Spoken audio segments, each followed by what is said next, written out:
but so it might have to be then. But the problem is there's a 40-minute gap in there, isn't there? Oh no, that's BMW. Okay.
Hello, everybody, and welcome to the Roadshow by CNET's live stage here at the Detroit Auto Show, known officially as the North American International Auto Show, and it deserves its official name because this is a major one. I'm Brian Cooley with Tim Stevens, Roadshow's editor-in-chief, and we'll be here again as we were last year, here for 3 days, bringing you all that you need to know about the new vehicles that are debuting at this show in Detroit. And this is far beyond the American auto industry, as you probably know, even though it's here in the hub of that industry. You'll be seeing a lot of the cars that we're going to be unveiling with you on the day ahead here in the months to come. A lot of this is very tangible. Yeah, and it's just about a little after 7 a.m., and we're about 15 minutes away from things getting kicked off. We're here at the show floor in the Cobo Center in Detroit, and we've got 14 press conferences on tap today. We're going to go live to them very, very soon. And that'll be part of 26 overall debuts.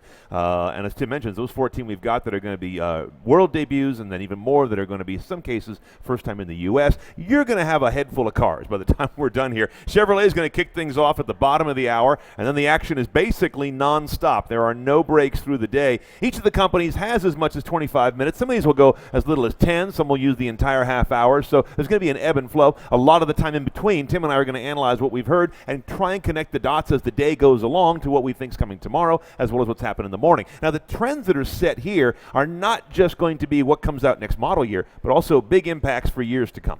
So Chevrolet is up first, and then after that we'll have Lexus, Ford, Mercedes-Benz, followed by Volkswagen, BMW, Nissan, and Honda. And that's all before lunch, a meal that I don't think that we're actually going to get to have today. Never going to see it. And we'll also be interviewing some key automotive executives. We're going to hear live from GM CEO Mary Barra, Ford CEO Mark Fields. We'll have Ludwig Willich, the CEO of BMW here in North America. And on top of that, we're going to be going live regularly to the show floor for any number of our roadshow editors who are out there at the hottest cars and concepts and feeding things in live from the floor. So it's going to be a circus of automotive up here. And then first thing tomorrow morning at about 10 a.m., we're going to present the Roadshow Shift Awards in 5 categories, awarding the best cabin technology, the best safety technology, the best driveline, the individual disruptor of the year, the individual who's had the most impact on the automotive industry, and also our vehicle of the year. Last year it was Volvo's XC90. Can they follow up with the S90 this year? You'll have to wait and find out. Again, a little after 10 a.m. tomorrow morning. That's right. So we'll be up here with that. Now, before we get rolling with today's press events, we want to put this all in context with what you could say was the other auto show that happened here this month in this early part of the year, and that was the Consumer Electronics Show in Las Vegas. Tim and I were both there, basically killing ourselves trying to keep an eye on that enormous show. And Tim, did you notice how much the automotive area at CES really grew up and looked kind of like a baby version of this? Absolutely. The North Hall at CES has been evolving over the past almost a decade now at this point, and it's always had some amount of automotive stuff in there, but usually it was head units and big speakers and things like that. A lot of wheels. Yeah. Right, yeah, but it's been evolving into a proper, straight-up automotive show, and so they did cluster all the major manufacturers together, and a lot of them had big booths, the kind of thing that we see around us right now. Mercedes-Benz had a great big booth, Volkswagen, Ford, a lot of other companies as well. And there were so many concept cars on display that I honestly have been having a hard time keeping them straight at times. We saw a lot of news coming out of So CES. on one end, we saw, in a very tangible, very realistic way, we saw Chrysler's Portal, which is a future vision of the Pacifica. And people, first thing they see about it is, okay, that's a relatively large utility with these split doors that open up like an elevator. But functionally, this is about autonomy and connectivity, right? Right. It's a mixture of basically a next step for the Pacifica platform, as you mentioned, which actually just won a Utility of the Year from the North American Car and Truck of the Year Awards, as we're happening, breaking news. But this is basically a vision going forward of what an autonomous version of that would look like and a fully electric version of that would look like, too. So the interior is reconfigurable. It's wide open, as you can see. There's a lot of glass, so a lot of great visibility. The rear seats fold down for napping. And it's the kind of car that you can get in and drive yourself or get in and be driven around and ultimately have a very comfortable. It's not quite the living room on wheels experience that we've seen from the Mercedes-Benz concept cars and things like that, but it is a much more wide open, much more relaxing experience than we've seen from some other current production cars. That's one of the themes we see a lot of is automakers are trying to probe this idea of how do they create living spaces on wheels. That's very different, and of course being brought about by autonomy. It's going to be a long-term process to get people to think about a car like this and say, okay, what will I do when I don't have to drive? People think, well, I'll just sit in the same place and I'll be able to, look at my phone more. But the automaker wants you to really think very differently about how you use that interior volume, and we see things like rotating seats that turn back. Right. We see, like you mentioned, lounges in the back. big screen TVs, but that's a long-term trend. Yeah, we're still looking quite a ways away before we're going to have those sorts of cars on the road, but we are not that far away. Volvo actually this year will have their Drive Me program in Sweden, 100 cars available to consumers that are fully autonomous cars. Get them on the highway in Gothenburg, Sweden, hit a button on the steering wheel, and you can kick back and take a nap if you want to. That's available this year. You sampled that a little over a year ago, as I recall, and right. It's now on track, right? Right, so this summer they'll be leasing 100 of those cars to consumers. So that will be the first fully autonomous car available to consumers. In 2017, I don't think any of us thought we'd see fully autonomous cars in 2017. Again, limited circumstances, only on the highway. Right conditions. Right, and all that good stuff. So all the stars have to align. But still, it's pretty great if you happen to live in Gothenburg. It's pretty great. And it's definitely an indicator that we're pretty far along on this whole journey to getting to these autonomous cars. Let's go to the other end, away from FCA, Chrysler, the Pacifica. Let's go to a much more speculative car maker, if I can put it that way.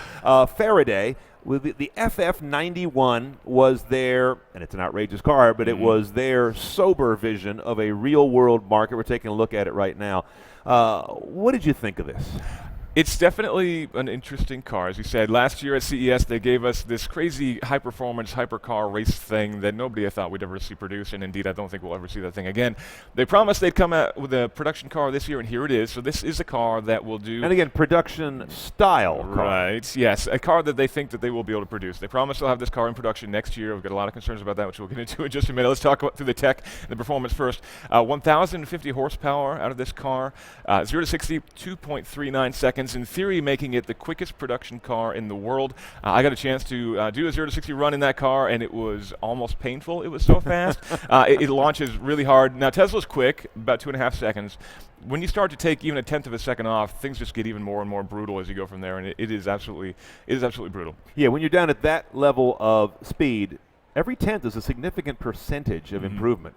I think painful is the way to describe it. Painful is close. Yes, that's absolutely. actually a very good way to put it, because there's some real G's there. Now, again, our concerns are not about what they have envisioned in the vehicle. Fabulous, high-dollar car, got that part. But the reality of the company is the issue. They have issues with money, facility, and executives. And running out of time, too. Yeah, the parent company, Faraday Future, is a company called Echo, which is a massive Chinese media company, huge empire with formerly a whole lot of money to throw around and do whatever they wanted to do, and they did indeed throw a lot of that money around. Hired quite a few people. They staffed up from just a few hundred employees at the beginning of 2016 up to over 1,400 by the end of 2016. But as you mentioned, I don't think Amazon hired that fast in the heyday. No, that's a real not. spiky That's jump. Absolutely a huge jump. And ultimately, it seems like they are at this point starting to run out of money and run out of runway, as it were. They are working on a factory not far actually from where we were in Las Vegas to build this car. The problem is, as of CES, they'd only basically pushed a bunch of dirt around and prepped the surface. They hadn't actually started any construction. But yet they want to be producing cars out of that factory by about this time next year, which just seems totally unrealistic. No one's ever been able to go from dirt to approved, regulated, debugged mass volume production of a car, especially at this level of technology. So it just doesn't have the ring of reality, but Tesla's had many delays as well. The market forgave them along the way. It was ironic that as we were talking about this hole in the dirt that is the Faraday plant, the exact same day or week is when Tesla and Panasonic switched on the Gigafactory, and they are now cranking out enormous numbers of lithium-ion batteries. So we saw how it can come to fruition with one startup with innovative electric technology, but this one may not be a cookie cutter for what Elon Musk has pulled off. And though we are skeptical of the actual, the health of this company, whether or not they can pull off, the technology within the car is really interesting. The dynamics of the car are really good too. So I was able to go for a ride. We did the acceleration test, but we also did some handling tests as well. And though this is a large car with a long wheelbase, they've got a really aggressive four-wheel steering system. So it actually handles like a much, much smaller car. The performance is really good. They're promising 380 miles of range per charge, which is quite remarkable. And recharging. And I seem to recall they have a very good charge rate. Something like within 30 minutes you get something on the order of half a charge, or 500 miles per hour. They say you can charge. You can do 500 miles per hour of charge. Do a full charge in under an hour, which would be quite remarkable. You can do about half charge in a Tesla in about 20 minutes, something like that. So these fast DC charging stations are quite impressive, but they're not actually going to be making any investments in a charging infrastructure. So you would be at this point tied to whatever you have in your state. And right now there are very, very few of these fast DC charging stations out there, which is a little bit unfortunate. Yeah, these are the big 480 volt chargers that are very rare. That would be on par with a Tesla supercharger, but that's a proprietary network. Right, and Tesla has a lot of those superchargers that they've built out over the past couple of years. There are very few DC charging. In New York, they've actually put quite a few on the thruway, but between New York and Portland, there really aren't There really aren't any to connect the dots. That's a long way to go on the back of a flatbed. Let me just put it that way. Okay, to remind you, if you're just joining us, we're just a few minutes away from the Chevrolet press conference. Tim Stevens, editor-in-chief of the Roadshow, myself, Brian Cooley. We're talking more about what to expect coming up here at this show in the shadow, in the context of CES. So before we go to Chevy, a few minutes here briefly. Obviously, the big themes remain here: electrification, connectivity, and autonomy. Right. In detail, though, what do we expect from some of the first car makers we're going to see? Chevrolet, for example. Any hints? At CES last week, we saw a lot of the software and the technology announcements and the far future-reaching stuff. This week, today, we're going to see more of the closer stuff, the more immediate cars that are going to be coming out to market this year and next year. So Chevrolet, in particular, they've been teasing a new Traverse, basically their new big SUV, three-row SUV, which has been a big seller for them, and it's been getting a little long in the tooth, though, at this point. So I think it's time for a new Traverse. They've been teasing us with images of it against a shadowy backdrop, but they did finally give us the full production images last night, and we'll be seeing that car in the flesh for real in just about 4 minutes time, so we're almost there. And then throughout the rest of the day, we're going to see a lot of other announcements. SUVs are continuing to be a huge trend in the industry, so we'll be seeing a lot of SUVs of all shapes and sizes, and maybe, if we're lucky, a smaller SUV from Ford. They've been teasing us with a Bronco for a long time now, the rebirth of the Bronco and the rebirth of the Ranger. We think we might see one or the other today, maybe even both if we're really lucky. If we've been really good. A mid-size pickup, which they haven't made since the Ranger, which is a number of years now. A long time now. That's got a cult following to this day. It does, people who have a Ranger hang on to it. People who had a Ranger and let go of it say, I wish they'd bring back that damn And people Ranger. keep asking me, when is Ford going to make a new Ranger? They have made the Ranger in other markets outside of the U.S. for quite some time now, but they haven't brought it to the U.S. Ford did show off the new F-150, which has a diesel for the first time in a long time, which is great. Yeah. So they're making some changes and some evolutions to the F-150, which is, of course, the biggest selling car in the world for 40 years running now, I think it is. But the F-150 is a pretty big truck these days. That's it's a big grown. boy. And so there's definitely room for something small. We've seen a lot of success from Chevy with the Colorado. I think there's room for a smaller Ford. Yeah, Colorado's done very well. Now the F-150, as Tim mentions, is one of the standard bearers you see at a show like this that people always key on. The other one is often the Toyota Camry, because they always get that title of best-selling car, best-selling truck year after year after year. We'll see a new Camry here is the expectation in 2018. It's picking up a lot more of that kind of sexy Lexus design DNA, but coming at a time when it's just not good to be in the car business. We are almost 2/3 utilities in terms of sales in the U.S. now, 1/3 sedans and coupes and things of that nature. It's going to be tough sledding for any of the cars here as they make their pronouncement, make their projection to really have a ring of credibility in a world that seems to have gone completely utility nuts. Yeah, people want taller cars. They want a little bit more room. They want that higher perspective as they're driving along. And the Camry ultimately has been a huge seller, of course, but ultimately it's a little bit stayed. The teaser images we've been seeing are pretty aggressive, though. You know, the Camry is typically a very, very, very refined, very simplified car.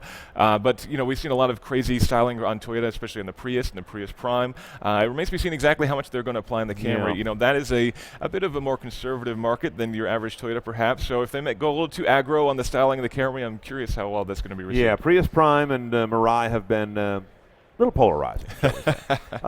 Okay, so we're just about to shortly here go to Chevrolet, the first of many announcements here that we'll be bringing to you live from Roadshow. Now, remember, theroadshow.com, in case you don't know how you got here. That's welcome. That's where you want to go to find all our coverage, not just this live stream, but also all of our constant updates, blogs, photo slideshows, and videos that are all coming off the show floor here from the Roadshow team. We've got a handful or two of people on the floor. The entire team is full hands on deck. And, of course, tomorrow we also have more unveils and continued interviews with a lot of the key players who are making these unveils here. And as Tim mentions, tomorrow morning, 10 a.m. Eastern, we roll out the Roadshow Shift Awards, the second annual Shift Awards that'll be in the category of cabin tech, safety, driveline technology, disruptor, vehicle of the year. You got it. Did I miss any? I think that's it. And it looks like we are about to get rolling here. Chevy, I see some about to go to Chevrolet from the Detroit Auto Show, live coverage from Roadshow.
Good morning, ladies and gentlemen. Ladies and gentlemen, good morning. Our press conference will begin in 1 minute. Our press conference will begin in 1 minute. Thank you.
Ladies and gentlemen, please welcome Alan Beatty.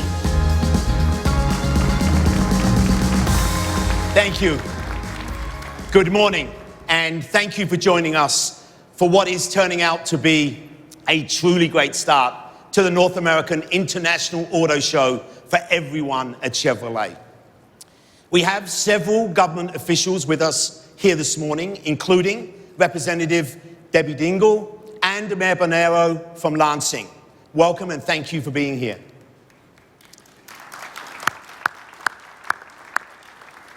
I am very pleased and frankly excited to be standing here with the game-changing Chevrolet Bolt EV. Exactly 1 year ago at this venue, we promised to deliver an affordable, all-electric vehicle with a 200-mile range and to bring it to market in 2016. Well, our team delivered in a big, big way. 238 miles of range for under $30,000 after federal incentives and delivered to our first customers during 2016. It's truly an honor for Chevrolet that the Bolt EV has been recognized as the Green Car of the Year, Motor Trend's Car of the Year, and now this morning, North America Car of the Year. Thank you. You know, what these awards show is that it's not just a great electric vehicle. It is truly a great vehicle, period. So kudos to Mark Royce and the Bolt EV development team, and a big thank you, of course, to all the jurors. You know, it's groundbreaking products like the Bolt EV that have made Chevrolet the fastest growing full-line brand in the US market 2 years in a row. From the Bolt EV to the Chevrolet Suburban, no one has a broader, fresher lineup of crossovers and SUVs. We have a versatile and flexible vehicle for every customer and every lifestyle. As you know, our exclusive 3-truck pickup strategy has given us the strongest pickup business in the industry. We also have momentum in the car lineup. The best evidence is the share that we are gaining with our recent car introductions in 2016. Chevrolet has defined the full-size SUV market with nearly a 50% share of the segment. And now we're applying that same customer focus to grow our crossover and SUV business, offering 4 new models in just 1 year. Firstly, the 2017 Trax offers a fresh new look in America's hottest segment. The all-new Bolt EV, as I said, is now on sale. And an all-new 2018 model year Equinox, it's on its way. And today we're excited to show you how we're completing the lineup. Our next SUV is built for style and purpose, inside and out. It's designed for people that are always in motion, people that are driven by their family, friends, and their own active lives. Ladies and gentlemen, introducing the 2018 Traverse.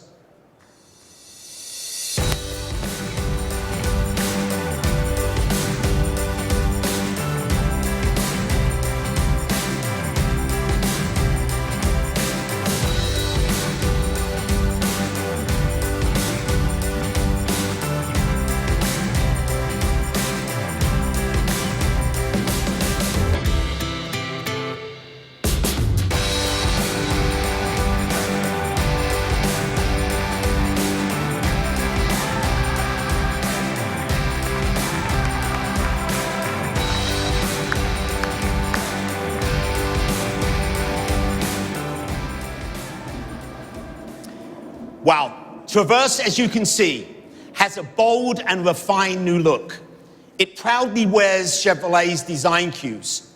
Most important, it is designed and engineered to fit the active lives of our customers.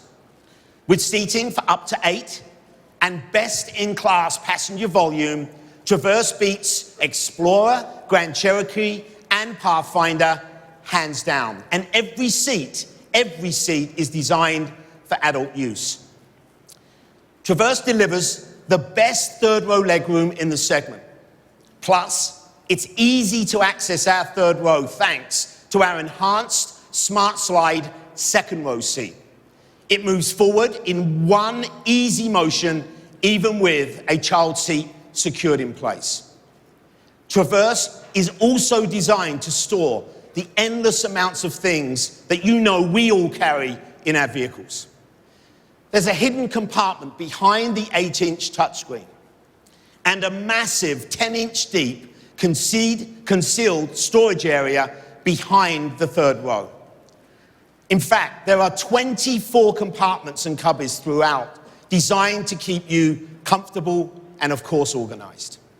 For the really big things that we need to carry, Traverse also delivers segment-leading maximum cargo capacity.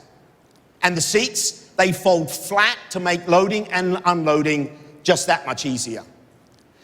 When you're carrying your friends and family, it's important to know that you've got the latest safety technologies working with you to make driving safer.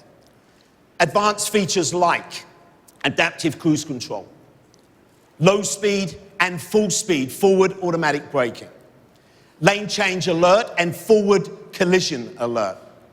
And nothing beats our surround vision camera to give you that bird's eye view of your surroundings when you're parking or when you're in reverse. Several other technologies are designed to make life a lot easier. Our hands-free liftgate projects a lighted Chevy bow tie on the ground so you know exactly where to gesture your foot. The innovative rear seat reminder knows when you may have left something or someone in the back seats and reminds you before you're about to leave. Apple CarPlay and Android Auto compatibility allow you to access several phone features right from the center touchscreen. And 4G LTE Wi-Fi, it is standard across the range. The standard powertrain for Traverse will be the 3.6-liter V6 with a smooth and efficient 9-speed automatic transmission. A maximum trailer rating of 5,000 pounds allows you to tow a whole lot of fun along with you. And the available Traction Mode Select feature allows the driver to choose the right driving mode in response to those changing road conditions and, of course, to fully optimize fuel economy. So with all this, the new Traverse is the SUV that can handle whatever life throws your way. And as the segment is continuing to grow, we're also going to expand our portfolio to offer customers more choices than ever before. Ladies and gentlemen, introducing the first ever Traverse High Country.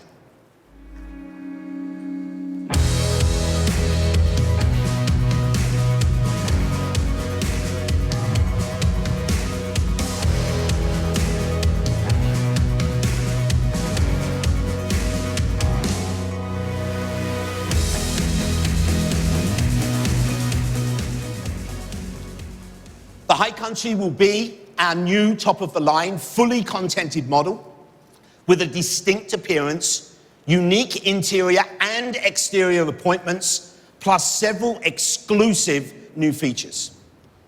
Both the Premier and the High Country will feature our new D-optic headlamps for improved illumination. High Country will be equipped with an advanced twin-clutch all-wheel drive system for improved handling and traction, along with a power-fold third row. We're also going to add the new Traverse RS with an all-black exterior trim and a powerful 2-liter turbo engine. So in summary, with a bold new look, 2 new trim levels, and way more features than we could fit on this screen behind me, the all-new 2018 Traverse was built for style and purpose inside and out. It's also, as I mentioned, the final piece of our broad new lineup of Chevrolet crossovers and SUVs that offer a vehicle for every customer and every lifestyle. Thank you all for joining us here today. Now, please come up and take a closer look. Thanks, everyone.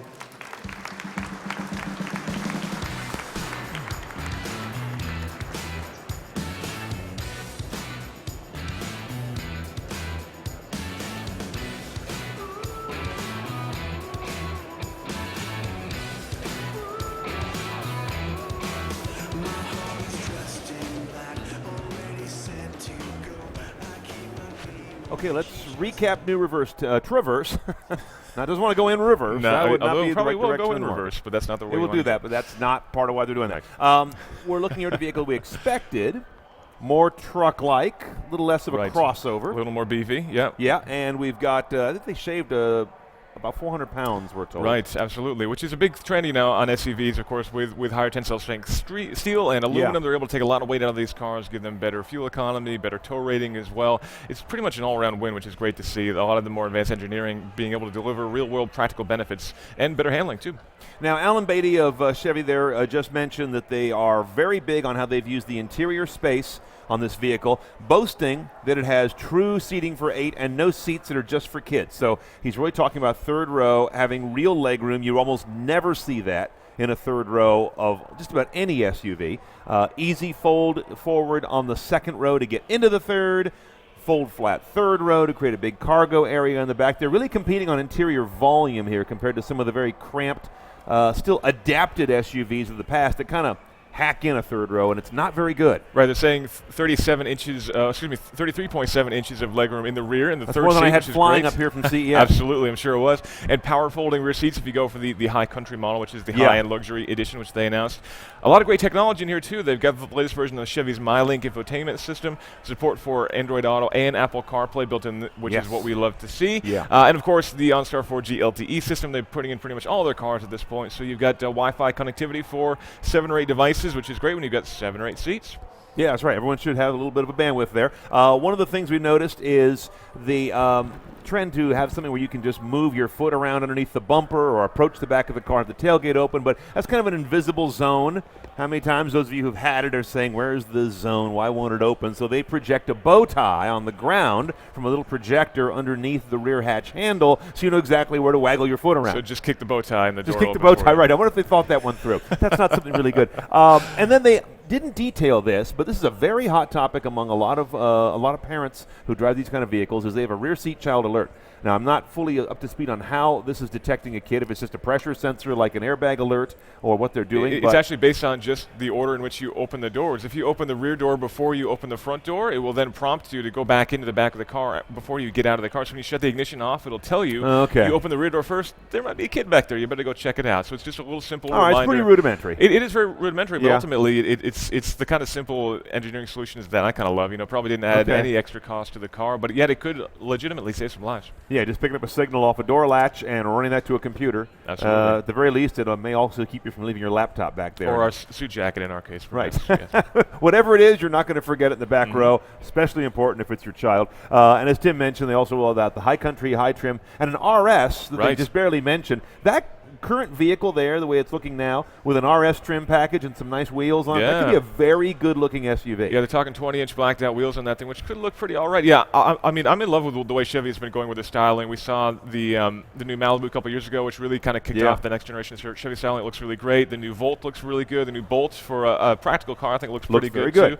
And now the Traverse is kind of continuing that really sharp styling that we've been seeing across so many other cars. And it's really great to see. There are going to be a couple of different engine options, 3.6-liter V6 with that 305 horsepower. And the RS will have a 2-liter turbo, interestingly, which sounds like a small engine, but 255 horsepower and 300 pound-feet of torque, so not too bad. Yeah, it's not even surprising anymore. I mean, there was a time, even 5 years ago, when you couldn't imagine a 2-liter turbo in a vehicle like that, and now, we're pushing 300 pretty credibly. The last note on that Traverse is that they are, of course, going up against some pretty tough competition. Explorer is very strong, up against Grand Cherokee, up against Pathfinder as well. So this is where it slots, and he mentioned that this is kind of the completion of overhauling the look of all of their crossovers and SUVs now. So now everything's been reskinned, refreshed.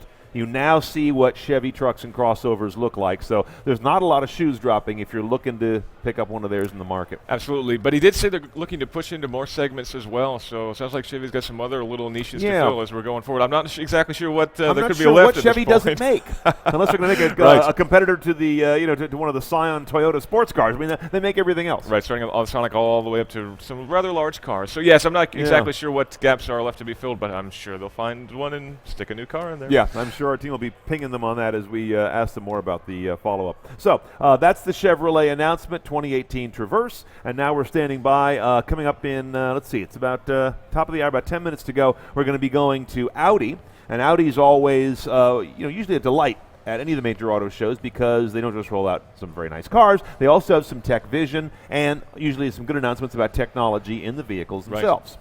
One of the things that we know to expect is the Q8 concept. This is what a category that we're starting to call the crossover, which is a name that Emmy Hall and our team came up with. The idea of a crossover SUV with coupe-like styling, so basically like a tall, sporty car kind of thing. It's a bit of an odd category, but it's one that we're seeing a lot of these German luxury manufacturers coming out with. So we'll be seeing that. Audi's at the top of the hour, and then we've got, we don't know what else Audi's going to be bringing to us. Some sort of another production car. They're teasing. We don't know exactly what. The Q8 we know we're going to see. That's more of a concept, but they're saying an actual production car will be here as well. That remains to be seen. Interesting. And a minor rev, they have, I guess, updated or brought the latest of the 5s as cabs. S5 and A5 convertibles. That's relatively new, but that's not an entirely new vehicle, obviously. So we'll hopefully get a surprise along with the expected Q8 concept. That Q8 would go up against BMW's X7, which is pending. So you're starting to see the German car makers extend pretty much near the top of the SUV size category, which is also, go back 5 years, you just couldn't have imagined that. These are pretty darn big vehicles, unusually large for those kinds of brands to sell in this country, but they're following that same dollars that have got 63% of us buying those kind of cars in this country. The kind of cars that simply wouldn't fit on a lot of European roads. So they're exclusively for pretty much exclusively for the American market at this point, or for those who I guess have very limited routes in Europe that they need to go, and they can make sure that they can scout things out ahead of time. But yeah, absolutely, the SUV craze in the U.S. continues to boom. Gas prices are still cheap, and there's no real immediate end to that in sight. Although who knows how much longer it's going to last for. So SUVs are where it's at, and we're seeing everybody get in the market. You know, Maserati's got one, Alfa Romeo's right over there. They've got one. Everyone. Lamborghini's talking about an SUV, which we'll be talking about with the Lamborghini CEO a little later on today. SUVs everywhere, man. And I think because we're seeing so much lightening happening in the SUV across the market, but especially in the SUVs, and as we mentioned, very small, high-strung, high-output motors.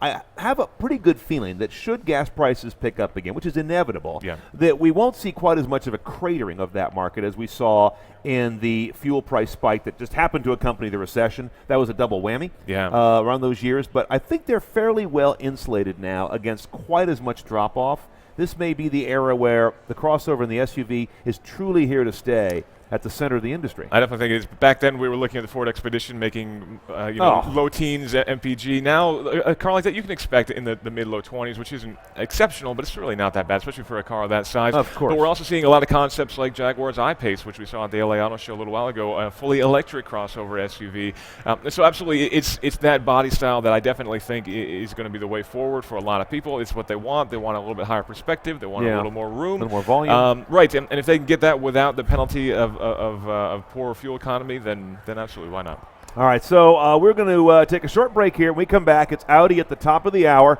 We're going to show you right now a few new vehicles that we've covered on Roadshow very recently while we stand by. So we'll get you back in a minute or two.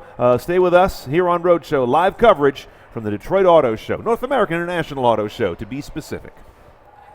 Spinach dip. Thursdays, join the fun on the Big Bang Theory. Is this not a dress-up party? No. Was it ever a dress-up party? No. Howard, didn't you tell me it was a dress-up party? Yeah. So get ready to celebrate. Why did you get a party sub? People are coming over. It looks fun. A party sub implies it's a party. Your attendance implies it's not. With TV's #1 comedy. I like a party as much as the next man, as long as the next man doesn't like a party. Don't miss the Big Bang Theory, CBS Thursdays, or stream it live or on demand. Brandon Peters accused of murder. Can you help my son? Absolutely. Dr. Bull profiles every juror, their behavioral patterns. We know what they're thinking from the beginning. It all gets plugged into a matrix. Then we create a mirror jury that is scary in its predictive efficiency. I hate surprises. Innocent until proven guilty is the old jingle. Where are you going with that? I'm gonna bring your boy home.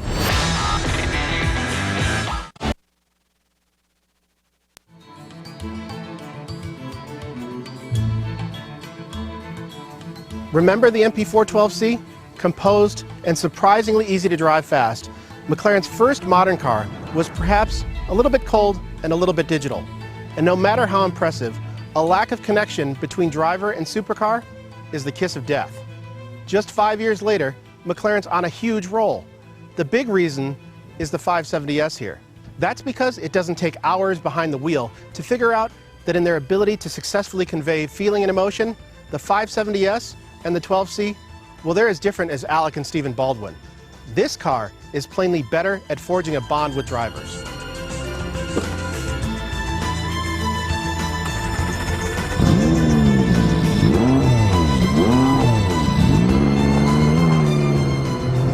I know you want me to get to the numbers, so let's dispense with those right now. 562 horsepower, 443 foot-pounds of torque. Those are not monumental figures among today's modern supercars. But given this car is only 3,200 pounds thanks to its carbon tub construction and lightweight aluminum body panels, 0 to 60 falls in 3-ish seconds, and top speed is a blistering 204. I just can't resist. What those metrics fail to capture is how alive the 570S feels. You just knew McLaren was going to put together an amazing rear-wheel drive road car with cat-like reflexes. But motorsports, it's about time. It's not about feel. It's about the quickest way around a racetrack. That's what makes this car so impressive.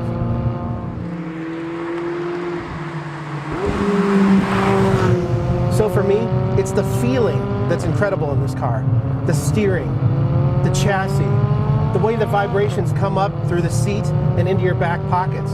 This car, it bristles with feedback, and you don't have to be going 100 miles an hour to feel it. As part of its new sports series, this is McLaren's entry level, if you can believe that. And along with its GT sibling, it's also the most street-minded. It's actually a smidge bigger than the much costlier 650S in order to make it more usable. The sills are lower to ease getting in and out, plus it's got a glove box, cup holders, USB connections, and a pretty good-sized frunk. There's even a must-get nose lift function for driveway aprons. If I'm being honest, I kind of hope that the Apple buying McLaren rumors turn out to be true, because the infotainment screen and the gauge cluster controls, they're not great. Once you master the menus though, this is a car you can happily drive every day. While it doesn't have the SuperTrick hydraulic anti-roll system of its more expensive siblings, the 570 suspension is still adjustable and it rides beautifully, even here in Michigan, where some of the roads are just potholes holding hands. And when you want to firm things up for winding roads or track days, you can do that and dial up the drivetrain responsiveness independently. No matter what you do, everything just feels fluid. The 7-speed dual-clutch gearbox is really well-mannered around town, but get out on the open road, grab the paddles for yourself, and it's a real screamer. That's something I tend to do a lot of in cars like this. Shift, bang, shift, bang. Look at how quick that is. You can feel the back end wanting to come around a little bit, but it's so controllable and there's so much grip, Jesus. And the minute you run this twin-turbo V8 up to its 8,200 RPM redline, stomp on the standard carbon ceramics, or spear hard into a corner while the P0 Corsas, almost cheater tires, are doing their thing, you'll forget all about those fiddly secondary controls and just focus on driving one of the best handling cars on the planet. The 570S starts at around 185K, and this one is 210. I know, that's a ton of money, but this isn't just a car, it's a LeBron James supersuit that anyone can slip on. And in its sphere, up against cars like the Audi R8 V10 Plus, Porsche 911 Turbo, and Acura NSX, the 570S, it's a solid value. These days, the car industry is all about autonomy. V to V this, V to X that. Well, screw it. This is the kind of connected car experience I love, and it's available right now.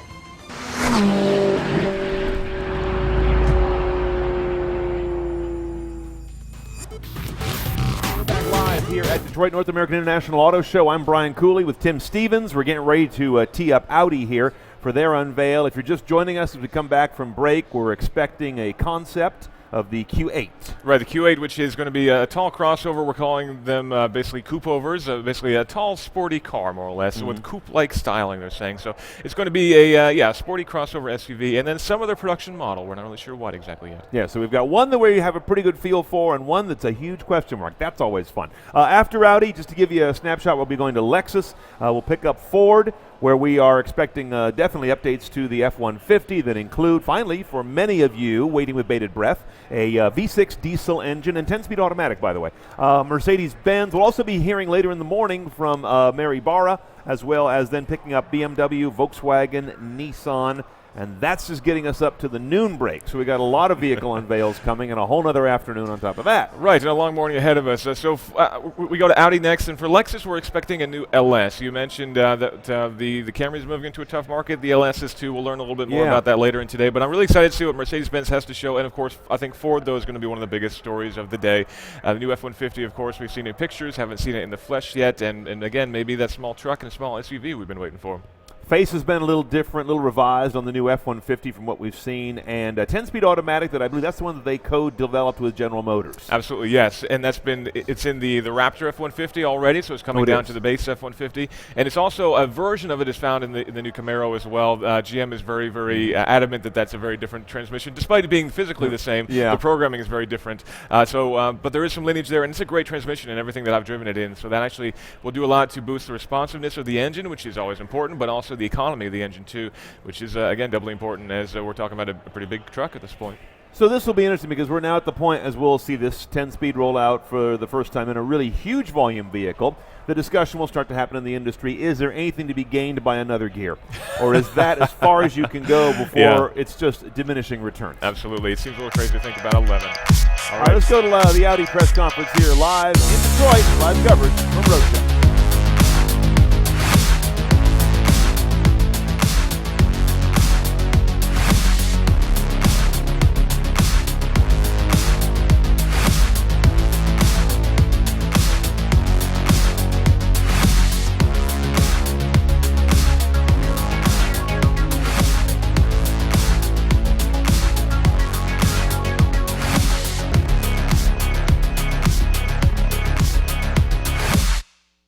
Ladies and gentlemen, please welcome the president of Audi of America, Scott Keogh.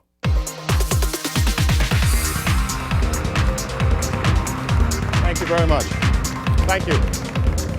Good morning, and clearly welcome to Audi, and of course, welcome to Detroit. Now at Audi, we really divide the world into two types of people, if you will. There's Audi fans and people who haven't had a chance yet to become Audi fans. In a way, that's really been our strategy for success. Finding new ways to engage and excite our current base, of course, and new ways to bring the drivers of the future into the fold. And our sales volume, frankly, speaks volume.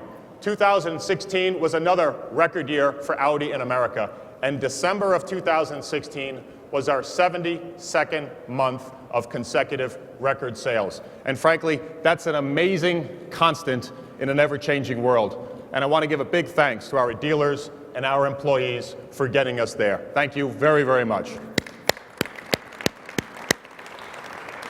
Now, of course, unfortunately, a new year is a new day, and it begs the question, can it continue? And the short answer, frankly, is yes. We are poised for another great year at Audi of America. But really, I don't think the short answer is, in fact, the best answer. We do not chase sales records for the sake of records. These achievements are a reflection of our brand and, of course, our customers. Distinctive design, innovative technologies, unparalleled performance, and an expanding portfolio that offers today's and tomorrow's Audi drivers more choices. If you look at our journey over these past 72 months, that's really what it's been about. We went from a niche player here in America to being at the very center of the luxury conversation.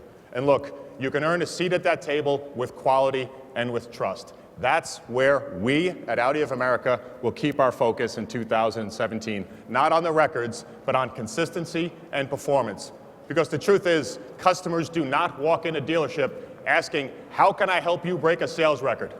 What customers care about is performance and passion. They care about the climb from 19th to 1st in J.D. Power Customer Satisfaction Index. They care about Consumer Reports, #1 recommended premium brand. That's the performance that has driven our record sales. Clearly, new products have helped fuel that growth. We've grown from 8 model lines here in the States in 2013, today 13 model lines. So now, allow me to tell you about the two newest members of the Audi family. I'll start here to my right, the A5 S5 Cabriolet. While of course the R8 was the car for superheroes, the A5 model line was the one, frankly, for the rest of us. It was the model line that made a lot of buyers not only consider an Audi vehicle, but actually put Audi on their shopping list. It was a model that really turned heads for the first time. And now, S5 fans have something new to look forward. Of course, the sky. Let me present to you the S5 Cabriolet.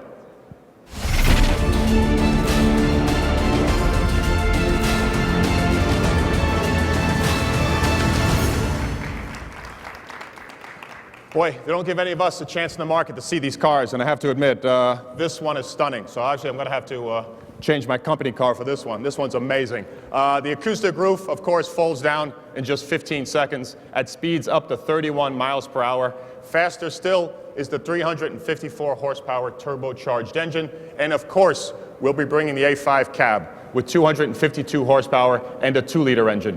Whether there's a roof or a blue sky above, it's 100% Audi inside. And of course, America has always been about the freedom to choose, not just with or without a roof, but also on-road or off. And there's a choice a lot of people here are making. SUVs made up 54% of the luxury market last year. Now, as you all know, the Q5 made its debut here in 2009. It soon became our best-selling model, accounting for 1/4 of all our sales, and of course, helping us reach 200,000 units in 2015. It competes in what is now the #1 segment here in America, the midsize SUV segment. This spring, the all-new Q5 arrives with a redesigned exterior and a redeveloped engine that sprints to 60 miles per hour in under 6 seconds. It is the best of what we do, and now our best is about to get even better. Let's take a look.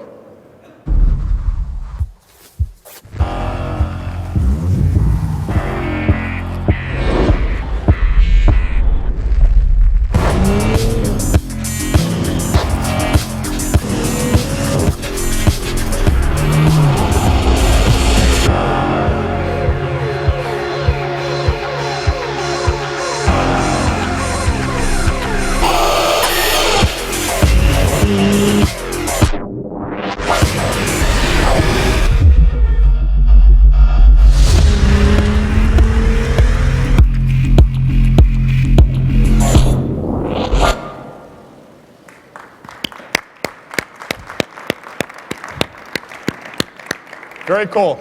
As you can see, the SQ5 is a premium SUV that is the perfect blend of performance and functionality. A turbocharged V6 engine, 354 horsepower, the same engine that's in that stunning S5. The SQ5 is also available air suspension that lowers the ride heights for more dynamic driving than the normal Q5. And inside, you'll find the latest version of the Audi Connect features. We were the first to introduce, like Wi-Fi with 4G LTE and Google Earth with 3D imaging, all displayed on our stunning virtual cockpit. It's another example of how we are making our best-selling model line even better. Now, in the first 6 months alone this year, with the launch of the new S4, the manual A4, A5, S5 Coupe, Cabriolet, and of course the recently announced Sportback, as well as the Q5 and SU5. This sets us up for a very, very bright year here at Audi of America. And now, here to tell you more about how Audi is really shaping the future, Audi AG Head of Global Sales, Dr. Dietmar Vogenreiter. Dietmar, please. Your turn Thanks, now. Scott. Thank you, Scott. First of all, congratulations on your really great success you have here in the US. First, and not least, the big thank you to all of our customers. And second, please join me in applauding our US dealers for breaking the landmark of 210,000 units last year. Thank you. This is really a remarkable result. Ladies and gentlemen, 2016 has been a challenging year for Audi worldwide. At the same time, 2016 has been a year of great achievements for us. We introduced our new corporate strategy 2025, and we reached a new overall sales record. In 2016, Audi delivered more than 1.87 million cars worldwide. We have a really loyal and growing fan base all over the world, which reaffirms the strength of our brand. And as you can see on stage, we have outstanding, wonderful cars. Right now, it feels like a fresh start to us. 2017, ladies and gentlemen, will be a year of all new exciting models, innovative technologies, and a new, unique and desirable design language. 2017 will be a year of change and improvement, and we will strive to become even better than before. We have ambitious goals for this year. We will define a new kind of premium, a premium that meets the new demands of our customers. We will provide what people desire today and will want even more of tomorrow. We will make the lives of our customers easier with every new feature in every single new Audi. By doing so, we offer our customers the most valuable gift of all, time. In fact, we call it the 25th hour. Time given back to our customers through advanced technologies such as driver assistance systems and connectivity systems. This is our ambition.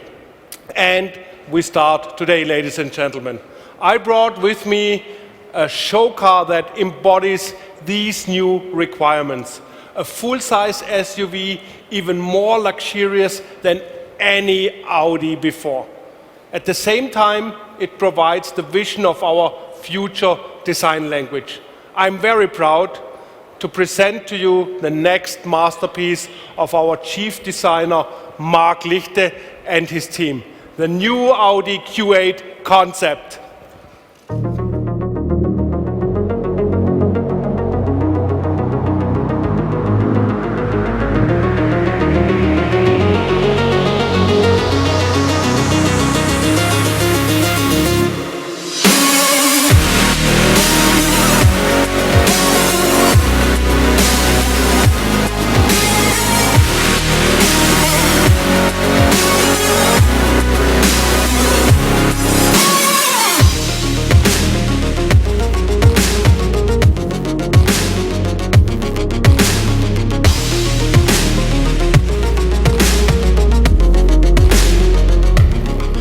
The Q8 concept.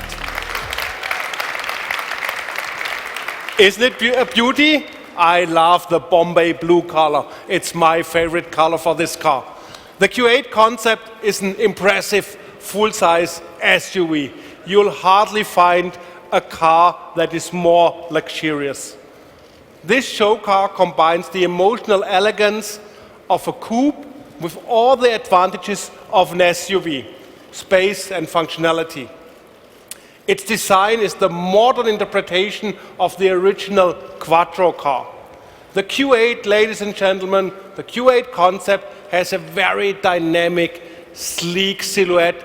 The width of the car accentuates the performance stance, and despite the downward slope of the roofline, the rear seat passengers enjoy excellent shoulder and headroom. The Q8 concept car has the looks and it has the inner values. We integrated our best technologies into this show car. A brand new head-up display that blends the virtual world into the real world. And a new user interface with large touchscreens. Our first series model with this technology will be the new A8. Ladies and gentlemen, this show car is the basis for the production version of the Audi Q8, which will be launched next year. The Q8 will open up a whole new segment to us. Our customers strongly demand more models like this, SUVs that offer technology and luxury. Take the Q7, for example. In 2016, we sold the first time more than 100,000 Q7, SQ7 and Q7 e-tron. This means we doubled the average annual sales of the past Q7 generation. We expect also the new Q5 to be just as successful as its predecessor. You can see right over there, the new Audi SQ5 will be a big hit as well. With the Audi Q8, ladies and gentlemen, we will reach a new customer segment. And I'm convinced, I'm really convinced, this car will contribute strongly to our success here in US and to our success of Audi on a global scale. Thank you very much for coming to our press conference. Scott, I invite you on stage to our famous Bombay Blue show car. Thanks.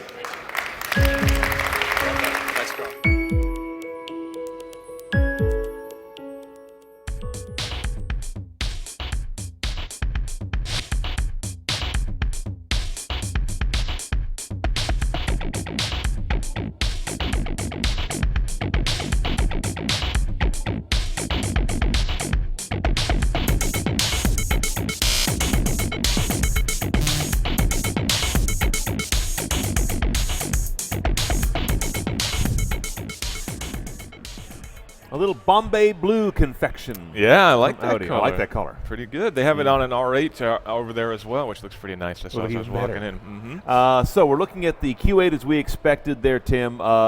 As the Germans move into the largest category, basically, of SUVs. And interesting how they mentioned the technology that they are envisioning in this car will come in a new A8 sooner. Right. This is a full touchscreen interface. They're first, actually. We've seen the Germans a little bit reluctant to let you touch your displays and get your fingerprints all over them. Yeah, they've always had that set of Audi buttons that map to the corners of the screen. It's always been kind of a little bit of a calculation in your head. If I push this, what happens on the screen? But this is going to be a full touchscreen interface. We just saw a little bit of it. We'll get our hands on a little bit later on. But yes, indeed, that's going to be coming to production in the A8. But they did say this Q8 is a strong indication of a future production model coming out sometime next year. This is based presumably on the same platform as the Bentley Bentayga, which is a very large, luxurious SUV. Right. And so this is, they said basically this will be their most luxurious car as well. So taking some ties from that. Again, a big SUV, bigger than the Q7, which is already a pretty good sized brute.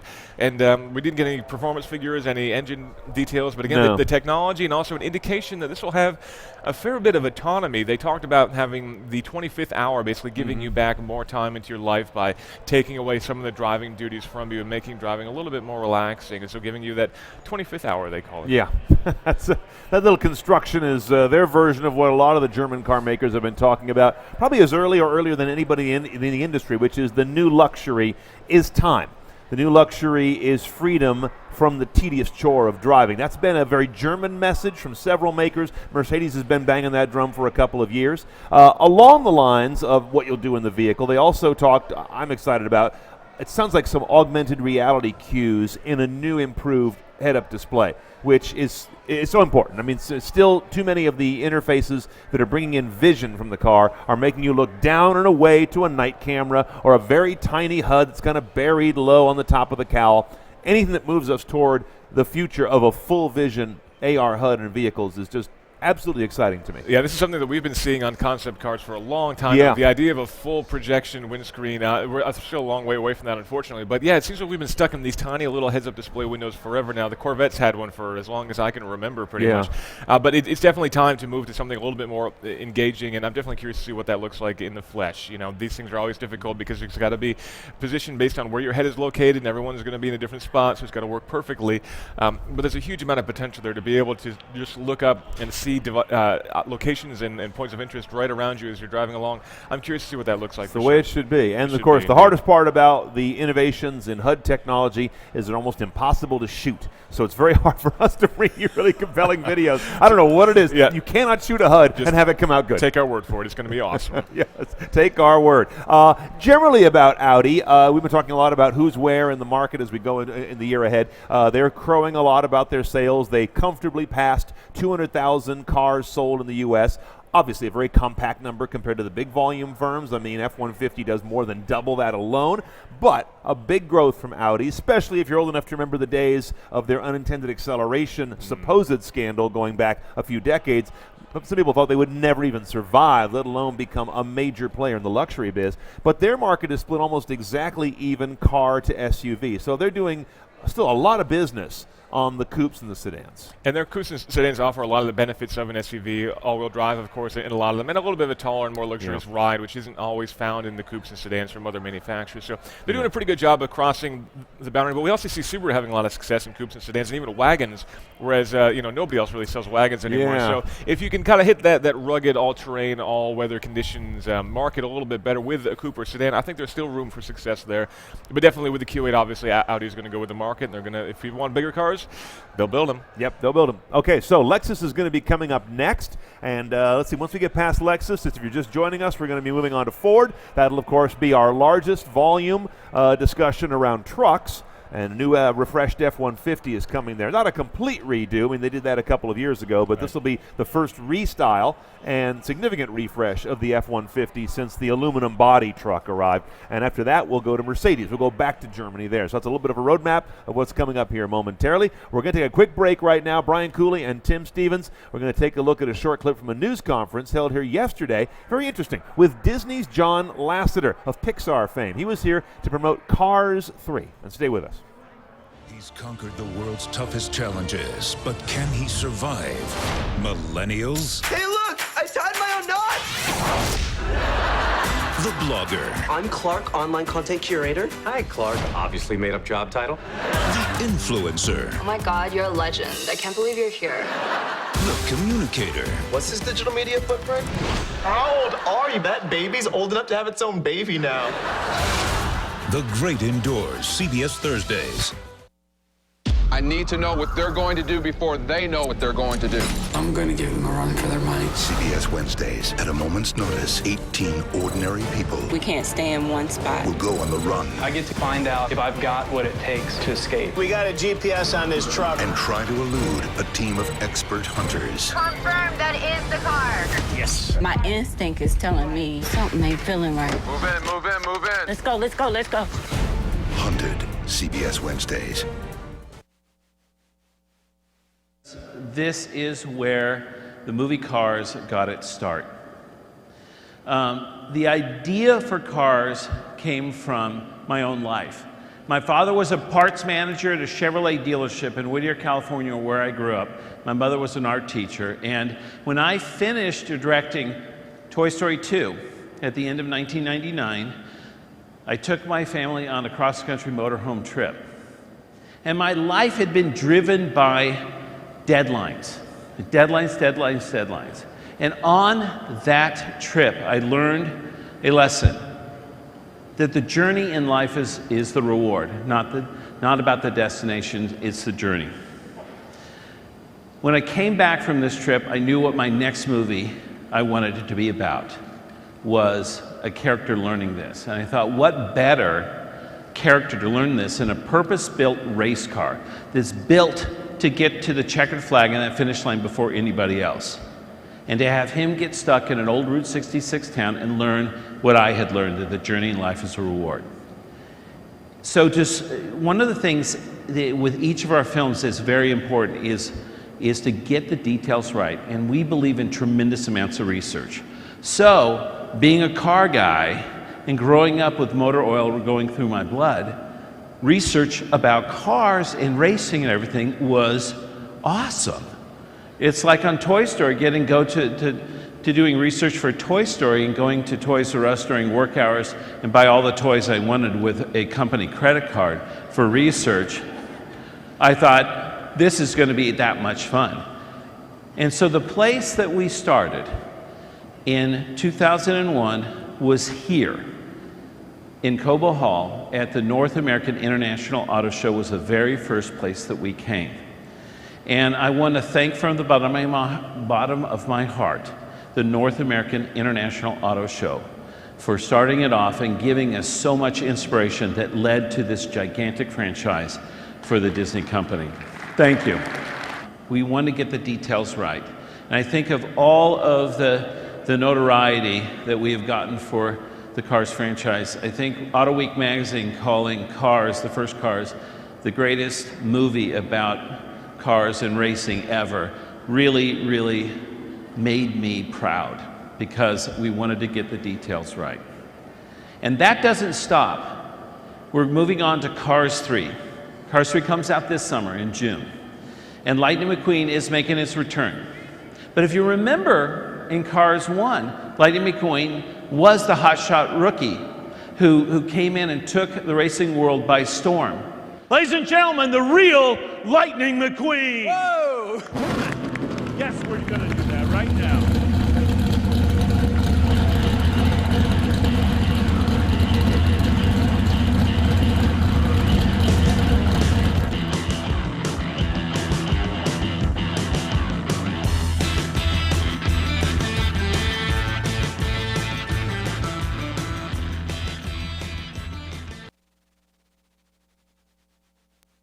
Now, if you're just a regular Joe of modest means, you may not be familiar with the name Furrion. That's because they work in the space of building appliances and consumer electronics for ultra-luxury RVs and yachts.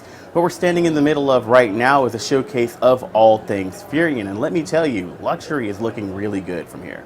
Now in front of me, you're going to see the part of the RV that the driver interacts with when they're on the move. We've got Furrion's full LCD touchscreen infotainment here. So it's a vertical screen orientation, kind of like a Tesla Model S, and you've got all of your access to your phone and music and navigation right here, as well as a very bright digital instrument cluster. But I think all of the cool stuff's actually back here. Let's go take a look. Now, Furrion is a manufacturer of appliances and consumer electronics for RVs and yachts. We're talking luxury stuff here. So this RV is better equipped than the apartment that I live in back in San Francisco. We've got a refrigerator here, a convection microwave, an oven, a dishwasher. We've also got a wine refrigerator, and that's before you even get back to the entertainment area where we've got this massive 75-inch screen that is outdoor rated, which means that it's rated for vibration and weather. You're not going to have to worry about this falling off the wall where you're driving because it's got a steel back. Further back, we've got the living area and the washroom area with a smart shower, and probably the weirdest bit of smart technology that I've ever seen, a smart toilet that knows which way you're coming so it can lift 1 lid or 2 depending on whether you're doing number 1 or number 2. But then there's even cooler stuff up top. Let's go on the roof. Now up here on the roof, we've got a lounge area with a wood deck, a hot tub with nice warm water, and a marine grade audio system. But the crown jewel is actually at the back of the RV. Now back, we've got a Robinson R22 two-seater helicopter for when you want to get a bird's eye view of the place that you're going in your RV. What's interesting about this is that when it's time to drive, these rails fold down, the helicopter turns around backwards, and the body sinks into the RV so that you can drive under low overpasses without knocking the helicopter off. This RV is a working RV, and it was built by Furrion to showcase all of the things that they supply for yachts and RVs. Now, these things are normally coach built, and what's interesting is that Furrion is expanding into the home soon. Now, I'm sure at this point you're wondering how much something like this would cost. This is a completely custom job, so let's just say it's priceless.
Okay, we're back. Live coverage here at the North American International Auto Show from Detroit. Brian Cooley and Tim Stevens. We're coming up with Lexus here in just about a minute or two. One thing we expect, Tim, is they're going to bring the UX concept. Right. Here we go with another biggish crossover. Absolutely, yeah. This will not be a world debut, though. We saw this last year on the automotive circuit. We have indeed, yeah. So it's not going to be the first time, but it basically will give us a clue into what we're expecting from future SUVs from Lexus. They're the little bit more aggressive style, a little bit more refined version of the grille up front, which has kind of gone through a lot of machinations over the past couple of years. But this looks a little bit more sophisticated. The big thing, though, that we're expecting is a new LS from Lexus. Again, a little bit of entering into a challenging market, luxury sedan, in a time when luxury crossovers are what everyone seems to be buying. Yeah, that's the thing. We've been talking all morning about one of the biggest trends coming out of last year's sales numbers is how profoundly the U.S. market, anyway, has turned to trucks and SUVs. So let's see what the LS looks like and, of course, see what else they've got here in Detroit. Well, good morning, everyone, and welcome to Lexus, and certainly thank you very much for the time you made to be with us this morning. You know, this time last year, Akio Toyoda, our president and chief branding officer, was here to debut the LC500, our all-new flagship performance coupe that's due to hit dealer showrooms this May. We recently held our first LC media driving event in Spain with reviews that any OEM would hope for. Overall, many journalists ask, so what's going on with Lexus? You know, we really like that question. And we also like Autocar's answer. It's a not-so-quiet revolution. The LC marks a revolution of exquisite design, balanced handling, with an evenly spaced 10-speed transmission and an interior so beautiful and comfortable, it's easy to feel energized in a way not previously delivered by any Lexus. Well, except maybe the LFA. You know, many of our would-be customers feel the same way and are sold on the LC. But they have one burning question: how much is it? So to begin with our first reveal this morning, we're announcing to you and to our customers that we have official pricing for the LC500 and its hybrid sibling, the LC500H. Both will be available under $100,000, with a 5-liter 471 horsepower V8 starting at $92,000, and the multi-stage hybrid coming in at $96,510. Our annual sales plan for LC is $4,000. You know, but the significance of LC, it goes far beyond pure volume. LC gets to the heart of our DNA. It's our halo coupe and marks a new era for Lexus with models that deliver a brave design, imaginative technology, and exhilarating performance. Okay, now for our second reveal, the world premiere of our flagship sedan, LS. You know, when the Lexus brand and the LS launched right here in Detroit in 1989, it was available only in the United States. Now the LS is sold on 6 continents in 90 markets globally. So 28 years and 8 million Lexus vehicles later, the LS is a true global citizen. The enormity of this project was very clear to Chief Engineer Asahi and his team. They started with a clean sheet of paper, or rather many small ones, and then Chief Designer Suga sketched hundreds of designs on slips of paper, followed by miniature models about the size of my hand. As the final form emerged, Suga-san depicted the wheels as flames and moved them to the far outside edges of the car. From there, the LS was molded into the design that you're about to see. When the LS first arrived on the scene all those years ago, it set a new benchmark for what we felt luxury could be in the automotive industry. And now we believe the vehicle that you're about to see sets the next high watermark for experiential luxury today. Ladies and gentlemen, Lexus's new 5th generation flagship sedan, the 2018 LS500.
So there it is, our future for Lexus. Thank you very much.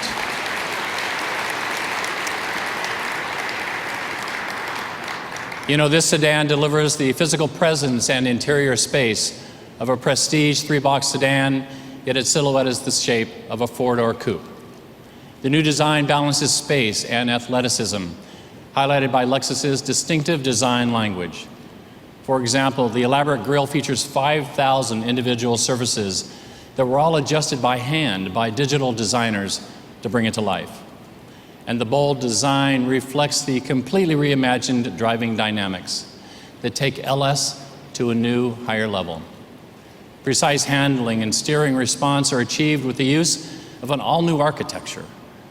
This is an extended version of the same global platform used in the LC Coupe, and you can expect a similar exhilarating driving experience as with LC. In developing the new LS, engineers leveraged lightweight materials, including the ultra-high tensile steel and aluminum, to reduce weight by more than 200 pounds compared to the current LS. Then they used these savings to incorporate the new powertrain and enhance body rigidity. The engineers also made substantial suspension improvements. An all-new front high-mount multi-length suspension increases rigidity, while the upgraded rear low-mount multi-link suspension reduces friction by 62%. The new platform, combined with the redesigned suspension, creates a highly rigid, balanced luxury sedan that seamlessly merges driving comfort, safety, and personalized performance. Now, compared to our new LS, it's lower, it's longer, and it's wider, creating a stable base for an engaging drive under any condition. And those wheels of flame that our chief designer envisioned have come to life in 5 different varieties to enhance the vehicle's assertive stance. To further establish ideal balance, the powertrain has been moved lower and toward the center of the car. Now, powering the new LS is an all-new V6 with twin turbos. It was developed through our F1 technology and signifies the future direction for Lexus.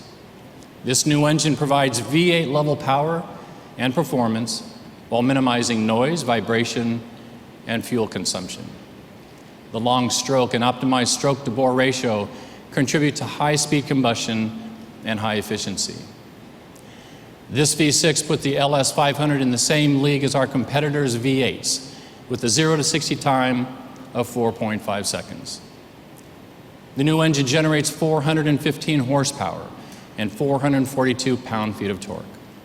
It's paired with the segment's first 10-speed automatic transmission. The gear ratios are spaced ideally for quick response and smooth acceleration. To optimize the new platform, suspension, turbocharged engine, and 10-speed transmission, the new LS uses the most advanced dynamic control system ever offered in a Lexus. Our customers will feel the benefit of precise handling, direct steering, and smooth power of the new LS. Now, the LS also makes a strong safety statement with standard Lexus Safety System Plus, and an available advanced safety system bundles cutting-edge active safety technologies and includes the world's first intuitive braking and pedestrian detection with active steering. So, for example, if a pedestrian is detected in the lane ahead, an alert will appear in the world's largest 24-inch heads-up display. And if a collision is imminent, the LS will automatically brake and steer around the person while staying in the lane. Beyond its outstanding driving dynamics and innovative technology, the new LS embraces 2 fundamental elements of its Japanese roots. The first is omotenashi, or Japanese hospitality. And the second is takumi, master craftsmanship, that lives at the heart of our production quality. For example, this is reflected in subtle touches, such as beautiful interior ambient lighting inspired by Japanese lanterns, and armrests that appear to float next to the door panel. More in the spirit of omotenashi is the available air suspension system activated by the smart key to raise the car and open the seat bolsters, welcoming drivers as they get behind the wheel. Now, once inside, a 28-way adjustable driver's seat with shiatsu massage and heating is available. Rear passengers have available reclining power seats with memory seat heaters and individual climate control. And with the executive package, additional relaxation is available with a heated power rear seat, also featuring shiatsu massage. And there's also a raised ottoman for passengers to rest their feet. Other options include a panoramic roof, 3D surround Mark Levinson audio with ceiling speakers, and that 24-inch color heads-up display. Also, to help drivers stay connected, the 18 model year multimedia system includes 10 years of informed safety and service connect, dynamic navigation that updates map information in real time, and App Suite 2.0, which allows drivers to customize their screens to include flavored apps such as Pandora, iHeartRadio, and Yelp. The all-new 2018 LS500 demonstrates a world-class offering from Lexus and will go on sale near the end of this year. With its dynamic, engaging drive, craftsmanship that's surprising in any vehicle, and innovative safety technology that helps make people better drivers, the LS500 will lead the way as we invite our customers around the globe to experience amazing. And to help launch the next chapter in Lexus's history, you'll see the all-new LS and LC in a Super Bowl spot. Now, the ad will feature a few surprises and includes the new voice of Lexus, Mini Driver. We'll have more information to share with you on that soon. Now, I'd like to thank you for joining us this morning. We will be here on stage for a little while, then feel free to visit us at our Lexus display. Our display is all new this year and is an example of the exciting global direction our Lexus International President, Fukuichi-san, is taking our brand. Just as we're inviting our customers to experience amazing, we'd like to extend that to the media as well. Please feel welcome to join us for some great food in our luxury lounge in our new display. At this time, Chief Engineer Asahi, Chief Designer Suga, and President Fukuichi-san, I'd like to invite you to join me on stage. Thank you very much and have a great day, everybody.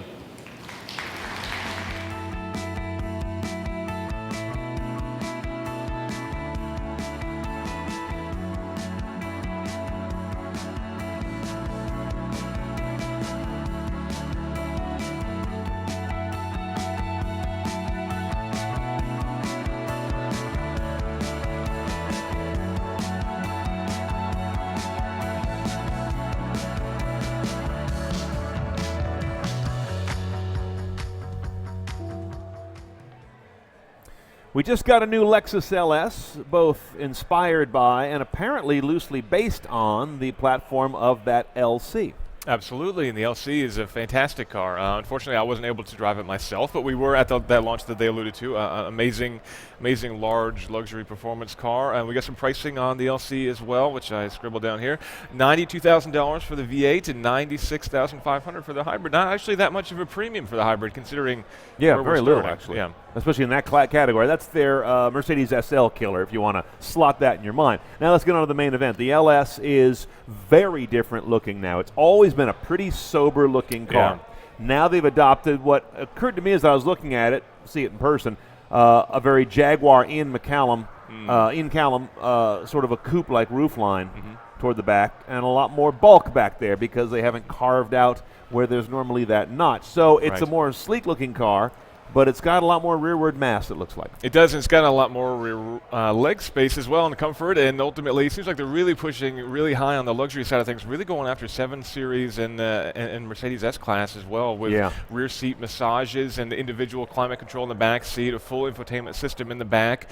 But ultimately it looks like a really nice luxury system, and we were just talking about heads-up display, 24-inch wide heads-up display on the new S as well. 24-inch wide head-up display is going to be a real nice. That's basically all your field of vision that you'll have as the driver. And this has also got another interesting technology related to that, is a pedestrian collision avoidance tech. You'll get an alert if you're possibly going to run over a pedestrian in that HUD, and if you don't take the proper steps, this apparently has a world-first technology of braking and steering to autonomously avoid a direct impact. Right, so it'll steer right around if someone steps out in front of you. If you don't react appropriately. But if you do hold the wheel, if it's like a bag or something that you don't mind hitting, you don't want to swerve to the lane, right. You can, of course, override these systems, which is an important thing to note. Yeah, which would be, that would be important. We're quite not ready for that level of autonomy yet. Now, the LS is no longer available with a V8. Twin-turbo V6 only. Gets the car up to 60 in 4.5 seconds, and is turning into a constant theme in the industry, 10-speed automatic. What do you think about taking some of the prestige away by not having a V8? I mean, that's so long been an anchor of these kind of cars. It definitely has been, but for Lexus, they're less of a traditional mindset with their cars. They can be a little bit more progressive, and ultimately the trend is definitely towards downsizing in terms of either overall size of the engines or number of cylinders within the engine. Yeah. So I think that the Lexus consumers in general are a little bit more progressive and willing to play a little bit more with the idea of a twin-turbocharged engine. In this case, as long as the power is there, and certainly the torque is going to be there, and the performance is there. 4.5 seconds is a pretty quick time for a car that's this big. Yeah, for a big car. This shouldn't disappoint on the performance side of things, and it's got a full air suspension, at least as an option, so the handling should be reasonably good as well. Interestingly, they noted that the car will actually rise itself up as you are approaching based on the smart key. So, we were talking a little bit before about how SUV buyers want that higher seating a little bit. Yeah. This can give you the illusion of that anyway. When you get in the car, then it will sink down after you're in there. And for many, that's enough, because a lot of folks just like the ingress and egress of an SUV. You're not going whoomp down into a hole. So this car, well, as you mentioned, it'll rise up, and they also said the outside bolster will fold itself flatter, so you're not kind of swinging your ass over that thing. And for the secondary market, this is fantastic. You'll see fewer and fewer used cars that have got high bolster wear right there, which is such a constant thing you find in nice cars that you buy secondhand. One of the first things I look at is how's that driver bolster. It's always worn out, shiny, the thread's all ripped up. So that'll do some goodness right there. What's interesting is they definitely talked about how many markets the LS is sold in 90 countries around the world, which you would think is blah, blah, blah, except for this.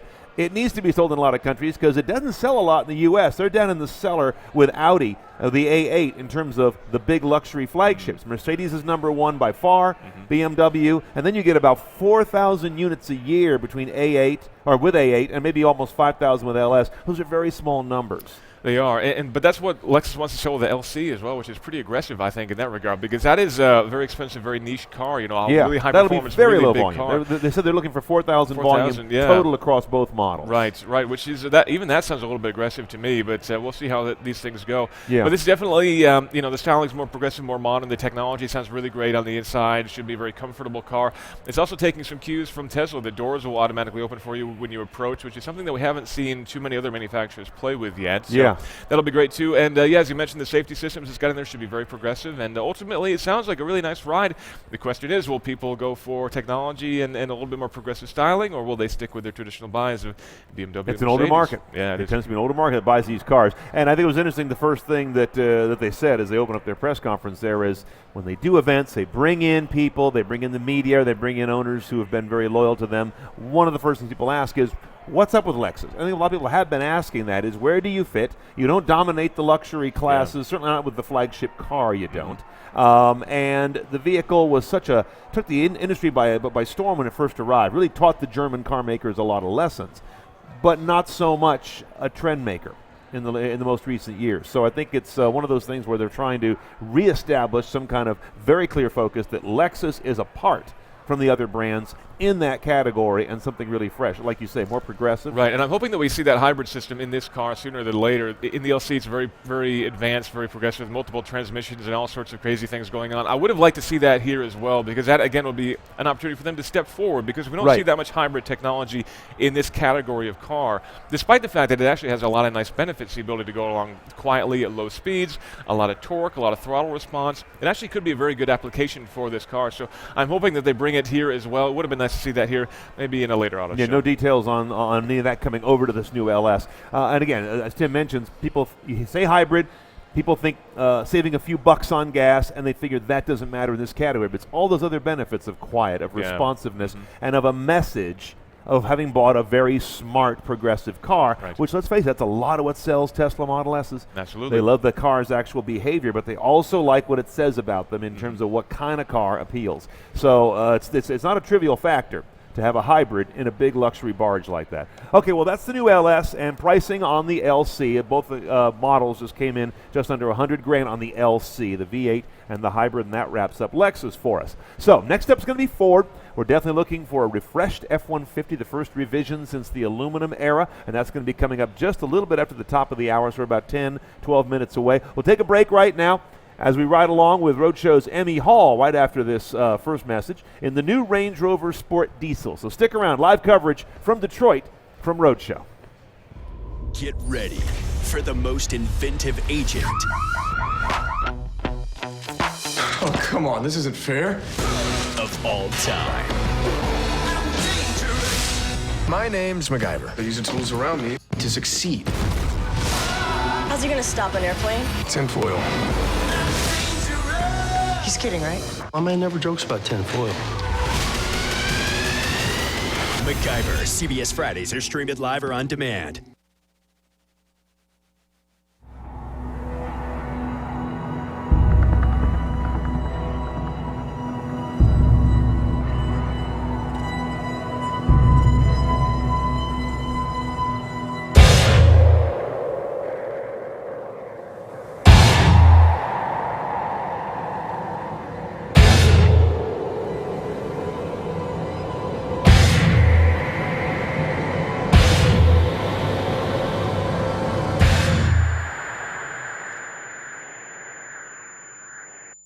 Most Range Rover owners never push their vehicles to their true limits, and that, my friends, is a damn shame because these guys are very, very capable off-road.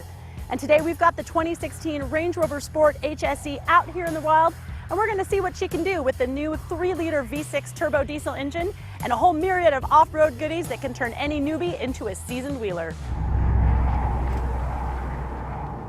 Land Rover has been a pioneer in bringing off-road tech to the masses, and the Sport HSE is no different. Sure, a terrain response management system and crawl control and hill descent control, those things are not going to turn you into a Baja 1000 race star, but they are going to give you more options to wheel safely and comfortably. And speaking of safety, please don't go out on your own. Make sure you bring plenty of water and always bring a tow strap.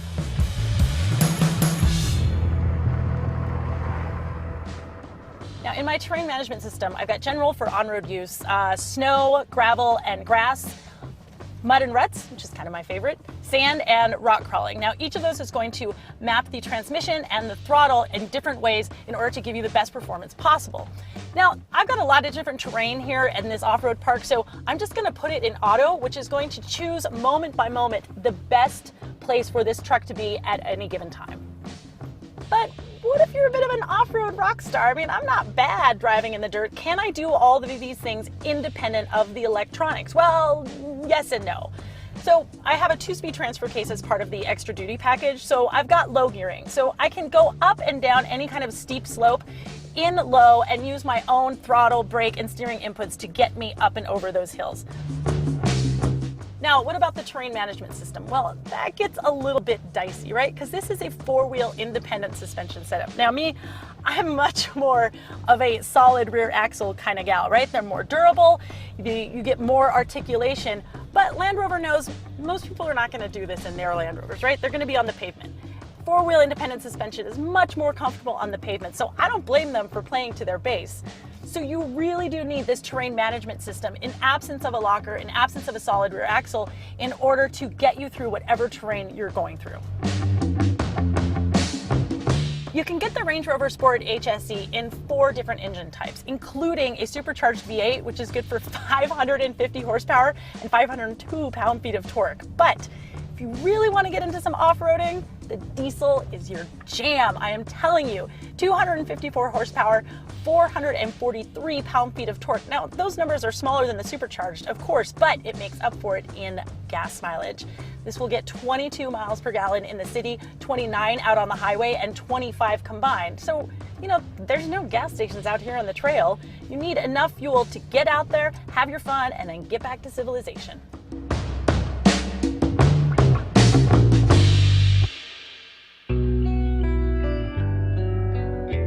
Some of the best advice I ever got about off-roading is as slow as possible, as fast as necessary. We're gonna go down what looks like a fairly steep hill, and I definitely wanna go as slow as possible. So, hill descent control on. I'm gonna take my foot off the brake, work. All right, there she goes. And I'm gonna let the car do its own thing. I'm only inputting with the steering. Now, this section of the hill isn't too steep, So I'm feeling okay. But I have to tell you, I don't like not being in control. Oh my God, okay. All right.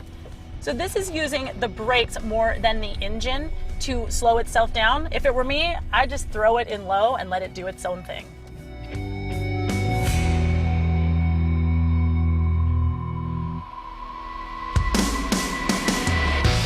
One of the nifty things on the Range Rover is the all-terrain progress control. This is essentially a crawl control, and it's been popping up on a lot of vehicles from the Jeep Renegade to the Toyota Tacoma. Essentially, think of it as cruise control for off-road, okay? So I'm gonna press this little button right here. I'm gonna set my max speed, and now it's gonna go up this hill all by itself with just steering inputs from me. So let's see, we've got a couple of steep spots here. So this is really taking as slow as necessary, very, very seriously. But it's doing a great job. It's getting me up the hill as safely as possible. Now, could this car take this hill faster? Yes, of course it could. But why? So I can use this cruise control to just kind of let the car do the work for me. I'll just sit back here, steer a little bit, and enjoy the ride.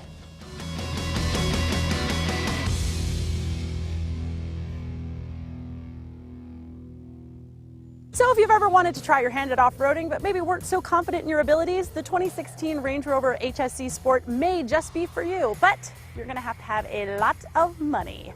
Our test model here starts at $71,450, but if you want all the goodies like a driver assistance package, comfort and convenience, and the totally worth it extra duty package, expect to pay about $84,260.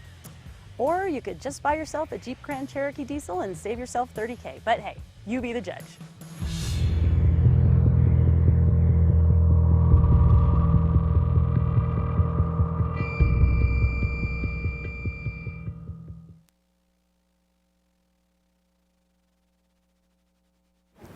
Here at CES, BMW is showing some of the things they've been working on, such as highly automated driving, what BMW calls its personal co-pilot, and also, more importantly, what you're going to do in a car when it can drive itself. Let's go take a drive.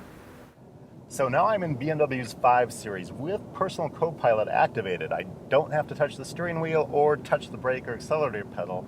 This is like an advanced form of adaptive cruise control and lane departure control. The car is really doing all of its driving right now, and I can just kind of enjoy the scenery. Now with the car doing the driving, it's actually showing me points of interest on the main screen here. And if I want to find out more about them, I can just use gesture control to do this with my thumb.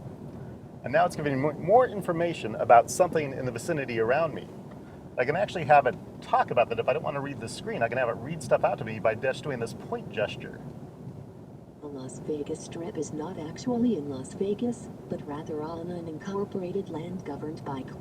And so it was telling me about the Las Vegas Strip. That's pretty cool stuff. And if I want to get rid of the screen, I just swipe to the right, and I'm back to my normal driving screens. And again, I get to see other points of interest around me. BMW has also integrated Microsoft's Cortana as sort of a personal assistant to the driver. So then I can use voice command to look for restaurants, even make reservations at those restaurants on the go without having to touch a screen or anything like that. And I understand that they're not going to restrict you to Microsoft Cortana. If you have a favorite digital assistant like Google or Amazon Alexa, you can use those instead. It'll be up to your choice. Of course, this is still demonstration technology. We'll see how it really comes out in the future. So that's an example of some limited automated driving, plus the fact the car knows its surroundings and can show you what's there. BMW tells me that all these features aren't going to come out at once, but they will be releasing different ones within 12 to 24 months. A little bit away from the hustle and bustle of Detroit 2017, we've been invited to a preview of the latest chapter in the Bentley Continental GT story, the all-new Super Sports. Now, here are the highlights. Its 6-litre W12 has been tweaked to give it 700 brake horsepower and 750 pound-foot, which means 0 to 60 takes 3.4 seconds, and its top speed is 209 miles an hour, which is frankly insane. Bentley's managed to shave about 40 kilos off of its curb weight, which makes it the lightest Continental GT you can buy today, which is pretty fantastic. Now, to separate it out from all the other Continental GTs in the range, there's a new front end, a new rear end, some more carbon details, some black bits on it, some smoky headlamps, and of course, Super Sports badging. There's even torque vectoring by braking in there, which has been borrowed from the GT3R limited run car from 2015, the race car inspired one. Now, if you want one in the States, they're only bringing 250 here, only 150 for the UK. It's a very limited run car. You're going to have to call your dealer pretty quick. For more from Detroit 2017, keep it locked on theroadshow.com.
Okay, here we are looking back at the schedule for the Detroit Auto Show. We're about to go to Ford.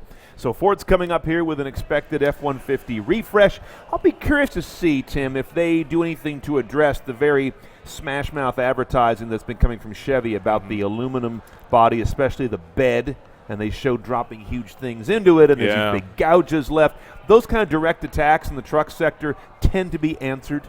I've been wondering the exact same thing. And I think that the easy solution would just be to have a factory bed liner that's basically installed in there by default, and then that would, I think, take care of the issue, but a lot of people want to bring their own, so it remains to be seen. I'm definitely curious about that, too, because that's probably been the sharpest and probably most effective anti-F-150 advertising we've seen since they did debut that all. It's been real direct. So let's take a look what Ford's got with the new F-150 refresh and more. My name is Arthur Zisk. Live I'm from a business Roadshow. research analyst in the Mobility Solutions Group at Ford Motor Company.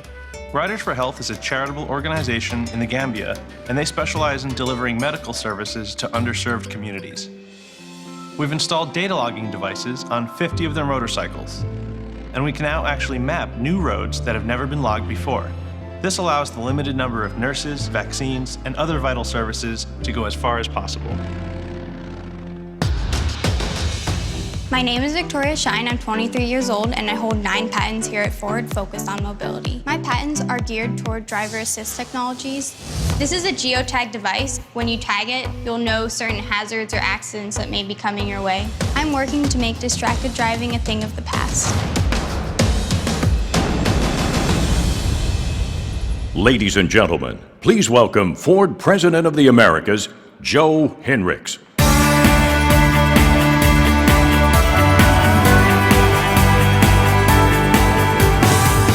Well, good morning, everyone, and thank you for spending some time with us today.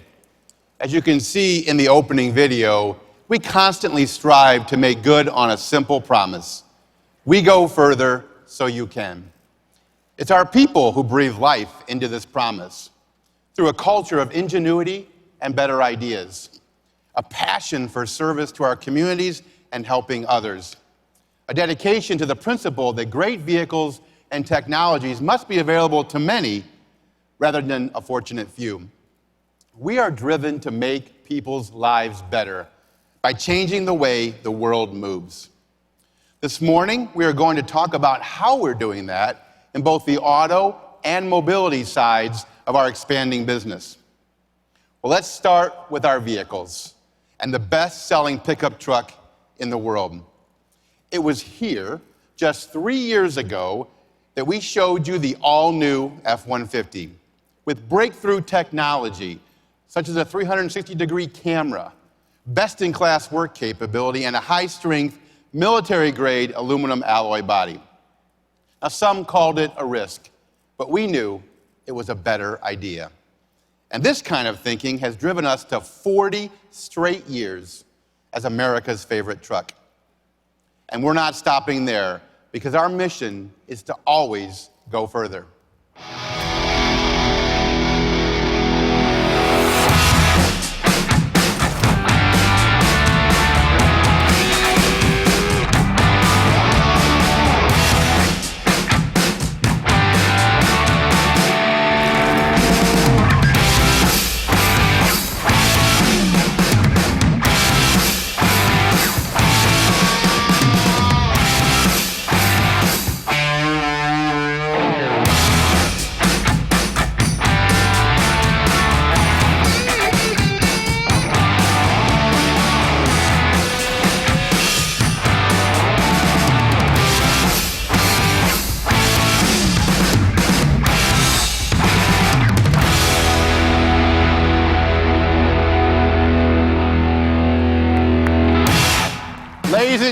Ladies and gentlemen, the new F-150, even tougher, even smarter, and even more capable. With all-new automatic emergency braking, class-exclusive adaptive cruise with stop-and-go technology, more powerful engines, an all-new diesel, and F-150's best towing ever. Now, a new F-150 is always big news. But today, I also have the pleasure of announcing the return of two beloved names to our North American lineup.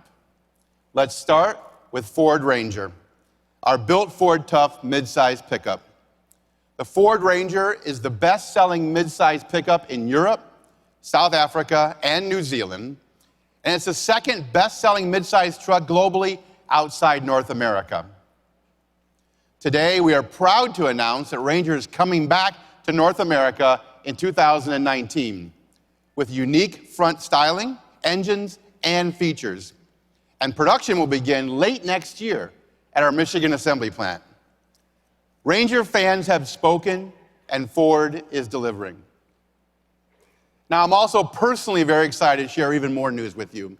If you spend much time on car websites, you know there's a passionate group of people who want a modern version of one of the best-known and best-loved 4x4 nameplates in automotive history.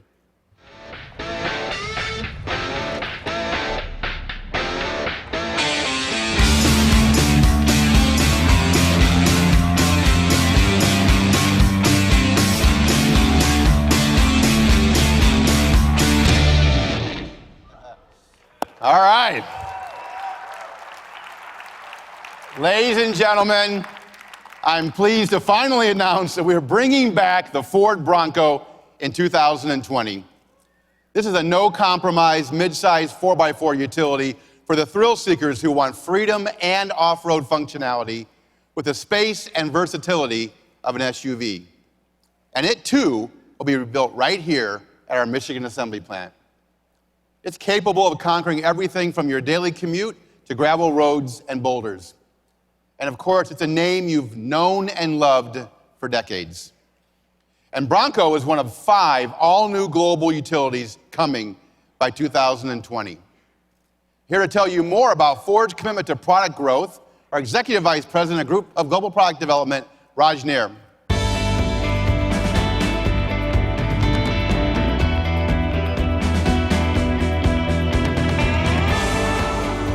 Well, thanks, Joe. Well, the new Ranger and Bronco aren't the only new vehicles on the way. We're also rolling out 13 new electrified vehicles globally in the next 5 years. Our strategy is to use the benefits of electrification to make great vehicles even better. Whether we're talking about trucks, commercial vehicles, SUVs, or performance vehicles, in each case, electrification gives customers more of what they love. More capability for trucks, more productivity for commercial vehicles, more performance for sports cars, plus improved fuel economy on our most well-known and high-volume global vehicles. They include an F-150 hybrid with powerful towing capability and the ability to become a mobile generator on work sites, a Mustang hybrid with V8-like power and even more low-end torque, making it even more fun to drive, 2 new hybrid police vehicles, both of which will be pursuit rated, a transit custom plug-in hybrid, helping reduce operating costs and navigate even the most congested streets in Europe, and an all-new, fully electric, small utility vehicle, delivering an estimated range of at least 300 miles. Plus, our high-volume, fully autonomous vehicle with no steering wheel, brakes, or gas pedal, coming in 2021 as a hybrid. We're going further by putting some of these vehicles on the road this year. We'll also be testing prototypes of Transit Connect hybrid taxis like this one in New York City and other major cities. Plus, we're kicking off a wireless charging pilot in the US and Europe with our Ford fleet. This wireless technology allows you to charge your car simply by parking over a charging pad. No cables or wires needed, so you'll never have to hassle with charging. Now, Ford is also committed to be a leader in autonomous vehicles. More than 1 million people die every year in vehicle accidents globally, and more than 90% of US crashes are caused by human error. Autonomous vehicles could significantly reduce those fatalities, and that alone is a powerful motivator for us. But there's more to it. Autonomous vehicles provide the freedom of mobility to the elderly, people with disabilities, even children. So this year, we're expanding our testing in the US and starting to test on European roads. Plus, we're introducing our next generation Fusion hybrid autonomous development vehicle, which we revealed last week at CES and is now on our stand. This brings us another major step closer to high-volume, fully autonomous vehicles in 2021. This progress and our commitment to autonomous vehicle leadership represents Ford at its best. When the first fully autonomous vehicle from Ford comes in 2021, it will not be for those who buy luxury vehicles. It'll be an autonomous vehicle designed to serve millions of customers. It's the same commitment to bring technology to the masses and make their lives better that's defined us as a company for more than a century.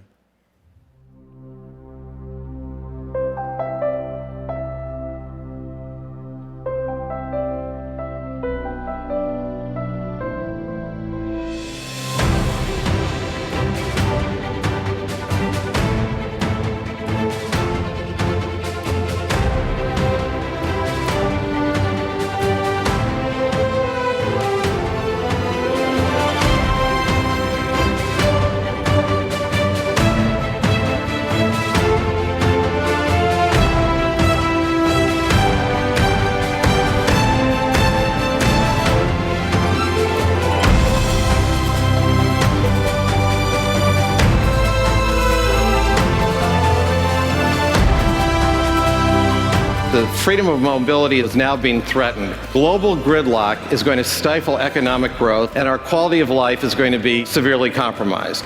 We need to respond to this challenge. Ladies and gentlemen, Bill Ford.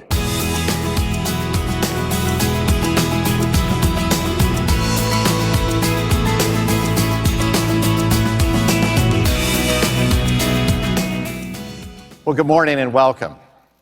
You know, it was nearly 6 years ago that I gave that TED Talk, and it may have seemed radical at the time to call for such huge changes to our industry and to our business model. But I believe strongly that the auto industry was on the cusp of a revolution, the most significant one since the advent of the assembly line. We started our journey in earnest that day to become an auto and a mobility company. I spoke of cities becoming even more crowded within 20 years, and now an estimated 3/4 of the world's population will live in just 30 cities. This is an issue that goes far beyond congestion. It's one that represents a massive challenge to mankind, one that affects our well-being, access to health care, clean drinking water, food, a safe place to live, and even the ability to find work. In fact, a recent study showed that commute time, a key part of mobility, is a critical factor in escaping poverty, more than other factors like crime or grade school test scores. And surprisingly, people living in the largest US metro areas have fewer jobs in their vicinity than they did 15 years ago. So to me, this has gone far beyond an inconvenience. It's affecting humanity and society. Within this confluence of factors, we have the chance to truly make people's lives better. It's both an exciting opportunity and a big responsibility. We have a vision of what our future should look like in all aspects of our business, and it's underpinned by a zero mentality for our vehicles and the facilities in which we build them. Through the use of advanced technology and mobility solutions, we're aiming to reduce vehicle crashes, traffic fatalities, and injury severity, and help move them towards zero. And to use zero minerals in our vehicles that contribute to conflict. In our manufacturing plants, our goals include reducing drinkable water use to zero and helping deliver clean water to communities that need it, and sending zero waste to landfills from our facilities around the world. These are the goals which are driving us into the future. My great-grandfather believed that companies existed first and foremost to serve society. And this is a belief that I share. But it must be reinterpreted to be relevant for each generation. And that's exactly what we're doing. And to take us there, I'd like to welcome our CEO, Mark Fields.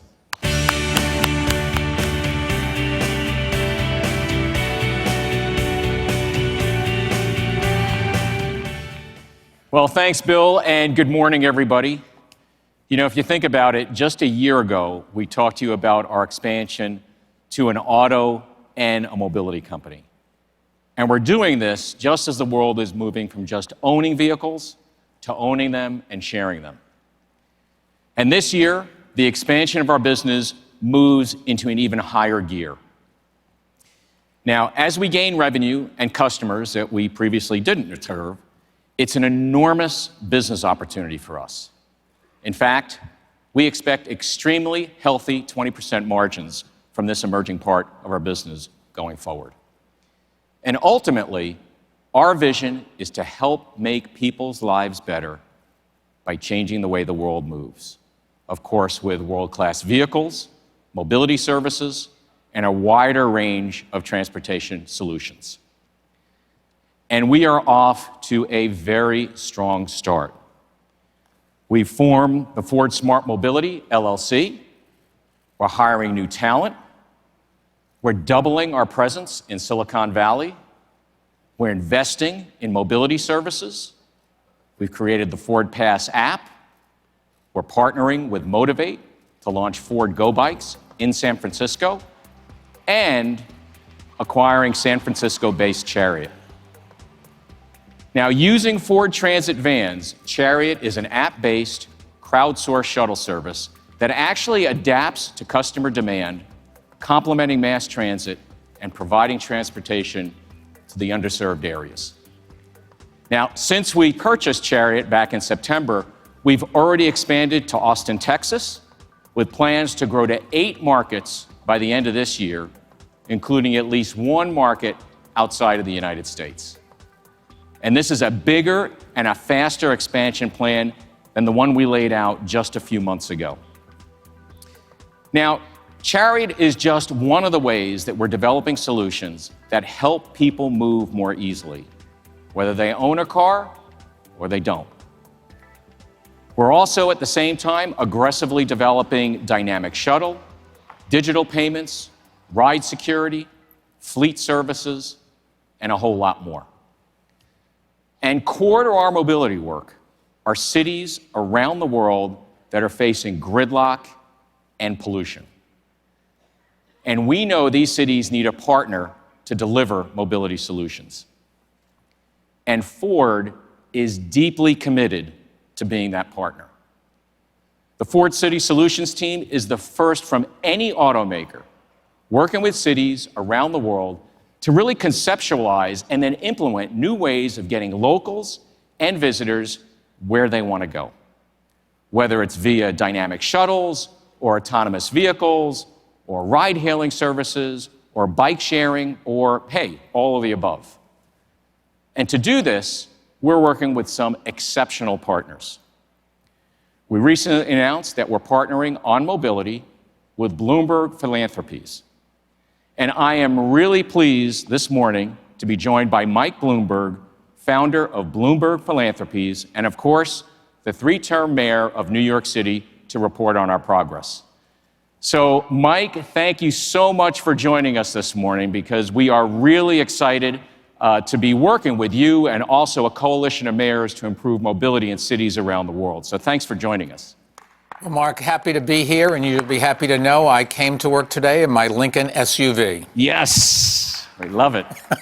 Now, Mike, you and your team, you saw the opportunity to engage mayors around the world on the topic of mobility a while ago, and in October, you announced an initiative to engage cities in planning for this future. So can you tell us a little bit about this initiative and also why you did it?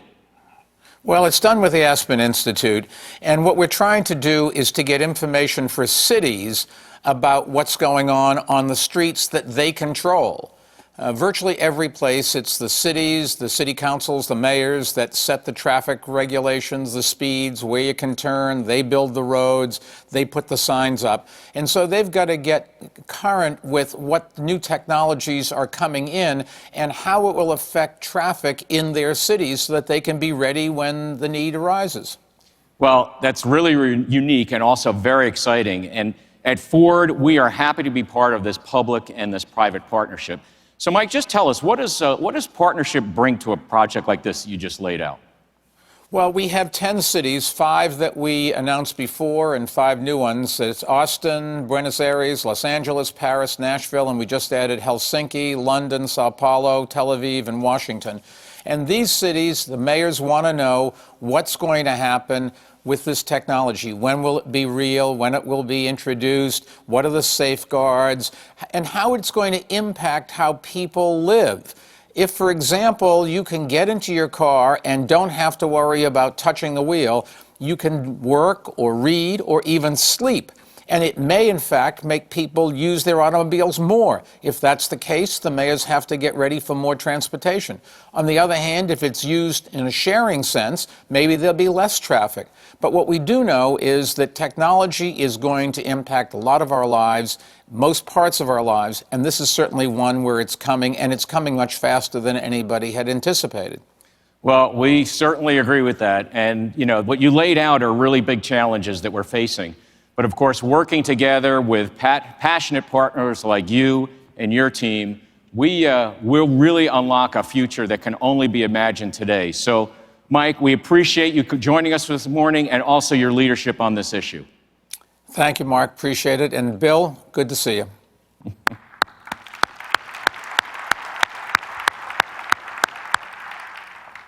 Now, another partner and a thought leader on mobility is Walter Isaacson. And Walter is the president and the CEO of the Aspen Institute and is also well known for writing the biography on Steve Jobs. And we're proud to have Walter with us to have a very candid conversation about what more that we can do on mobility so that together we can create the city of tomorrow. So let's welcome him to the stage, and also let's welcome Bill back.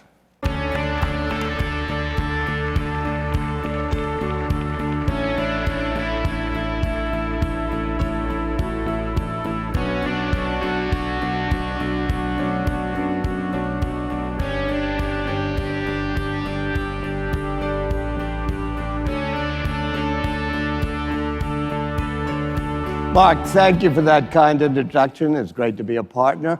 As you and Mike were just talking, we like this notion of a partnership of public, private, and communities working together to facilitate cities in this, what you called, a major revolutionary change that we're about to see. And we're delighted to be working with you and Ford Motor Company on this issue. So let's get started with our questions here. Bill, you've called mobility a basic human right. Why, as most of us think of it as a convenience, why do you call it that? Well, it's an inconvenience when you're stuck in traffic for half an hour. It becomes a human right if traffic literally can't move. And you know, we've all seen these examples of gridlock all around the world, which are horrific. A lot of us travel and sit in those. And when it starts to affect the most basic human needs, things like clean air, food delivery, healthcare delivery, poverty, people unable to get to where their jobs are, then it really does become, I believe, a human rights issue. And I think it's really important, therefore, that we take it from a world of technology and distill it down to the human impact. And what is the impact of the lack of mobility? Yeah, Mark, you've talked about what you've done in the past year with mobility, expanding your business. What comes next? Well, overall, even with all the progress that we've made today, it's really important for any business to have one foot in today and one foot in tomorrow. And that's why we're spending so much time on the city of tomorrow, because we see partnering with cities as a great opportunity for us.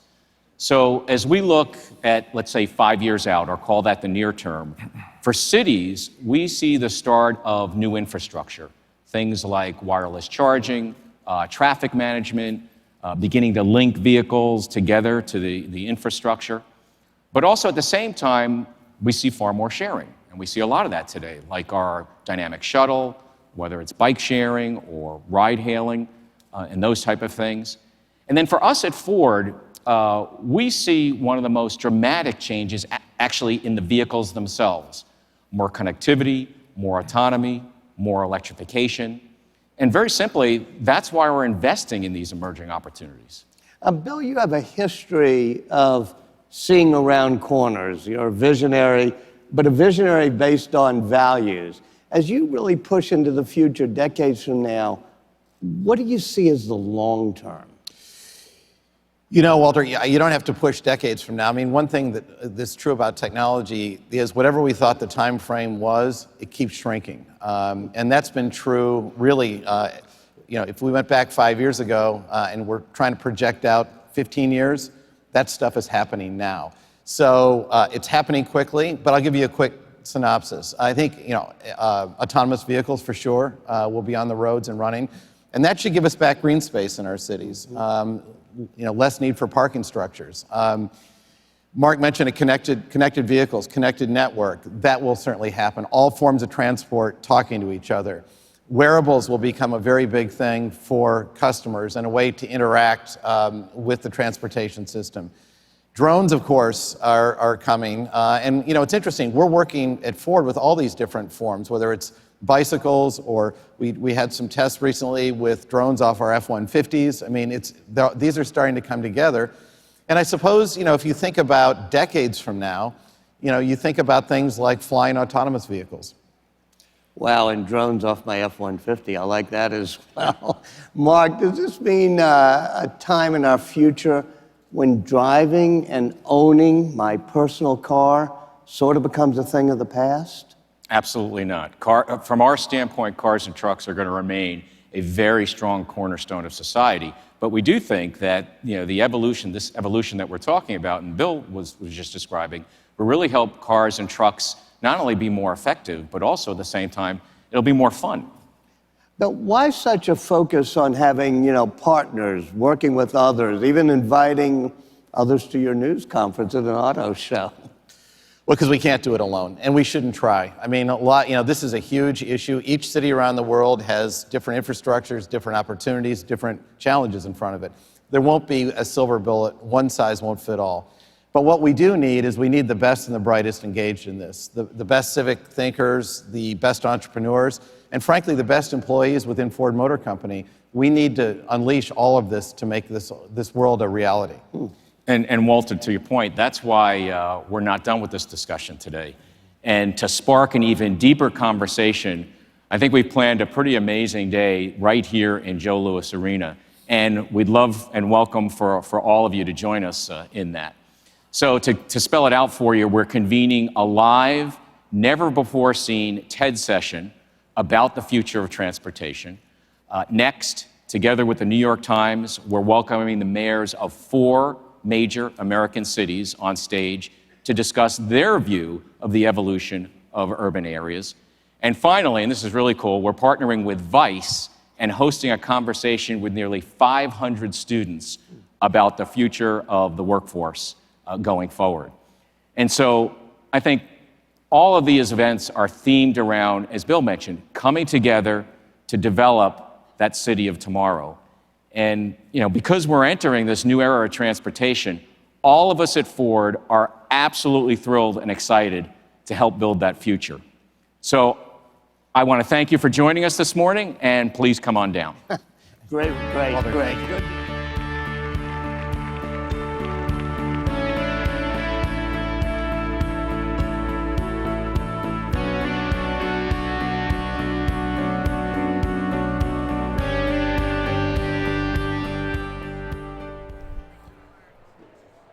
Okay, Ford heavied up on a lot of things in this one. A lot of vision and a lot of cars, Tim. So first of all, as we expected, we have a new F-150 diesel, 10-speed automatic emergency braking, and they say the only vehicle in its class with now adaptive cruise control. Full stop adaptive cruise as well, so it'll take you right to a stop at a stoplight if there's someone ahead of you, and then we'll take off from there again, which is great. But what we didn't see were either the Bronco or the Ranger. They showed us the logo of each of them and promised that the Ranger's coming in 2019, the Bronco the year after.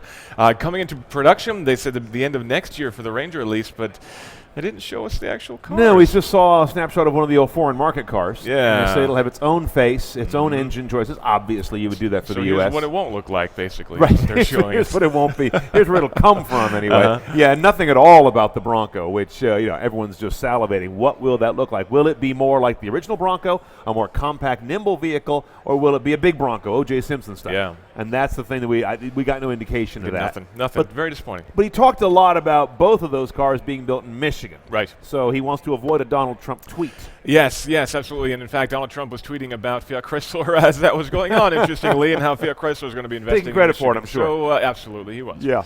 Let's see. We also learned that there is a lot more hybridization coming to the Ford line in some vehicles that a lot of folks may not have thought were naturals for it. There'll be a hybrid Mustang.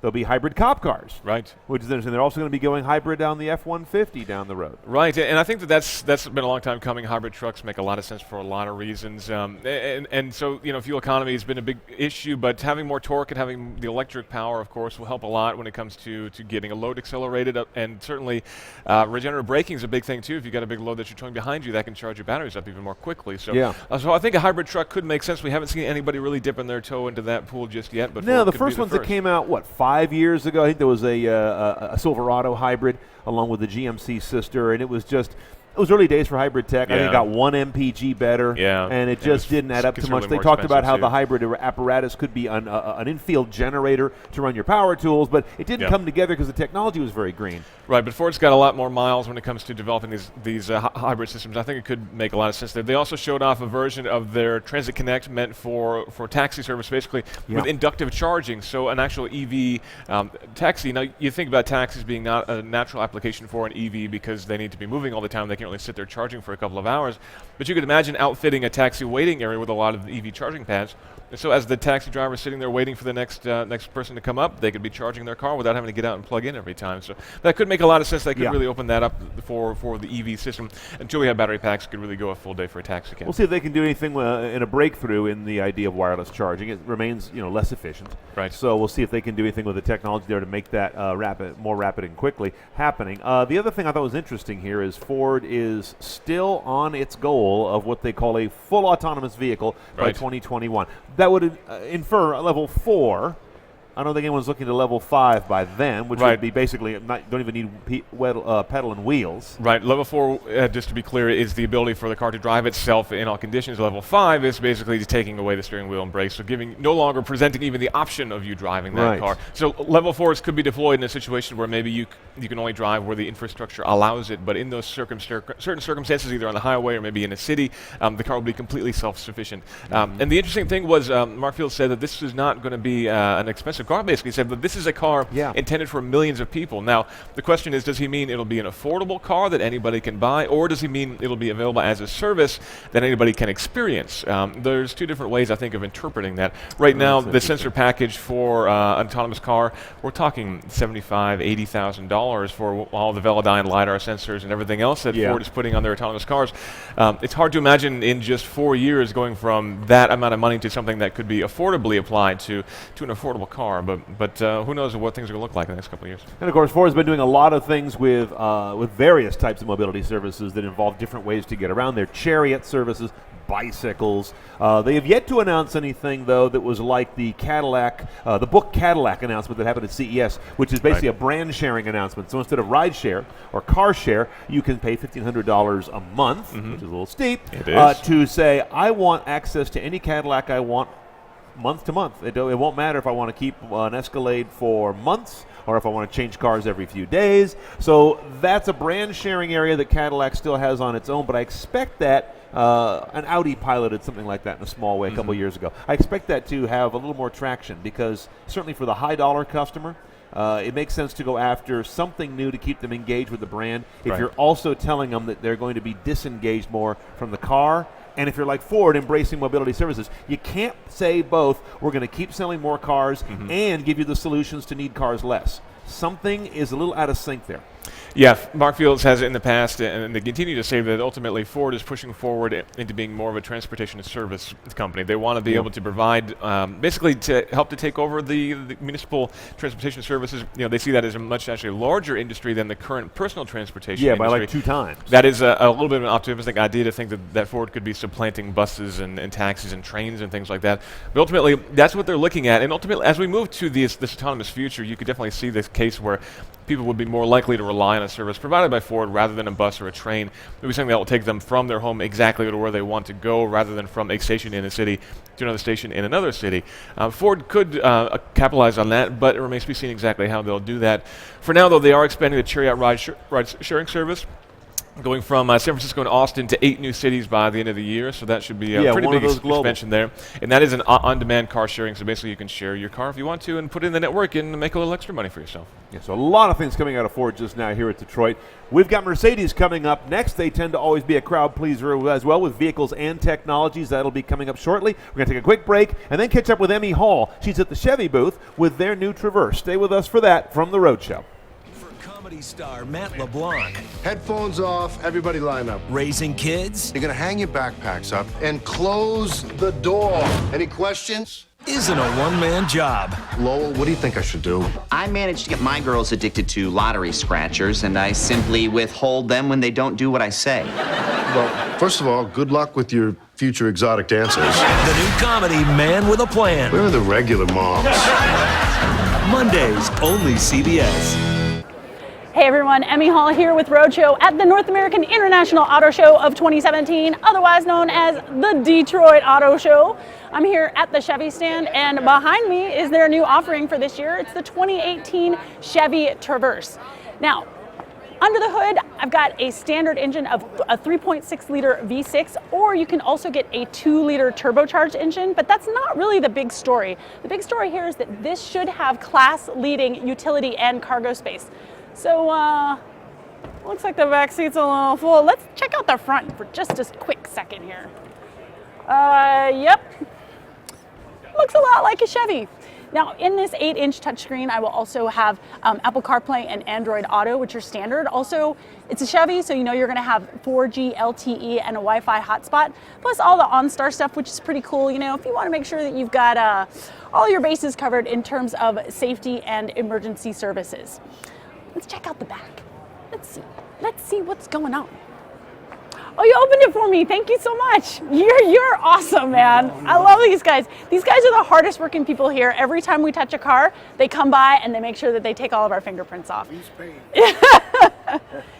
So in the back here, even with these third row seats up, look at that. I've got a ton of space. Now, when I take these things down, wait, how do I? Oh, there's a button. There's a button. Doesn't matter if there's a button. Not working. Not working. Ah! Bummer. Can't get anything right these days, you know? All right, let's go over to the other one and see if we can get into the back seat. Come on. Come on.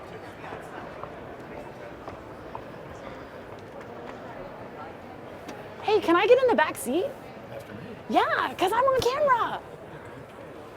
See how when you have a camera, you can do whatever you want. Thank you so much. That's wonderful. I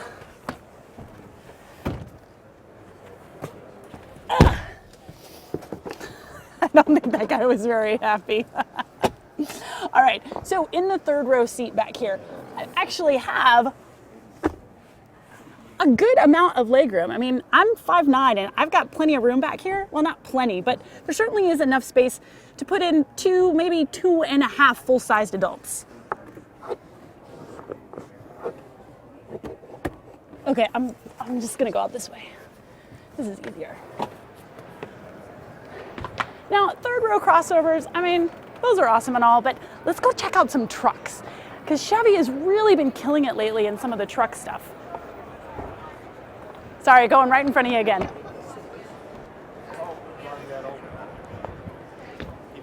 Now, when they first came out with the Colorado a couple years ago, it was a really big deal, right? They finally came into the mid-sized truck segment with a bang. Then they started offering a diesel, which was even better. Then they offered the Z71, which you can see right there. I mean, that looks pretty awesome, right? But I'm super excited for this new ZR2. And what's cool about this is they didn't go to a regular suspension and shock manufacturer like Fox or King. Instead, they went to F1. Yes, they went to F1. So this has got F1 inspired suspension. It's got a Multimatic valve suspension. So I don't know, it's just gonna be really cool. And I really can't wait to drive it to see how it's gonna perform off-road versus with this kind of a suspension setup versus your standard King or Fox shocks. Now, another thing that's great about this, I've got a spare tire carrier mounted right in the bed. And they've really done a lot to try to make this truck a little bit more off-road worthy. You know, the regular Colorado, sure, it's great, it's got a lot of good features on it, but the approach and departure angles, maybe not quite so great.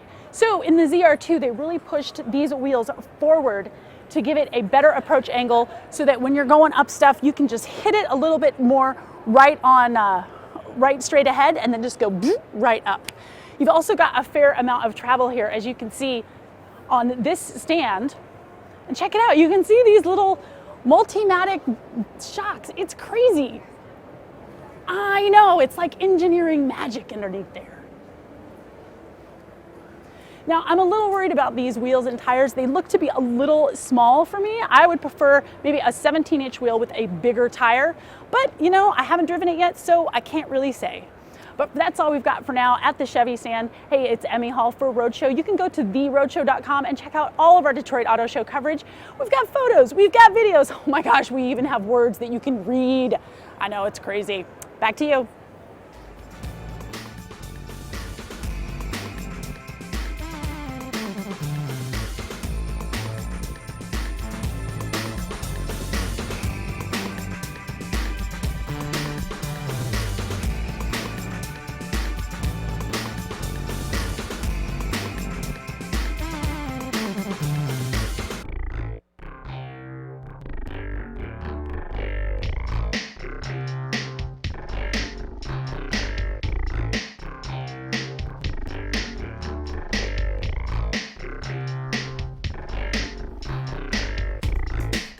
All right, folks, here we are back live in Detroit, and Brian Cooley with Tim Stevens getting ready to go to yet another of the unveils here on this very busy first press day of the North American International Auto Show. Carrying it all day for you today, and we'll have all of them tomorrow as well. Now, let's see, Tim, we're about a minute or two away from Mercedes. What do we expect from Benz? One of the things we're going to see is a new Mercedes AMG GT. It feels like we just saw that car. They unveiled it in Paris back in 2014. It still feels brand new. I don't even think I've seen one of those on the road yet. But ultimately, they're going to give us a refresh of that, so some new looks, new stylings. GLA facelift as well on there, and a few other things as well. And a new E-Class Coupe, I think, is going to be the big story of the day. That's right. New E-Class Coupe, the coupe version of the new E-Class that we saw debuted here. It was a year ago. We saw that unveiled. Mm-hmm. So they're following on there with, again, a car that's going to have relatively niche appeal because it's not only in the car class, but it's a two-door within the car class, but an important one to get people excited about E-Class. And going up against that newly refreshed 5 Series that came along, both of those cars pulling down from their large flagship brethren almost the same technology at this point. It's no longer limited to the S-Class or the 7 Series to get the best tech. Absolutely. It's great to see that coming down. Mercedes is also going to show off their concept electric crossover SUV, which has some inductive charging tech. So Ford was just talking about that with their Smart Connect. Yeah. And now we're going to see that from Mercedes-Benz as well. Basically, the idea, a lot more convenient if you don't have to get out of your car and plug it in, if you can just pull over a pad and have that be charged wirelessly. As you mentioned, not as efficient and not as fast, perhaps, as a plug-in charging. But ultimately, if you can build it into, let's say, a lot of parking spaces at the shopping mall, maybe, and even it'll make it a lot more convenient for you. It needs to be in all the long-term locations where the relative inefficiency is okay because you have hours or overnight to leave it. I mean, that to me, I don't keep cars in the garage. Well, keep the old cars in the garage. The new cars are up front. Whenever I take home a plug-in hybrid or something to take, and I've got it on review, something worse than dealing with that filthy, dirty cord laying across the ground, plugs into the garage, runs on the ground. If it's raining, I get this wet mess I have to keep doing and undoing. It's time to get rid of the cord to go to a plug-in car, but obviously you don't want to extend the charge time. Right. So I'm starting to think more and more how important that wireless charging is to make this more convenient and less of a hassle to drive something electric. So let's see, we've got that coming up now with Mercedes live from Detroit. Let's go check it out from Roadshow.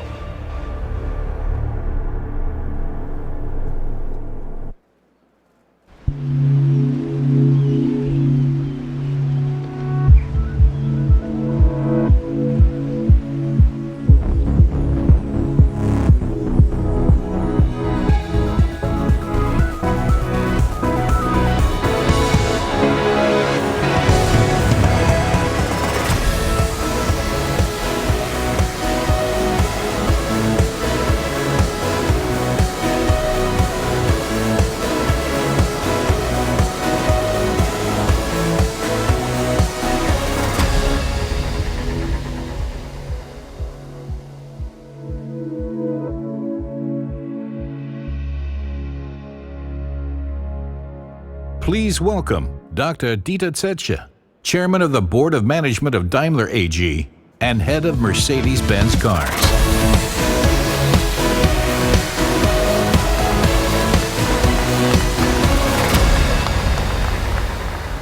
Good morning. We're back here in Detroit, so at least 3 things are certain. The holiday season is behind us, a new year is upon us, and the Detroit Lions are out of the playoffs. But beyond football, a lot of things changed for the better in Detroit. In its heyday, this city was the hub of American car manufacturing. Now it's undergoing an encouraging revival. Electric cars are writing a similar comeback story. In the early 1900s, they captured market shares of close to 40% here in the US. And now it seems more likely than ever that EVs will return to capturing a significant market share. With Electric Smart, we've been a pioneer in fully electric driving going back to 2007. And this is the prototype for a whole new generation of electric cars.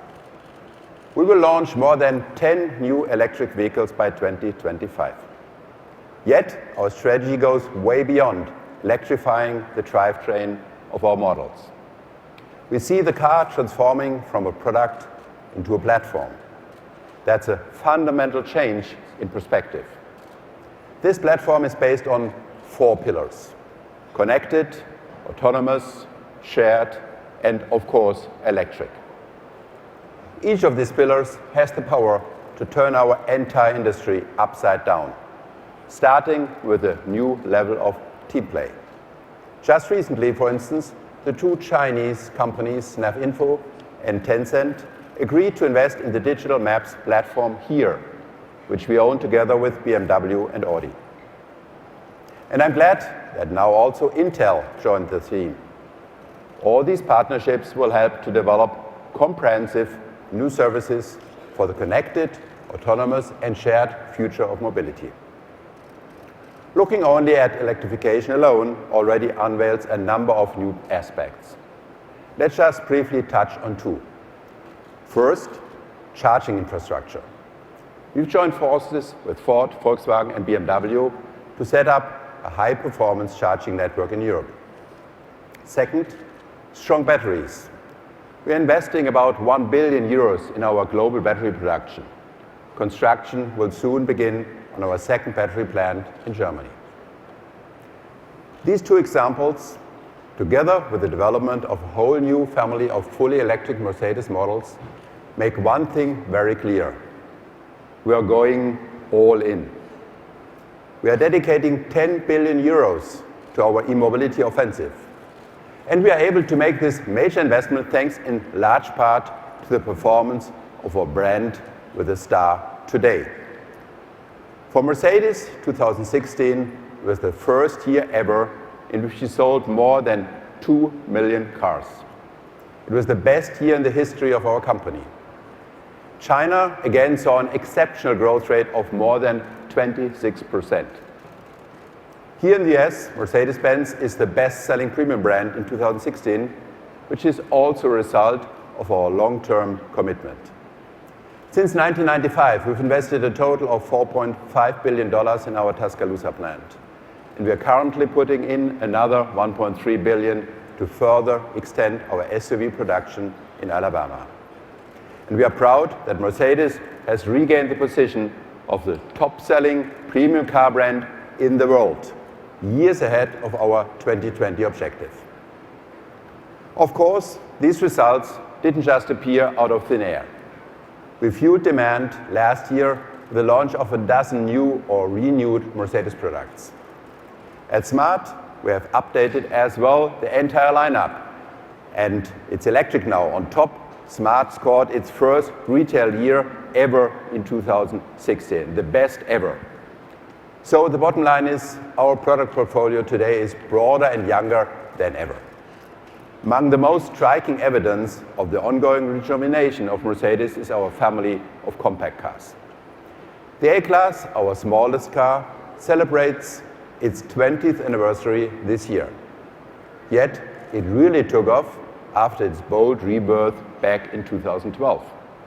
In Europe, for example, the average buyer of the current A-Class is 13.5 years younger as compared to customers of its predecessor.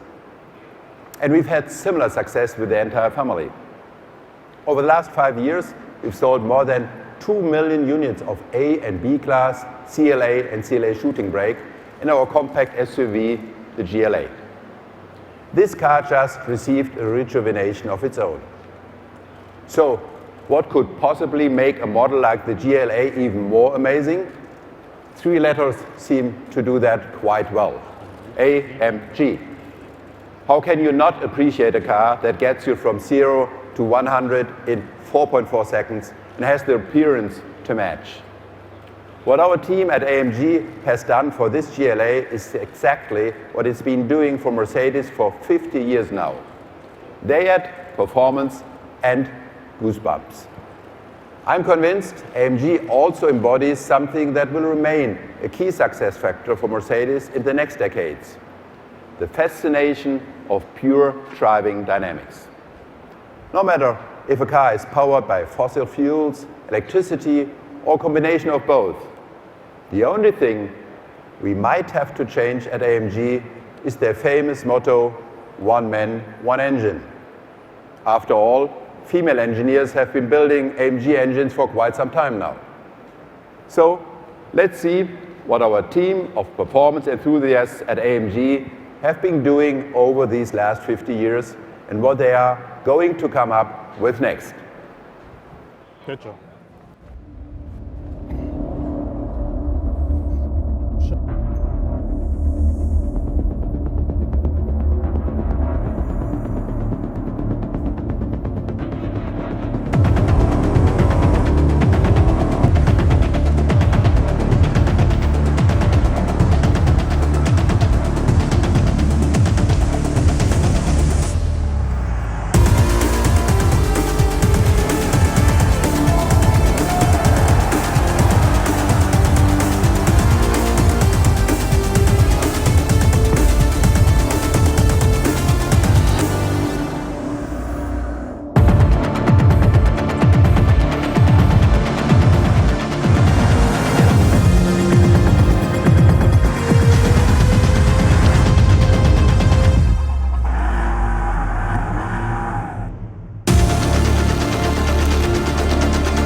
Please welcome Tobias Mers, Chairman of the Board of Management of Mercedes-AMG.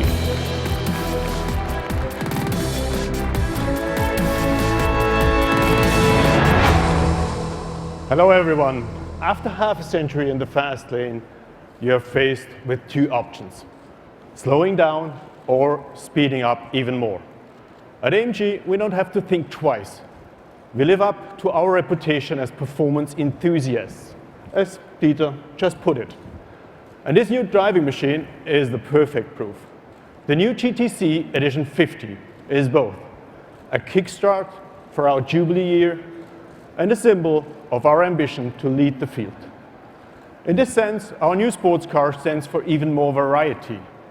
Following the GTC Roadster, we add another power stage to our GT Coupe lineup. With a maximum power output of 557 horsepower, the GTC ranks between the S and the R model, extending the AMG GT family to even 7 members. And as you will have noticed, the Edition 50 comes with a distinctive design feature of our successful GT3 race car, which will make its US debut at the 24 Hours of Daytona, raced by our performance team. Our new interpretation of the Panamericana grille, as a defining attribute of the entire AMG GT lineup, it makes our roots in motorsports even more apparent. Moreover, all GT models will feature technical innovations that we first introduced on the GTR. Take our intelligent active air management system, for example. Alongside other benefits, the air panel guarantees a significant increase in aerodynamic efficiency. And since AMG always strives to get even better, we also updated the GT and GTS versions, including a performance increase. That's what I call a great birthday present.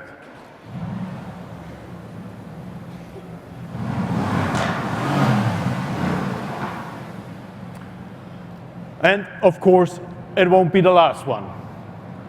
It's no secret that we are working on a road-going AMG hypercar, powered by our slightly modified Formula One drivetrain, a true performance hybrid. I know there are wild speculation regarding its performance data. So let me tell you, you can expect a combined power output of more than 1,000 horsepower. Add to that an electrical range of about 25 km, a front axle driven purely by our powerful and highly efficient Formula One wheel-selective electric motors, and you get one of the most fascinating two-seaters that ever hit the road. And of course, we are already doing quite well in terms of fascination. 2016 was another record year for AMG. Worldwide, we handed over almost 100,000 cars to our customers, an increase of 44% compared to 2015. And since we are further expanding our model range, we are on track to reach even more ambitious targets. So one thing is for sure, at the age of 50, we don't even think about slowing down. And for me, the best way to celebrate our birthday is even with more launch parties over the year. And now, please welcome Daimler's new head of research and development, Ola Kalinas. Ola, stage is yours.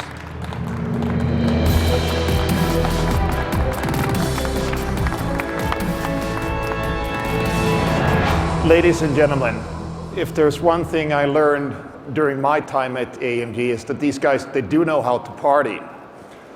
You know who's also celebrating their 50th birthday this year? The CES. That's where I started off my year, 2017. Here's what innovation looked like at the first CES back in 1967. And what was the coolest gadget this year? You guessed it. How could any virtual adventure compare to actually driving into the future? Especially when you do it Mercedes-Benz style. Fully connected, fully electric, and fully tailored to our customers' needs. We gave you a taste of this future a year ago here in Detroit when we presented our all-new E-Class. Since then, it has passed on its good genes to an expanding model family. With its unique assistance systems, the E-Class sedan is a great business partner. Additional space makes it the E-Class wagon, perfect for road trips and family holidays. Combine the E-Class's typical intelligence and functionality with enhanced off-road capabilities, and you get our new all-terrain. And if you're running a little late for a meeting, no ride will take you through corners like the Mercedes-AMG E63, the most powerful E-Class of all time. What do our customers think of this dream team? They love it. In total, we sold more than 250,000 units of the E-Class sedan and wagon since April last year. Now, if you ask me which E-Class model I add to my garage first, it's the one celebrating its world premiere today, our all-new E-Class Coupe. Why is that? First of all, our new E-Class Coupe comes with amazing driving dynamics. That's thanks to our powerful and efficient engines, delivering up to 333 horsepower in our E400 4MATIC, all combined with our 9-speed automatic transmission. Plus, compared to the sedan, we lowered the suspension of our E-Class Coupe. In addition, compared with its predecessor, we widened its track by nearly 70 millimeters, or 2.8 inches. But no matter if you prefer the metric or the US system, you will enjoy great driving dynamics. At the same time, this elegant and sporty car offers premium interior space, the second reason why I love our new coupe. I'm 6'4.5", so in many coupes, my ears tend to get stuck between my knees. That's not the case here in our new E-Class Coupe. It offers very generous interior. You can sit comfortably even in the rear seats when driving long distances. And thanks to its perfect proportions, our new E-Class Coupe shows off an amazing design. Gordon Wagner likes to call it the next step in the evolution of the Mercedes-Benz design language. I call it my third reason for loving this car.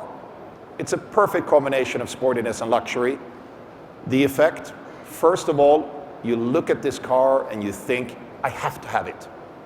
But there's more. It's a car that makes you feel at home. So without any further ado, ladies and gentlemen, please welcome Brenna Whitaker and the new E-Class Coupe.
I look up into the night.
of my life isn't real.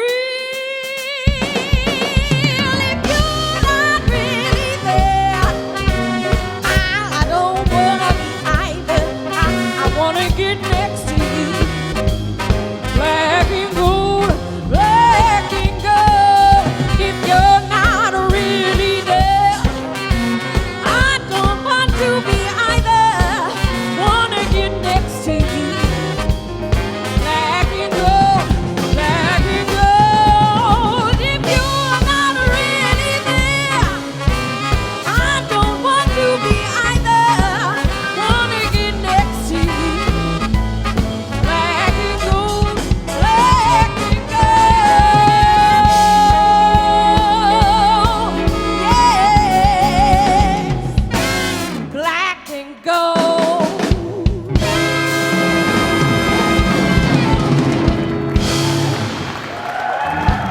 Thanks, Brenna. Wonderful performance. Thank you very much. It's a pleasure. Thank you.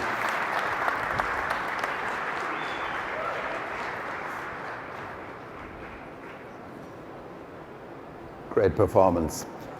Listening to Ola talking about the new E-Class Coupe really made me want to drive on one to the stage. And I can tell you it drives at least as good as it looks. Of course, we're also working on a version of the E-Class that's even better prepared for the next hot summer than this coupe. And this E-Class Coupe is just one of several reasons why we are looking ahead with confidence. We expect an improvement in the global economy and also a slight growth in the world's car market. At Mercedes, we again aim to outperform the premium car segment and will strive for another best ever sales year in 2017 as we roll out more attractive new products, as you can see here. With that, I'd like to invite all of you up to take a closer look. Thank you, Happy New Year, and enjoy the rest of the Detroit Auto Show.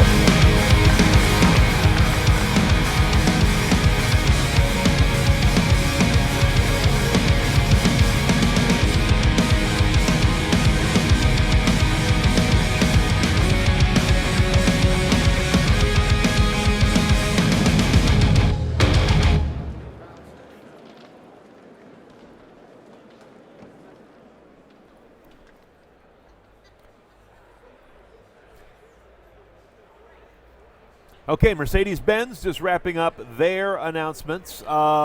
We expected the E-Class Coupe. We got it. Got a lot of nice jazz music after to go a bit with of a it. delay. Yeah, I had to make sure that we were in the mood before they rolled the thing out. That was I almost guess. like a Lincoln approach. You know, It definitely music, nice furniture. Oh yeah, we have a car too.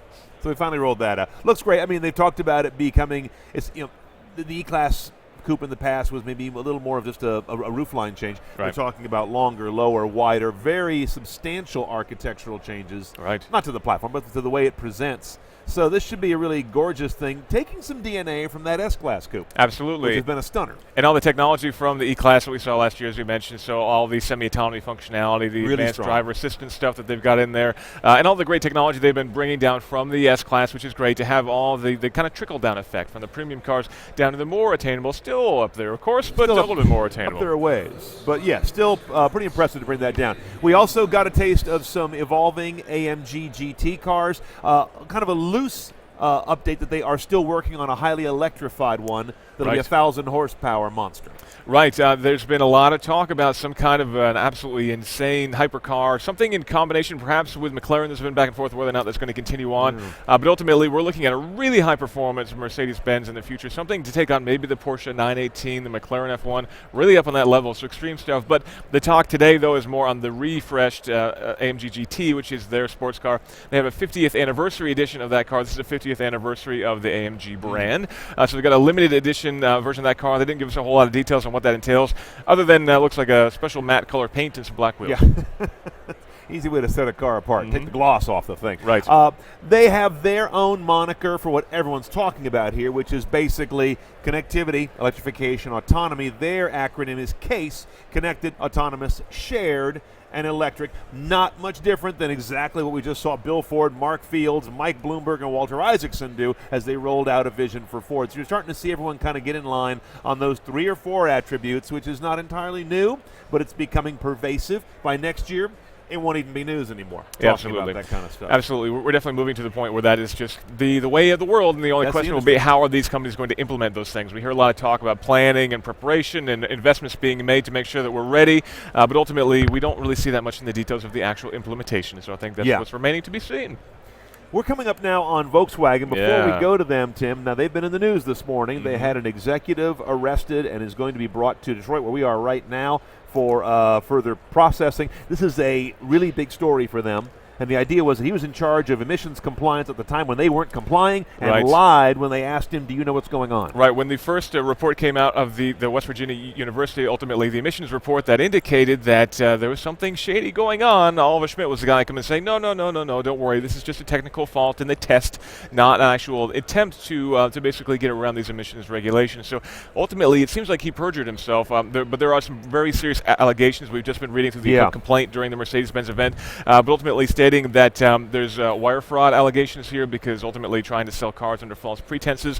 There's the perjury charge as well, which is really troubling. There are multiple employees that are now testifying on behalf of the government, effectively against Volkswagen in order to protect themselves.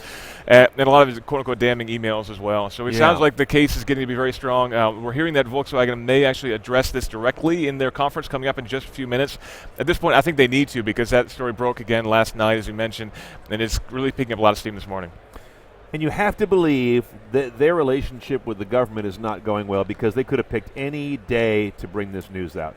They chose to do it today. Absolutely. That cannot be a coincidence. Absolutely not a coincidence. I mean, a lot of these executives are probably in town that might not have been otherwise, so there's an opportunity to pick up this individual if indeed he was taking a little bit of extra time. In Florida. He was apparently in Florida, so maybe he was hanging out in Florida. There's also been, we had an earlier Volkswagen event that got moved from the U.S. to Mexico, actually, a press launch event. There was a lot of speculation there that perhaps that was to allow for some executives to be there. But again, that's just a lot of speculation. Who knows? Right. And we want to say these are allegations of perjury by this executive. Obviously, right. A lot of questions to be raised, a lot of things not known at this point. But again, we're just a few minutes away probably from getting a little bit of clarity of exactly what's going on. But this is, I think, as you mentioned, an indication that things are not going well, and that ultimately we're still just at the beginning of a lot of the legal proceedings that are going to take a long, long time to go through.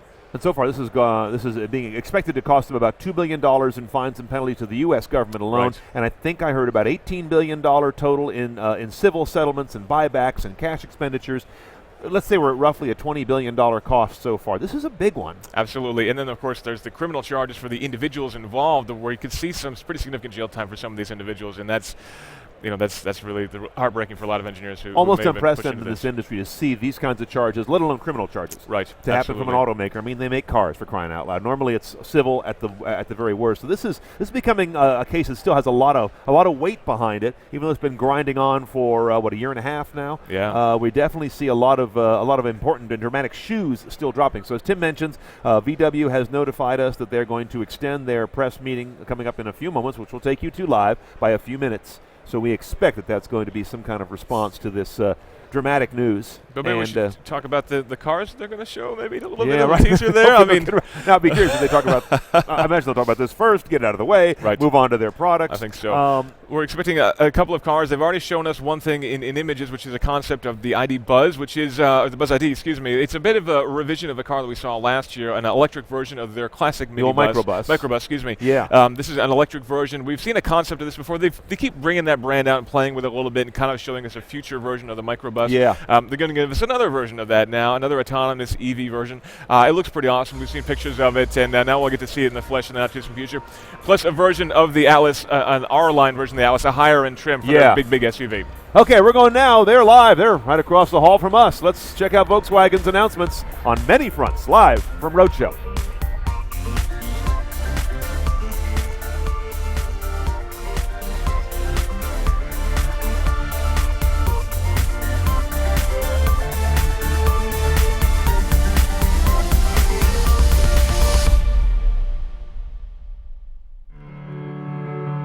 Can you see me?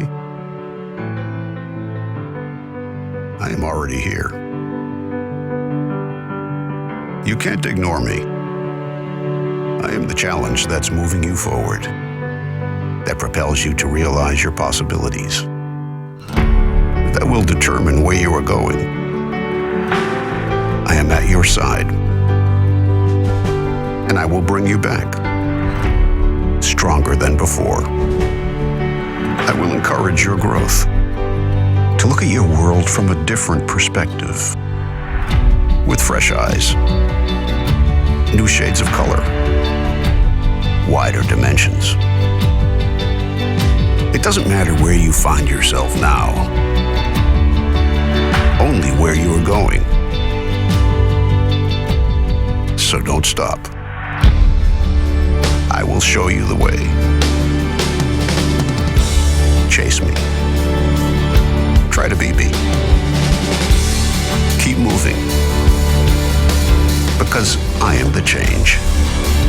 I am the driver of change. This is about the greatest change process in the history of the company. I think Volkswagen is writing the next chapter of our story in the American market. We think new.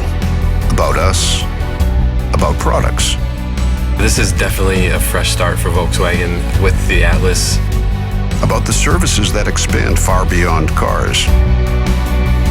About a new experience of mobility. The best vehicle, the best Volkswagen for the Americans, and I think they did it. Without compromise, without restraints, with a new freedom. For me, it's like the Beetle did in the history. So it's like Volkswagen is coming up with an American-built SUV for this market. It's a huge milestone for Volkswagen in America. We are the change. The driver of change.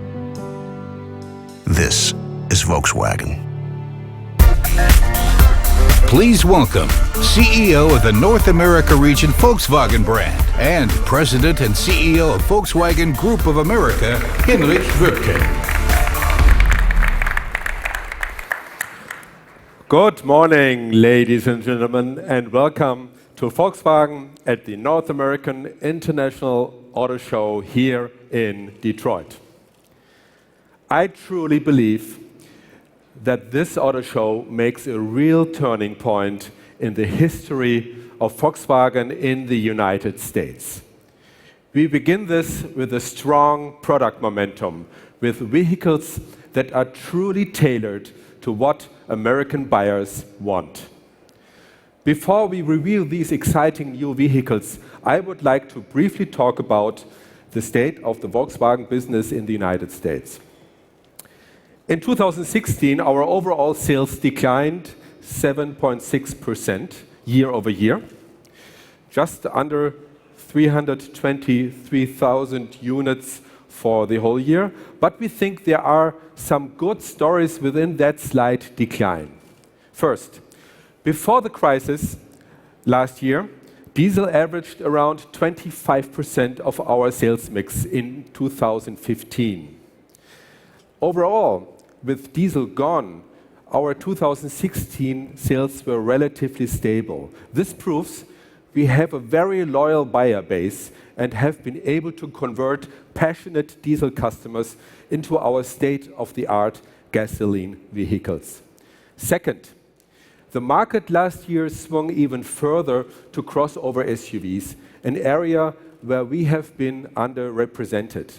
Tiguan sales improved nearly 22% year over year, making us very hopeful for our new SUV offerings that goes on sale this year. Third, in the last 2 months, November, December, we narrowed the sales gap with an increase of 22% over 2015. So for a year full of challenges, we are encouraged by where we ended up in terms of sales.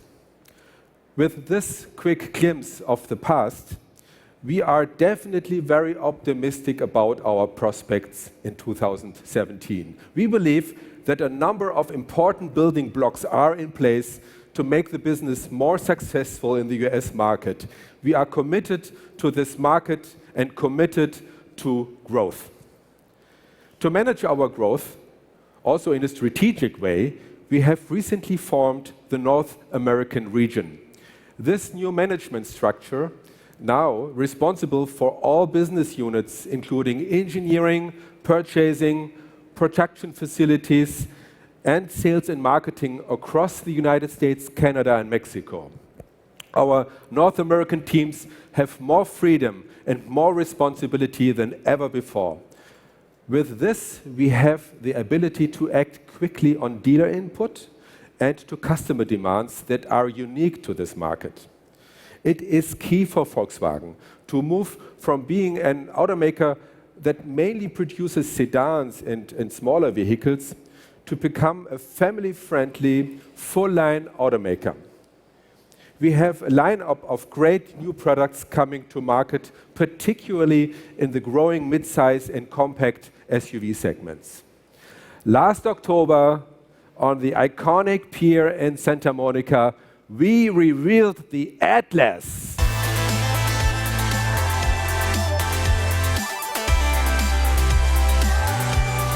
The all-new Atlas R-Line, the powerful SUV built in America.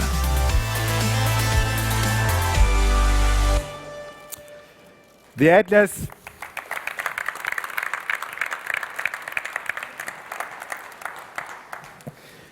Atlas is aimed at the heart of the midsize SUV market.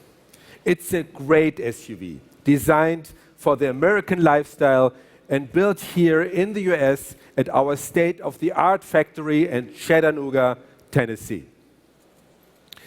It's a huge and first entry into this big segment for us.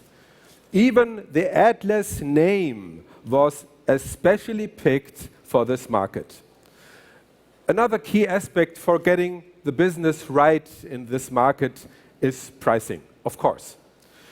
In the past, Volkswagen has charged a premium of its vehicles over our competitors, and that has limited our growth. Going forward, that has to change in order for Volkswagen to be a relevant player in this market, and it will change. Ladies and gentlemen, the Atlas will be priced in a range from $30,000 for the base model to $48,000 for a fully loaded V6 all-wheel drive SEL Premium. That's a great value story when you look at all the exciting features we have throughout the lineup. We are convinced that the Atlas will be a strong player for us in the midsize SUV market.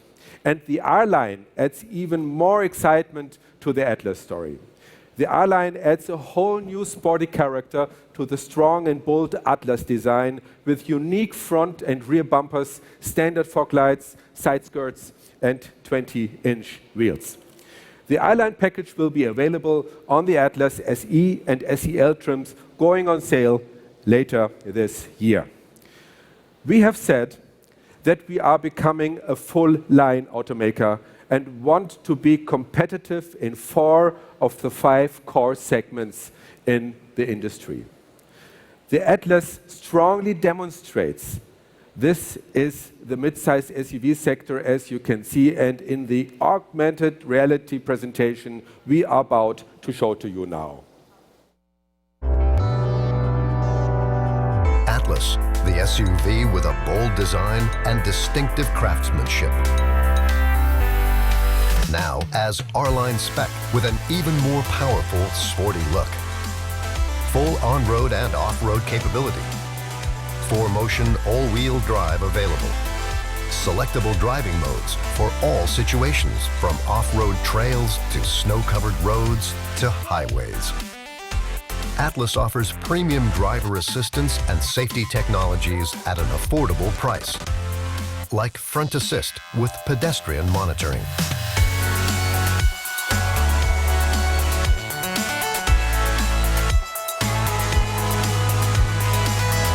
Atlas is the perfect choice for an active family. Plenty of space for 7 adults plus luggage, with a maximum of almost 100 cubic feet of cargo space. Third row seating can be easily accessed via an innovative seat folding solution. Volkswagen CarNet provides a full suite of connected services in the digital world, including standard App Connect.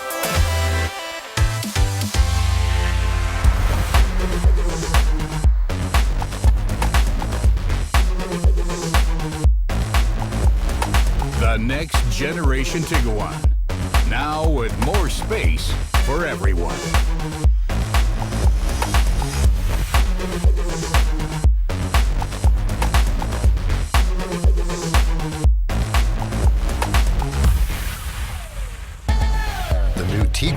offers a whole world of activity.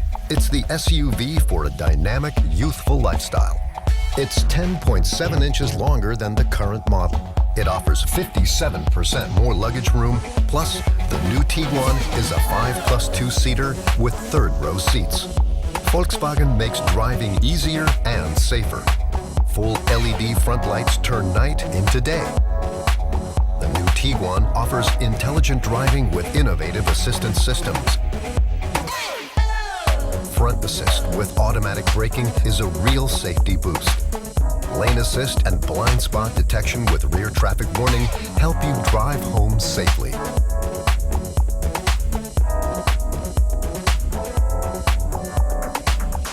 .360-degree area view with 4 HD cameras help you maintain an overview in tight situations.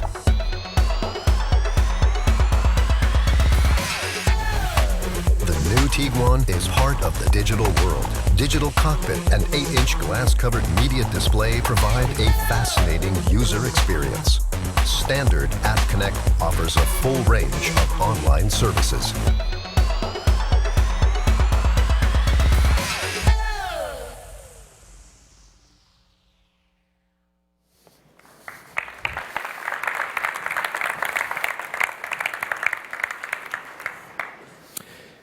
And the all-new 2008 Tiguan is further proof of how seriously Volkswagen is taking the North American market. This vehicle has been specifically developed for the needs of the North American buyer. It is 10.7 inches longer than the current US market Tiguan, giving more interior space and flexibility for the American customers. The new Tiguan has available third-row seating, sliding second-row seats, and a massive cargo space for the compact SUV class. The design is clean, modern, elegant, and substantial, just what you would expect from a Volkswagen SUV. It will have a state-of-the-art fuel-efficient 2-liter TSI engine and an advanced 8-speed automatic transmission with optional 4-motion all-wheel drive. Like the Atlas, the Tiguan has a beautifully crafted interior that looks a class above all its rivals. And it will feature a host of available driver assistance systems and class-leading infotainment and technology. The all-new 2018 Tiguan will be fun to drive, fun to be in, and a signature of all our vehicles. When it goes on sale this summer, alongside the Atlas, it will give Volkswagen 2 highly competitive SUVs in the core segments of the market. And of course, it also will be competitively priced. Volkswagen is here to stay in this market. I'm confident that these vehicles are great steps along that journey. In fact, they are the beginnings of what I think will be a great comeback story for the brand in this market. And now, Dr. Herbert Diess, Chairman of the Board for the Volkswagen brand, will talk about the future. But before we will do that, you can have a great look at our fantastic ideas for electric mobility. Thank you very much. We're on our way into a world that's no longer just about cars. It is a very big change process that's ongoing right now. And we can really drive forward and be the change that we really want to see. It's not just about getting from point A to point B. And this is not only a car. There's more to it. Lots more. Mobility. Something that really redefines the way you move from A to B. People love to drive. Drive and change are two essential words. We have to be a mobility provider, not just a car company anymore. Driving should be fun. It should be engaging. Totally emotional. Technology's becoming more ergonomic, more intuitive. I'm not traveling, I'm floating. Mobility is getting more connected, more open. We're putting bits and bytes on wheels. So we're going to provide mobility solutions in the next decade that we haven't even really seen. You can do a lot with a car like that. Always on, always connected. Volkswagen is about what you feel when you're driving a car. Driving is becoming ever more relaxing. Fahrvergnügen is definitely something they also look for here. We have an opportunity to reach people who not only want a functional vehicle, but a vehicle that's fun to be in. Eco-friendly, smart, and irresistible. The future of mobility. That's what we are doing, that's what we are driving, that's what we are having fun in. We have a lot of enthusiasts here in America, a lot of automotive press, and a lot of our dealers who would love to see a true 7-8 passenger version of Bully come back. When you combine that, with the technology and the forward thinking of electronic mobility, it really creates the potential for an exciting product in the U.S. So very American. Bringing the future to the road. Today, tomorrow, and the day after tomorrow. The reinvention of the soul of the brand. We drive on the right path, I'm sure. This is Volkswagen.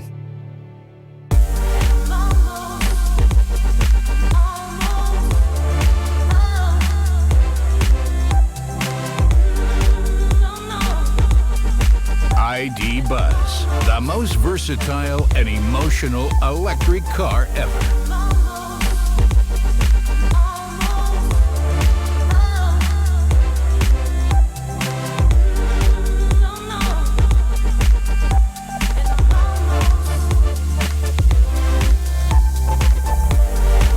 ID Buzz is the perfect companion for every situation in your individual lifestyle.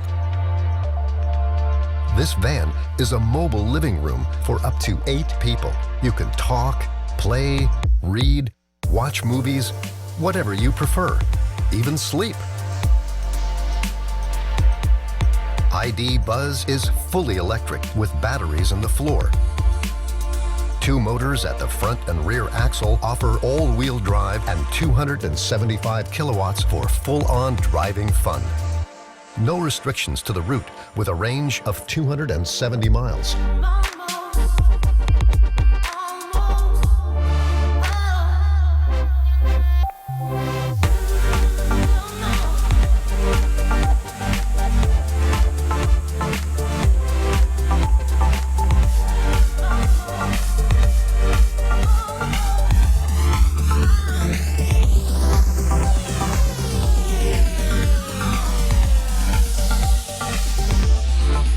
Its sophisticated sensor system with 10 laser scanners is an important step towards our Vision Zero accident-free driving. ID Buzz identifies dangers and uses Car-to-X technologies.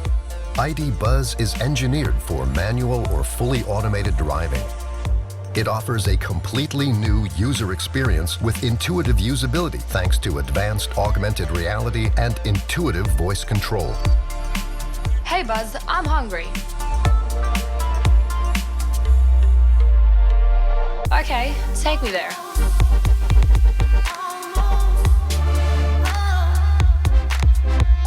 Battery charging is wireless, and with Park Pilot, this has the added convenience of being fully automatic. ID Buzz is an individual personality in the digital world, fully connected to your own personal lifestyle.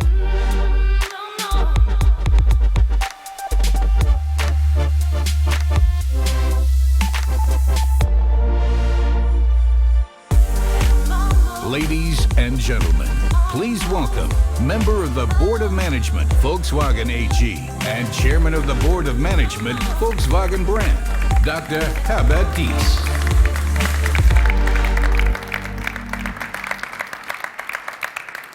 Good morning, ladies and gentlemen, and welcome to the Volkswagen brand.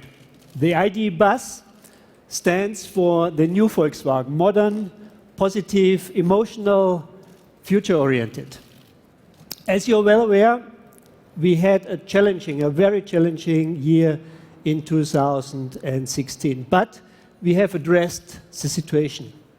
Worldwide deliveries of the Volkswagen brand increased by 2.8% to almost 6 million vehicles. In December alone, we grew by 18%. We have also made important strategic decisions. Our new strategy and the Zukunftspakt stands for the greatest change process in Volkswagen's history. In 2017, we will make the next step forward.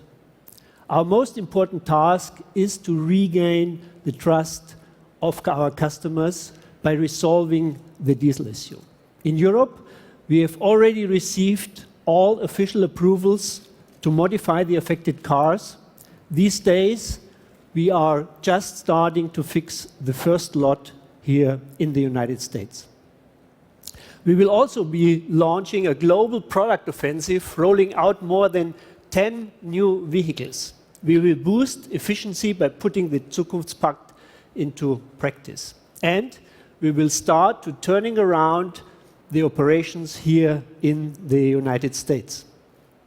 We are determined to become a relevant and profitable volume manufacturer in the United States within the next 10 years. More than ever, Volkswagen is taking the American customers seriously.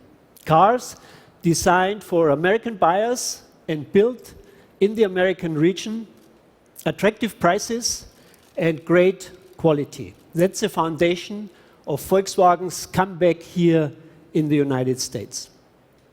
The new Atlas and the all-new Tiguan are just the beginning. Within the next 4 years, Volkswagen of America will launch 2 new US models every year, both sedans and SUVs. By 2020, we will offer 4 SUVs and 3 sedans, covering 4 of the 5 core segments in the United States. As a next step, we will inspire America with great electric cars. The new e-Golf with 50% more range will go on sale in summer this year. At the same time, Volkswagen Group of America will start to build a nationwide network of chargers and promote electromobility as part of our commitment to make things right. And from 2020 onwards, we will then bring a new generation of electric cars to North America. Our ID family will be fully electric and fully connected, and it will be affordable for millions, not just for millionaires. The ID bus here on stage is one of the concepts we are examining. It's a lounge on wheels with an all-electric range of up to 270 miles based on the American driving cycle. After showing the ID at the Paris Motor Show in September last year, the ID bus shows what can be delivered on the upper end of our worldwide new electric architecture. And we have many more ideas. Ladies and gentlemen, we at Volkswagen are fully committed to this great market. We want to reignite America's love for Volkswagen, and we are fully committed to the future of mobility. Smart, sustainable, affordable, that is the new Volkswagen. Thank you very much, and now you're welcome to take some pictures. Okay.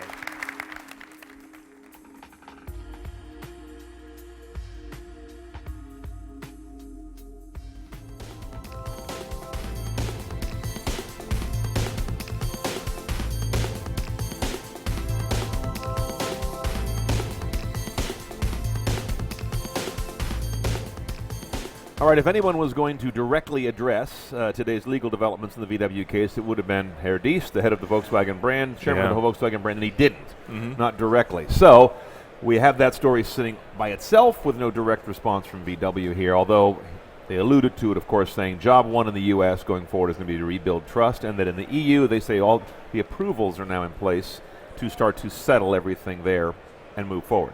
Right. If you're joining us late, word broke last night that one of Volkswagen's executives, basically the person who was in charge of dealing with emissions regulations and compliance issues in the U.S., was arrested last night in Florida, being arraigned in Detroit here. And so they're still waiting for confirmation from Volkswagen on exactly what's going on. But certainly it looks like not a very good story leading into the auto show for Volkswagen. But as you said, they did make a strong statement. They're committed to the U.S. market, that they want to make things right. And he also mentioned making a full product offensive, which was maybe not the best phrasing for today, given the situation. But ultimately, we did see a couple big SUVs and a future concept of another microbus. Again, basically a revision of what we've seen before a few times now. So the Tiguan, let's start with the smallest story here, where formerly it was, grew by 11 inches. Now has a third row available, which, if you think about the current Tiguan, that's completely mind-bending. So obviously the extra length makes a big difference. Right. It'll be a very different car face-to-face now. Yeah, over 10 inches of growth is remarkable to take a car up from one generation to the next by That's that a big amount. jump. That's a huge, huge jump. Yeah. But ultimately, that'll give you a lot more room inside, and ultimately, as you said, optional 2 seats at the rear to give you a little bit more room. Not a full 3-row SUV by any stretch of the imagination, but if you got a couple kids, you can put a couple back there. Also, adding some more smarts to the equation. Automatic braking now will be available on the car. And of course, Volkswagen has been pretty progressive with their support for both Android Auto and Apple CarPlay, so that will be available in the car as well. And then we're also watching the Atlas, which is now being locked, as they mentioned, at a very good price. This started with the Jetta redesign about a handful of years ago, when they, depending on your take, either brought it down to a non-premium price, didn't charge you for the right to have a VW badge, or cheapened it, depending what you thought about the old suspension and all that. Right. But it's going to be $30,000 to $48,000 from stripped to loaded for the Atlas, which you were telling me, I haven't seen one in person, is kind of like a Q7 in size. Right, absolutely. It is a proper 3-row SUV. It's very tall, very roomy, very comfortable. Definitely around the Q7, maybe a little bit smaller than the Q7, but definitely in that idea. You get a lot for $30,000 at the base. $30,000 is a great price for an SUV of that size, and built here in the U.S. at their Chattanooga facility, which is still a pretty new factory. Again, where they built the Jetta, where they were able to kind of come into the U.S. market in a strong way. The low-cost Jetta now doing the same thing with the Atlas, and all the way up to the R line at the $48,000 level. Even that is quite affordable for a fully loaded SUV of that size, German SUV, right? And they came right out and said very clearly, we know in the past we have charged you a premium just to buy a Volkswagen because it's a Volkswagen, and they seem to realize that between the competitive market and their current brand issues, they need to become a value brand almost. Right, absolutely. And special. I think, maybe this is them taking a little bit of a hit on their profit margins to try and rebuild a little bit more momentum here in the U.S. Frankly, I think it's going to take anything that they can get to get that momentum back, because as we're seeing, this Dieselgate story is not going to go away. Even when they clear up all of the cars and get the recalls finished and ultimately do all the buyback and handle all that stuff, it seems like these criminal charges are going to be dragging on for a real long time. This is a 17-18 story at this point, almost certainly. So they've got plenty of time to still weather more brand damage while they start to build the line. Some interesting factoids they mentioned, because a lot of people ask us here at Roadshow, where's VW after all this? How hard did it hit them? They had a 7.6% decline in U.S. sales, but that's pretty good considering they pulled their diesels, which were 25% of their sales. So they were effectively able to convert about 2/3 of their past diesel customers, keep them in-house on a gas engine platform. That is pretty impressive. So it was bad, but it could have been a lot worse. Yeah, you never want to go down 7.6% a year. That's gut-wrenching. Right. But that conversion shows that when they talk about people being loyal to the VW brand, they definitely are, and even in light of all this. Trying to milk that loyalty with this ID Buzz or ID Bus. They're kind of pronouncing it. Basically, a future version of the microbus, all electric with a battery pack in the floor, over 250 miles of range, comfortable seating, living room on wheels is the term we hear a lot for these. That's one of the new buzzwords: living room on wheels, wireless charging. We're starting to see all the buzzwords come around that one. I guess that's why they call it the Buzz. We got our trend piece going. Now there you go. All the buzzwords put it on one car. And Man, frankly, I think I've bingo. seen that thing on the auto show circuit too much. Make it or go away. I know. Let's get to it. Can't get so much more blood from that rock, I don't think. It looks great, but let's just get to it. It does. Okay, Brian Cooley with Tim Stevens. Coming up next, we're going to be going to BMW. And let's see, BMW comes up at right about now. Let's go to them. We're standing by. We're just standing by waiting for BMW. And then we've got what on the list there? We have a new 5 Series that has been making headlines around BMW, Tim. Right, we've been learning about the new 5 Series. We've had a chance to drive it, but we haven't seen a proper M5 or an M Performance 5. So I think we'll see some more high-performance versions of the 5 Series, and also perhaps a hybrid version of the 5 as well. The 5 is taking a lot of the technology that BMW debuted on the 7 Series, of the light weighting and the infotainment system and everything else that BMW pushed out there. Right, bring it down to the 5, which is a little bit more attainable, much like Mercedes-Benz has been moving its technology from the S-Class down to the E-Class. Yeah. Similar idea here. But again, we haven't seen the full-fat M5. I don't know if we'll see that today, but we should at least see an M Performance version of the 5 Series. Okay. And then maybe some hints of what the proper M5 is going to look like. The M5, of course, is this utterly ballistic, big old saloon, the German powerhouse, the Autobahn burner, as it were. Yeah. I don't know if we'll see that today. Maybe we will. But we should see a high-performance version of the 5 Series anyway. It's always been a key part of the M line, the M5, because it sits there right at the intersection of extreme performance, but also extreme profit for the company. So it's not. I mean, M3s aren't cheap. Absolutely. But an M5, it's just they just love that car, and it's come to be one of the mainstays of the whole M brand. And of course, as Tim mentions, bringing things down from the 7 outside of car parking is either coming or is already slotted for the new the new car, the new 5 Series. A lot of things that we see over and over from the German companies is our top 2 lines or 3 all have the same advanced technology. It's not quite as linear a line that you have to climb to get the best stuff. And that was always the case. I'm also curious to see if we get any updates on the i brand, the i3 and the i8. i3 is the full electric car. The i8 is the hybrid version. we've seen an i8 Spider, a convertible version of that in the past. It's been teased a few times, still not available yet.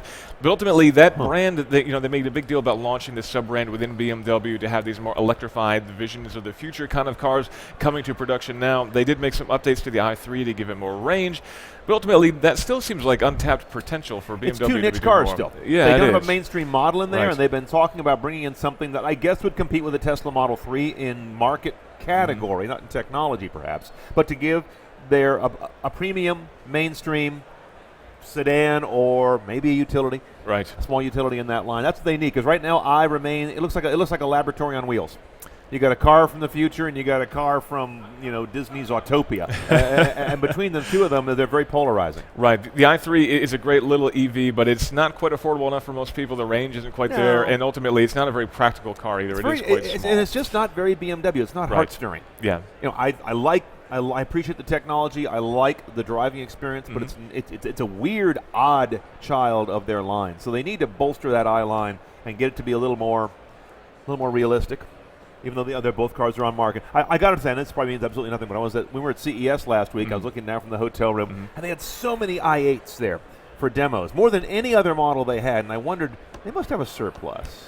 They can't be selling that well, or you'd bring like 5 of them, not, I think, 25. I think they had 30 last year, and I recall there were stories of some of them actually getting left in parking garages accidentally after the show was over. But they definitely had a lot, and they're making a big impact. A lot of people, when they see the i8, they're kind of blown away. They feel like, what is this crazy concept car on the road? Because they are still so rare, and it is a rather extreme-looking car.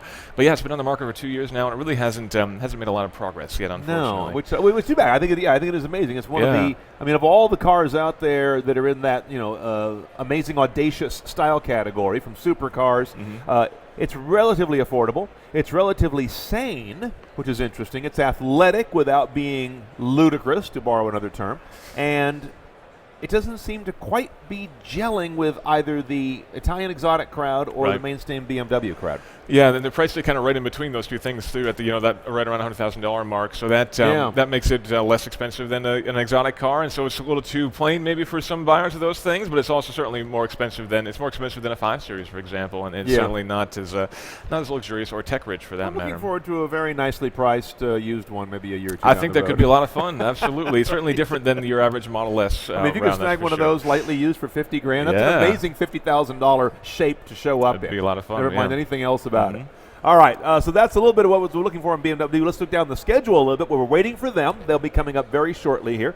We're going to go after them to Nissan, and then we're going to have Honda and Toyota. So we've got 3 major Asian brands coming up. We've had a lot of German news earlier here in the morning. We're going to be turning to those 3 big dogs going on there. From Nissan, what's on our radar with them? Well, I'm honestly not that sure. We haven't really gotten a lot of teasers from them leading up to the show, so I'm honestly, there are a few things that they've hinted at, but the possibility of a crossover that is going to slot just below the Rogue has been talked about. Because they have that Qashqai that does well, and we don't get that exactly in this market. Right, if only because I don't think anybody in the U.S. would really be able to pronounce that correctly. But yes, pronounce it maybe, spell it never. That's true. Yes, right. The Qashqai has been available in the European market and Asia for quite some time now. It is again a little bit a step down from the Rogue, a little bit smaller, more affordable, a little bit more practical, and definitely it would hit all the right marks to hit that small crossover market. Yeah. There's been a lot of talk that maybe we'll be seeing that today, maybe so, but it remains to be seen if exactly that's going to be the thing. But I think an SUV of some flavor is a safe bet from Nissan later today. And Nissan's also a pretty good bet to look for some autonomy announcements because they've been pretty aggressive about their talk anyway. It seems every time I read an interview with their chief Carlos Ghosn, they seem to be talking very aggressively about big picture autonomy. They often tie into infrastructure visions. Right. Of course, having their roots in Japan on the Nissan side of the Nissan-Renault alliance, they've been doing a lot with smart roads there, at least in testing for a number of years. So we may get some vision that isn't quite cookie cutter with the same old onboard sensor vision. Let's go to BMW's press conference here at Detroit. Live coverage from Roadshow.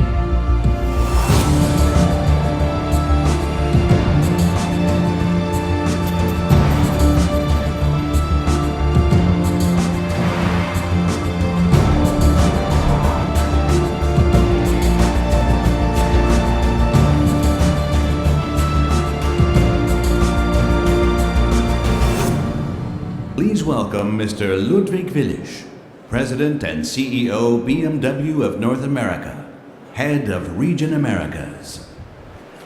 Good morning and welcome to the BMW Group, ladies and gentlemen. Today it's our very pleasure to present a range of new models, most importantly, of course, the all-new BMW 5 Series, which you will see just in a moment.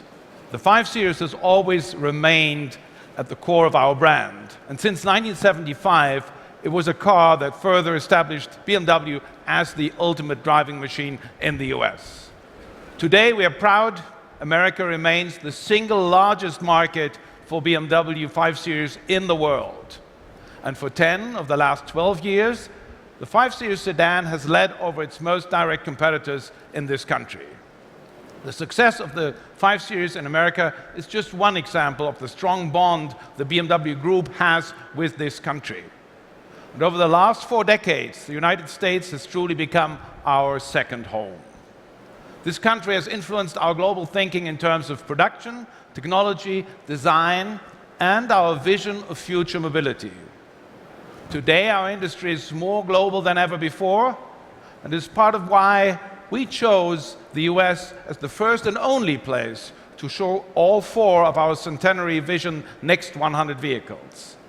It's also why we debuted our 4th vehicle, the Vision Next 100 Motorrad in California, or better to say, in LA.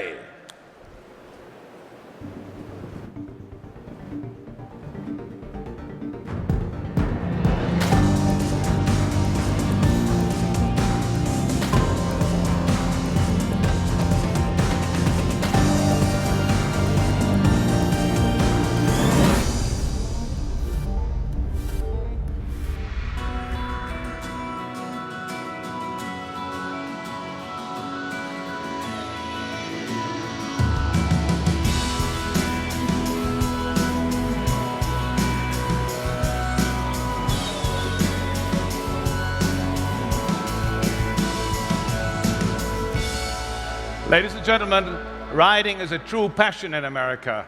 And while the BMW Vision Next 100 Motorrad expresses our future vision of riding. This is the all-new BMW K1600B that represents joy of riding that will come later this summer. This new model perfectly expresses our passion for riding with its cruiser-inspired design, a 6-cylinder performance, and genuine touring qualities. It truly captures the spirit of the open road. America is not only one of our most important markets, it's also one of our oldest for BMW Motorrad. We know the first BMW motorcycle appeared on US roads in 1927. Since that time, we've been investing in broadening the appeal of our product range by growing our model portfolio in both existing and new segments. From our HP4 race bike at one end of the spectrum to our sustainable C-Evolution electric scooter at the other end. Our portfolio is the best it's ever been, over 20 more models, variants, and it's growing. And this BMW K1600 bagger will provide further momentum for BMW. Thank you to the K1600.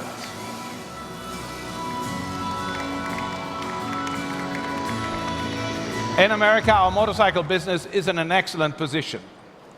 In 2016, the United States was once again our #2 market right after Germany. We'll continue to grow our business with new products tailored to the American tastes by further enhancing our US retail network. Now, ladies and gentlemen, while I'm certain our product offensive and investments in our sales network will drive the success of BMW Motorrad in America, it's just one of 4 important pillars that make up BMW Group. To tell you more about BMW Group worldwide, please welcome Dr. Ian Robertson.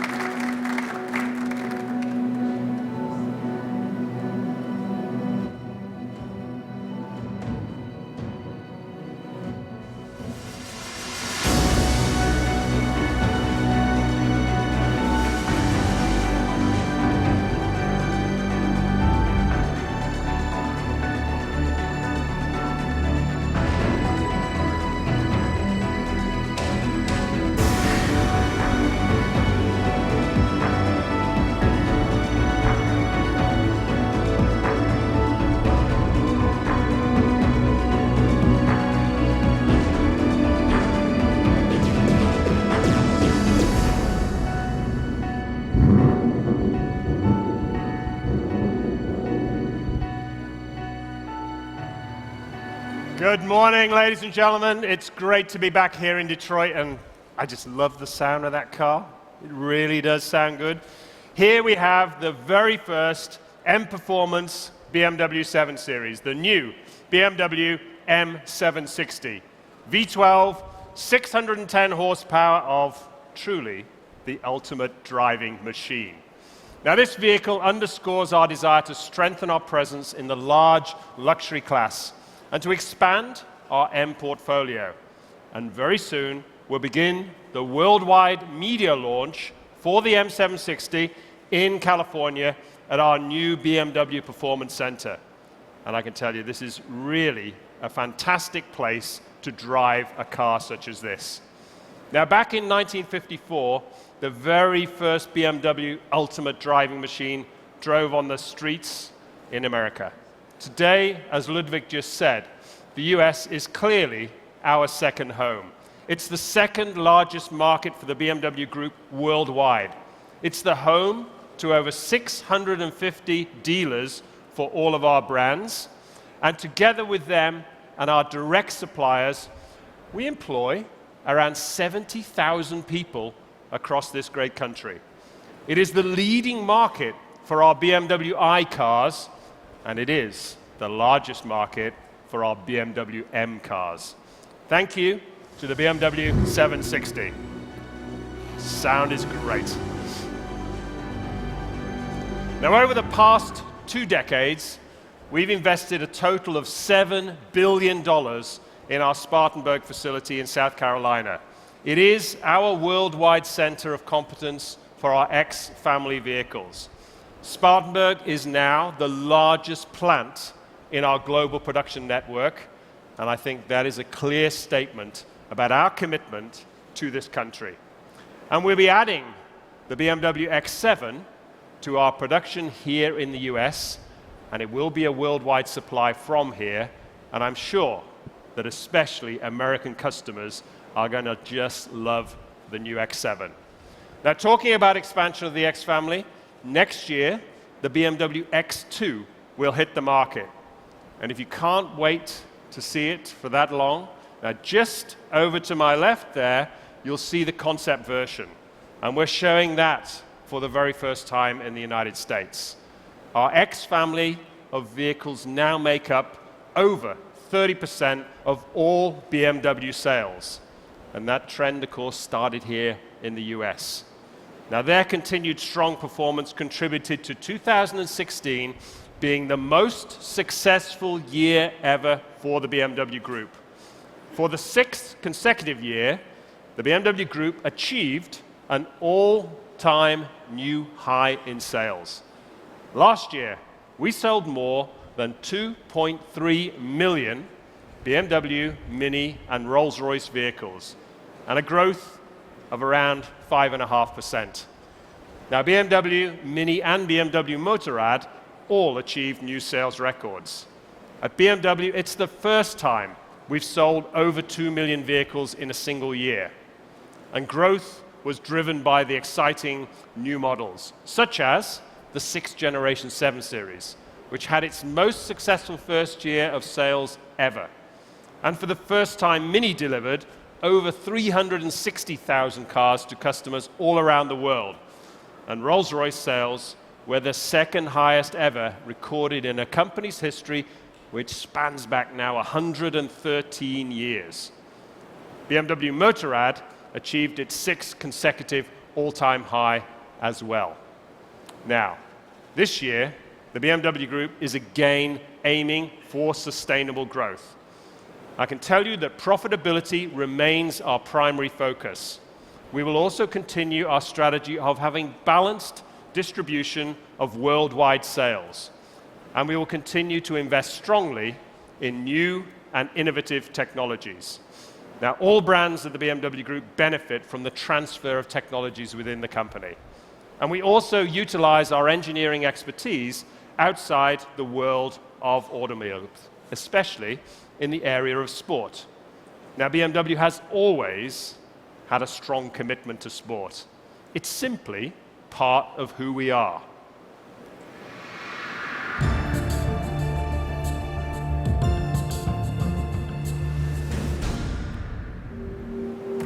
Passion drives BMW. In cars, in technology, in sports. Racing is in our blood, on the track, on ice, and on water. Leading is in our DNA. Leading in technology is our future.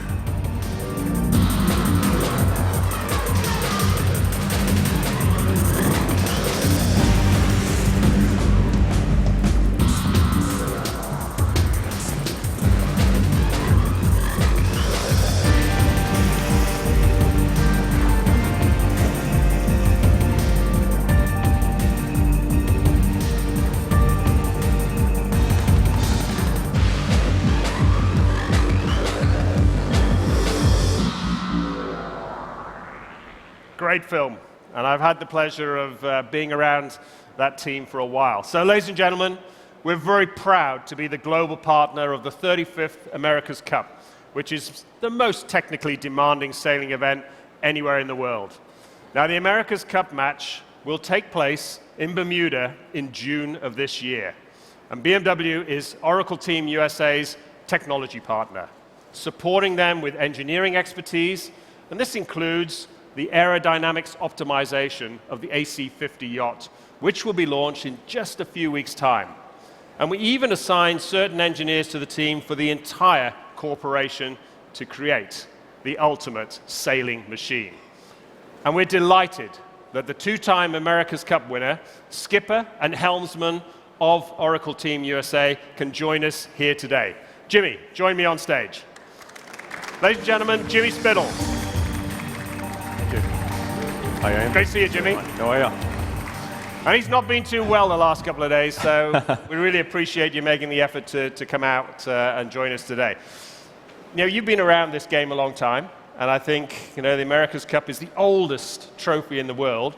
You know, how's it changed in the past years? You know, I think we've seen so many changes, but in your own words? Yeah, look, I think it's a lot like the auto industry. Just look what's happened through technology. I mean, you look at that boat there, it literally flies now through the water. And it's really changed to having to anticipate a lot. No more can you react or have a lot of time like you did on the old boats. Now things are happening a lot faster, and it really is pushing that technology. So you're really saying you need a pilot's license now because you're flying, and those same engineers that design our motorsport race car steering wheels, they've developed a lightweight, intuitive steering wheel of the Oracle Team USA's AC50 boat, and it gives me pleasure today to actually hand this over to you. So, in a great color, I've got to say as well, and what you see here is many of the technique you see on a race car. So you're going to be able to control the foils with this little handy control on the top. Well, it's fantastic, and it really is, I think, you know, the America's Cup is the oldest sporting trophy in the world, over 166 years old, and we have gone to a level now where we're really able to tap through our partnership with BMW and use some of the features now. We can't take our eyes off the water. You always need to look ahead, and having ergonomics and obviously functionality is a key part of it. So, Ian, I'm going to put this to good use, and sure you are. Thank you very much for having us here today. Aerodynamics, how's that working? Aerodynamics has been great. I mean, obviously with the partnership and being able to use the BMW wind tunnel, I mean, these boats, when you're doing over 50 miles an hour, you have 30 miles an hour of wind, that's 80 miles an hour you feel on board the boat. So aerodynamics are critical, and we're hoping this partnership will give us a competitive advantage and help us get it done for the third time in a row. 80 miles an hour. Water skiing is less than 15, I think, so it sort of brings it into perspective. So, I'm looking forward to seeing the new boat. I'm looking forward to seeing the event in June. Hopefully I'll get a chance to maybe be there for one of the races. All the best. Great luck. I know there's some great competition as well. There's some British competition, but I know, Jimmy, you've been out there a long time as well, so I've got every confidence in you. Good luck, mate. Thanks, Ian, and thanks to BMW. Ciao. Thanks.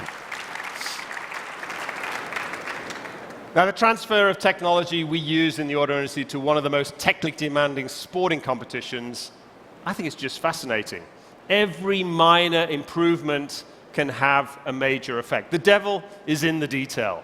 And thanks to that aerodynamic expertise, lightweight design, BMW vehicles are constantly becoming more efficient. Our own business athlete, the new BMW 5 Series, is a great example of its class-leading aerodynamics, also perfected in the R&D center in Munich. The 7th generation BMW 5 Series is the most dynamic and the most innovative yet, and without doubt, it will continue to set the new benchmark in the field. Ladies and gentlemen, I am extremely proud to present to you the world premiere of the all-new BMW 5 Series.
So, the BMW 760 I drove earlier made a great noise, whereas the 530e that I've just driven on makes no sound at all. And that's because it's driving on electric power. Now, the BMW 5 Series is the most successful business sedan. And now, it's even better. The new model is lighter, quicker, more advanced, and more spacious.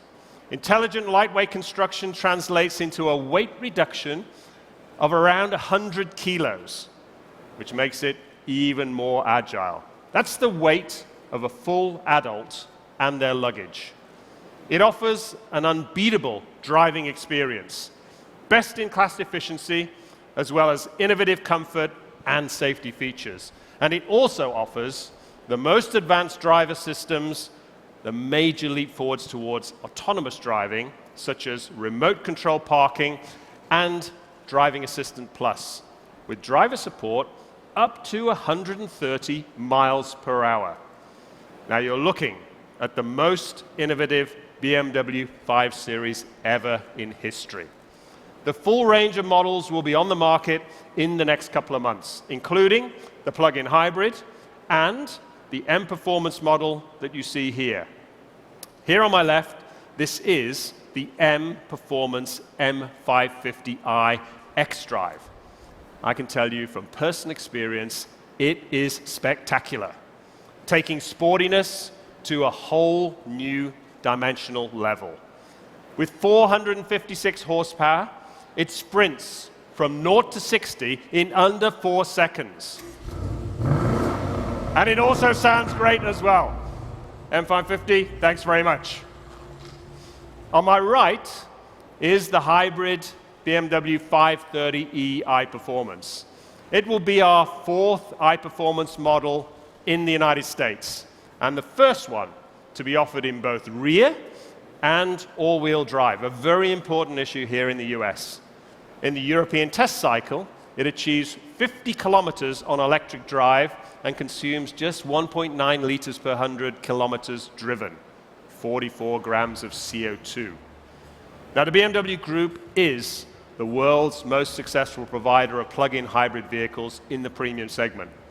Last year, we reached a great milestone of 100,000 electrified vehicles on the road.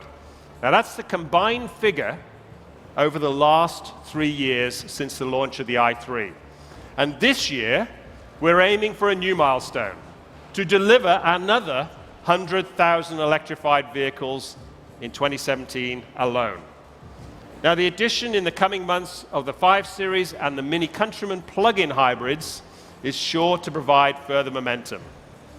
All further steps in our ongoing strategy to transfer BMW i technologies to all other group brands, series, and models. At BMW Motorrad, the Electric C Evolution that has just come onto the stage will come to the United States for the very first time in September.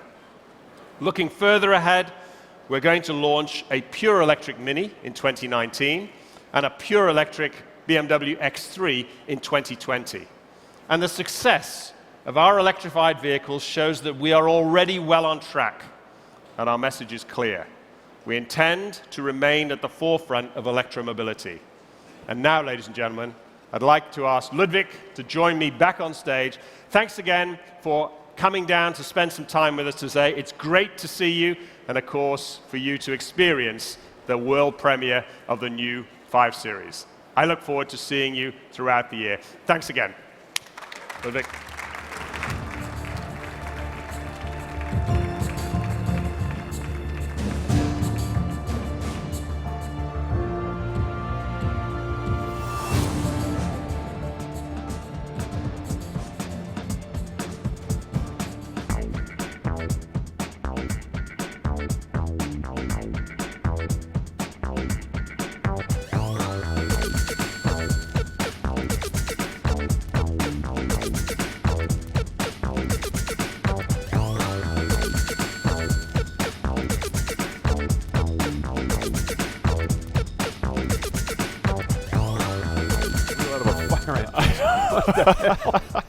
Sales are on fire. That's what that means. Yeah.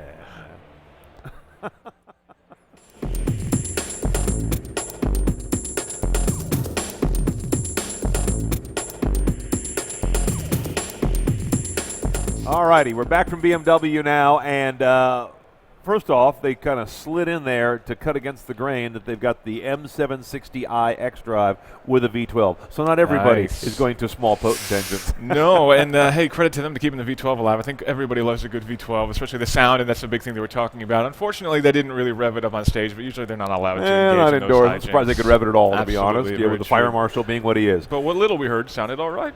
So, Tim, we got the new 5 Series. You got the 18 5 Series. They've got it a little bit larger. Sounds like it's not dramatically larger, but they bumped it out an inch or two, it sounds like. Lighter by 100 kilograms, about the weight of a person, basically. That's pretty substantial, yeah. So you get a free passenger out of this without hurting your performance.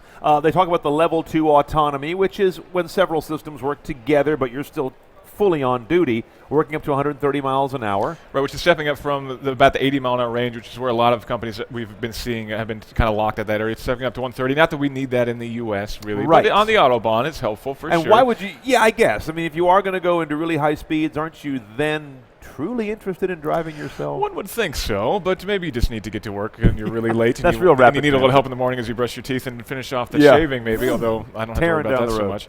But you know, definitely the type performance sedans make a lot more sense in Germany when we're talking about higher speeds. In the U.S., you don't get to play with that so much. But ultimately, that functionality, of course, is going to work great at U.S. legal speeds as well. Right. The BMW really brought a lot of that functionality to the 7 Series with some of the very early hands-off autonomous steering, semi-autonomous steering. You still have to be paying attention, but it will steer itself. We are not telling you to take your hand off the wheel. Do not take your hands like off some the wheel. car makers do not take your hands off the wheel. But ultimately, that technology is going to be evolving, just continuing to get better, and also the infotainment system is getting better, gesture control and things like that. Too. Yeah, they're committed to gesture control, it seems, which reminds me of their early efforts with iDrive, which was a real mess in the early years. I mean, it was real clunky, but they stuck with it, and they got a reputation for being a high-tech car maker, even when others had well equaled iDrive, because they were in there for the long haul and kept iterating. And I suspect they may end up the same way on gesture. If gesture ends up being as mature, they'll have that position. I think so too. The gesture control in the 7 Series is very limited. You can turn the volume by twirling your finger, for example. You can dismiss a phone call by waving your hand. There's only about 4 or 5 gestures you can do. They are getting better. The problem right now for me is that it takes about a second to engage. You have to be spinning your finger in the air for about a second before it kicks in. But ultimately, it's just the first step. I think it's BMW saying, hey, this is really cool. This is going to be the future. I know it's not great now, but here's a taste of it anyway, and we'll continue to make it better. Very iDrive-esque. And they showed at CES another concept of this where you get actually almost like holographic targets to tap or gesture through in midair, and you actually feel haptic feedback, which sounds bizarre in midair, but they use these ultrasonic transducers on a panel in your console that send sound waves beaming right up to where your fingers are. Wayne Cunningham told me about it, and I said, nah, you're kidding. I went out there. Really worked well. We went in there thinking that it's got to be some sort of terrible thing, like those old 3D images you'd have on the box of cereals where you'd kind of move and things would shimmer. We thought it was going to be something like postcards. that. Right, but ultimately it's actually legitimately cool technology, and it could be the kind of thing that moves us forward. You know, as we're moving to more touchscreens in cars, the haptic feedback becomes a problem. You don't have a knob you can reach down and touch, and muscle memory is a little bit harder.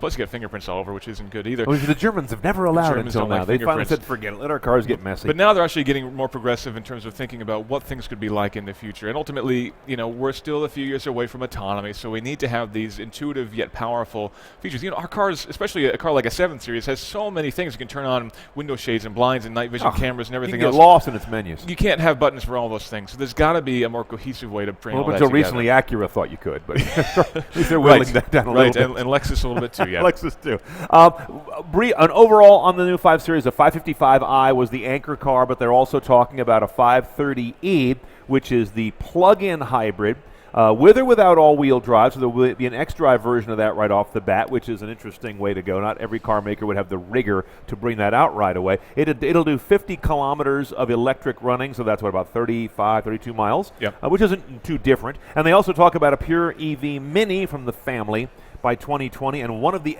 SUV? I didn't catch the which X2, one. X2. That's not making its world debut. We've seen that. It was shown off in Europe last year, but the X2 concept is here. Not the full production car, but the concept. But that is coming to production in the very near future, and that's definitely a car that BMW hopes will be a big success here in the U.S. Their smallest And they'll probably EV that one also. I think so. They absolutely will. I don't know if it'll be at launch, but that's definitely in the line. And there has been an EV Mini, of course, before the Mini E, but I'm curious to see if we get almost like a trial balloon. Exactly. One of those compliance cars. Yep. Some numbers that they gave us about the market. We always like to kind of see where these car makers are in the market. They banged away at what we're starting to see as a very subtle, unspoken trend here, which is blunt Donald Trump before he tweets about you.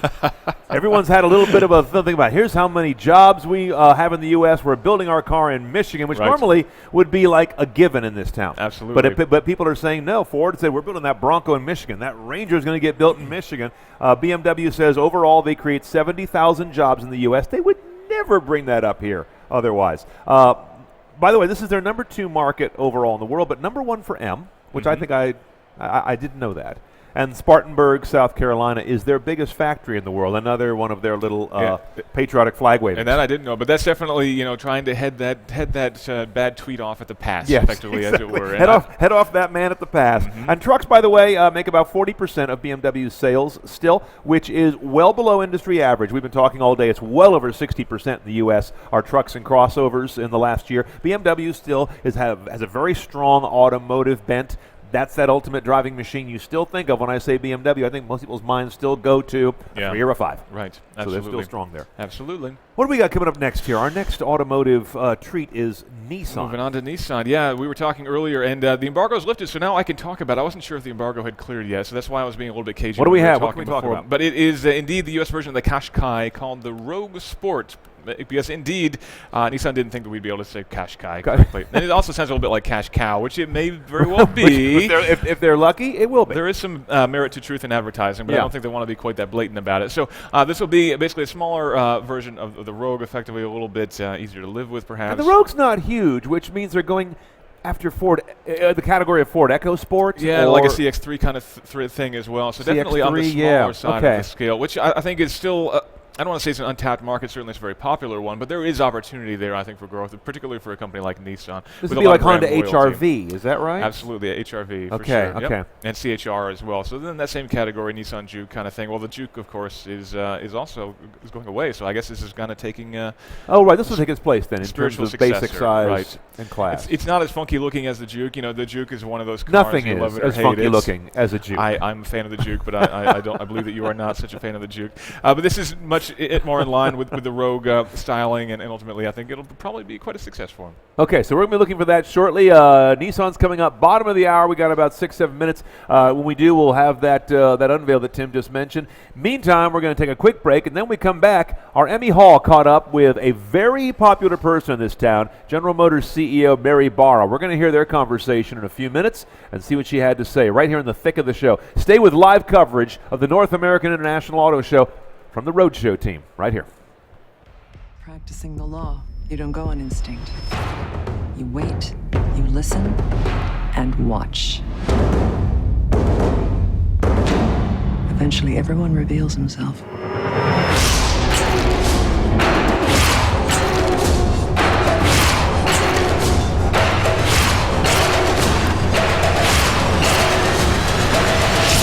Good Fight. It's not on CBS. It's only on CBS All Access, February. I brought my famous spinach dip. Thursdays, join the fun on The Big Bang Theory. Is this not a dress-up party? No. Was it ever a dress-up party? No. Howard, didn't you tell me it was a dress-up party? Yeah.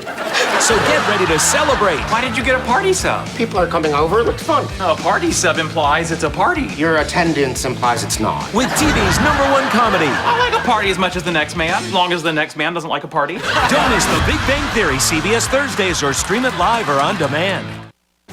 Hey everyone, Emmy Hall here at Roadshow at the Detroit Auto Show, and I'm here with Chairman Mary Barra of GM. Mary, thank you so much for taking the time to talk with us. It's great to be here.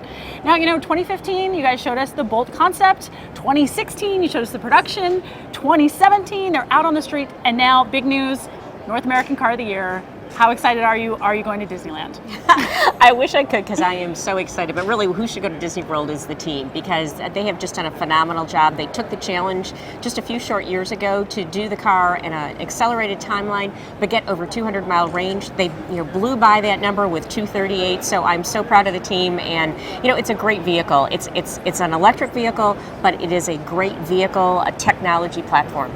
So how do you then respond to Ford with their announcement of them bringing 13 EVs to market by 2020, including the SUV, which should get over 300 miles of range? Well, I think what's important is the Volt EV follows the second generation of the Volt. So we had the first Chevrolet Volt. We've already launched the second generation. There's a lot of learning there, and all those learnings went into the Bolt. The Bolt is our platform that we're going to continue on and have a huge range of vehicles. So we haven't announced them yet. We're going to see more coming, and I think once you have the vehicles out in the marketplace, you're driving down costs, you're improving energy density in the battery, which is key to delivering what customers want. So I think the fact that we're doing it right now is pretty significant.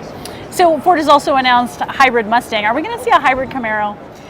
I don't have any future product news right now, but I think what we really focus on is what does that customer want, and we understand the Camaro customer exceptionally well. Right. We're really excited about the product. We're getting good feedback from the product we just rolled out. So, I think we'll be guided by what we know that customer wants. Well, I have to say, I drove the 1LE out on the track, and it was so much fun. Oh, so much fun. So thank you for building that. Absolutely. Now, I know GM had some hybrid trucks on sale in California in 2016. I mean, how well did those sell, and do you anticipate bringing those back to California or indeed to the whole United States?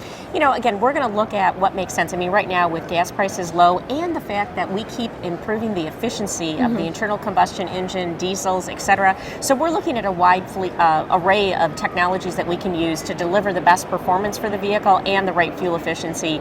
And we're going to continue to leverage that. We clearly have the technology in our portfolio. So gas prices are down. That means people are really loving their SUVs and their crossovers. At the Detroit Auto Show, you guys have shown us the 2018 GMC Terrain and the Chevy Traverse. I mean, how important then are crossovers and SUVs to the GM lineup? They're incredibly important, and we're really excited this year because we think gas prices are going to stay lower for longer. We think, barring something unforeseen, we're going to have another really strong market in the United States. So we're really excited that we have all these great SUVs coming in the marketplace from GMC, from Chevrolet, and last year launched a very important Cadillac XT5. So we feel we have the products that are going to be fresh into the marketplace exactly when the customers want them. Now, speaking of Cadillac, you guys have also introduced a subscription service in New York. $1,500 a month. I can get any Caddy I want delivered to my house.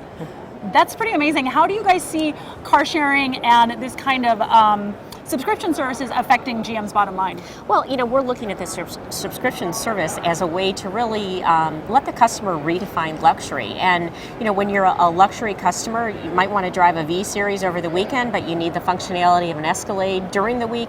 We want to give you that flexibility. So I'm really excited. This was a program that I pushed very hard for the team because I think redefining luxury, being driven and truly putting the customer in the center so they have what they want when they want it, it speaks of how luxury is going to move.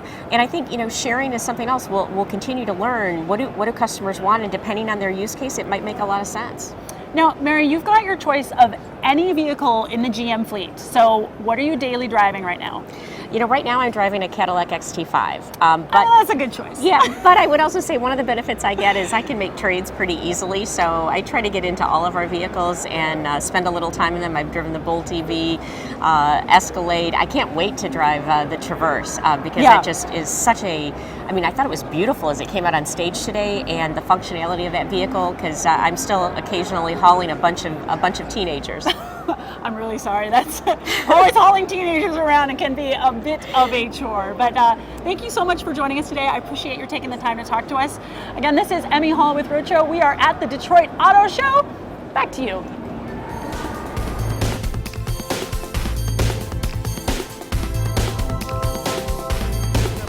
Mary with us, for us. And we are just about to go see our friends at Nissan. We're just moments away. Again, they're going to roll out a U.S. version of something called the Qashqai, which will be a sub-Rogue, if you will. Right. So that and more coming up live now from Nissan. This is live ongoing coverage at the Detroit Auto Show. From the Roadshow team, it's Brian Cooley with Tim Stevens. Let's take a look at what Nissan's got for us now.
Ladies and gentlemen, please welcome Chief Performance Officer and Chairman, Nissan North America, Jose Munoz.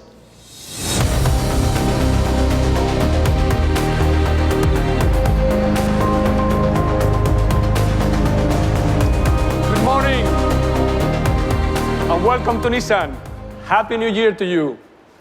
As the newly appointed Chief Performance Officer, as well as Chairman of Nissan North America, I have two areas of responsibility. First, the state of Nissan globally at the conclusion of calendar year 2016 is strong.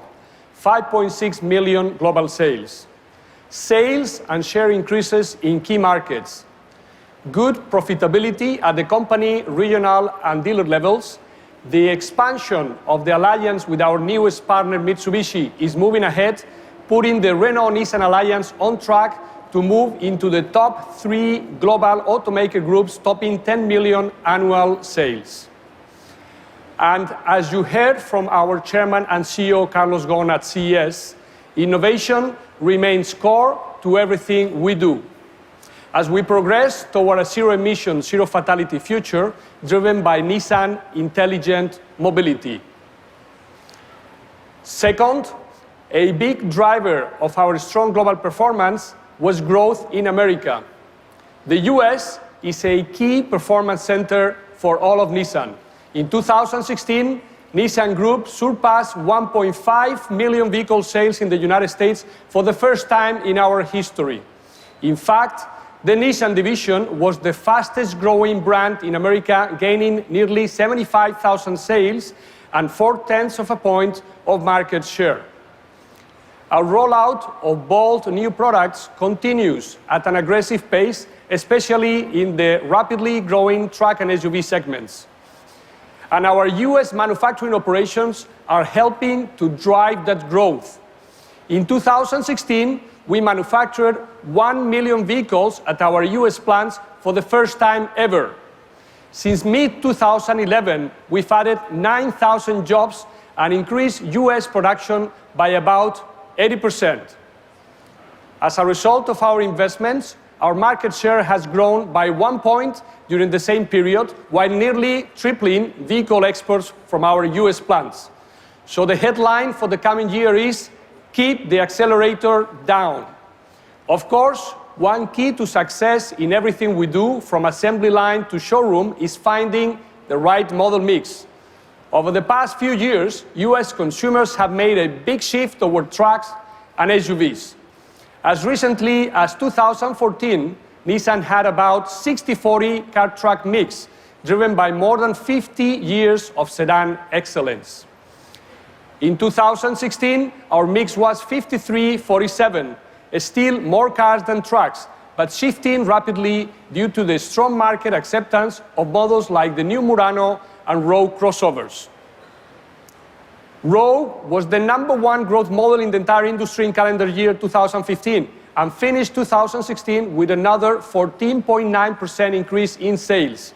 In fact, in December, aside from full-size pickups, Rogue was #1 selling vehicle in the entire industry.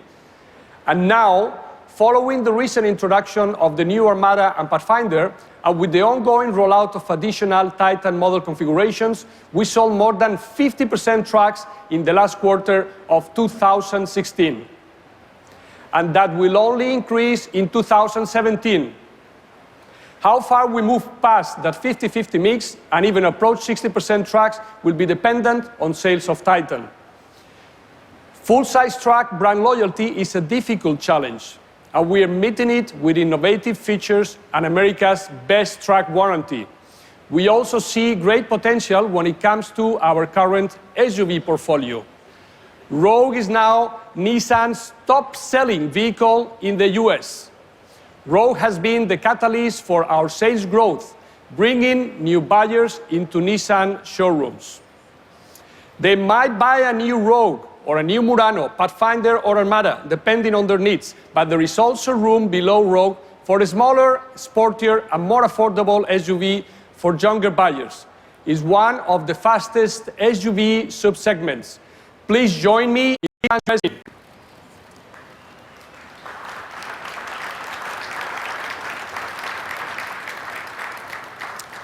Just slightly smaller than the family-oriented Rogue, it offers the versatility and space needed for singles and couples' active lifestyles. It's also fun to drive with responsive handling.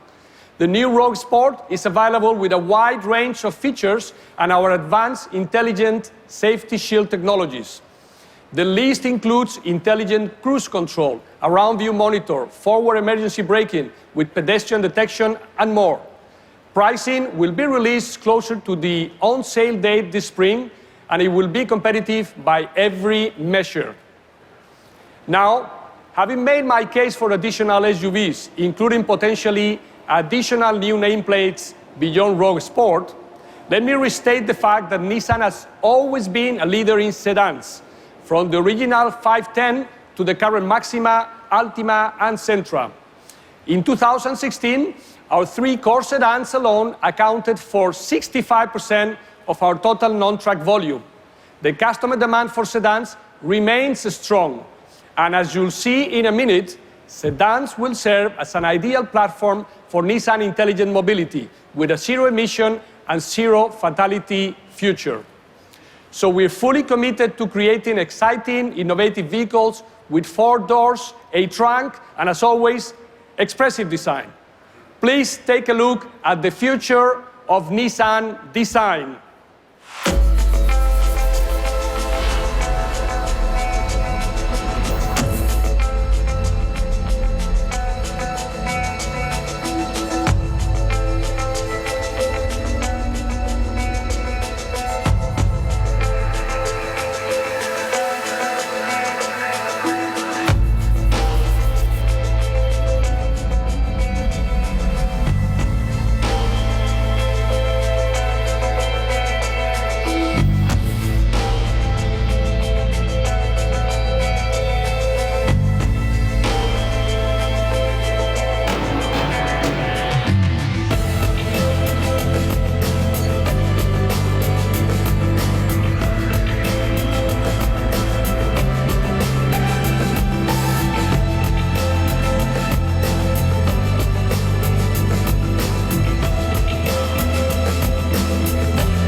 Ladies and gentlemen, please welcome Senior Vice President and Chief Creative Officer, Nissan Motor Company, Shiro Nakamura.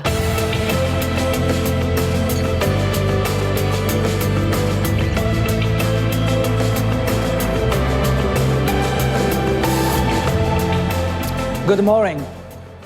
As Jose just explained, we strive to realize our vision for zero-emission, zero-fatality future, called Nissan Intelligent Mobility. Technology is evolving, so is design. At Nissan, we see design as the ultimate expression of how customers see themselves, but also as an expression of the vision of our brand.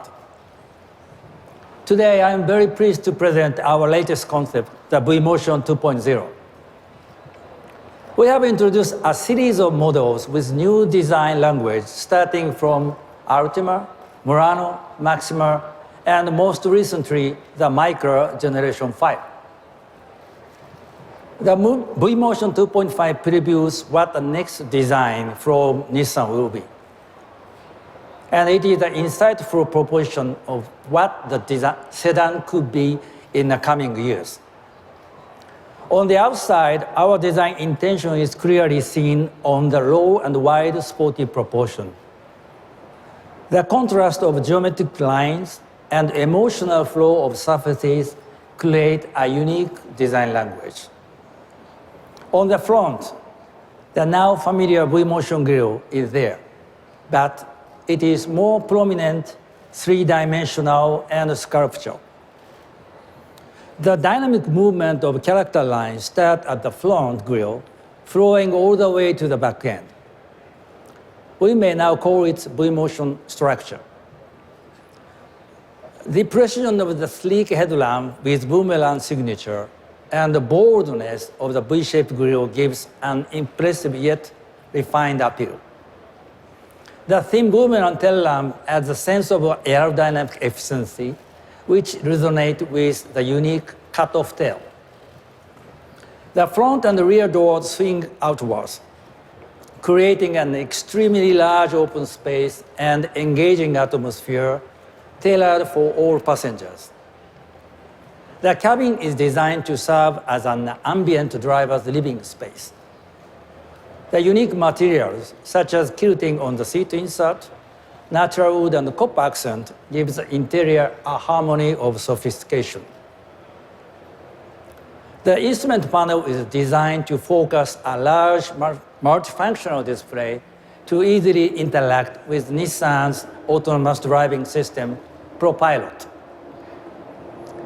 By 2020, ProPilot will deliver fully autonomous city driving. At the same time, it is an interface with our intelligent integration that allows the driver to stay connected with multiple networks, developed with our partners who share the same vision.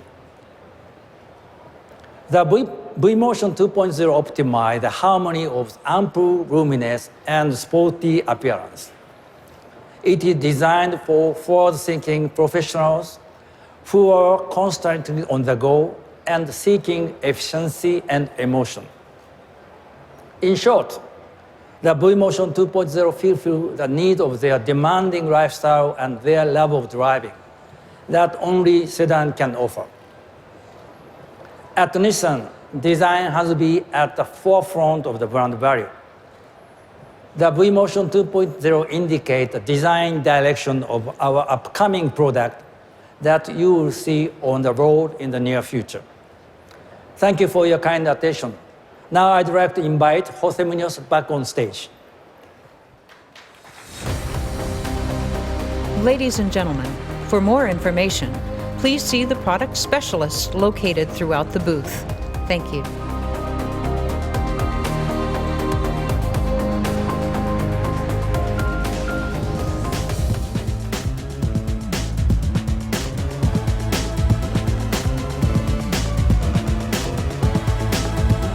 Got a taste of Nissan here at the Detroit Auto Show. This smaller Rogue Sport. It's a naming strategy not unlike what the folks at Land Rover do. Right, with Disco. Where a Sport's a different car, not a trim level. Right. This is a smaller Rogue. Right, so it's, again, shooting for the smaller crossover market, the HRV, the CRV, any other three-letter acronyms we'd like to mix in there. Going after the former Juke market as well. So ultimately, you know, a practical but still small and livable SUV. So it should be low cost. They didn't give us actual formal pricing, but you know, expect probably mid-20s to start, something like that. They didn't show us much, to be honest. We kind of got a quick look at a butterscotch-colored one, and then they moved on to something else. Right, and as far as I can tell, it's exactly the same as the Qashqai in terms of styling. Anyway, maybe some minor tweaks here for the U.S. market, but ultimately, I think it should hit all the right marks. All right, so Nissan is to Qashqai as Ford is to EcoSport, bringing over an overseas market vehicle, bring it to the U.S., give it a little U.S. freshening, and take on a small sector of the crossover space. Now, like many other car makers, they just said full autonomy on the market by 2020. This is coming very quickly. Do they know it's 2017? I don't know. Maybe they should check. I keep forgetting what day it is, so I wouldn't be surprised if they're forgetting what year it is. But we are not that far away. Volvo this year will have fully autonomous cars in Sweden, in Gothenburg. You'll be able to go lease fully autonomous XC90, go on the highway, the ring road around Gothenburg, hit a button on your steering wheel, and then the car will take care of itself. So we're moving along pretty quickly, really. But there's still a lot of questions about legislation, legality, insurance questions. Who's paying for the insurance in your autonomous cars? A lot of stuff like that still has to be resolved. But definitely, you know, there's this feeling in the industry that the progression is only accelerating, and so there's a lot of optimism. Yeah, that's the thing. It is actually moving faster than we thought it would have even a year ago.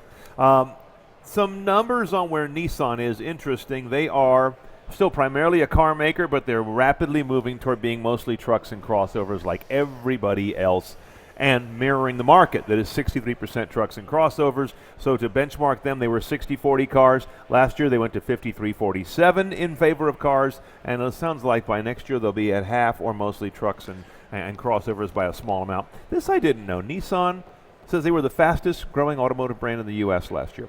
I didn't know that either. Yeah, I don't know who I would have thought was. Yeah. But I don't know that they would have come to mind. So they're obviously pulling enough levers across the board to have a really good overall broad line. Right, and they're still putting a lot of muscle behind the Titan XD, their biggest full-size truck, which they mentioned it during the conference how it's got the best warranty of any full-size truck in the U.S. 5 years, 100,000 miles. For a truck, that's gutsy because you can do a lot of damage in 100,000 miles. Certainly can, yes, absolutely. So that got some push, but then they spent most of the time talking about this V-Motion 2.0 concept car. So what is this all about here? I mean, this looks like just another piece of show carism, but what should we take away from it? Right, V-Motion is Nissan's term for that grille design that they've had on a lot of their models now. They brought it to the GTR this year. It's been on the Altima and the Maxima in the past. Maxima seems to have introduced that look. Right, yep. So this is basically, you can think of it, it's somewhere between an Altima or a Maxima replacement for the future. Not really sure where it slots in. It looks like a pretty big car, so maybe more of a Maxima than an Altima.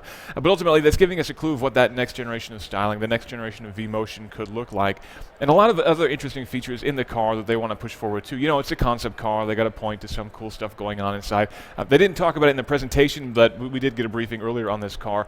And one of the things they're showing off is a set of Bose near-field speakers in the car. So if you're the driver, there will be sounds that only you can hear, so things like turn signals, any chimes or warnings from the safety systems, and also even you could take a call and only you could hear that person. Obviously, if you're speaking back to them, everybody else would hear them. But you know, right now, if you accept a call, suddenly you're on a speakerphone with everybody in your car, which isn't ideal.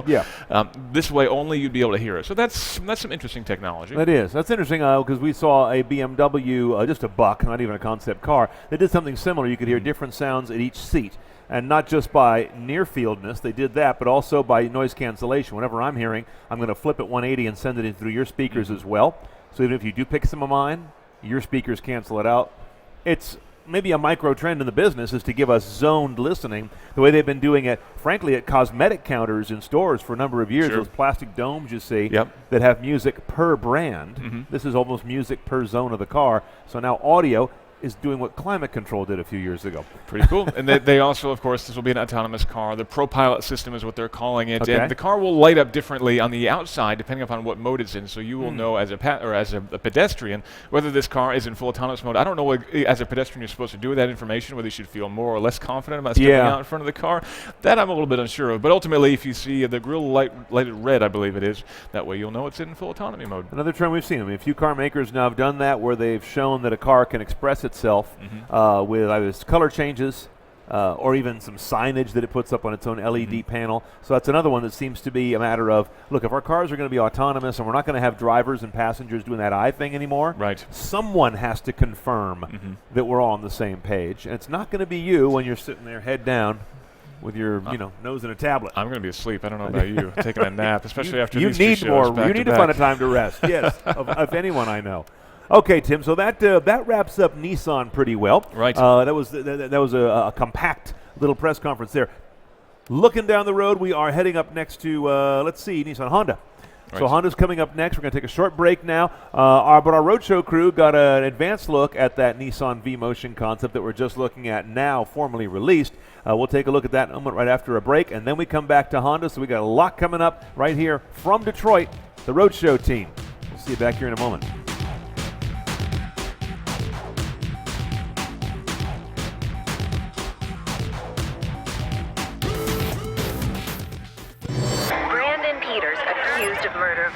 Can you help my son?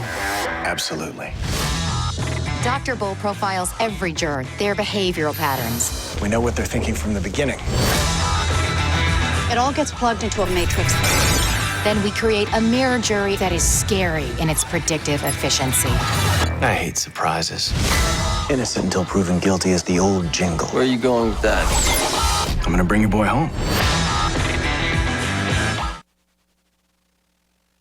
For comedy star Matt LeBlanc. Headphones off, everybody line up. Raising kids. You're gonna hang your backpacks up and close the door. Any questions? isn't a one-man job. Lowell, what do you think I should do? I managed to get my girls addicted to lottery scratchers, and I simply withhold them when they don't do what I say. Well, first of all, good luck with your future exotic dancers. The new comedy, Man with a Plan. Where are the regular moms? Mondays, only CBS. Compared to the Murano and Maxima, today's Altima is a bit frumpy. Its clothes are a little dowdy next to the sharply tailored suits of Nissan's latest models. But if this new V-Motion 2.0 concept is anything to go by, the company's next family sedan won't play it nearly as safe.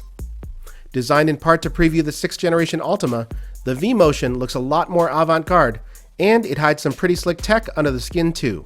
As its name hints, this show car evolves Nissan's corporate V-Motion design language, taking the wedge-shaped grille of today's Maxima to the next level. Stylists have enlarged the grille until it's more than just an accent, it's the point from which the car's entire design flows, like the prow on a ship. It's an aggressive, not-for-everybody look, with particularly sharp cut lines on the body sides. At least for now, Nissan isn't saying what powers the Motion 2.0, but it is highlighting its next-generation ProPilot self-driving hardware.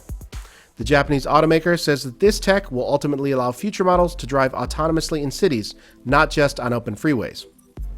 And that big Nissan badge up front? It glows to warn pedestrians and motorists when the car is in self-driving mode.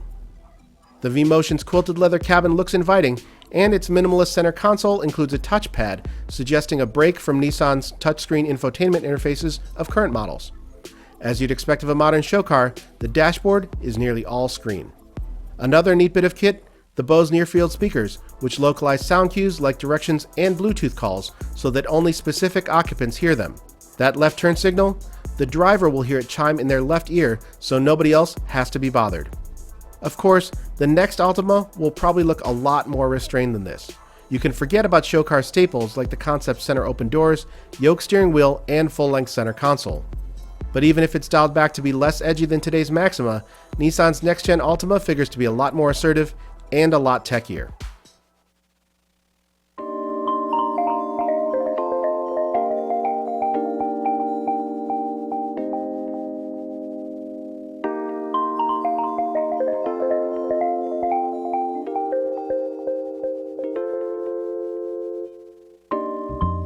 Never meet your idols. You hear that a lot when it comes to certain A-listers like celebrities or sports figures. Most of the time, they're right. But occasionally your expectations are not only met, they're exceeded. If there's one car that's been granted automatic A-list celebrity status in the automotive universe, it is the Porsche 911. For the past 50 years, it has set the bar against which all other sports cars are measured. I've been a Porsche 911 fanboy for years. For most of my professional career, I've been writing about them. I've been in magazines, I've even been in a damn book about the things, but I've never driven a modern 911. Thankfully, that changes today.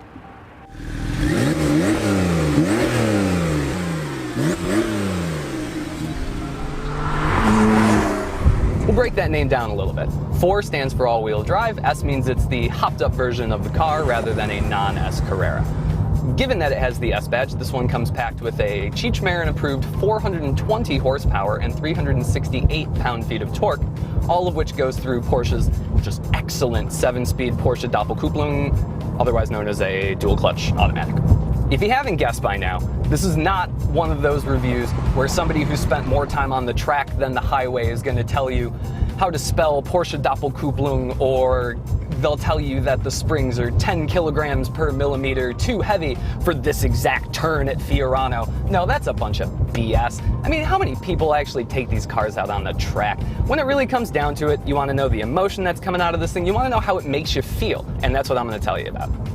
For 2017, Porsche decided to slap turbochargers on all of its 911s from the base all the way up to the top, not counting the GT3. Personally, I had my reservations going in. I'd only ever driven naturally aspirated 911s, and they were a fair bit older, so they had a much different sound than we're used to today. However, once I actually started kind of getting on this car, I don't really care about the turbos at all. I think it sounds great.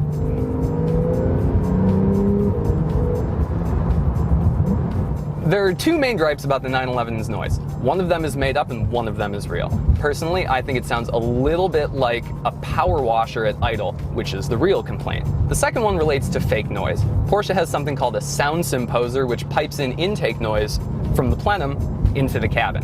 It bypasses all the sound deadening materials and all this rich fancy leather, the stuff that makes the car pretty pleasant to drive otherwise.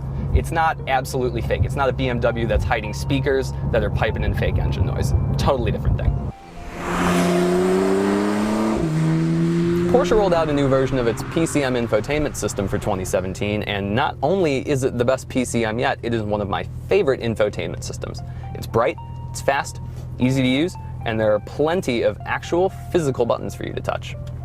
One of my favorite things about PCM's specific iteration of Apple CarPlay is that it doesn't just shove you into the environment when you plug your phone in. Instead, it will display a prompt that says whether you'd like to keep it in iPod mode, which allows you to use your phone through PCM, or you can then hit Apple CarPlay and pop right into it after you accept the average disclaimer. In the event turning your head is too distracting, you can just look down and you will find an extra information display gauge that takes the most pertinent and important parts of the PCM display and moves it directly in front of your face. This interior is so good, I want to lick it. For $4,300, you can have your entire 911 interior swathed in smooth, supple leather, and in this example, it's kind of a blue-gray slate design, and it is c'est magnifique. Meeting the 911 was like meeting any other A-list celebrity. I was nervous, I didn't know what to expect. Thankfully, my expectations were not only met, they were exceeded. It's great to look at, it's great to drive, and every single time I got out of the car, all I wanted to do was get back in. It's the wail of the turbo flat six at full clip. It's the feeling you get when you bury your foot into the floor and it shoves you right back into the seat. It's the feeling you get when you chuck it into a corner and it comes out the other side like nothing ever happened.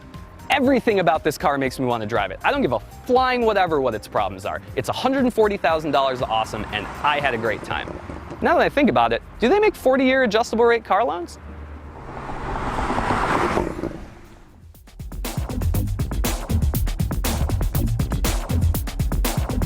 I believe they did. We had to take the keys away from Andrew in that case. I think he did not want to give that car back. completely smitten. Yeah. I was very excited about that review. All right, so we're coming up on Honda in a few moments. That'll be at the top of the hour. In that minute or two that we've got coming up, we expect a lot of news about Odyssey. Odyssey, right. And Honda taking a very interesting cue in teasing this car. We see a lot of these kind of shadowy pictures of a profile of a car or an SUV, that kind of thing. Honda actually got a bunch of kids to draw the Odyssey, which I thought was pretty cute. So they just released a bunch of kind of childhood sketches of the Odyssey, and that was the way that they're teasing the car. So we'll see it in the flesh here very soon. No idea what this thing looks like. Well, it may have legs. I think one of them had like giraffe spots on it, if I recall. Good. Yes, so those are all very possible. Interesting interpretations of what a minivan should look like. Yes. But I thought that was very cute, very on point way of their agency gets a gold star for that. We do know that the minivan industry, despite all this talk about utilities and trucks, was down last year. Each of the big three, Sienna, Odyssey, and the FCA twins, both went down about 10,000 units each. Not a ton, but for all of them to be trending down, Honda thinks they need to inject some new blood into the van concept going forward. Of course, coming on the back of Chrysler's Pacifica, which is the first of a new generation, I guess we'd say. Right, and Pacifica got so much great buzz here previously and continued to with the hybrid version, and now the Portal, which we saw at CES, which is basically an extension of the Pacifica in a lot of ways, also got a lot of buzz. So I think Honda is hoping that they'll get some similar reception to the new Odyssey here, but a lot of that depends on how the thing looks to begin with and what kind of technology we see on the inside. One of the cool things about the Pacifica was there was a lot of tech in the back seat for your kids, so like a navigation system specifically to kids, so they don't have to ask when we're going to get there, kind of thing. Very a clever. lot of creative thinking in the Pacifica, and I'm curious to see what Honda brings to the table. It's got to kind of wow us with some cool technology. Well, we expect that they're going to refresh everything from the styling to the cabin tech to the powertrain. Do we have any likely hope that they're going to do a plug-in hybrid, or is that? I hope so, but Honda's been a little lagging behind that regard. I know they have. All right, here we go. Let's go to Honda and find out right here on the Roadshow.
Ladies and gentlemen, please welcome President and Chief Executive Officer of Honda Motor Company Limited, Takahiro Hachigo.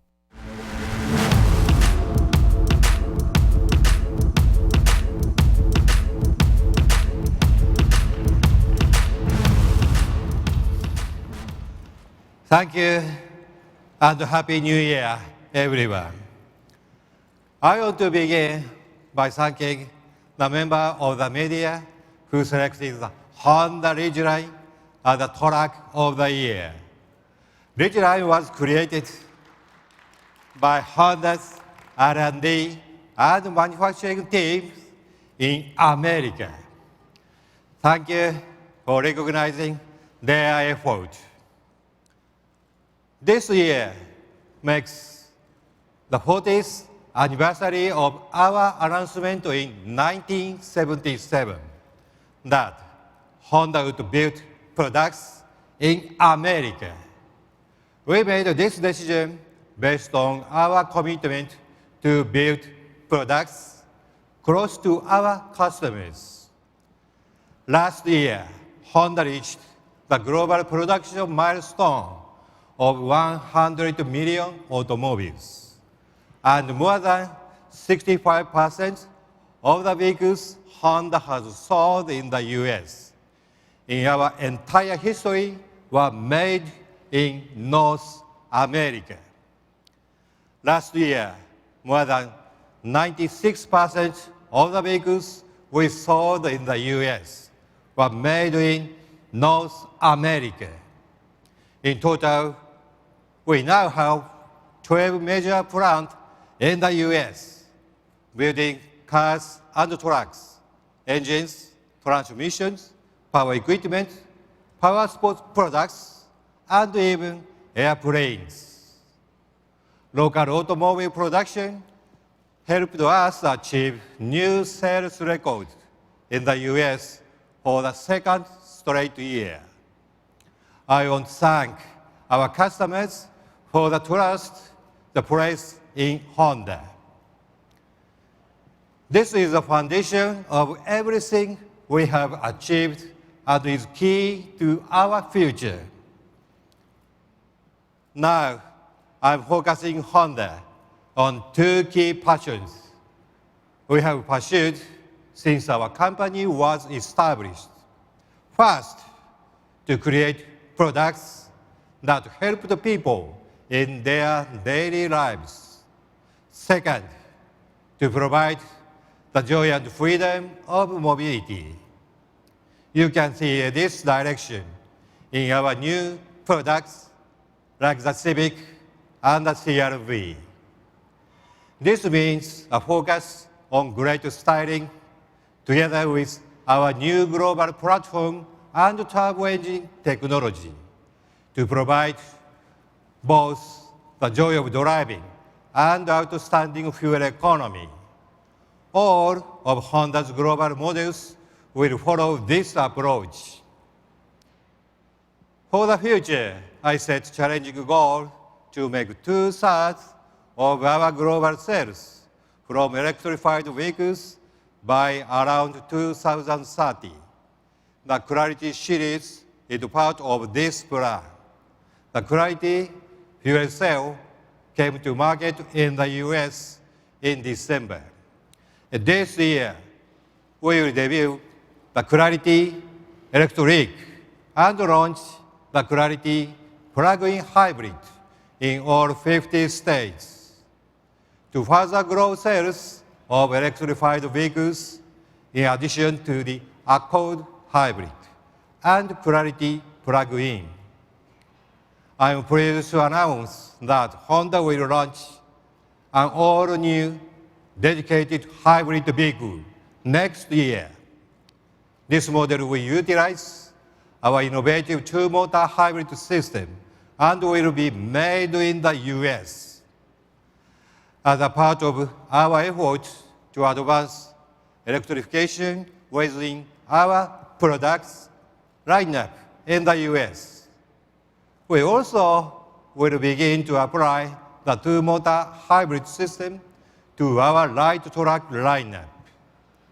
In fact, half of the all-new models we will launch in the coming 2 years will be electrified vehicles. So you can call this our Honda Electrification Initiative. Gas prices have reduced demand for hybrid vehicles in the US. But in the long term, electrified vehicles are key to the future of carbon-free mobility. We also continue to advance the efficiency and performance of our gasoline models. This year, we will introduce a new Honda-developed 10-speed automatic transmission to be built here in the US that provides improved fuel economy in passenger cars and refined drivability in light trucks. Today, I'm excited to review the first module that will be equipped with this new transmission. Almost 20 years ago, as a development engineer, I began work on the 1999 Honda Odyssey. The Odyssey is now the most popular minivan with American car buyers. And I'm proud to introduce the all-new model. It was developed here in the US and will be the fourth generation to be built in America. Ladies and gentlemen, a products created to make every member of the family happy. The global debut of the all-new 2018 Honda Odyssey.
Ladies and gentlemen, please welcome the Executive Vice President of the Automobile Division, American Honda, John Mendel.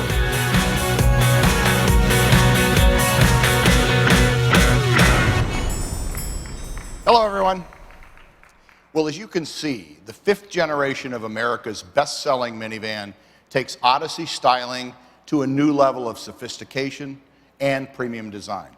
Low, wide, improved aerodynamics, a more sharply sculpted body side, and a fresh new take on the signature lightning bolt beltline. Now, under the hood, a brand new direct-injected V6 engine made it up to one of two new transmissions. As Mr. Hachigo said, this includes our first ever Honda-developed 10-speed, with global production being led by our transmission plant in Georgia. This all-new 10-speed will be making its way into numerous other Honda vehicles in the years ahead.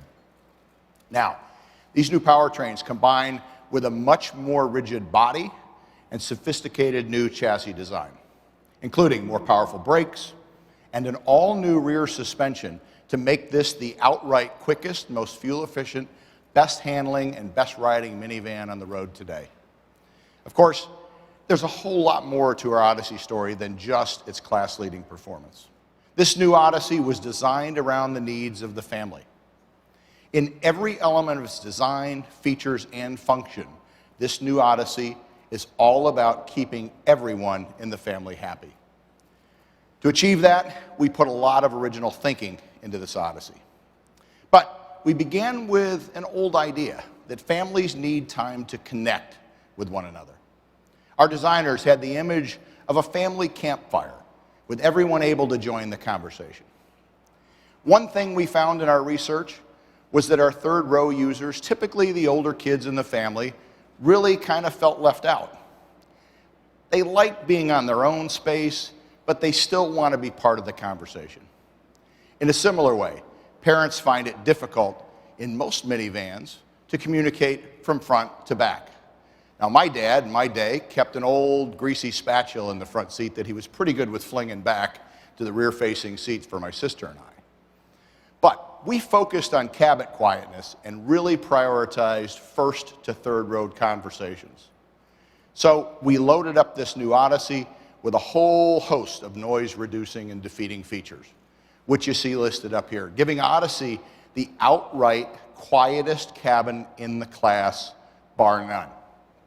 Now, of course, we didn't ignore the modern family's need for new age connectivity either, nor their desire for increased flexibility for doing what minivan buyers do, hauling the family, the kids, their friends to school, to movies, to the store, and on family trips. And we've loaded up this new Odyssey with new features and technologies that'll also make it the most connected, most comfortable, and most flexible Odyssey yet. Let's take a look. The all-new 2018 Honda Odyssey provides incredible family function, flexibility, and comfort to keep everyone in the family happy. It starts with an all-new Magic Slide second-row seating system, the best seating solution for the way families use their minivans every day. The Magic Slide seat moves front to back and side to side, and that's where the magic really begins. Slide the seats together for easy access to the third row from either side, even with one or two rear-facing child seats installed in the second row. Putting children into their seats is easier than ever. Just slide a seat to the outboard position, belt up the kids, then slide the seat in for enhanced rear seat access. Whatever your everyday family needs require, the Odyssey Magic Slide seats are up to the challenge. Odyssey is also loaded with family-friendly technology, powered by an all-new Honda-developed display audio system. It's the nerve center for a host of features that will keep everyone in the family happy and connected. Keeping tabs on the kids has never been easier with the new Odyssey Cabin Watch system. With the press of a button, Mom and Dad can get a bird's eye view of the second and third row, day or night, from a ceiling-mounted camera with night vision. And having a conversation with the kids is even easier with Odyssey's Cabin Talk technology, an in-car PA system that lets Mom and Dad directly connect with their kids through Odyssey's wireless headphones, or through the speaker system on the line-topping Elite trim. Getting the drive-thru order for the whole family just got a whole lot faster. Odyssey's Cabin Control app puts the power of entertainment and comfort into the hands of passengers, allowing them to control rear entertainment system functionality, heating, air conditioning, and more, all from their smartphone. And there's the Social Playlist, a fun new feature that allows up to 8 passengers to enter song choices from their smartphones. It's a virtual family jukebox.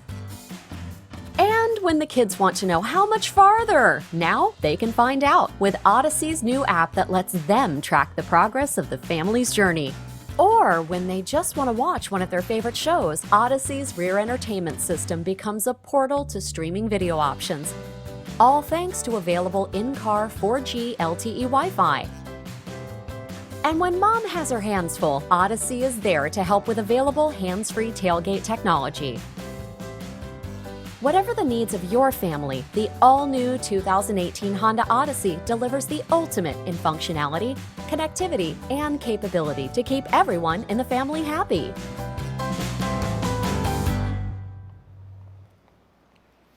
Now that's a lot of innovation packed into a short video, or actually into one vehicle. And we know our customers are going to really love this new Odyssey and everything it has to offer. Finally, as we all know, safety is a core consideration for minivan buyers. And increasingly, safety is defined not only by a vehicle's ability to protect its occupants in a collision, but to avoid accidents altogether. With Honda's reputation as a safety leader, you can bet we're again targeting top NCAP and IHS safety ratings, aided by our ACE body structure, available new LED headlights, and expanded application of Honda sensing technology. Now, for the new Odyssey, our Honda Sensing Suite will be offered as standard equipment on EX and higher trims, representing about 95% of our sales mix. All Honda Sensing equipped models will also feature blind spot information, and all models will have a multi-angle rear-view camera. Folks, this is an incredible new vehicle, a Honda to keep everyone in the family happy. And we look forward to sharing even more about the new Odyssey in the days ahead, including full specs and the EPA fuel economy ratings. Odyssey is designed, developed, and built exclusively in America. And we have members of the Odyssey development team here with us today. I'd like the team to stand up and be recognized.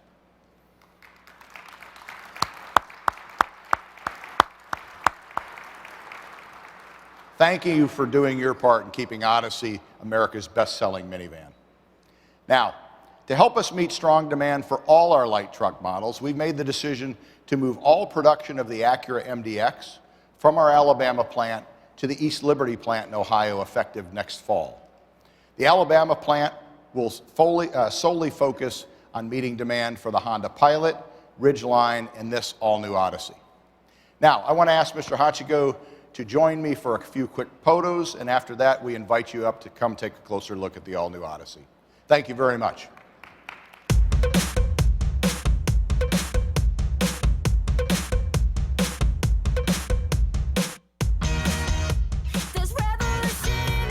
Brought you the shop vac. Did not disappoint with a bunch of very tangible, very retail new innovations in the new Odyssey. The one that I find, I did not see this one coming, is the panoramic roof cam to look at second and third row from the front row, and then like a PA system to be able to talk to the third row from the driver's seat. In-car night vision. We've seen car night vision before from like a Mercedes S-Class or a 7 Series, but never in the car. So basically it's turning mom and dad up front into like a commercial bus driver, effectively. They've got night vision inside. Basically, they can look down and see who's back there and what they're up to.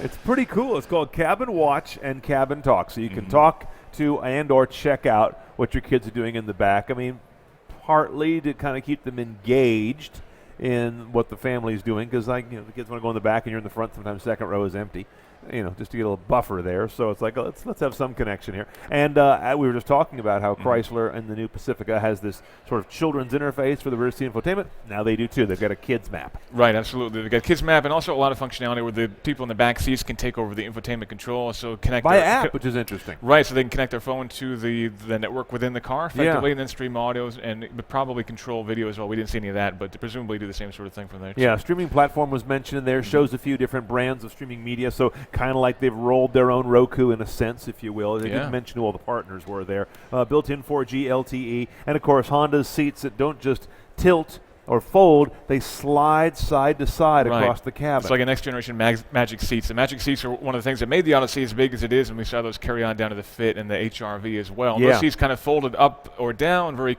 cleanly and nicely. Now, as you mentioned, they slide side to side as well. So if you don't need 3 seats in the second row, you can take the middle seat out. Now you'd have 2 basically command chairs that sit side by side. You can push them to the side to get into the rear seats more easily.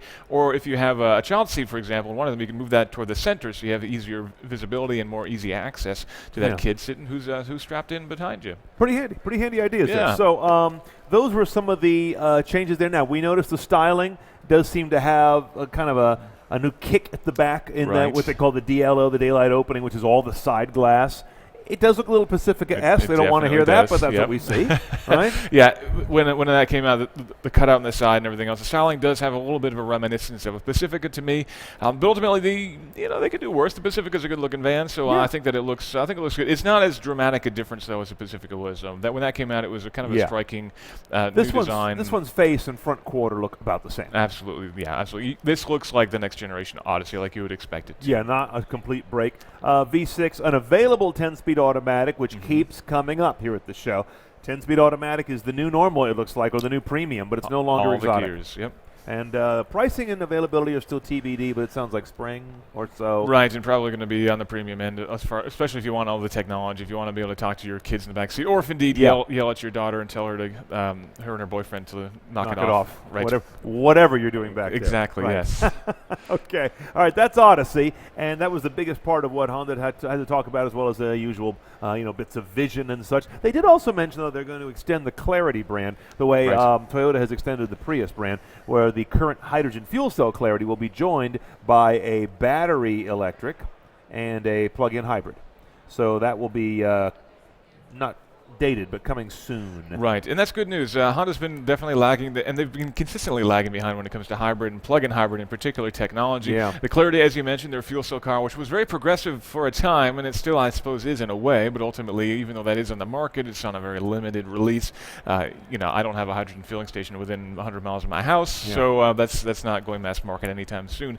But ultimately, to extend that brand and to create more cars in that lineup and to use that as a moniker to identify those future-looking electrified cars. Yeah. That makes sense. Yeah, so that's going to be the strategy, it looks like, on those.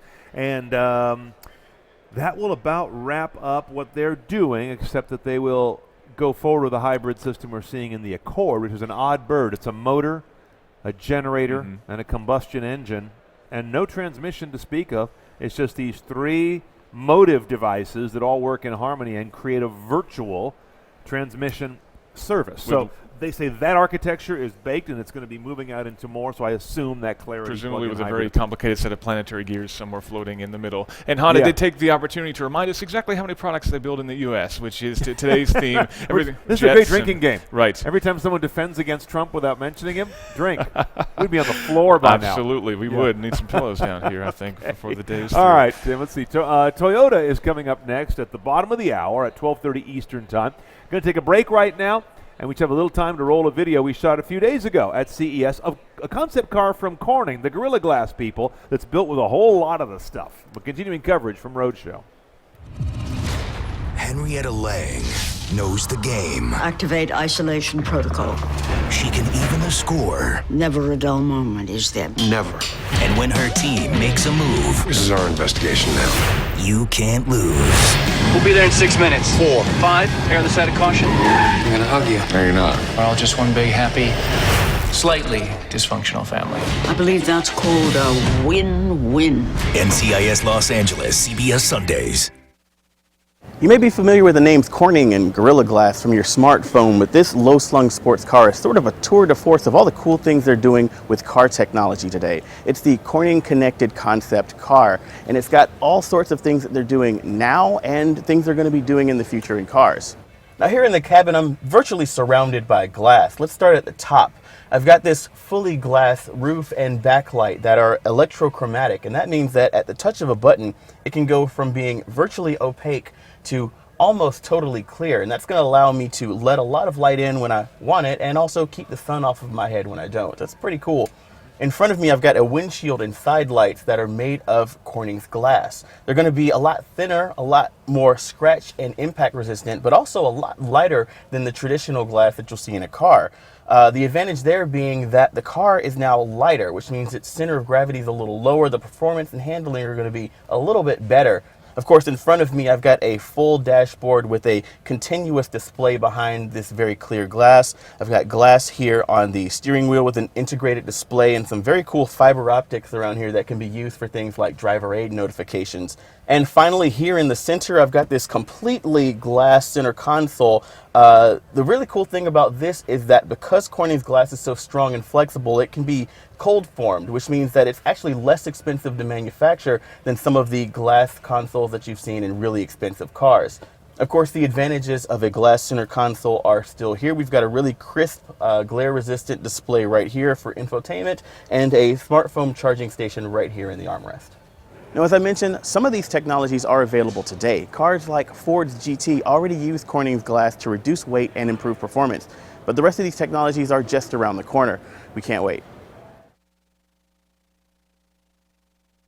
Now, if you're just a regular Joe of modest means, you may not be familiar with the name Furrion. That's because they work in the space of building appliances and consumer electronics for ultra-luxury RVs and yachts. What we're standing in the middle of right now is a showcase of all things Furrion, and let me tell you, luxury is looking really good from here. Now, in front of me, you're going to see the part of the RV that the driver interacts with when they're on the move. We've got Furrion's full LCD touchscreen infotainment here. So it's a vertical screen orientation, kind of like a Tesla Model S, and you've got all of your access to your phone and music and navigation right here, as well as a very bright digital instrument cluster. But I think all of the cool stuff's actually back here. Let's go take a look. Now, Furrion is a manufacturer of appliances and consumer electronics for RVs and yachts. We're talking luxury stuff here. So this RV is better equipped than the apartment that I live in back in San Francisco. We've got a refrigerator here, a convection microwave, an oven, a dishwasher. We've also got a wine refrigerator, and that's before you even get back to the entertainment area where we've got this massive 75-inch screen that is outdoor rated, which means that it's rated for vibration and weather. You're not going to have to worry about this falling off the wall where you're driving because it's got a steel back. Further back, we've got the living area and the washroom area with a smart shower, and probably the weirdest bit of smart technology that I've ever seen, a smart toilet that knows which way you're coming so it can lift 1 lid or 2 depending on whether you're doing number 1 or number 2. But then there's even cooler stuff up top. Let's go on the roof. Now up here on the roof, we've got a lounge area with a wood deck, a hot tub with nice warm water, and a marine grade audio system. But the crown jewel is actually at the back of the RV. Now back, we've got a Robinson R22 2-seater helicopter for when you want to get a bird's eye view of the place that you're going in your RV. What's interesting about this is that when it's time to drive, these rails fold down, the helicopter turns around backwards, and the body sinks into the RV so that you can drive under low overpasses without knocking the helicopter off. This RV is a working RV, and it was built by Furrion to showcase all of the things that they supply for yachts and RVs. Now, these things are normally coach built, and what's interesting is that Furrion is expanding into the home soon. Now, I'm sure at this point you're wondering how much something like this would cost. This is a completely custom job, so let's just say it's priceless.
Okay, I have it on good authority that we will never see Antoine again. He's staying on board that land yacht. If you got to go to CES, that's the way to go to CES. I like that. We got to work that out next year. I think we should. I think that can be the Roadshow rig, right? And we got to figure out which one of us is going to be the most able to improvise flying a helicopter. Yeah. I nominate you. All right, that sounds good. All right, I'll do my best. When what you can I say? When you see a more limited roadshow team next time, you'll know that half of us died from either drunkenness or a helicopter flying attempt on the way to CES. All right, we're about to go to Toyota. The big story here, as Tim and I were talking about earlier, is we expect a new Camry that is going to be quite different as Camrys go. Absolutely. The styling that we've seen in the teases has been a lot more dramatic than in the past. It looks like it might even be taking some sort of a grand touring approach to the profile now, with a little bit more on the rear end than we've seen in the past. Not quite a hatchback necessarily, but something along those lines. But maybe a little bit more upright seating in the back, maybe a little bit more comfort, maybe a little more luxury. But yeah, ultimately, as we were discussing earlier, this is a car that's launching into a very challenging market, very challenging segment. Fewer people are buying sedans than before. A lot of those people are moving on up to the crossover SUV world. And so, the best-selling car in the U.S., maybe not for much longer. Maybe not going to be as highly ranked as it has been in the past. It's always been F-150 and Camry, F-150 and Camry, and now maybe F-150 and a couple crossovers, and then you start talking about Camry in the glamour race. And so we got a lot of people in the chat room talking about Supra, and I don't want to be a downer, but I we probably don't have a lot of hope of getting a Supra you're expecting today. no-go. As much as a Toyota fan as I am, probably no Supra. But you never know. Maybe they'll surprise. They could shock us. Okay, well, maybe that's going to come along, and then whatever else they've got, we're going to also do our drinking game. See if anybody on Toyota kind of slyly mentions how much employment they create in the U.S., because that's how they're heading off whose tweets at the pass. I've got my Twitter stream locked in here to see what happens. That came up out of nowhere. We just realized, hey, wait a minute, there's a thing going on here. There's a thing at Detroit. All right, here we go. Let's go to Toyota now and find out what they're really going to do live from Roadshow.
Ladies and gentlemen, please welcome President and CEO, Toyota Motor Corporation, Akio Toyoda.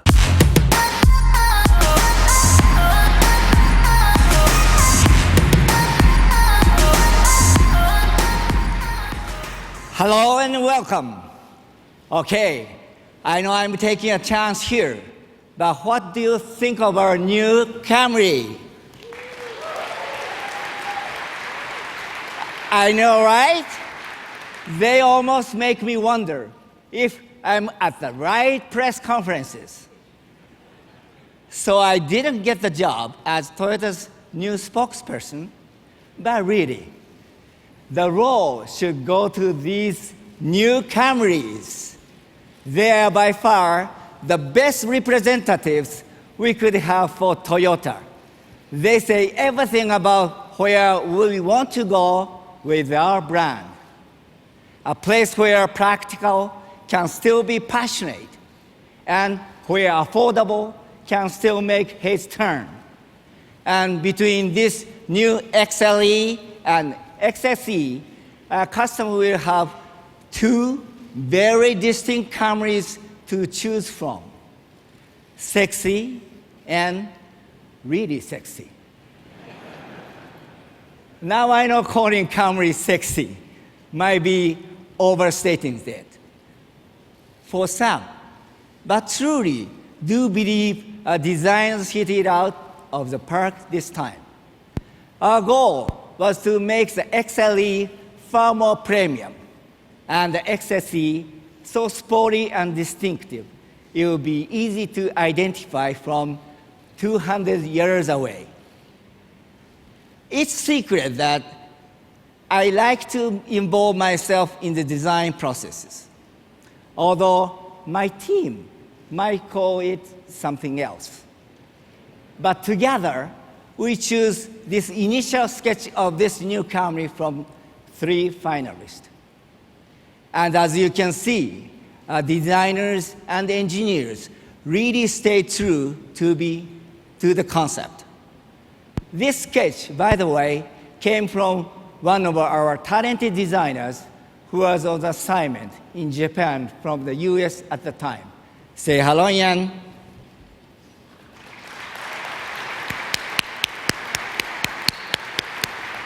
I'm not going to even try to pronounce Yan's last name.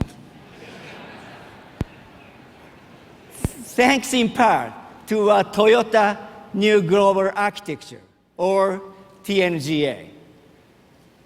Our engineers were able to accommodate the new design's low center of gravity and the extreme sculpting of the sheet metal. This Camry has been a flagship vehicle since it was first created in 1982. And as such, it remains very important to all of us at Toyota, especially the 136,000 team members here in the US responsible for engineering, manufacturing, and sales. The Camry has been one of the reasons why we've invested $22 billion in the US over the last 60 years. And why we'll be investing another 10 billion here in just the next 5 years alone. We are deeply grateful to the millions of customers who have made Camry the #1 selling car in America for the last 15 years. It's an honor that we cannot take for granted. And with this new Camry, we hope it's evident that we won't. In fact, we view this as an opportunity to reignite the mid-size sedan market. I mean, why should SUVs get all the glory? After all, this segment is still one of the largest in the industry, and the Camry is a huge part of our manufacturing here in the US. And according to Cars.com, the Camry continues to be the #1 most American car of any built today by any OEM. I'm not sure if that's widely known by our customers, but it's something that our team members at Toyota's largest manufacturing plant in Georgetown, Kentucky, are very proud of. And so am I. As we speak, they make a Camry nearly every minute. In this type of teamwork, that has helped Toyota produce more than 25 million vehicles in the US over the past 30 years, which honestly never ceases to amaze me. New Camrys will begin very soon at TMMK. And I believe they will be the best generation we've ever built. Take a look. America's best-selling car has 8 generations of advancements, making the all-new Camry the next gold standard. Utilizing Toyota New Global Architecture, Camry retains its quality and safety while adding a surprising driving experience. Engineers developed a new high-strength chassis, which improves driving dynamics with greater torsional rigidity. The innovative double wishbone rear suspension system provides responsive handling and precise steering control. A longer wheelbase and reduced roof and hood height create a lower center of gravity and a wider and more stable vehicle. The Camry's exterior styling makes a striking statement with sporty character lines that enhance the aggressive front and rear fender. Camry's LE and Premium XLE grades wear a remarkably different personality than the sporty SE and XSE. Performance design details include a catamaran-inspired face, sporty quad exhaust, and available 19-inch wheels. To complement this, the Camry offers 3 new powertrains: a new 3.5-liter V6 with D4S fuel injection, an all-new 2.5-liter 4-cylinder dynamic force engine, and the next-generation Toyota hybrid system, all deliver increased torque, power, and of course estimated class-leading MPG. Inside, Camry is a blend of functionality and futuristic styling. The driver has a commanding position with the gauges angled towards them, while passengers experience a sense of freedom, elevated by an available panoramic glass roof. Intuitive technologies that enhance the driving experience include 3 displays that relay key information: the available 10-inch color head-up display, a 7-inch multi-information display, and an 8-inch control panel seamlessly integrate into the center console in a modern flush surface design. At Toyota, safety is always a top priority, which is why Toyota Safety Sense with pedestrian detection will now come standard on all Camrys, helping to protect even more drivers, passengers, and pedestrians.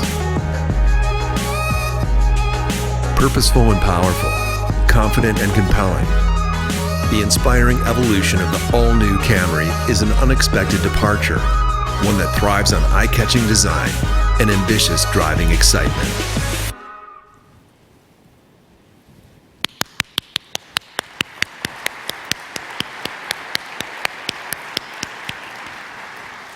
Our goal was to simply make this new Camry as unexpected and provocative as possible.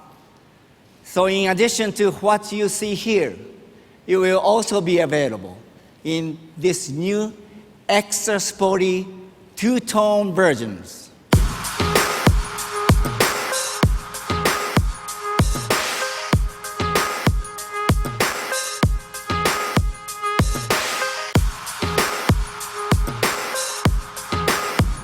Please welcome Senior Vice President, Automotive Operations, Toyota North America, Bob Carter. Akio, good to see you. Nice wheels.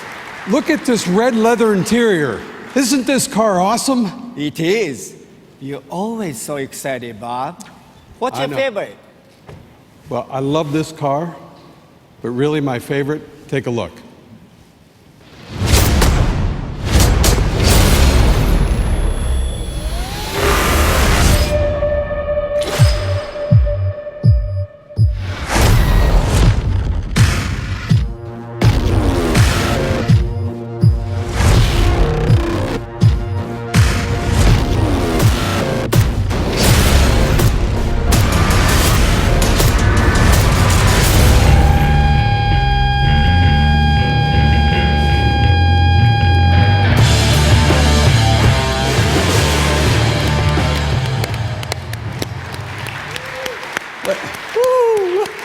Ladies and gentlemen, introducing our new NASCAR Camry. Now, as most of you know, we won the Sprint Cup Championship in 2015. But not this year. No, I know, we didn't win it in 2016, but Kyle was really, really close. Close doesn't count, Bob. I know, but we did win the Daytona 500, and we won the overall Manufacturers Cup this year, as well as 16 of the 36 races.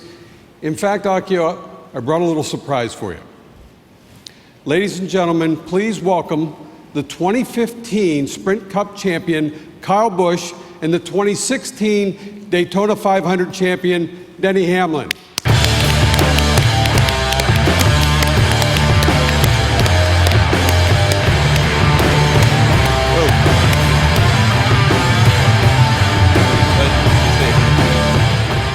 Well, Akio, on behalf of the entire Toyota NASCAR team and everyone at Joe Gibbs Racing, it gives me great pleasure to give you the present of the Manufacturers Championship Trophy from the NASCAR Sprint Cup Series last year. Thank you, Kyle. You got it, man. This is great. All right. It's great. But seriously, what happened? You were right there at the end, so close. I know. Close as no cigar, but don't worry, boss. We got you next year. And is this this is the Daytona 500 trophy for you. me? Well, yeah, it's a much smaller replica, but yeah, it's for you. Oh yeah? Yeah. No, that's yours. Okay. Actually, I brought this, just so Kyle could see it up close. Oh, I really appreciate that. I'd like to get the bigger one. Here, I can carry your paperweight if you want. All right. Well, the good news is our entire team is going to be driving this all-new Camry next year, which debuts in just a few weeks at the Daytona 500. So, Kyle, Denny, Akio and I are counting on keeping that Daytona 500 trophy in the Toyota family. You got it, man. No problem. Okay, good. Kyle and Denny, ladies and gentlemen. Thank you. Thank you, Bob.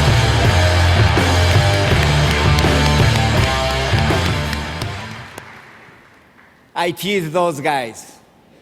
But honestly, I'm so proud of what they've accomplished. As a driver myself, I know how much they put on the line every time they race for us. And I couldn't be more grateful. I've been 10 years since we began racing in NASCAR.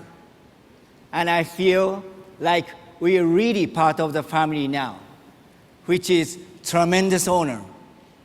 It's also an honor to be with all of you today. I want to personally thank you, the journalists, for all your feedback, input, and support, for pushing us to be better. It doesn't go unnoticed, and in fact, it's what drives us to create cars like this new Camry. A car I'm truly proud to call a Toyota. Thank you very much.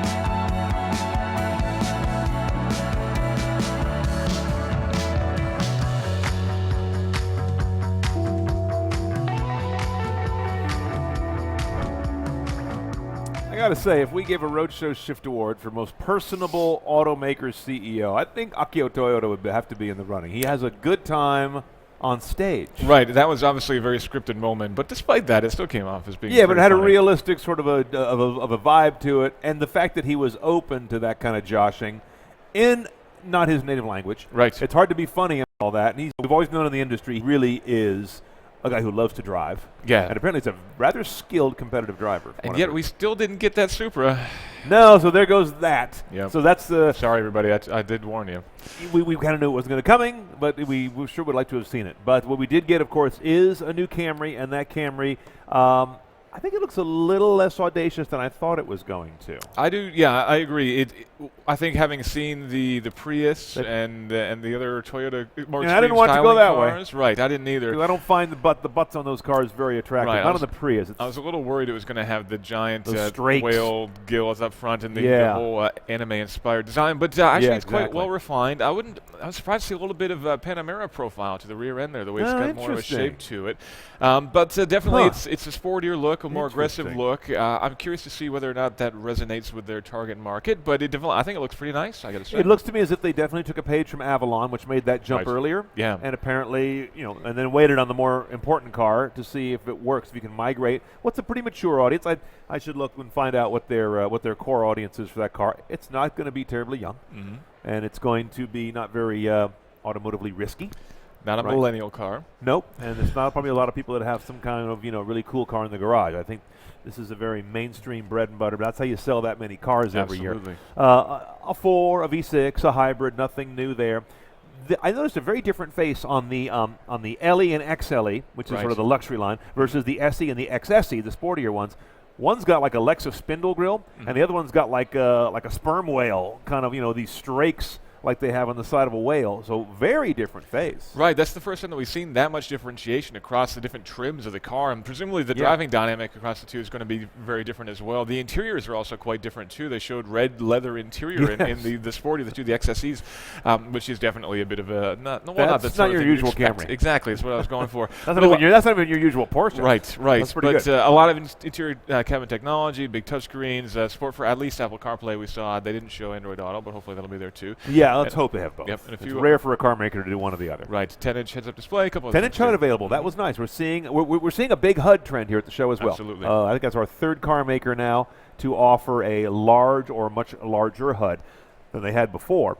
Interesting thing that Akio Toyota kept apologizing for passenger cars. He said, "Why should crossovers and SUVs have all the glory?" And he said, I think, if I'm paraphrasing, automotive or sedans and cars are still an important part of our market. So he's anticipating the fact that a lot of the industry will be watching and saying, where is your business going down the road in the next few years? And he's bolstering the car sector. Right, we're waiting to see too. But I think this, from what I've seen, this seems to be hitting all the right marks. It's progressive in the styling, but not too progressive. It doesn't step too far like the Prius may have. I think all the interior technology, for what we saw anyhow, looks quite nice. I'm sure it'll be a very comfortable car to drive, still very refined. Oh yeah. And I'm sure it'll be great. So the last time I drove a car from Toyota that was actually disappointing, I can't remember. They're always at least satisfactory, if not very good at what they do. But they don't turn out duds. Okay, we had 3 drinks while we were watching that because we had 3 mentions that were there to head off a Trump tweet. 136,000 U.S. employees investing $22 billion in the U.S. over the last 60 years and $10 billion more in the next 5 years. 3 factoids. Tim and I, our heads and the are Camry spinning. designer's American. Yeah, that's right. That's right, the most American car, according to some polls and some pundits. Okay, so that's Toyota in a nutshell. It was a Camry story. Volvo's coming up next. They've been a darling of the automotive and the automotive tech crowd for a number of years now. The last 2 or 3 years have been amazing for Volvo, so that's going to be very interesting and worth watching. We've got a few minutes before we get there, so let's take a look at some of the cars our editors have been seeing on the floor while we've been taking you to the live unveils. That's coming up in just a moment. Stay with us. Live Detroit from Roadshow.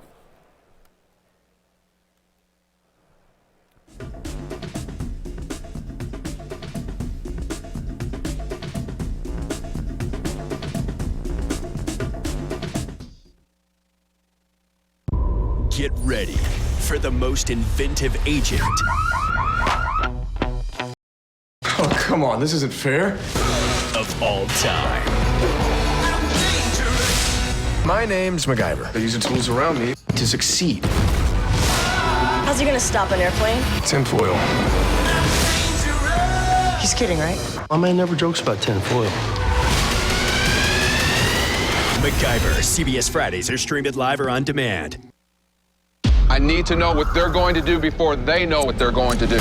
I'm going to give them a run for their money. CBS Wednesdays. At a moment's notice, 18 ordinary people We can't stay in one spot. will go on the run I get to find out if I've got what it takes to escape. We got a GPS on this truck. and try to elude a team of expert hunters. Confirm that is the car. Yes. My instinct is telling me something ain't feeling right. Move in, move in, move in. Let's go, let's go, let's go. Hunted. CBS Wednesdays. GMC is showing a new 2018 Terrain at this year's Detroit Auto Show, to which I say it's about frickin' time. Available since the 2010 model year, more than 700,000 first-gen Terrains have found homes, but a 7-year run is really long, making the arrival of a new model a welcome sight. On the outside, the Terrain styling clearly borrows from the Acadia, with the shape tweaked in the wind tunnel with efficiency and cabin quietness in mind. Range-topping Denali models get additional goodies such as LED headlights, a satin chrome grille, 19-inch wheels, and a lot of chrome trim. The biggest news comes under the hood with 3 new engine choices. Base Terrain models gets a 1.5-liter, 170 horsepower turbo 4-cylinder, while those looking for more ponies can get a 2-liter, 252 horsepower turbo 4. Both come mated to a 9-speed automatic transmission.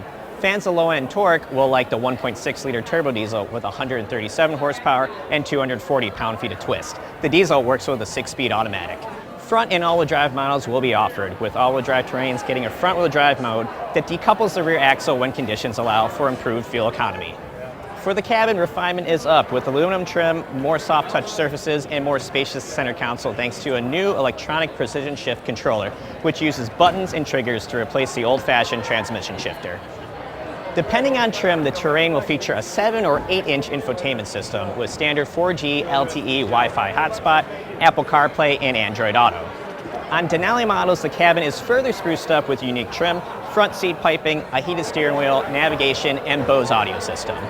GMC is also expanding the Terrain's menu of safety features to include a 360-degree camera, forward collision warning with automatic braking, and lane keep assist. The 2018 GMC Terrain will go on sale in summer to battle the Honda CR-V, Toyota RAV4, Nissan Rogue, Ford Escape, and Jeep Cherokee. Pricing hasn't been announced, but a base price close to today's Terrain is a safe bet, which starts at about $24,000. But the important thing here is that there's a new Terrain. I'll say it again, it's about time. Welcome to the 2017 Detroit Auto Show. Behind me is the Audi Q8 Concept. It's a concept because, well, the production car that's coming out later this year is probably going to look quite a lot like this. There will be a few notable differences. It'll have door handles, for example, and the front probably won't be quite as arresting as this one, and the wheels probably won't be 23 inches. But it is based on the Q7, which means we'll probably get the selection of V8s and V6s that car gets. Hopefully that means the 4-litre V8 diesel in the SQ7 will make an appearance, and that car is quick. It's awesome. Now, this being a concept of the more coupe-like Q8-ness about it, it does mean there are a few little flaws. There's less headroom and less luggage space than you'd get in a proper Q7. So this is more for the style crowd. Now again, this is a concept, but it does have a concept powertrain. It's got a hybrid setup, so we've got 442 horsepower and 516 pound-foot, which of course it means it'll be very, very fast in imaginary land where it currently exists. But as a concept, it's pretty good looking. Anyway, that's all from here. If you want more from the Detroit Auto Show in 2017, keep it locked on the Roadshow.com.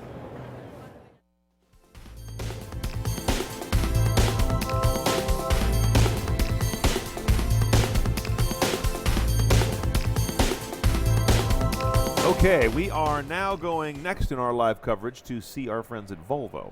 Absolutely, and Volvo's been doing a lot of great things lately. The XC90 was our car of the year last year. That's right. This year we got the S90 finally, the sedan version of that car. A lot of the same technology, a lot of the same refinement, the same basic styling, and the car that we're a big fan of. But they haven't given us the wagon yet, so I think that we'll be seeing a little bit of that a little bit here. Okay, so we can expect the V90 wagon, which is different than that hopped up. What do they call the one that's like an all-road? There's the cross-country. They rolled that out 90 already. Is way, right. We've seen that before, so we'll probably see a mixture of the V90 cross-country and also just the V90 wagon, the straight-up wagon. I wouldn't be surprised if they have both of those on display. Those have been debuted elsewhere at other shows in the past, so I don't believe they've made their U.S. debut yet. This will be the U.S. debut. And looking behind you at our live feed, we've got a little bit of a view of a taller SUV, looks like, as well. So maybe another version of the XC90, perhaps? The XC90 is plenty fresh. Yeah, the XC90 is fresh. We've already got a variety of powertrains available. There's the T5, the T6, I believe it is, the turbo and the turbo/supercharged version, plus the hybrid version. All those are available in the U.S. already. So maybe another flavor of XC90. And that's already a big enough SUV to go in this category we've been watching, which is like X7 and Q8. Right. It's basically in that size. It's pretty large. Right. I was hoping Volvo would go smaller from here. You know, we're still waiting on the XC60 and that smaller from. That doesn't look smaller, does it? No, it certainly does not. Compared to that V90 next to it, which it's definitely much taller. Well, let's take a look. A little bit of intrigue. We're about to kick things off here with Volvo live from Detroit. Let's take a look.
the love affair with the car is not over.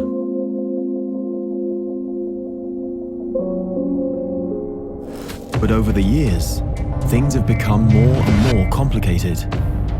Too much traffic on the commute. Too many delays. Too much to think about. Too much to do. Too little time. Too many demands from technology that should set us free, not slow us down.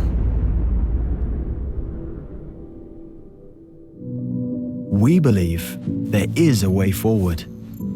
A way to fix the commute. A way to make life easier, make travel safer, and save time. We believe that autonomous drive can make a difference to your life. Every day.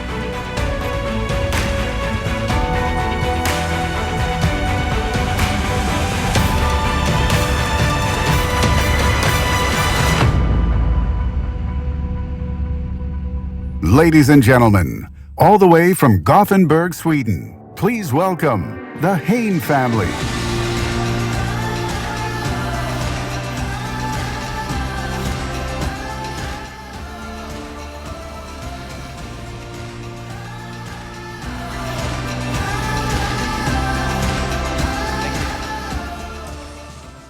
Hi, my name is Milla, and this is my sister Flippa. She's 16, my mom Paula, and my dad Alex. And I promise not to reveal their age. We're from Sära. It's a small village south of Gothenburg in Sweden. We're really happy to be here. We've just been chosen as the first family to take part in Volvo's Drive Me project. I think it's really amazing. But as y'all might understand, Smilla and I weren't the ones who applied for the project. No, that was me and Alex. We were really attracted by the idea to be part of the development of AD cars. And I think it's great that Volvo now wants to learn more about what people will do with their time that they will save with AD cars. Agree. I'm really looking forward to be part of this exciting project, that our family actually will help define the future of autonomous cars. And for me, it's not just about the technology. I'm really looking forward to be able to work and to help the children with their homework or watch a TV series, for example. That's what I'm looking forward to. And I've been thinking about how I can shorten my daily routines at work. If I could have Skype meetings, manage my emails to and from work, I could easily cut an hour a day. That would give me a lot of extra time planning the next handball practice or spending time with my family. You can see that we're really looking forward to what autonomous cars can give us. But we still don't know that much about the project yet. I think it's time to introduce Håkan Samuelsson, the head of Volvo Cars, to come and tell us more.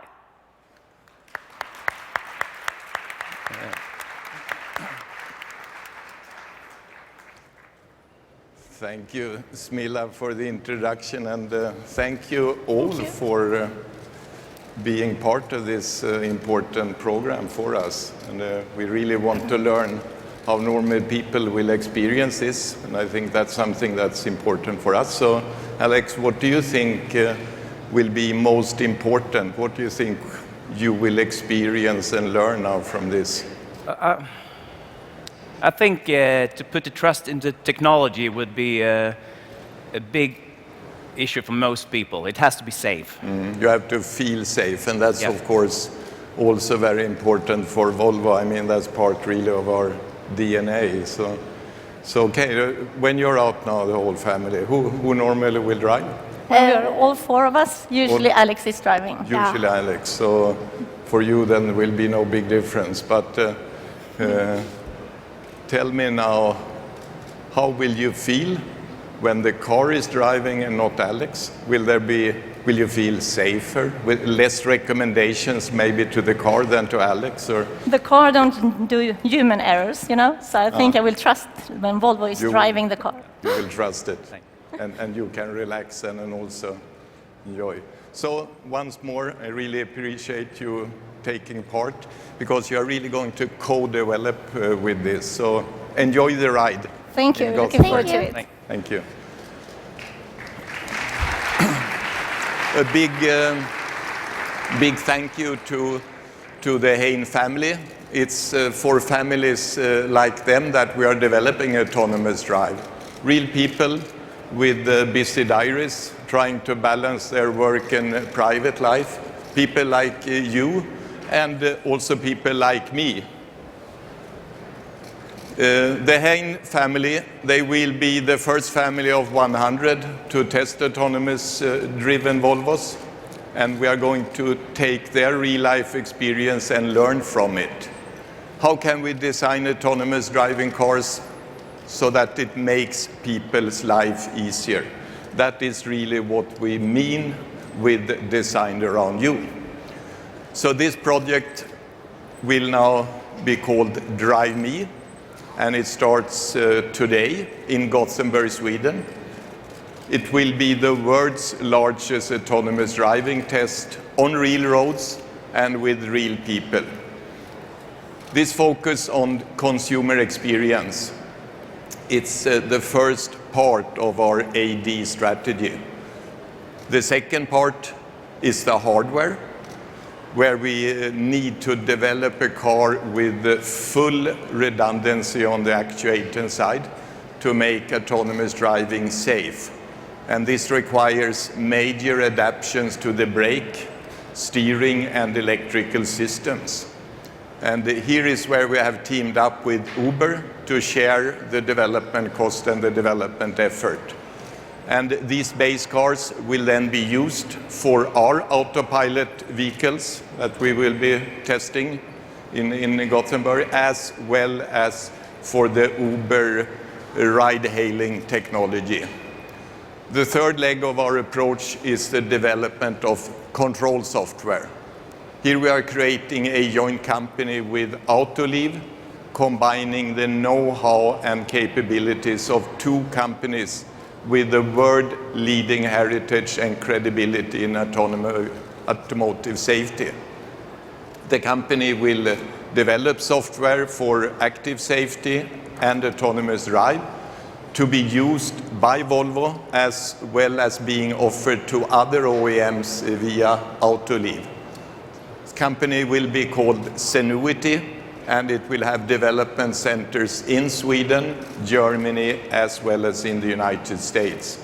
Already in the initial phase today, we have 200 engineers working together in a new common location in Gothenburg. With this three-leg approach of people, hardware, and software, I believe Volvo has a unique strategy towards autonomous driving, making mobility safer, sustainable, and more convenient. So we have exciting times for autonomous drive here at Volvo Cars, and Volvo Cars also in general. We have so far launched all of our 90 series cars, and we are proud to be able to show them here for the first time on one stage. We're doing that here in Detroit. The XC90, the S90, the V90, and the V90 Cross Country. But these cars represent only the start of Volvo's revival. We will soon present to you also new cars in the 60 and 40 series. And 2 years from now, we will have completed the biggest rollout of new products in the company's history, making the award-winning XC90 our oldest car in the lineup. Last week, we announced that 2016 was another record sales year for our company, with 534,000 cars sold. So we are progressing also financially in the right direction. We will announce our results in February, and we will be showing then significant improvements over 2015. We have seen progress in China, where our sales have increased by 11.5% to 91,000 cars, confirming the position as our largest market. In Europe, we also saw continued growth with strong performance, especially on the important German, UK, and Italian markets. But here in Detroit, I want to focus on the turnaround we are achieving in the US. Last year, we sold 83,000 cars, an 18% growth compared with the year before. And we have with that seen a 50% growth since we launched our US revival plan. I want to here give the credit to Lex Kersenmacher and to his whole US team, as well as to all of our retailers in the US for this important and remarkable turnaround. Volvo is back and will continue growing in the United States. Last year, we also saw construction starting on our new plant in Charleston, South Carolina. In a little over 12 months from now, production of the all-new S60 will start in this factory. That means we are investing and creating jobs in the US, direct employment jobs as well as indirectly with suppliers and partners. Initially, 2,000 direct jobs, in the midterms up to 20,000 jobs, including also direct and indirect jobs. We have also recently opened an R&D facility outside San Francisco, focusing on the new areas of connectivity services, and with that we have further strengthened our presence in the US. We believe that in this way coming closer to customers is necessary for continued growth on this market. And we are today more than ever convinced that the decision to invest in a US factory was a good decision and it was the right decision. The US is a long-time strategical market for us. We have been here since 1956, and we are now very proud to be able to call it a home market of Volvo. We started with the Hain family, and I now would like to ask them to join me back on stage to unveil the first Drive Me XC90, the car that they will be using for the test program. Thank you for your attention, and let's welcome back the Hain family.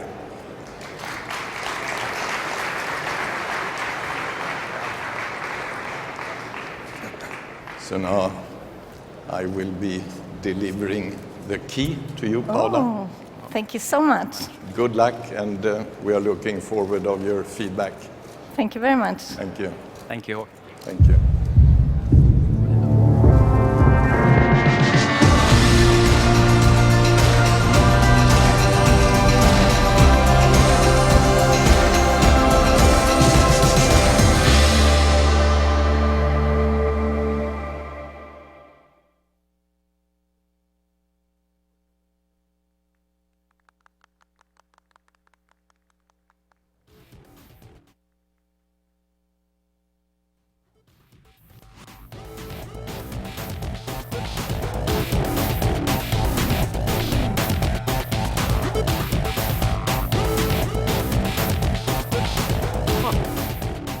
Family affair at Volvo. It is. Yes. With a lot of graphics on there. Brand new XC90 SUV. They didn't know they were signing up for that. Didn't know they were signing up for the graphics that scream, "I'm part of the Drive Me pilot." And the awkward presentation in Detroit, a long way from home. Oh yeah, you gotta. I mean, come on, two teenage girls. They gotta come over here and they gotta do a dog and pony show with mom and dad on the world stage. Yeah, that's not gonna make them any cooler when they get back to school next Monday. I don't think. But Volvo is, and you sampled this early over a year ago. Their Drive Me program in Gothenburg is now being unleashed. 100 XC90s, like we saw, being given to real people to drive in full autonomous mode around the capital city. Right, just on the highway, you'll be able to go on to the road, get out, you got to drive yourself there, get through the on-ramp, and then hit a button on the steering wheel, and the car will take over at that point. And it'll just keep on going around and around and around until you get to your exit, and then you need to disengage the system and leave. Take on the surface streets yourself. Right. So it's very limited in terms of the area of application, but ultimately this is, again, the first application of fully autonomous driving available to consumers, which is really exciting to see. And indeed, that was the first family to be getting a taste of it. So we saw history there, and of course, this is also part of some partnerships. Volvo and Uber, they're going to be learning for each other. about how this works. And Right. Volvo and Autoliv, which used to be known primarily as the world's largest airbag maker, but they've been rushing headlong into autonomous gear, sensors in particular, and servo motors, but also been doing a lot of night vision technology, which is kind of in the same vein, just used differently. So they're partnered up on a new, I guess it's a joint venture called Zenuity. Unfortunately, Uber's got to learn a little bit more about California regulations, though, before they get any more testing involved. Uber rather notoriously deployed the self-driving fleet of Volvos to San Francisco around mid-December, anyhow, of last year. For a day.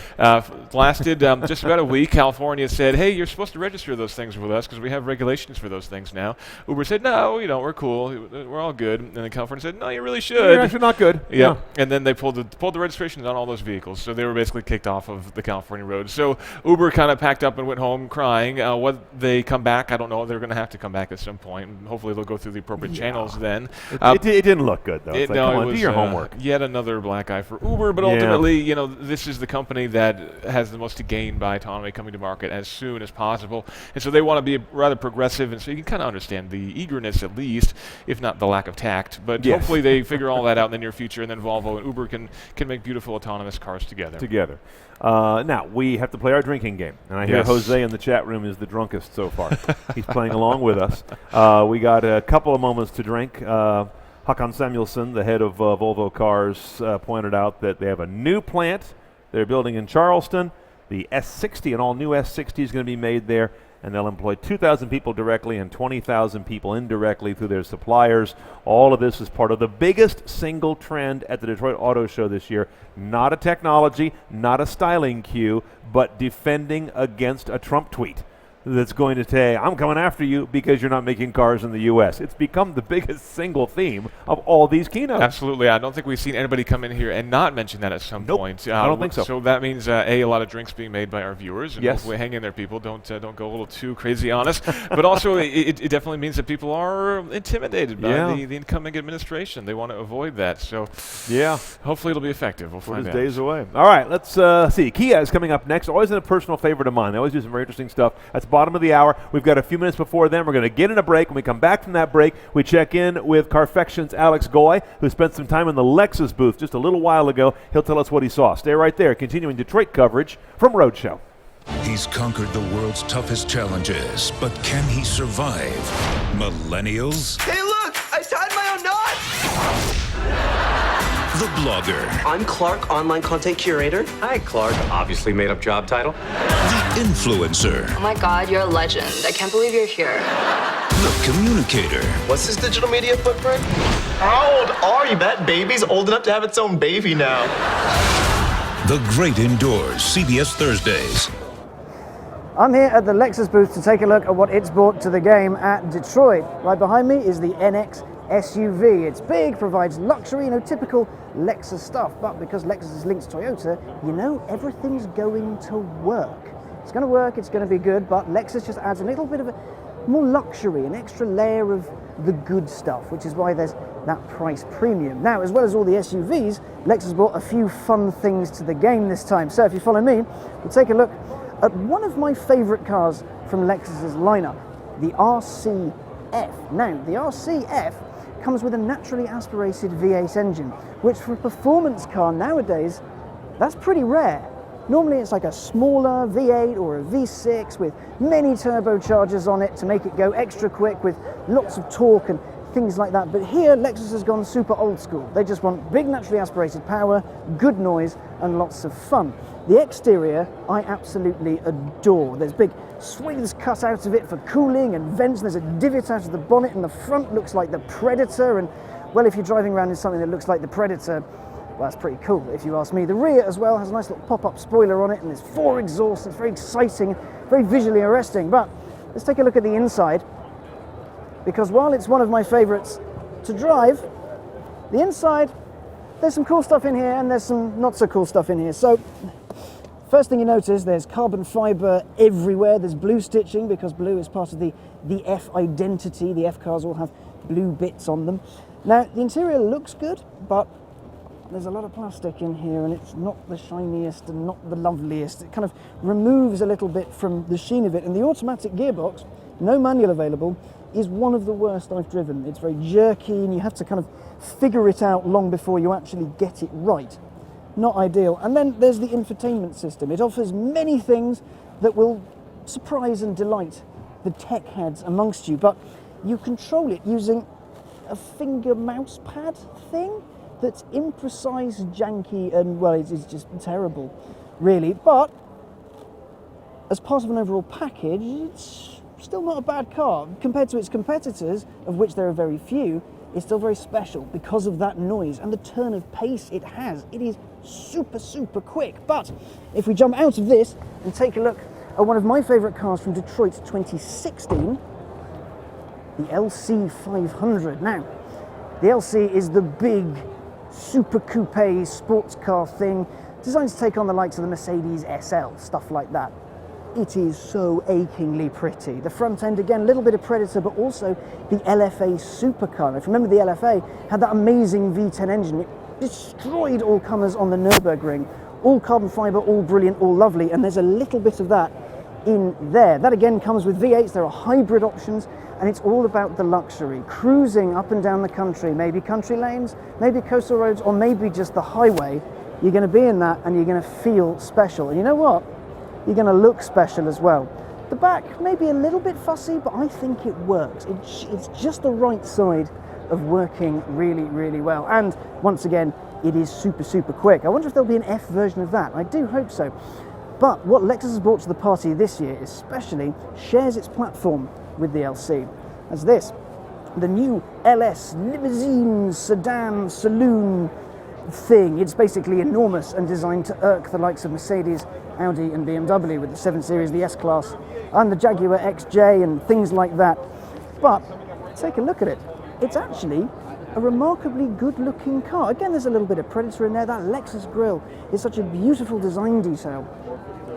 It really sets the car off. Again, like the RCF, like the LC, it's a very visually arresting thing. I mean, you're going to notice when that is behind you because just look, beautiful lattice work in it. Now on the interior, it's all about the luxury once again. There's leather, there's beautiful materials, there's that typical Lexus high-end construction, so bits shouldn't fall off of it, and you can have a 24-inch heads-up display.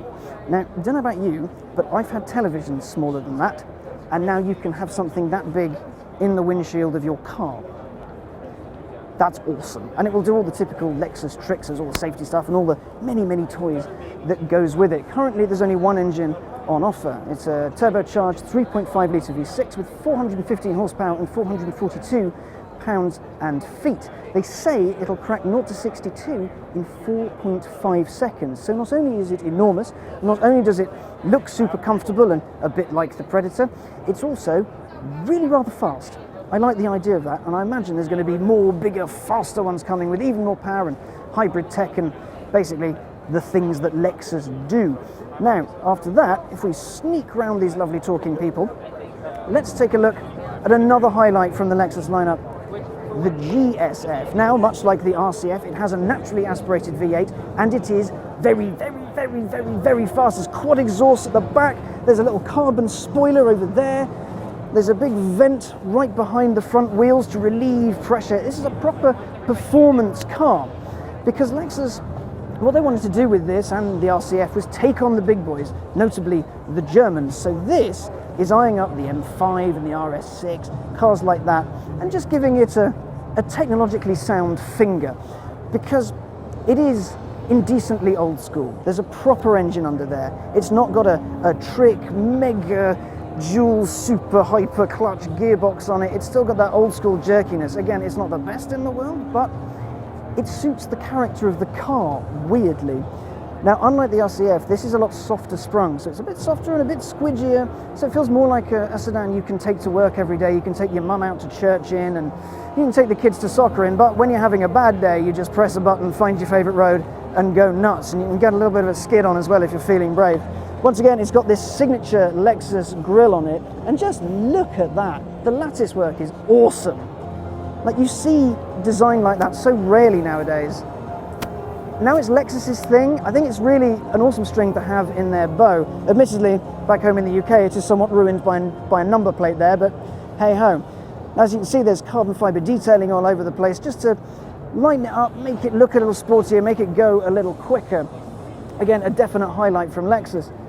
Over there, we have another RC, but it's not an F. It's the more pedestrian one. So you want to look good, you want to feel good, but you don't necessarily want to go as fast as you possibly can. Why on earth you would do that, I don't know, but hey, it's your choice. Again, even though it doesn't have all the sporty bits on it, like the active spoiler and stuff like that, it's still a very visually arresting vehicle. You see one of these parked in the street, you're gonna notice it. Maybe not in silver, that would blend in, but imagine like a black or a deep red, or that Lexus blue. Imagine blue on that. I rather like the sound of that, frankly. And now for the rest of the stand, there's more SUVs, there's more GSFs, there's more of pretty much everything. But for now, that's all from the Lexus booth. If you want to keep up to date with everything going on in Detroit 2017, keep it locked on theroadshow.com. But for now, back to you.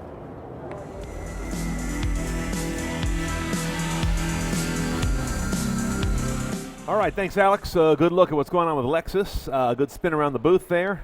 And we are now teeing up Kia. They're just about a minute or two away, we assume, if they're on time. Now, the news on this one came out, but this may be your first time to actually see it. A car that's called the Kia Stinger, which, at a quick blush, having not seen this thing in person, it reminds me a little bit of the slotting of the Hyundai Genesis Coupe.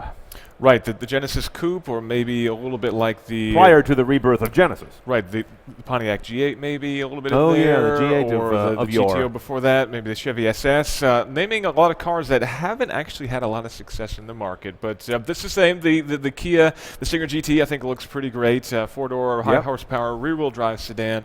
I don't know whether the market needs another car like this, but I think it looks great, and I'm looking the forward to market driving does it. not. So I'm wondering what... They're not really going after anything. Who else is out there doing this? There's not. Those who have been doing it are no longer doing it because they've taken those cars out of the market. So cars like the GA, the SS was just confirmed to be no longer on sale any We just longer. heard that. This will probably do pretty well in Australia against the Holdens of the world. But beyond that, it's remains to be seen what's going to do here in the U.S. All right, well, they'll tell us who they think it's for. Let's go to the Kia press conference now, live in Detroit.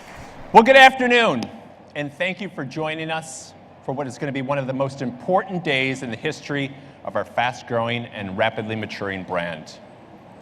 Now, science has long recognized the effects of color on people's moods, beliefs, behaviors, emotions, and no color goes to the extremes like red. Red is dynamic. Red is intense. Red symbolizes love and aggression. Red demands attention and summons courage. Red is hot, and red can take your breath away. Red is Kia.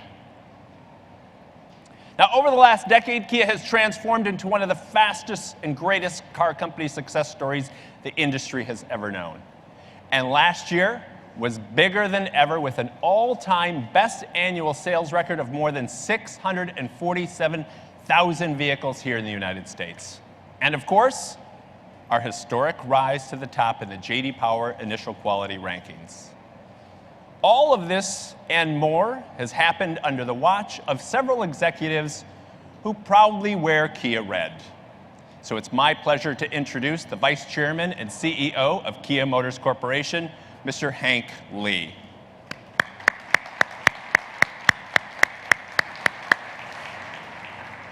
The Vice Chairman of Research and Development for the Hyundai Motor Group, Dr. W.C. Young. President and Chief Design Officer of Kia Motors Corporation, Mr. Peter Schreier.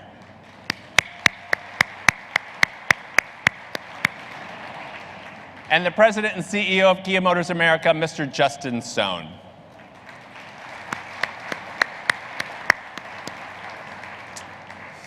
Now, red is the color of fire. And at Kia, we are driven by a burning desire to push the envelope on what this brand is, can, and will be.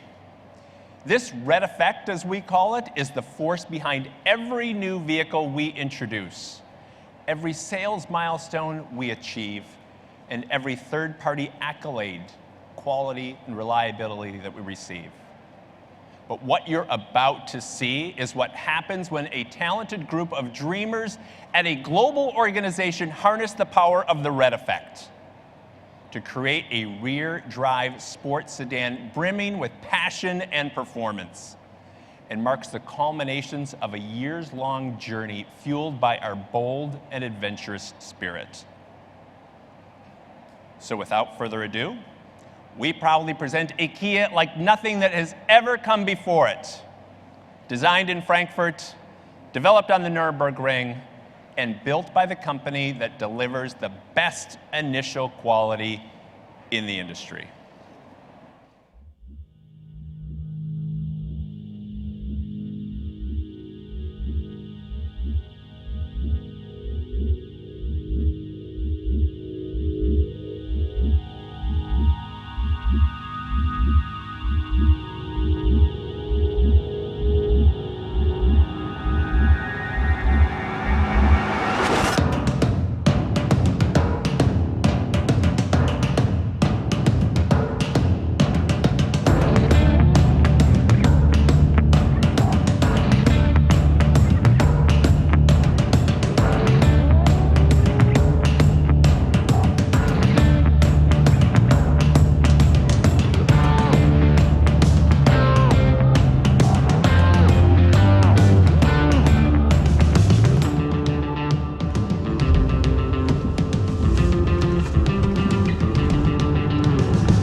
Ladies and gentlemen, please welcome the Chief Designer of Kia's Europe Design Center, Gregory Guillaume.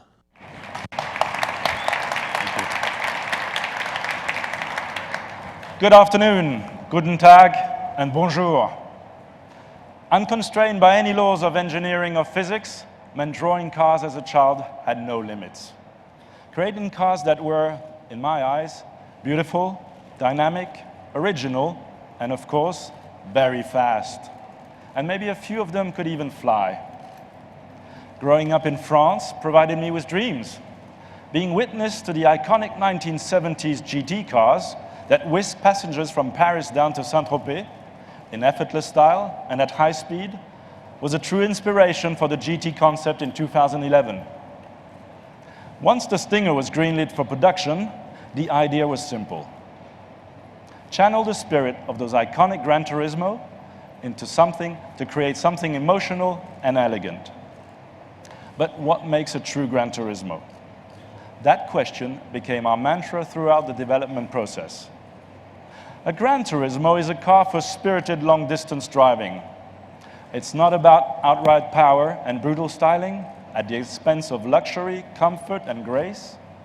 This car is all about the journey. It's about passion. It was a tall order we had to fill, so how did we do it? Proportion is everything. From the wheelbase to the greenhouse, widths and heights, even the shape of the body panels. Getting the perfect balance is critical. With the Stinger, the hood is long and the cabin is positioned towards the rear. The back glass is steeply raked and the deck lid is short, creating a fast silhouette. The body tapers inward at the midsection, while strong, masculine shoulders stretch over the fenders. And just look at the stance. The wheels are pushed to the edges, and the car sits slow on its suspension. Details from the concept can be seen in the diffusers on the front quarter panels, and the trailing reflectors in the rear flanks. From the front, Stinger is proud and confident. The grille is wide and highlighted by a tiger nose design, which is detailed in smoke chrome. All of the aerodynamic features, the front air curtains, wheel arch gills, smooth underbody tray, and integrated rear diffusers are functional rather than visual and play a key role in high-speed stability. The headlamps are swept back into the fenders to lend a feeling of speed. It is a design that is simple, cohesive, and perfectly balanced. Inside, we created a purposeful cabin that is luxurious and exquisitely crafted. A strong horizontal plane across the dash presents the driver with a thick leather-wrapped steering wheel. A satin metal band divides the space, and additional metal details are found on the door panels and switchgear. A single instrument cluster features large gauges ringed in chrome with sweeping red needles. The long wheelbase creates ample room, and this is especially true in the rear seating area. The occupants sit slow in deeply bolstered and supple leather seats, allowing generous headroom throughout. It is a space dedicated to the thrill of driving, but never compromises comfort. Stinger is the complete package with upscale materials and amenities, user-friendly technologies, and advanced connectivity. Now, working on this car was a dream come true for me, and so many others at Kia. I still get a buzz just thinking about it, and of course, it looks really great in red. But aesthetics are only one part of the story. There's also athletics. So here to tell you how Stinger ushers a dynamic new era for Kia, please welcome the head of vehicle test and high performance development, Albert Biermann.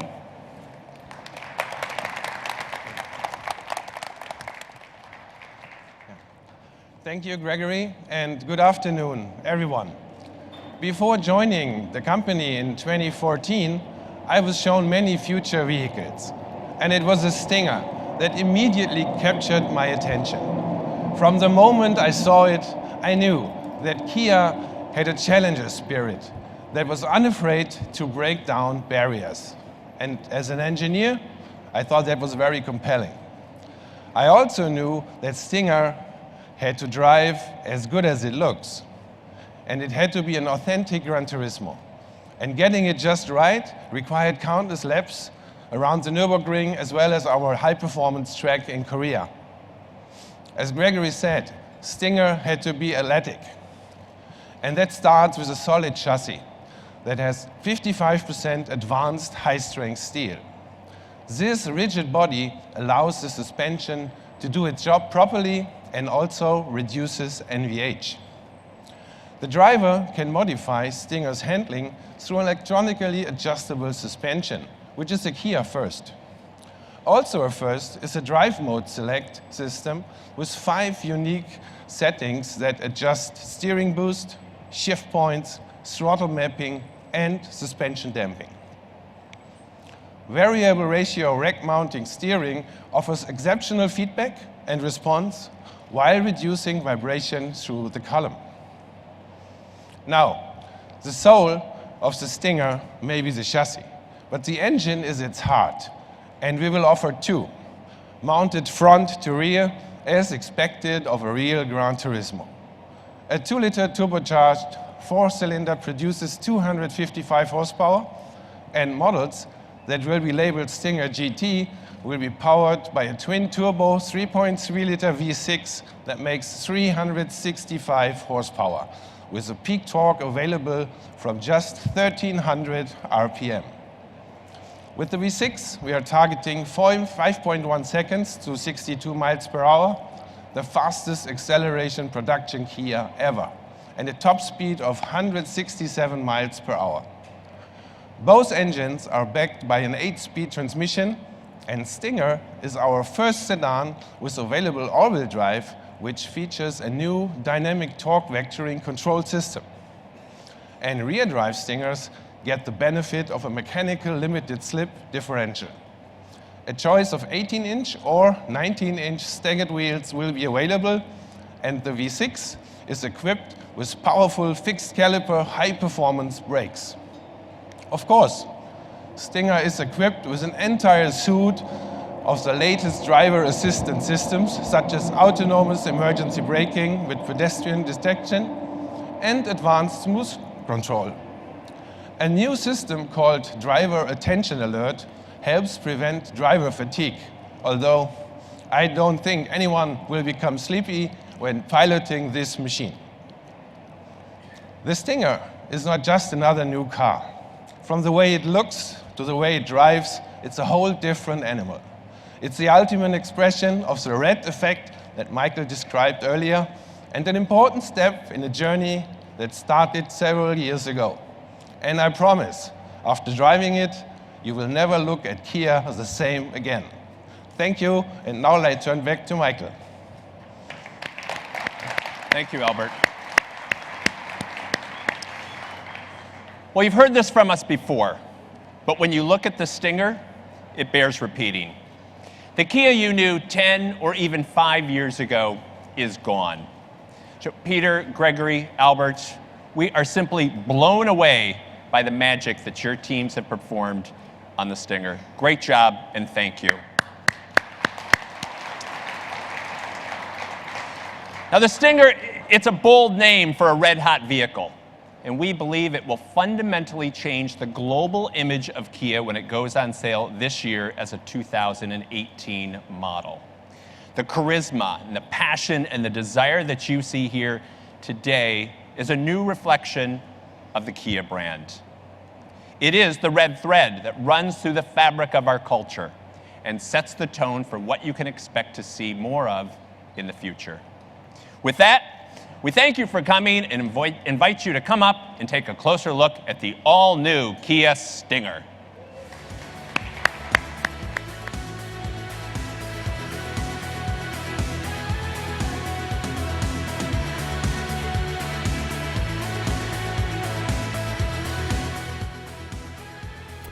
Okay, a thoroughly expected car, but it was nice to get a look at it in 3 colors.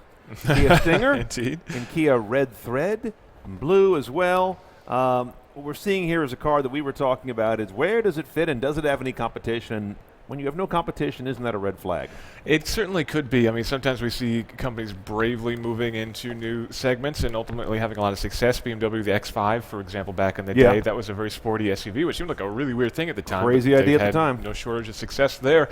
You know, we were talking about this being something like a Chevy SS or a Pontiac G8, but Chris Falker was just here, managing editor, and talking with Kia, they're actually positioning this against the BMW 3 Series and the Mercedes-Benz C-Class, both of which are much smaller, actually, than this car. So presumably having... This car prints much bigger. It almost prints Panamera. Absolutely, absolutely. So they're presumably trying to deliver the driving dynamic of a smaller car, but definitely it looks like a much larger car. And yes, it looks to have the rear end with a bit more of a practicality of a hatch, like a Panamera indeed. Yeah. So it's a bit of a curious proposition. 365 horsepower from a 3.3-liter twin-turbo V6, same as found in the Genesis G90. I'm guessing there's a lot of other Genesis DNA kind of floating throughout this as well. Yeah. And rear-wheel drive, all-wheel drive, max acceleration 0 to 60 in 5.1 seconds, so pretty healthy. And they're saying, you know, great driving dynamics, a lot of fun to drive. Yeah, fastest Kia ever, they say.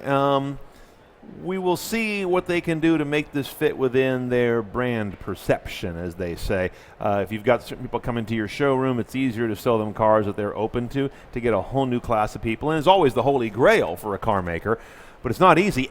And it's easier if you do it with a car that speaks a lot of utility. Now, this one doesn't necessarily play that card all that hard. Right. So now you're talking about a car that you're buying on an emotional basis. You just narrowed your market somewhat. This could be a move of Kia trying to basically follow their consumers up market. You know, Kia is still a young brand, but it is getting a little bit older and a little bit more mature. And so perhaps their buyers are moving up beyond the smaller compacts, sedans, and that sort of thing. Maybe moving into a little bit more larger, a little bit more practical car. Yeah. And so maybe this is Kia moving up into that segment as well and trying to make sure that they can still keep their loyal fans still in a car with the Kia badge on the front. I think it looks great. I'm very eager to drive the thing. I hope it does well, but yeah, I guess I'm a little bit skeptical. It's interesting. You can imagine them thinking, well, are we going to hang on to our consumers like you say, or are we going to lose them to Genesis, which is a cousin within the same organization? And now you kind of have the 3 cousins. You got Genesis, Hyundai, and Kia. So that whole conglomerate has become very interesting and potentially cannibalistic even more than it already was. So it's an interesting, interesting arrangement there. I'm sure there's some very interesting annual all hands meetings. And the reason Brian pointed that way is because Genesis is It's right literally over here, about 20 feet right there. Sorry, didn't make the reference. We are looking right at Genesis, and as you probably may have seen earlier, we have Volkswagen right behind us here. We are right in the heart of the floor of the North American International Auto Show here in Detroit. Brian Cooley and Tim Stevens. We're continuing to bring you the live press conferences, which are going to roll on for a few more now. We've got coming up, including a little bit later on down the road here, we have the first Chinese company to have a show booth on the main floor at the Detroit Auto Show. They've been here on the periphery, on the outside lobbies, if you will, but now they're actually making a full court press. GAC, I assume they don't pronounce it GAC, but maybe they do. We were discussing that earlier, and I don't think either of us have any idea what to expect, so it should be a good time. Not in the least. Infiniti is coming up next, and then the Chinese company, and then we're getting into some very interesting interviews, including Lex Kiersmakers, the CEO of Volvo in North America, and we'll also be talking to Ludwig Willisch, who's the president and CEO of BMW here in North America, and also Alessandro Farmeschi, who's the COO of Lamborghini. So we've got some very interesting folks coming up once we wrap up a couple press conferences here. So Infiniti's up next at the top of the hour. We got a little time here to take a short break, and then after that we're going to roll a few just-in videos that were shot today on the show floor by the Roadshow crew. Plus, we'll take a look at a Delphi self-driving car that we checked out at CES. That was just a few days ago. Stay right here. Coverage continues from Detroit, from Roadshow.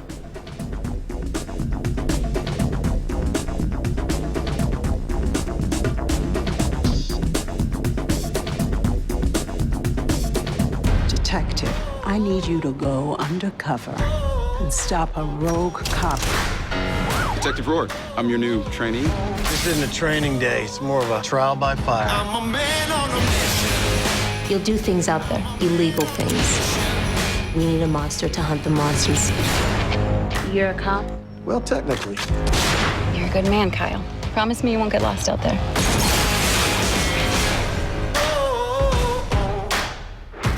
So it looks like the only version of the Volkswagen Tiguan that we'll get here in the United States is the supersized version. Right over my shoulder is the long wheelbase variant of the second generation Volkswagen Tiguan, or as we know it here, just the 2018 Tiguan. The new model is about 4.5 inches longer than the standard wheelbase version sold in Europe, and about 10.7 inches longer than the outgoing first generation model.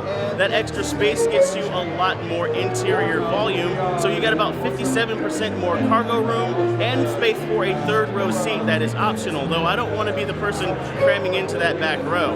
Even without that third row popped up, there's a lot more space on the second row. It slides back and forth about 7 inches, giving you some flexibility and leg room. And on the front row, we've got the large Volkswagen digital cockpit. It's sort of Volkswagen's version of Audi's virtual cockpit, a full LCD configurable instrument cluster. And we've got an 8-inch glass infotainment system in the middle that's got all the Android Auto and Apple CarPlay functionality we expect from modern Volkswagen infotainment. This version will be sold in Europe alongside the standard wheelbase as the Volkswagen Tiguan All-Space, and it'll come with an array of gasoline and diesel engines, but on this side of the pond we don't use that dirty D word anymore. So when it shows up here at the 2018 Volkswagen Tiguan in late 2017, it'll have a 2-liter turbocharged engine and the option between front and all-wheel drive.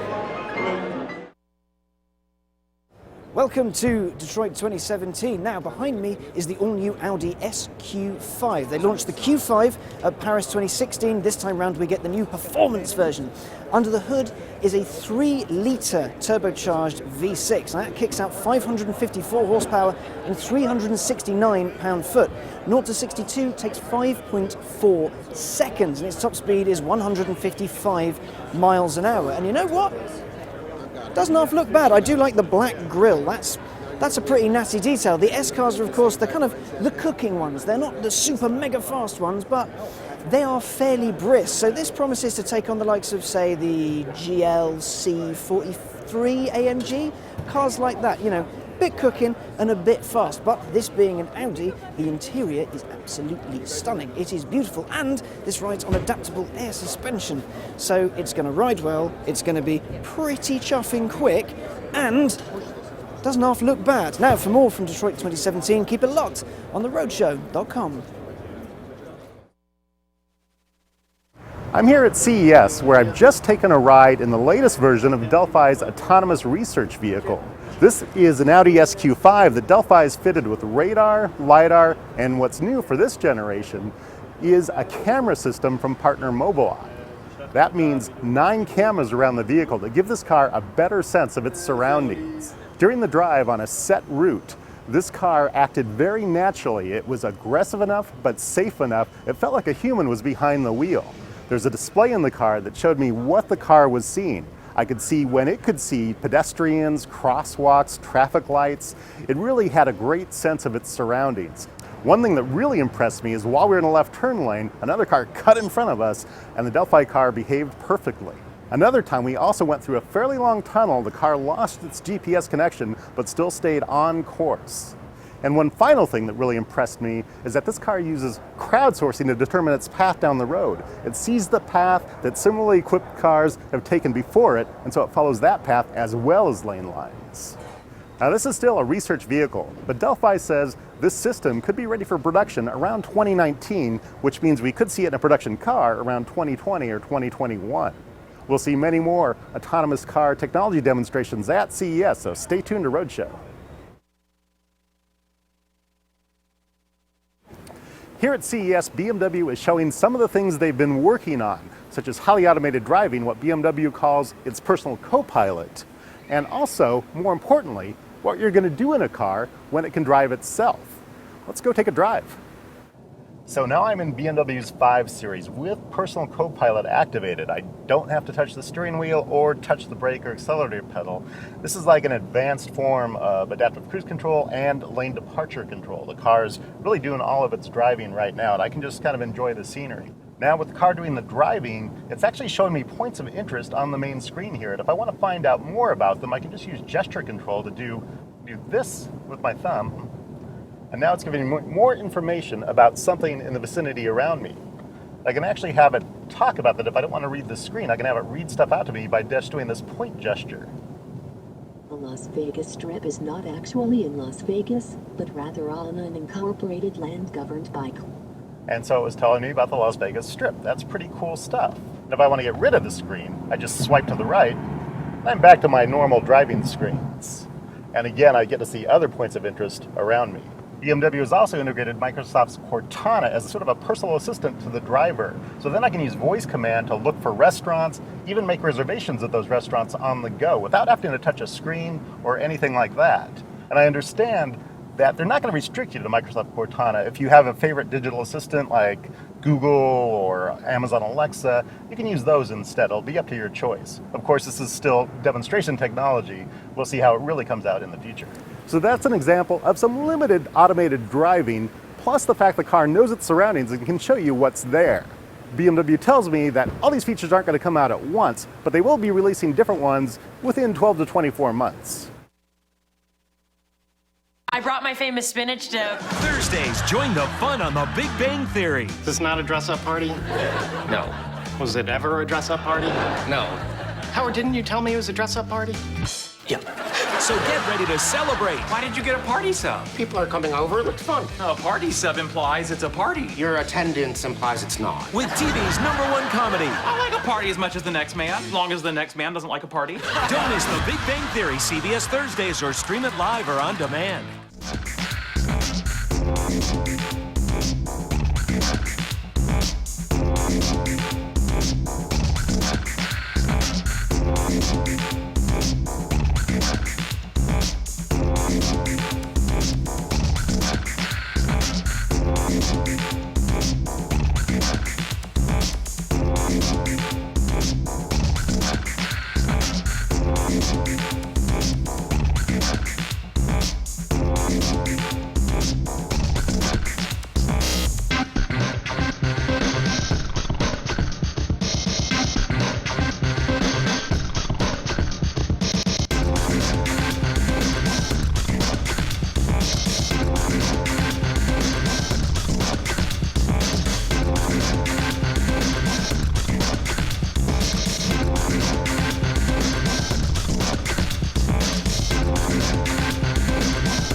Okay, we're back to Detroit live with the Roadshow coverage of the North American International Auto Show. We're going to Infiniti next, which we don't have a whole lot of threads of expectation on, except that whatever this concept is they're going to show is almost certainly going to have this Jules Vernian variable compression engine. Right. They've shown us images of a QX50 concept car, a small crossover SUV. They haven't really given us much detail about it, except that it will have this magical 2-liter 4-cylinder with which does it with valve timing these days. They don't use legs anymore, but these guys are back. Let's take a look at this video here. Infiniti's back to actually using links inside the engine that, if you can take a look there, it's like a double-jointed connection between the crank and another shaft. They relate it to a sprinter's legs and knees and how you can run in different styles, whether you're going long distance or whether you're trying to sprint. So you can kind of see it's a very different articulation than a traditional piston, pin, conrod, and crankshaft. You've got something else in the middle there. Right, it's a multi-link camshaft, which is the first one we've seen, so it's doubly articulated as it's going through its motion, and there's that secondary arm in there that effectively adds additional throw for the piston, increasing the compression ratio from 8-to-1 up to 14-to-1. Right. Which is, that's a huge range. I mean, 8-to-1 is very, very low compression you expect from a large displacement engine. 14-to-1 is way up there, absolutely. And it can dynamically go between depending upon throttle response, economy demands, everything else. So it's pretty great in concept. We haven't actually seen it in concept, it's absolutely brilliant. I mean, it's got Holy Grail written all over it. Absolutely. So we'll see what they can do with that. I mean, this won't be anything that we're going to see on the market right away, I don't think, but it's going to production. This isn't just a concept. That remains to be seen. I think this is going to be one of those very close to production concepts. I think they'll call it a concept car, but hopefully it's going to be very close to what we actually see from the next generation QX50. Okay. But exactly when that's going to happen, that we don't know just yet. But I think this will officially be a concept car. But again, another of these small, kind of sporty-ish crossovers. Obviously, being an Infiniti, it's going to be pointed more to the high end of the market, a little more luxurious, a little bit sharper styling, that kind of thing. Theme of the show. I mean, we can do like a single sentence that describes the entire show. Make lots of crossovers in the United States. And then we just need the last part of the sentence. We'll know that by the end of the day. And we all get drunk along the way if you're playing the drinking game. Okay, we're going to Infiniti now live. Let's find out about this new crossover concept and its multi-linked Please welcome President of Infiniti Motor Company, Roland Kruger.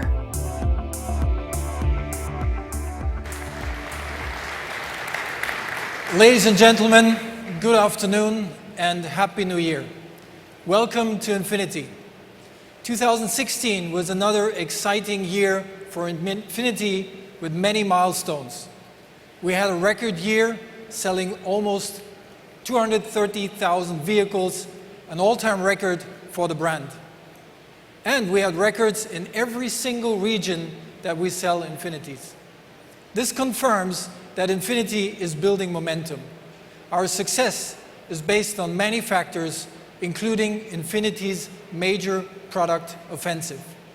Last year, we launched the Q60 Coupe, our all-new sports coupe here in the United States. The Infiniti Q60 is a brand shaper, combining daring design with exhilarating performance, and in just 3 months after its launch, the Q60 outperformed its competitors in growth and gained significant share in the sports coupe segment here in the US.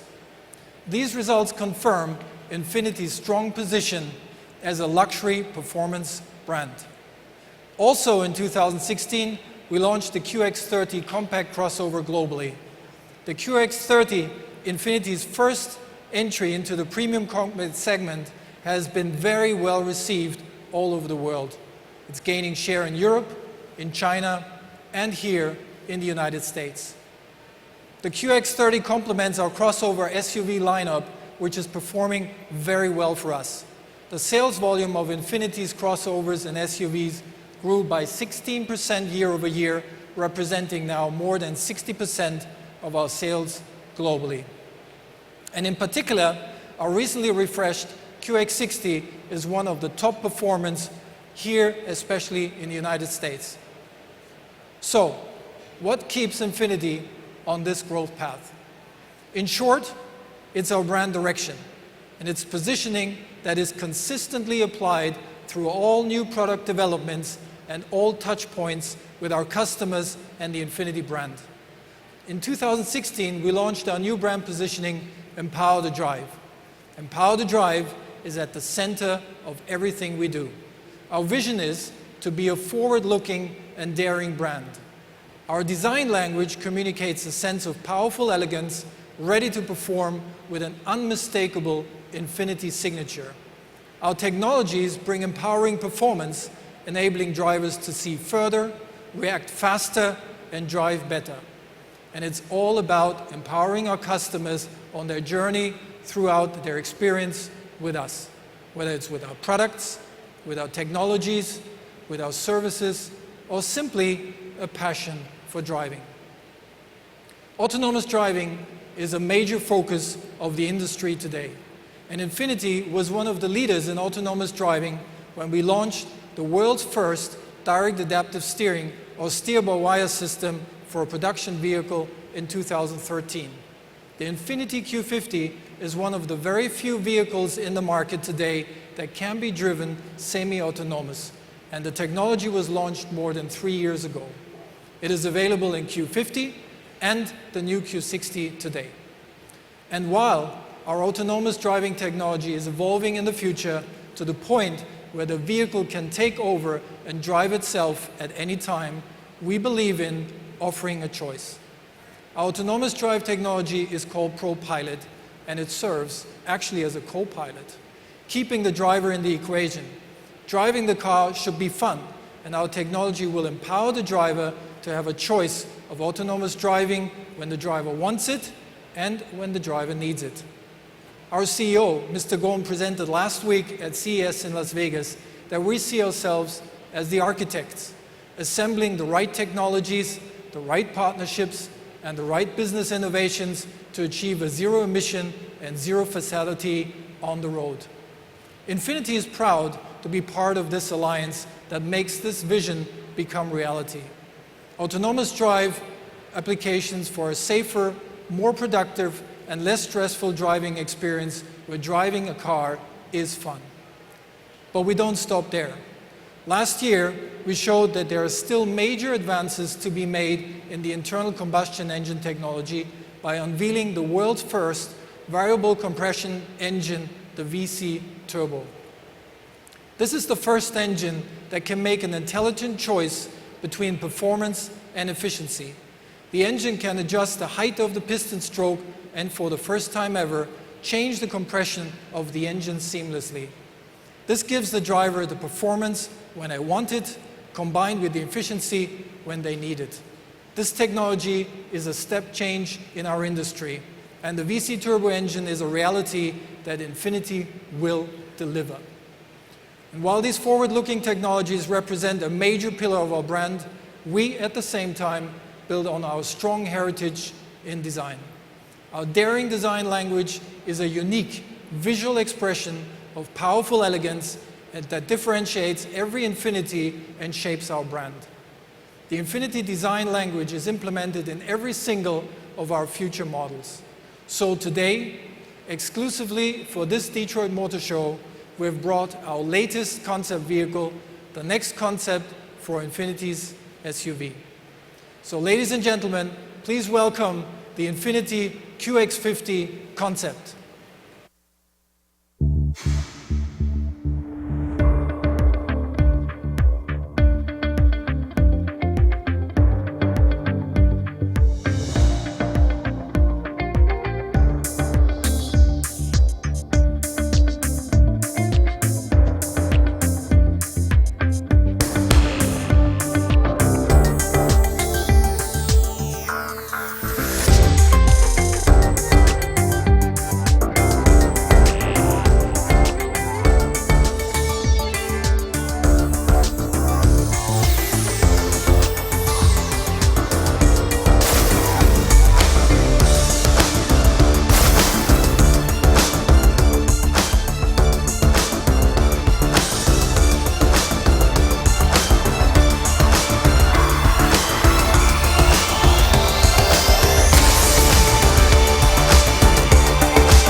Ladies and gentlemen, the new Infiniti QX50 concept.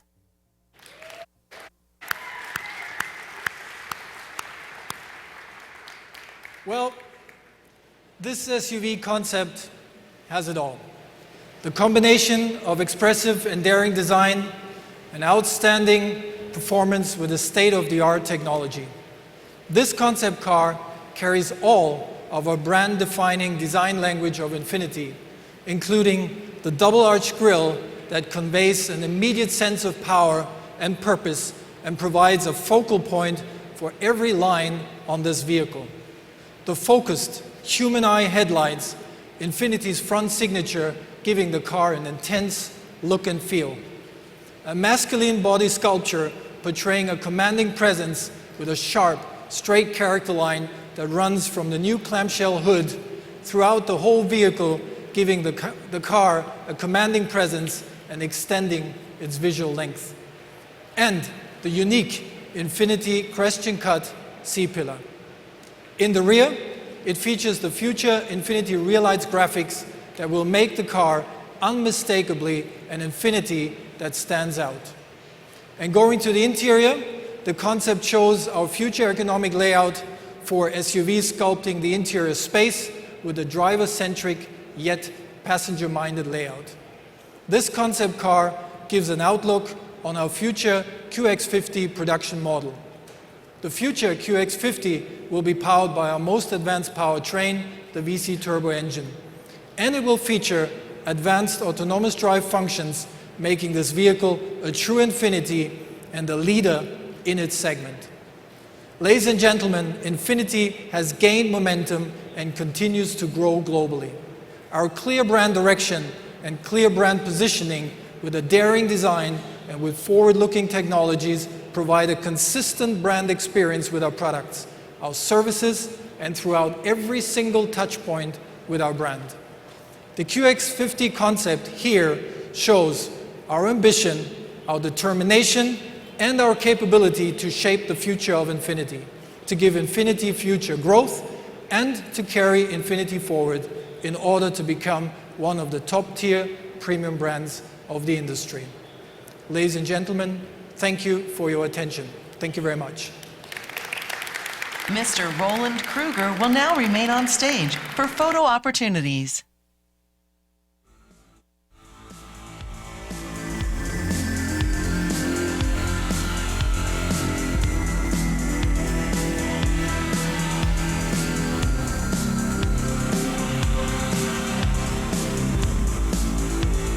Okay, not a whole lot there to chew on.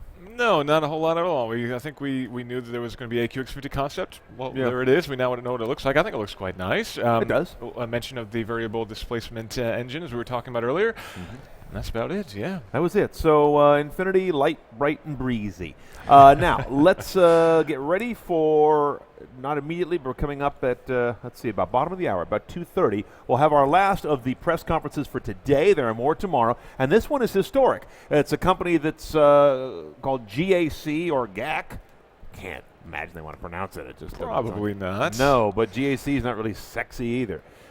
Anyway, we'll see what their name is, and we're going to learn more about them because this is the first Chinese auto company to have a full-bore exhibit on the floor here at the Detroit Auto Show. That's a big deal because real estate is very hard to get here, very expensive, of course, but to be here is a major prestige builder if you're shoulder to shoulder with the likes of all the world's great automakers. So this one's going to be interesting to see not just the fact that they're here and what they have to offer, but what is their story? What do you say when you're justifying your entry here at just about the highest level of the auto show circuit? Right, and it seems like an unlikely affair, the unlikely idea of a Chinese manufacturer having success at this point, but really wasn't that long ago that the Korean manufacturers were going through the same thing effectively and making a name for themselves.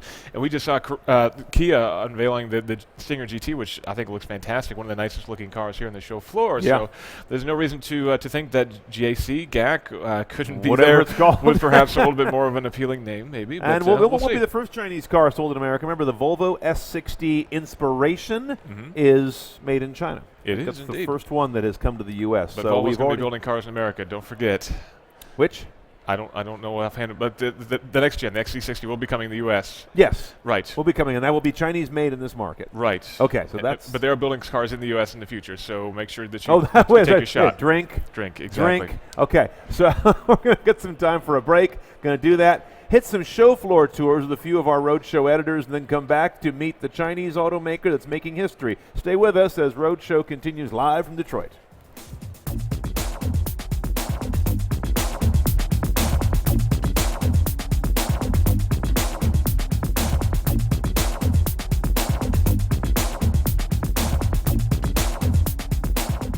I'm here at the Audi booth to take a look at what they have brought to Detroit this year, and to start with, take a look at this.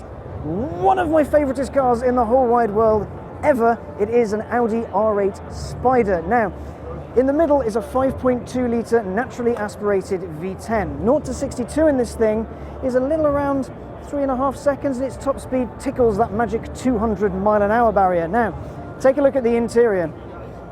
It's so plush in here. It is so plush. Everything is leather. It's beautifully designed. And you'll notice there's no screen in the middle there because it's all in the instrument binnacle. Much like the Audi TT, it has the virtual cockpit. So in there you have all the information you could possibly want. Sat-nav, radio, driver information, you name it. It's all there just for the driver. Now there's no manual gearbox available in this thing. It's all auto, but thankfully that gearbox is super, super slick. There is a review of it on the roadshow.com if you want to take a look in more detail. I'll tell you what, normally convertibles, they look a bit unfinished compared to the coupe, but Audi's done a bang-up job with this because look at this rear deck. Plenty of venting so that V10 can breathe, but it doesn't spoil the lines. It looks like it was built to be beautiful with a roof or even without a roof. It's an absolutely stunning thing. I adore it. It's so fast, so capable, so easy to drive very quickly. Now, if we're talking about easy to drive very quickly, let's take a look at this, the fearsome RS7. Here, it's all matte paint and what have you. Now, it has a 4-litre twin-turbocharged V8. Now, if you don't get the performance car, that's 560 horsepower, sir. But if you get the performance model, it's closer to 600 horsepower. 0 to 60, sub 4 seconds. And if you tick the right options box, it'll do 189 miles an hour. That is insane. By standard, it's 155, then you apply money and tick a box and you get 174, and then you apply more money and tick another box and you get 189 and big brakes and trick suspension and things like that. Now, it's a very pretty car. It's quite beastly, it's quite mean, especially with the RS specs. You've got these big air dams down here, carbon fibre detailing, RS7 badges and Quattro things all over the shop. Let's take a look around the side of the car. Now the RS7 has been around for a while now, so the performance one's a bit of an upgrade. Maybe it's time for it to shuffle off the coil, but take a quick cheeky look inside. Carbon fibre everywhere. It's very dark, it's very moody, and if you see, it's got a normal instrument cluster on the inside, but there's a screen that pops out of the middle, so you can have your infotainment if you want it, but if you want to drive without a screen disturbing you, you can just send that away as and when you please. Now, if we go around to the back, you've got this beautiful swooping roofline. Now, in Europe, you can get the RS6, which is essentially this, but with a trunk that goes out there. It's a station wagon. This is the smoother, slicker, more lifestyle version. But you know what? I want a lifestyle that can warrant a 189 mile an hour car. At the back, very pretty, active spoiler and quad exhausts. 4 tailpipes for you, sir. How about that? And it sounds, frankly, insane. I adore it. These things are special. Some people say they don't handle as well as other German cars, but if you say live near an autobahn and want to get to work very quickly, couldn't go too far wrong with an RS7. But those two cars have been around for a while. Let's take a look at what Audi has brought to the show. This is what's new here. So dead ahead, we have the all-new S5 Cabriolet. Now, the A5 itself was launched last year with the S5 variant, but the cab has come here to Detroit. What's special about it? Well, it doesn't have a roof, for one. That's pretty cool. So you can cruise along with your 3-litre turbocharged V6, kicking out 354 horsepower, and I imagine making a hell of a racket while it does so. It is quite pretty, isn't it? And if you look down here, my favourite detail on it is right here. Little side strake that says S5. How cute is that? It's a pretty little thing. Let's take a look inside. We have a screen, a lovely screen that will show you everything you need to know. There's also some virtual cockpity stuff in here. Now, Audi does interiors immensely well. They're always very slick, very well put together. They will last longer than you or even your grandchildren will last. Everything feels solid. No manual in here, just an auto, but thankfully Audi's autos are pretty stellar. And tell you what, check out these seats. They're a bit bright for my liking, but maybe Californian coast will accept them more than the middle of London. But while this is very pretty, you can have 4 friends cruising around quite quickly. You've got quad exhausts at the back and S5 badging here, there and everywhere, but Audi's real showstopper is this, the Q8 concept. Now, the Q8 is essentially the coupe version of the Q7. It's a concept. I say concept because the production car is going to look like that. It's coming out a little bit further down the ways. As it stands, it's got 4 seats.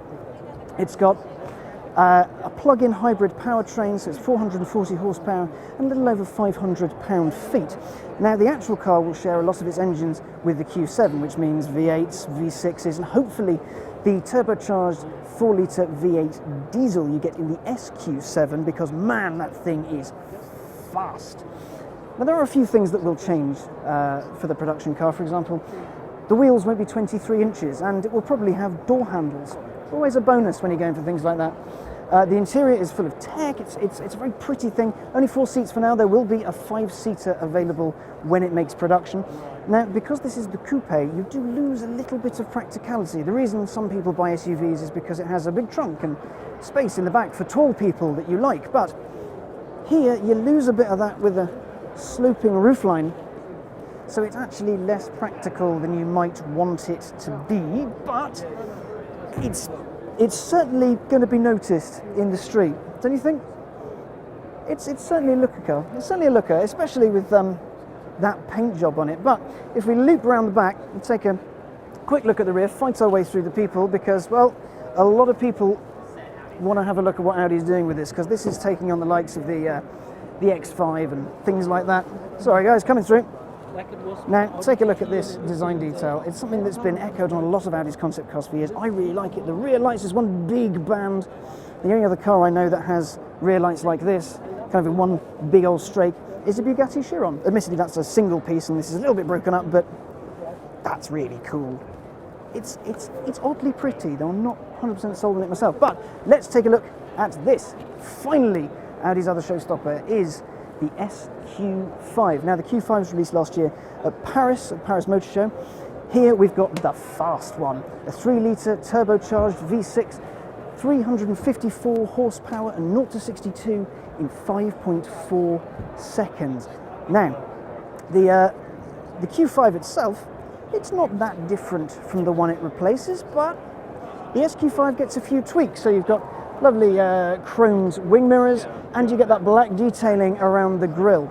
It's quite a handsome thing. I don't think it's going to stand out too much, but if you want, say, subtle, easy power that looks pretty good, and you have, say, family, friends and children you want to put in it, and staff, of course, I think that thing's going to be something of a winner.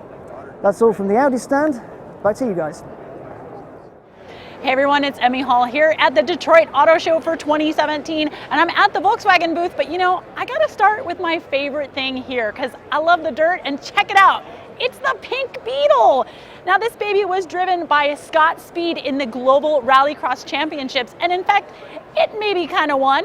It's got a 2-liter turbocharged engine, which is good for 560 horsepower and 464 pound-feet of torque. Now, that is a Super Beetle I can get behind. And just look at some of the damage that's been done to this car during the Rallycross. I've got these huge air intakes here, and look at that NASCAR swipe happening. Got some, you know, they say Robin's racing, and Scott has definitely put some miles on this Pink Beetle, but hey, you win the championship, that's what it takes, right? You gotta race, you gotta race. I also love that this comes with a great big wing, all for more downforce in this guy. I would love to see Volkswagen actually give us a new Super Beetle. I mean, an all-wheel drive Super Beetle, maybe not 560 horsepower, but something that's got a little bit more than the 150 odd horsepower that it's got now. That would make an enthusiast like me just fall in love. But Volkswagen's got a lot of other cool stuff here. So let's go over here to this fancy new SUV that they got going on. Now they've given us what they're calling the R-line spec of the Atlas.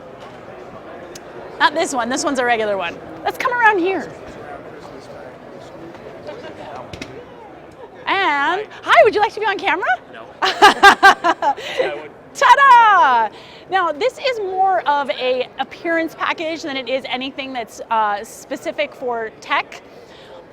I've got the same body panel, the same body color on the lower cladding, an updated front and rear fascia, and it's kind of funny to say updated since this car was just released a few months ago. I've also got 20-inch wheels, and you know, you gotta have all the badging, right? Because badging makes it faster. We need all the stinking badges.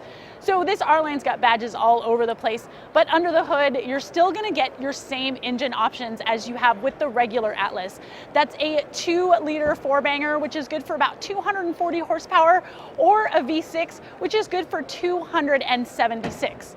Now, this is a really important car for Volkswagen, right? Because it's one of their larger offerings and it's something that Volkswagen has not had in the past. So we'll see when this thing actually comes to market, what it does for the brand, and if it can make people forget that tiny little diesel problem. Ooh, oh my. Now, we also saw this week, or this day, the new Tiguan. Did you know that the Tiguan is a combination of a tiger and an iguana? I know. It's kind of like a ligar, right? Except just with a little bit more slightly exotic animals. Now, they finally made this just a little bit bigger. It's a long wheelbase with 109 inches. So that's going to give a lot more room to people in the back seat. Now, standard on some trim levels is an optional 3rd row seating. Now that's going to bump up the capacity to 7 people.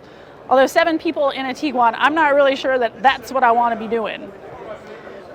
What I really like too about the Tiguan is that inside it's got basically Volkswagen's version of Audi's virtual cockpit. So it's got a really cool design to the gauge cluster, and it really gives it much more of a modern feel than Volkswagen has had in the past. Now, when it comes to the engine in this guy, my notes are telling me it's a 2-liter TSI turbocharged engine. Sorry, yes, turbocharged. Ooh, I was right.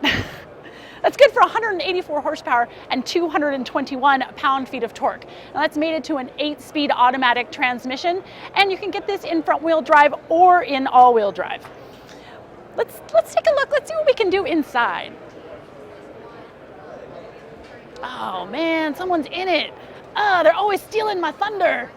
I do like this new Tiguan. I think it's great that Volkswagen is finally recognizing that Americans these days, we really want bigger cars. And by stretching this wheelbase, they're giving more Americans the option of buying something that fits into their lifestyle just a little bit more, with more utility and more passenger room. But the big news for Volkswagen is this little concept guy right here. Now, I am a huge fan of air-cooled Volkswagens. So seeing a throwback to the microbus of yore is really, really exciting. Now, yes, we've seen Volkswagen has given us tons of, hey, we're gonna revive the bus, and it never has happened. But I really do hope that this is something that comes to market. Now, granted, it's based on the microbus, so it's not quite as retro, kitschy, cool as the original. Of course, you'll notice here in the front, you know, you still have your driver is behind the front wheel, whereas in the old one, you were pushed forward quite a bit. This time, nope, we've gone a little bit modern, like we even have a little Buddha gnome in the front. I guess it's better than the flower vase, right? Now, this is an electric vehicle. So this guy is gonna get a horsepower of about 201. 201, okay. I drive an air-cooled Volkswagen that I race in. I have 90 horsepower. It's so great to see a Volkswagen, especially something that's retro-inspired, that you don't actually have to kind of drive like Fred Flintstone, right? Where you're pedaling as fast as you can to get down the highway. This one's gonna give you a lot more horsepower. 0 to 60 is gonna happen in a super torquey, right about 5 seconds. And we've got a top speed that's governed at 99 miles an hour. But the cool thing is you're gonna be able to cruise on all electric power for about 270 miles. And the interior is all set up, so it's like an autonomous way to get 8 people to your destination, right? So when the car's driving in autonomous mode, I can actually flip my driver's side chair around and I can have a chat with my passengers. The inside is totally customizable, so you can move your seats around, you can set up a table, you can take some of the seats out, so there's some really cool ways that we can do some customization on it. Now let's see if I can figure out how to open the door. Is that right?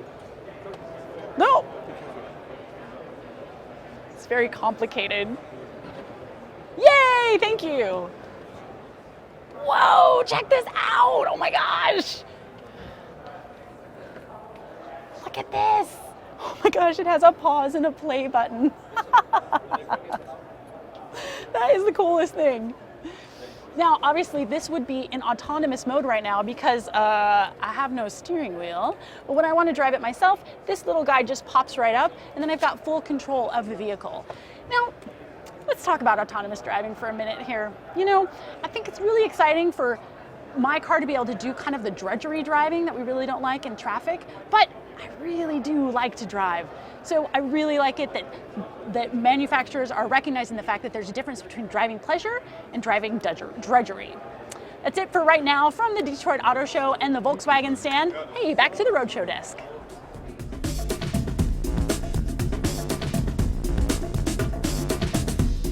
On that damn concept of that bus. So, we're about to go to, if I have this right, the name of this company is Guangzhou Automotive Corporation Group. Sorry, Guangzhou Automotive Group Company. And they're a big contract maker. They've made a lot of cars for a lot of brands that we know for their Chinese inventory. Right. The Chinese market has a lot of really restrictive import laws, so rather than trying to bring cars into China, most manufacturers opt to partner up with one of the local manufacturers and have those cars built in-house. So GAC has been the local manufacturer for brands like Honda, Toyota, and a bunch of others. But this is them trying to branch out and build a little bit of a presence on their own and trying to maybe try to break into the U.S. market, something we've heard before from other Chinese manufacturers, and so far hasn't really come to fruition yet. They've did a little dance last year that you may have heard of if you follow this rather closely, where they and Fiat Chrysler were going back and forth over perhaps Guangzhou taking a stake in Fiat Chrysler or vice versa, and then Fiat Chrysler would help by bringing Guangzhou in, maybe letting them use their dealer network, not quite sure, but it was supposed to be a leverage deal there where one would fund the other and the other one would bring the other into the United States. Neither of those happened as far as I know, so this is a company that's still trying to figure out its manner into the U.S. They are expecting to bring cars in the next few years. And you found, what, like 6 models that they have? Right. GA this, GS that. Absolutely. They're all very conveniently named. They're all kind of GS6, GA5, GA8, things of that nature. I think we're starting them up right now, it looks like. So this is a little teaser loop they've got going, so we're going to make sure this is going to get started here. The other thing we mentioned is it's very unusual. This is a company that is at the Detroit Auto Show for the first time representing a Chinese manufacturer. They've been around the show before, but never on the show floor. So let's see what they do to open the seal here. Let's go live to Guangzhou Automotive at Detroit.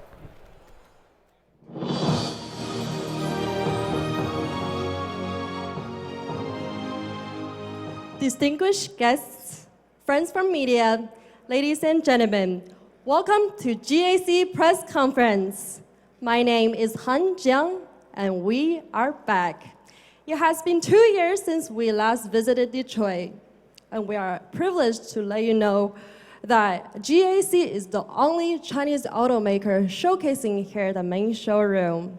It has been a great start for us in the year 2017. As a national enterprise, we are also honored to let you know that all of the vehicles showcasing here are 100% made in China. Now I would like to introduce some of our distinguished guests who are here with us today. Please welcome Mr. Feng Xin Yap, President of GAC Group.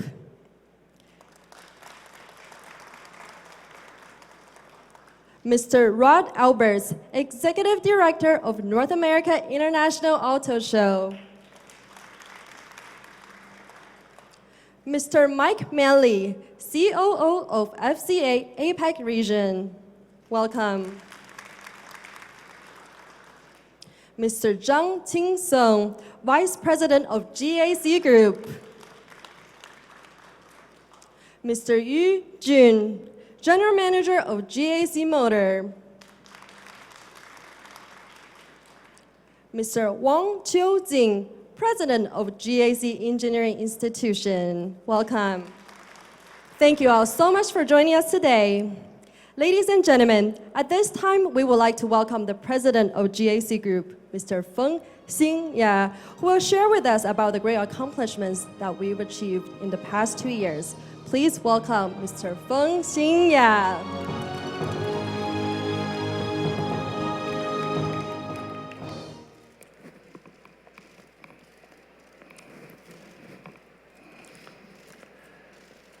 Good afternoon, everyone.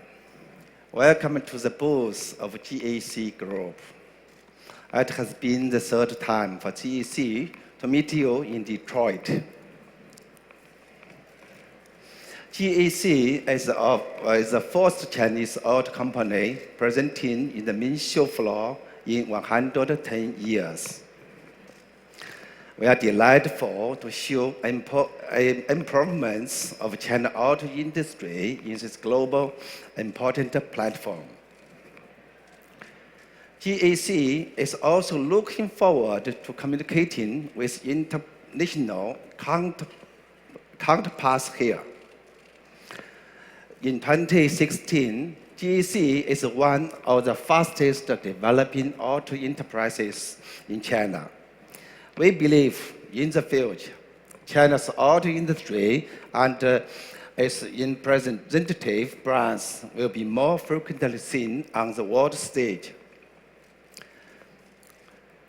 By establishing long-term cooperative relationship with Toyota, FCA, Honda, Mitsubishi Motors, and other world-renowned auto enterprises, GAC and our partner continually meeting new customers and expanding new business in China, the largest single market in the world.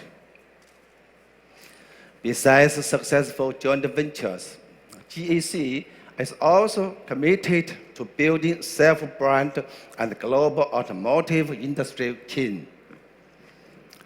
Currently, GAC has built and sales and service network in 14 countries, including Kuwait, Chile, and so on. GAC is regarded as one of the best Chinese brands by the local consumers.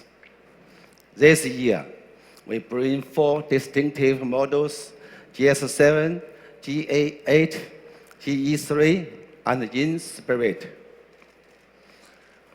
Among them, the debuted GS7 expresses GAC's understanding of the global consumption trends.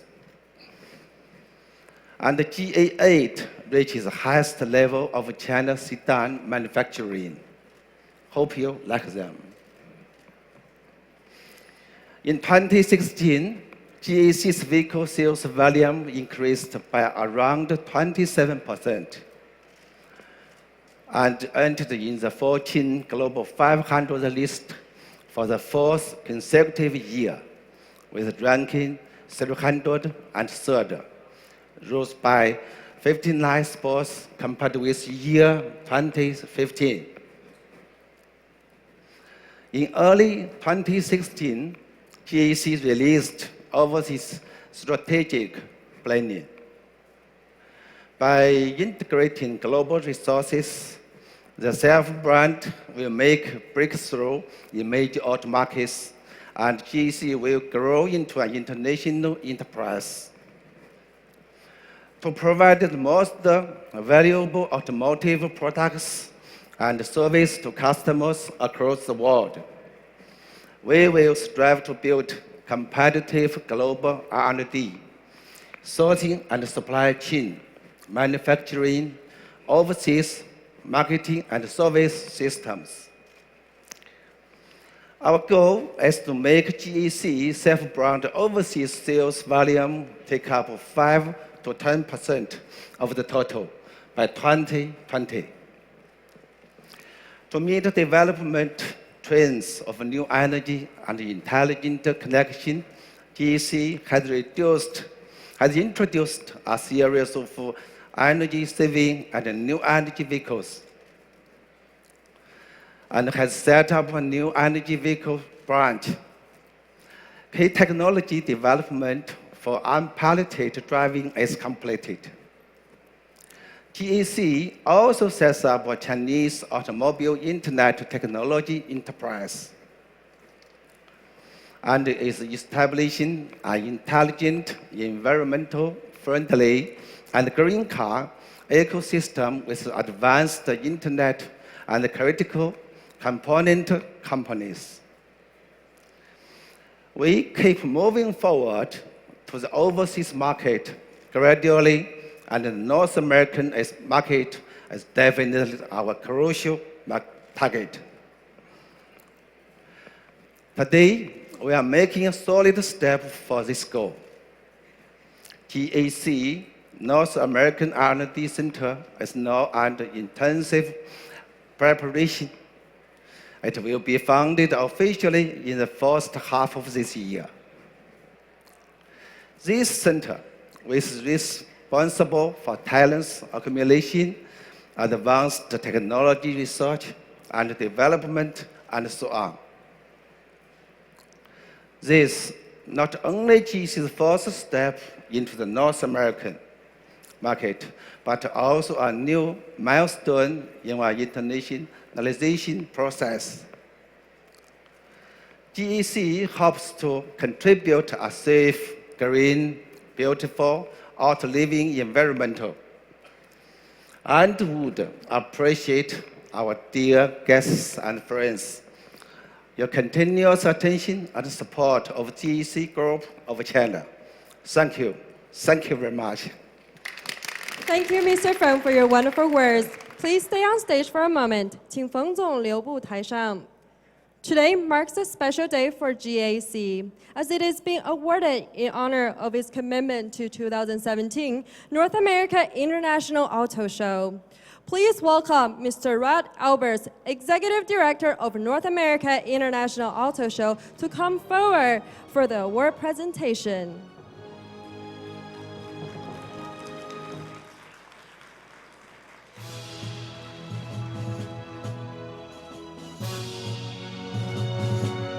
Thank you, Mr. Feng and Mr. Alberts.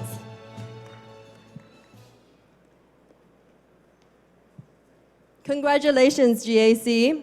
Now please let us welcome Mr. Yu Jun, General Manager of GAC Motor, to introduce GAC's overseas strategy and development. Please welcome.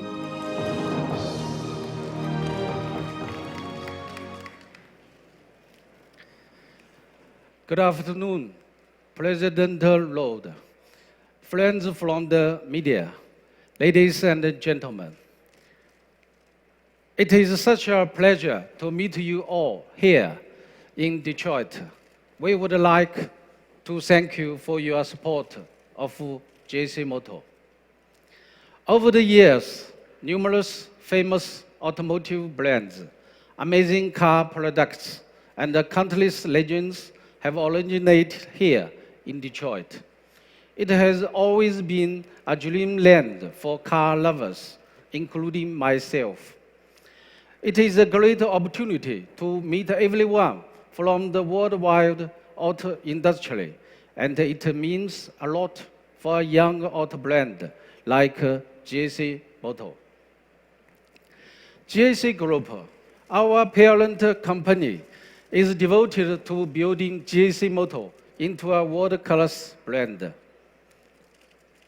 GAC Motor has achieved over 85% annual compound growth in the past 6 consecutive years, and sold over 380,000 cars in 2016, achieving a year-on-year growth rate for 96 96%. GAC Motor is the fastest growing auto brand in China. We are now building a world-class system for auto manufacturing, ensuring the world-class quality of GAC products. In the JD Power Asia Pacific 26 IQS, the GAC Motor brand continued to rank first place among all Chinese brands in the past 4 consecutive years, and the number 5 among all auto brands in the Chinese market. Our pursuit for perfection is consistently reflected in every car that we manufacture. And it is this continued pursuit that is a firm promise we make to consumers from all over the world. A moment ago, our President Feng Xinya presented the overall picture of GAC Groupers. GAC Groupers global structure. We hope this gives everyone a more in-depth picture about GAC Motor. This year, we have brought 3 brand new models. In spirit, a plug-in hybrid crossover concept car demonstrating GAC Motor's innovative thinking for future mobility. G3, the first electric vehicle developed on GAC Motor's new energy platform that marks a breakthrough in the new energy vehicle sector, and GS7, a 5-seat middle-sized SUV developed by GAC Motor.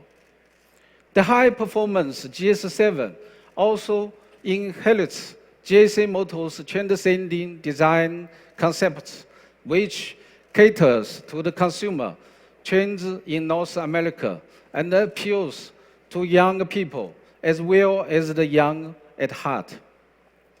Alongside all of these new models, we have also brought our elite sedan, the GA8, developed over the course of 5 years. It represents the state-of-the-art auto manufacturing in China. At present, GAC Motor has sales and service networks in 14 countries, and we hope to expand into the US market in the near future. We fully understand that this is essentially a business of product and price, but we also understand that a great brand is built on the foundation of customer experience. I sincerely hope GAC Motor will become a popular brand here in America and all over the world. Thank you all for listening, and I wish you all a great 2017. Happy New Year. Thank you. Thank you so much, Mr. Yu Jun. And thank you all so much for patiently waiting. I am sure by now everyone is eagerly waiting for our big reveal. At this time, please welcome our beautiful models onto the stage to help us unveil our beautiful new cars. First, we would like to present you the concept model Inspirit here on the right side. Inspirit is a plug-in hybrid crossover concept developed by GAC Engineering. The forward-leaning stance, iconic fastback, and soft-top convertible brings a unique vigor into this new energy vehicle.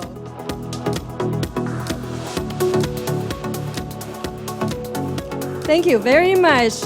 Now allow me to introduce you to the brand new electric model, the GE3. It is right here on the left side of the stage. GE3 is the first electric vehicle based on the new energy platform by GAC Engineering. It is the flagship vehicle of GAC's new energy vehicle strategy. With a stylish, high-tech, trendy, and innovative design, GE3 symbolizes the first step towards a green and clean lifestyle, bringing its development potential in future mobility. Thank you to our beautiful models. How amazing do they look? We hope you like these fabulous designs. Now it is time to unveil our star model on the stage, the one we've all been waiting for, the GS7.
GAC Group.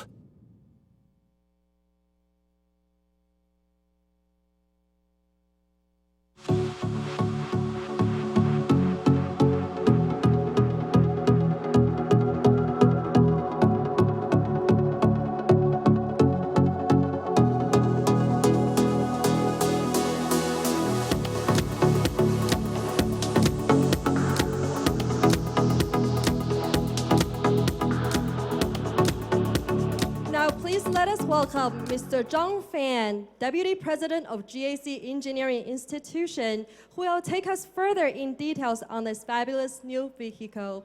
Please welcome.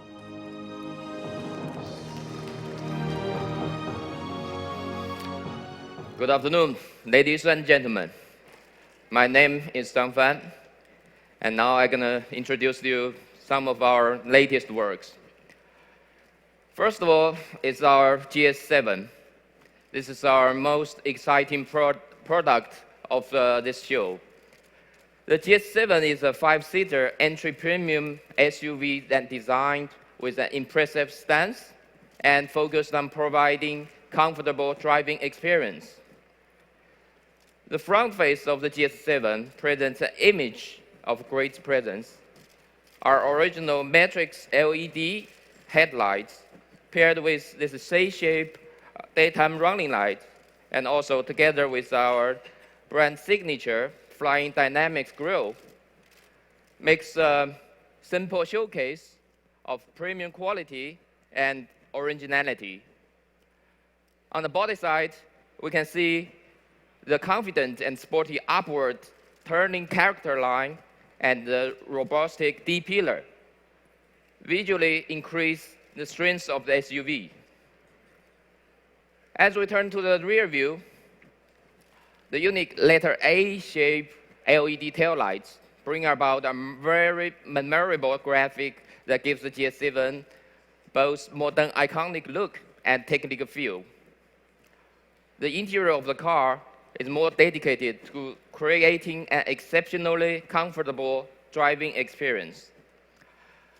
The GS7 offers seating for 5 full-size adults and features a large panoramic sunroof, 822 liters of trunk space, and plenty of concealed storage space. And our GS's newly developed Enjoy Smart HMI system is designed on a human-centered idea. This beautiful operating system leads to a more entertaining, more convenient, even safer experience. GS7's natural confidence comes not only from its look, but also from its dynamic performance. The brand new G-Series 2.0 turbo engine with maximum power output of 148 kilowatts-hour, peak torque of 320 Nm. The 680 gearbox and real-time all-wheel drive system ensure the sportiness and minimum harshness in all kinds of road conditions. GS7 is our next important product in the conventional vehicle field. Today, we're also going to launch 2 other new cars that stand for our latest achievements in the new energy car field. That is, on my right side, G3. This is a pure electric vehicle. It carries 47 kilowatt-hour lithium battery that provides over 310 kilometer mileage in any DC condition. The car bears a very modern, low-poly design language, making G3 stand out for its fresh look. And the car is designed to provide friendly, high-efficient, intelligent, and fun driving experience for the young generation. On my left side is our concept car, Inspirit.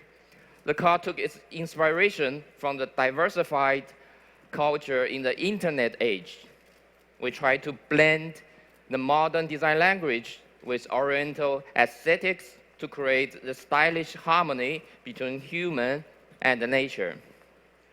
Yes, there is a plant sitting inside the car. If you have time, go check it out. Today, we brought 4 cars all the way from China to the great Motor City. 3 of them are having their world premiere. These 4 cars stand for the strength, creativity, and commitment of GAC to the automotive industry.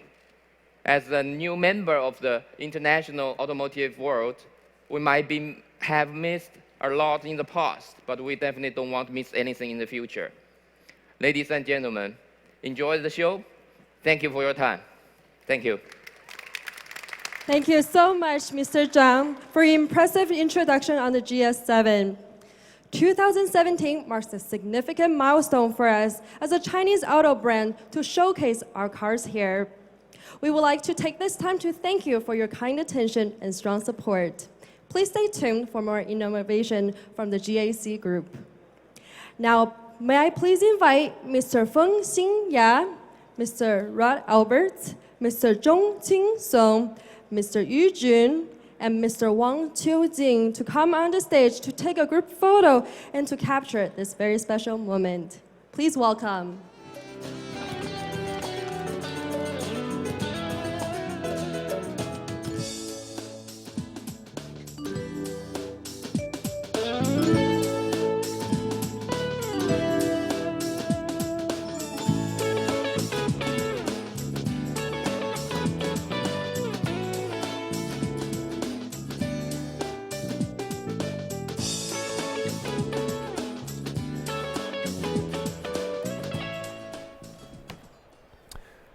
All right, so that was the last press conference of the day, and a very interesting one. That was Guangzhou Automotive Group Company Limited. GAC is how they acronymize it here in the United States. Now, this is a company that they know how to make cars. They just haven't made them and brought them in this country under their own name.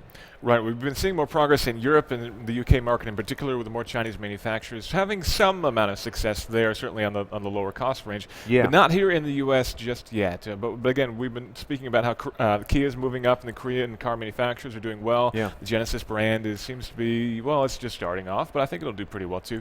So there's definitely opportunities there for more brands and more manufacturers, for more countries to move into the US.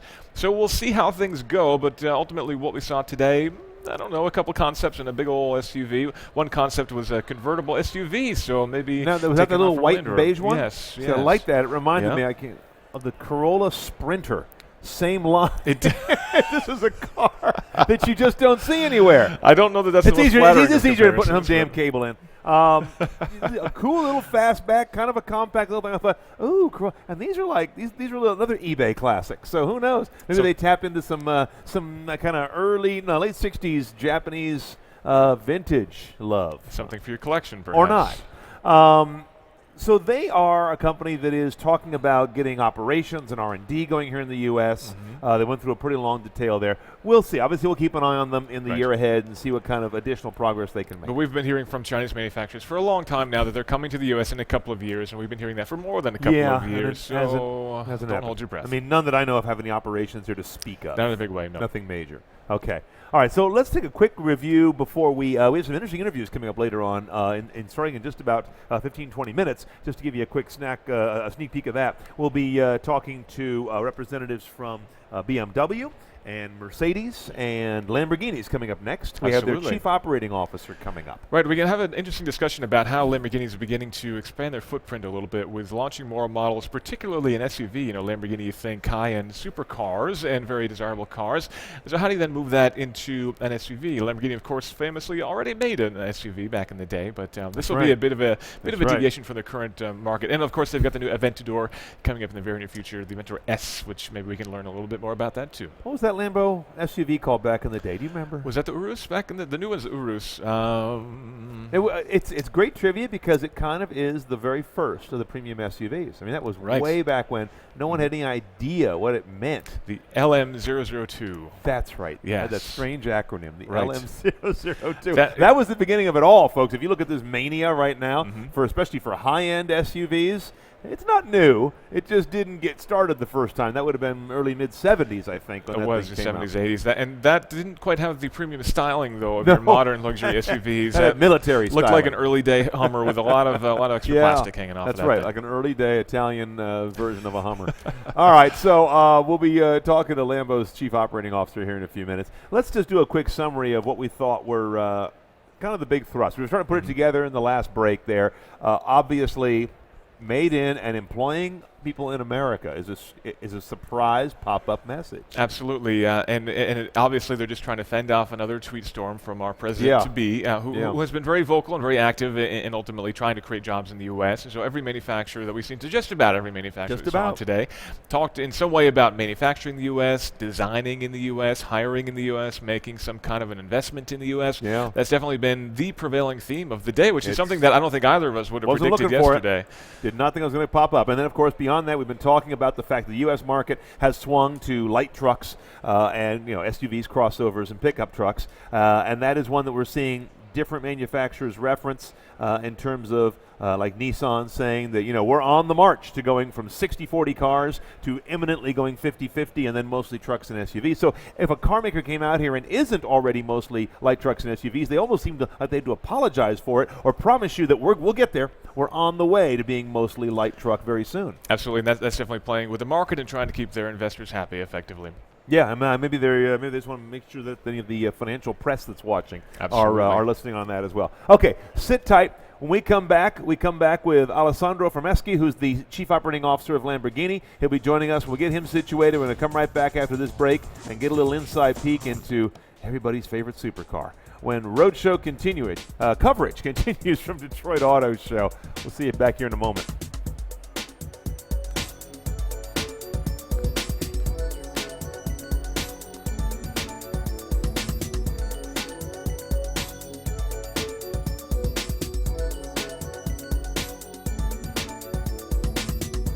For comedy star Matt LeBlanc. Headphones off, everybody line up. Raising kids. You're gonna hang your backpacks up and close the door. Any questions? Isn't a one-man job. Lowell, what do you think I should do? I managed to get my girls addicted to lottery scratchers, and I simply withhold them when they don't do what I say. Well, first of all, good luck with your future exotic dancers. The new comedy Man with a Plan. Where are the regular moms? Mondays, only CBS. Henrietta Lang knows the game. Activate isolation protocol. She can even the score. Never a dull moment, is there? Never. And when her team makes a move, This is our investigation now. you can't lose. We'll be there in 6 minutes. 4, 5, err on the side of caution. I'm gonna hug you. No, you're not. We're all just one big, happy, slightly dysfunctional family. I believe that's called a win-win. NCIS Los Angeles, CBS Sundays.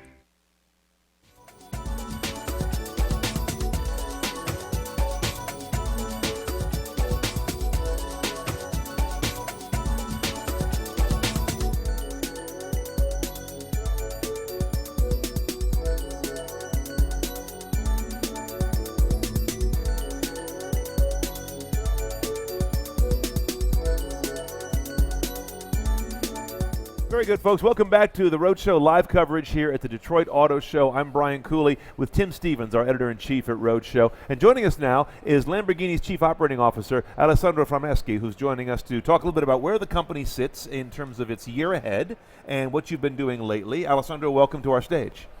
Thank you very much. So Lamborghini, let's say, closed the year 2016 and from the United States, and 4 cars sold this year. That is a plus 3% versus last year, and also here 6 years in a row that we are exceeding year by year our performances.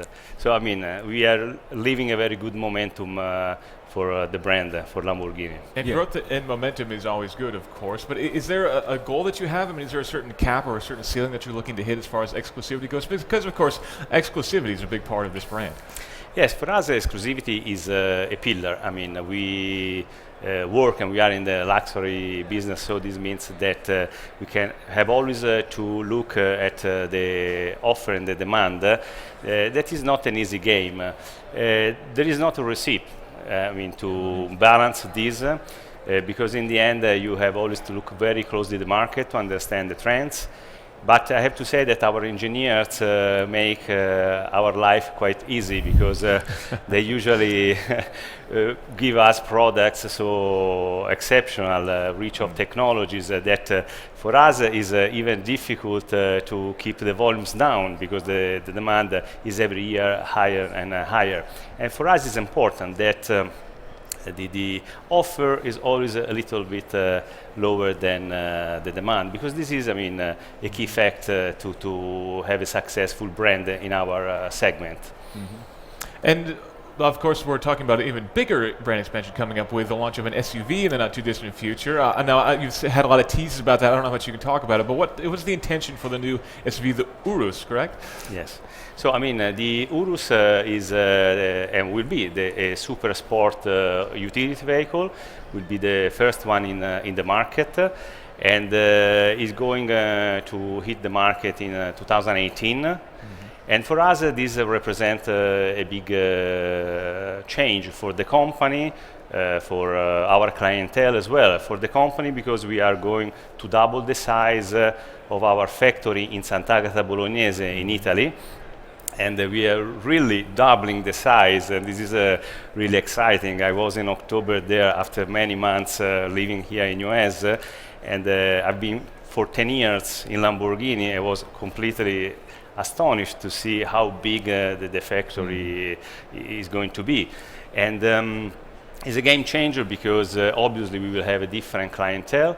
We will attract, obviously, we will serve families, so new customers, and we will give the opportunity to have a daily driver to all our customers that today, obviously, can enjoy Lamborghini with 2 seats super sport car, our Aventador V12 engine and our Huracan V10 engine. So it's a great opportunity, above all for this market that is so powerful and strong in the SUV segment.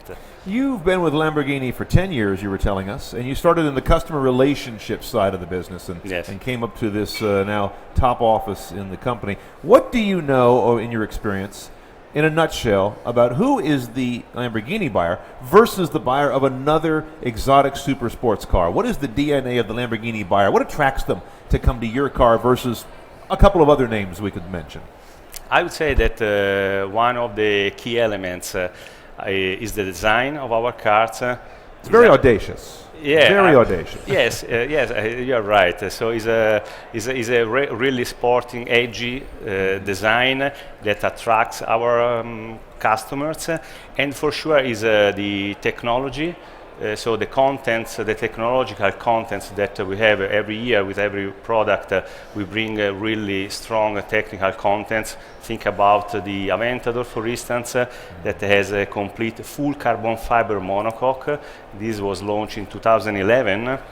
And we are the unique manufacturer producing, developing, and assembling the car with this monocoque. And also the performances, the handling of the car, and the emotion. So these are all those things that attracts our customer, makes the difference versus our competitors. And the adoption of that technology is very interesting because traditionally, a lot of these cars are they're very traditional, I guess I should say, with a lot of ties to history. Racing, of course, is very important. But in terms of being progressive in technology, where does Lamborghini stand when it comes to drivetrain technology? How progressive is Lamborghini willing to be when it comes to things like hybrid drivetrains and EV drivetrains? Because presumably the partnership with Audi lets you tap into the family tree a little bit there, right? So we, regarding the technology, so far we are very concentrated into the super sport car technology, meaning light vehicles. We introduced the carbon fiber monocoque for the Aventador and also the carbon fiber structure in the body of the Huracan, because lightness of a vehicle is a key factor to win the race in the power to weight ratio. And this is a key element for us because handling is one of the key features.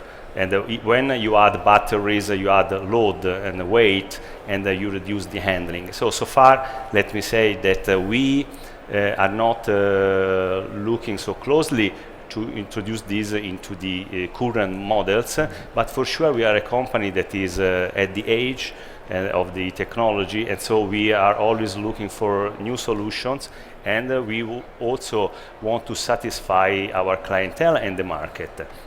So we will see something with the SUV for sure, and clearly we are always watching around and seeing which are the trends, and I'm quite confident that once we will have a technology that allows us to use batteries or energy in a different way, maintaining the pureness, sportiness that is our DNA in our cars, maybe at that time we will see also something regarding electrification and so on. Now, the idea of autonomy and a car like Lamborghini seem ridiculous, like they should never be in the same space. But one of the trends in super sports cars is to make them more livable every day for the buyer, so they're not punishing.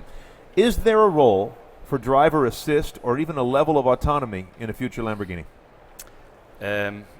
I would answer saying that one of the reasons why you buy a Lamborghini is emotion, and emotion is driving a car.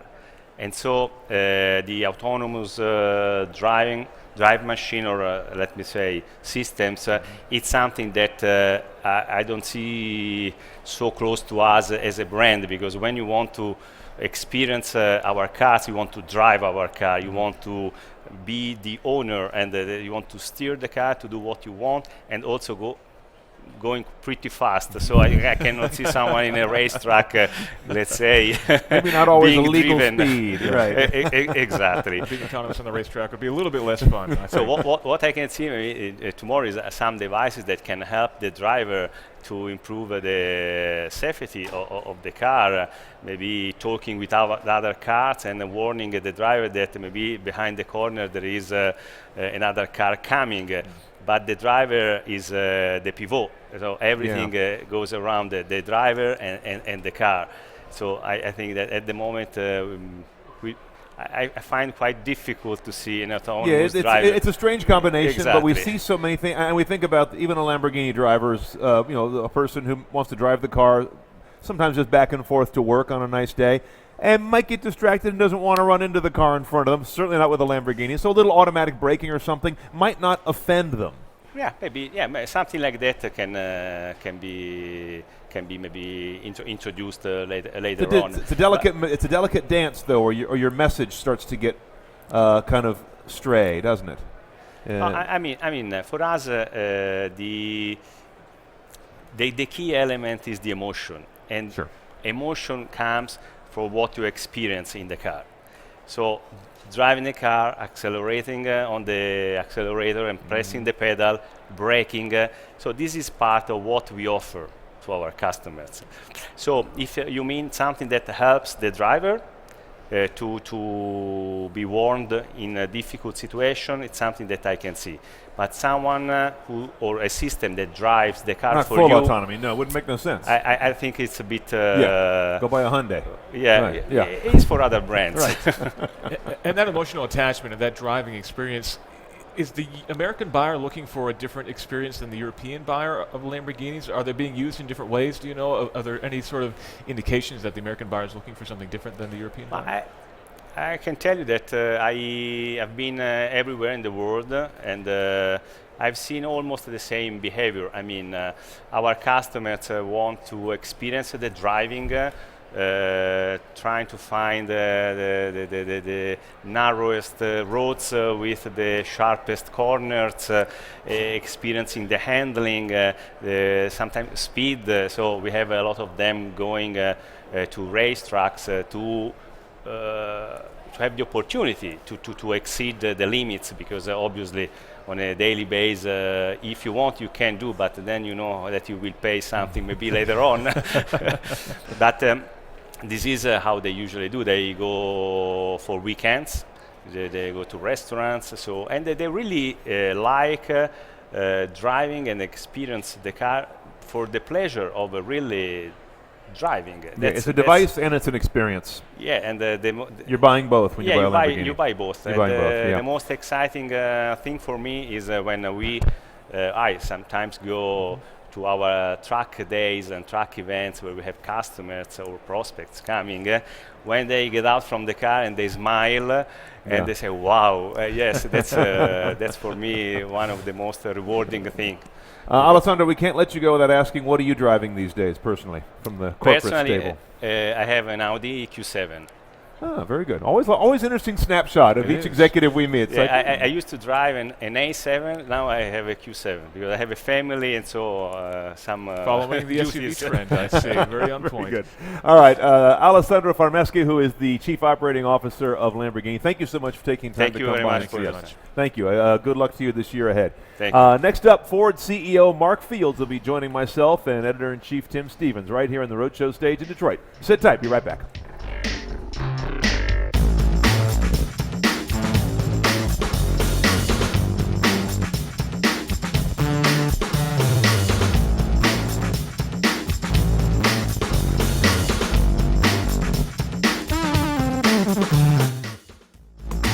Because the new 2018 Chevrolet Traverse has just debuted here at the Detroit Auto Show, and it's looking mean. With styling inspiration from Chevy's full-size Tahoe and Suburban SUVs, the Traverse strikes a less bubbly, more defined appearance, particularly in back. To give customers more visual choices, a couple of new trim levels have been added. One is a sporty blacked-out RS model featuring a black chrome grille, black bow-tie emblems, and big 20-inch wheels. The other is a luxury-focused high country with 20-inch polished wheels, LED headlights, and special badges, while the inside is lined with brown leather and suede accents. Chevrolet expects the Traverse to offer best-in-class passenger volume, cargo space, and third row legroom thanks to a new longer wheelbase with seating for up to 8 passengers depending on model.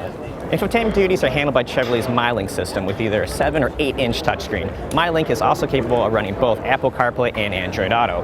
An OnStar 4G LTE Wi-Fi hotspot is available to keep passengers entertained on their smart devices, while all 3 rows have access to USB charging points, squashing any worries of running out of juice. New on the safety front are a surround vision system, lane keep assist with lane departure warning, front pedestrian braking, forward collision alert, and low and high speed forward automatic braking.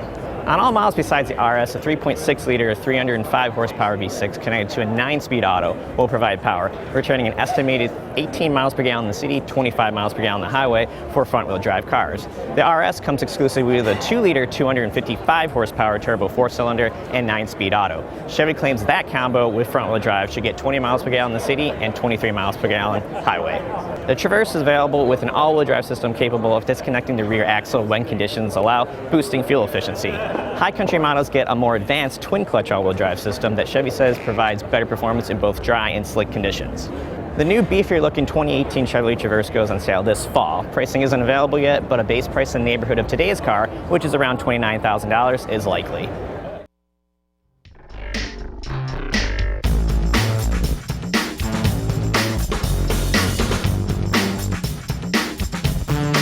Welcome back, everybody. We are continuing our live coverage here at the North American International Auto Show, Detroit Auto Show, colloquially. It's the Roadshow stage. Brian Cooley, our editor-in-chief, Tim Stevens, and now being joined by one of our friends in the biz, Mark Fields, CEO of Ford, of course. Hey, Mark. Always love being on with you guys. Oh, you got a lot of passion, you got a lot of energy. That's what it's all about. Despite the fact that we're 2 weeks in a row here, we're going straight from CEOs right here back to back. We're hanging in. We're all moving like a mob from CES to Detroit now. You didn't have any lack of news on the press conference today. Yeah. Let's start with F-150, which had a lot of very specific new innovations going on, including a diesel. Why is diesel so important? Well, diesel's important because our customers are using the F-150 as a tool. And when you look at diesel and you look at the capability, the low-end torque, those type of things, our customers were telling us, hey, we'd love to have this, and we were listening to them. And that's allowed us to be the best-selling truck for 40 years in a row, the best-selling vehicle here in the U.S. 35 years in a row. Here's a little tidbit. Last year we sold an F-Series every 39 seconds. So we really stay attuned to what the customer's asking. And probably about 20 by the end of this interview then. We're already, we just sold one. This is profitable time for you, so now, I'm glad we're able now to help you the new F's been out, basically 2 years now, year and change. Yes. Why was the diesel not there originally? Give us a snapshot of how product rollouts work, that couldn't have been there right away if the demand was obvious. Yeah, well, obviously we did an all-new ground-up F-150 a little over 2 years ago. And as you've seen, every year we've added features and models. Right, last year we added the Raptor, we added the 10-speed this year. Now we're adding the diesel going forward. So as you look at that, there's so much resources that you have engineering-wise, and you want to make sure that you get them focused on the base product. And then as the vehicle goes through its life cycle, you keep adding more feature, more content, more models that customer wants, and that allows you to stay in a leadership position. So EcoBoost and aluminum obviously were higher priority to go to market with.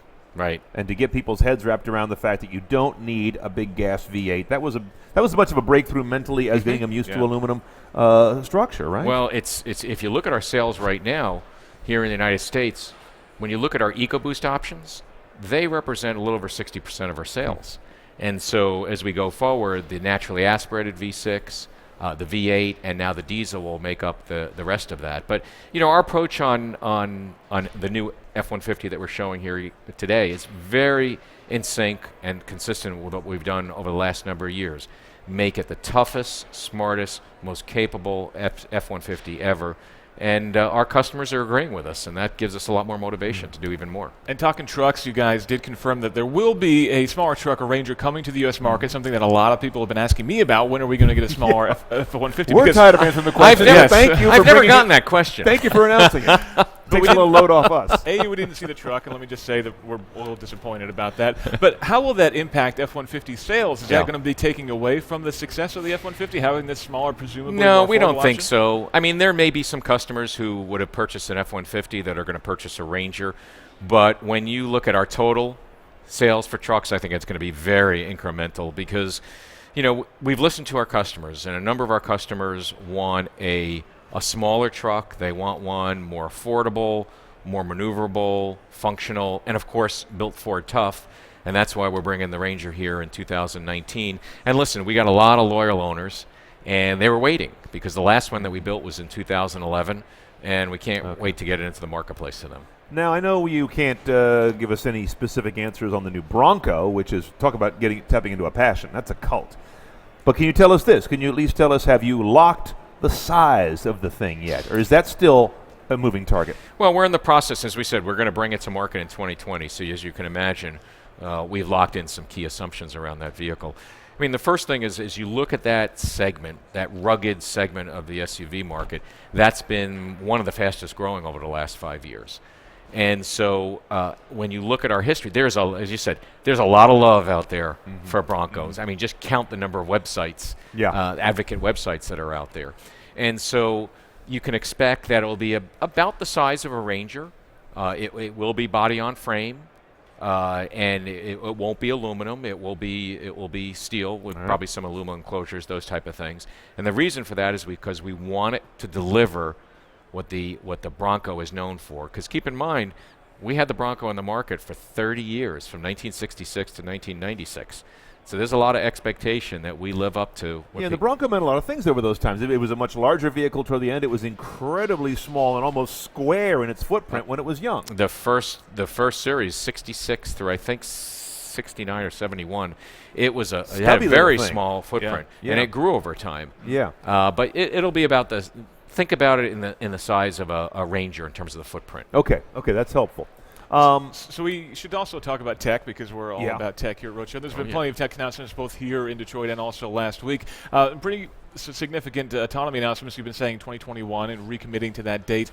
We're seeing an more advanced sensor package, a little bit smaller, a little bit more discreet. Can you give us an update on where you are with your autonomy testing and where we are in terms of progress of bringing those sensors to the price point that we can actually get them on a car that anybody can afford?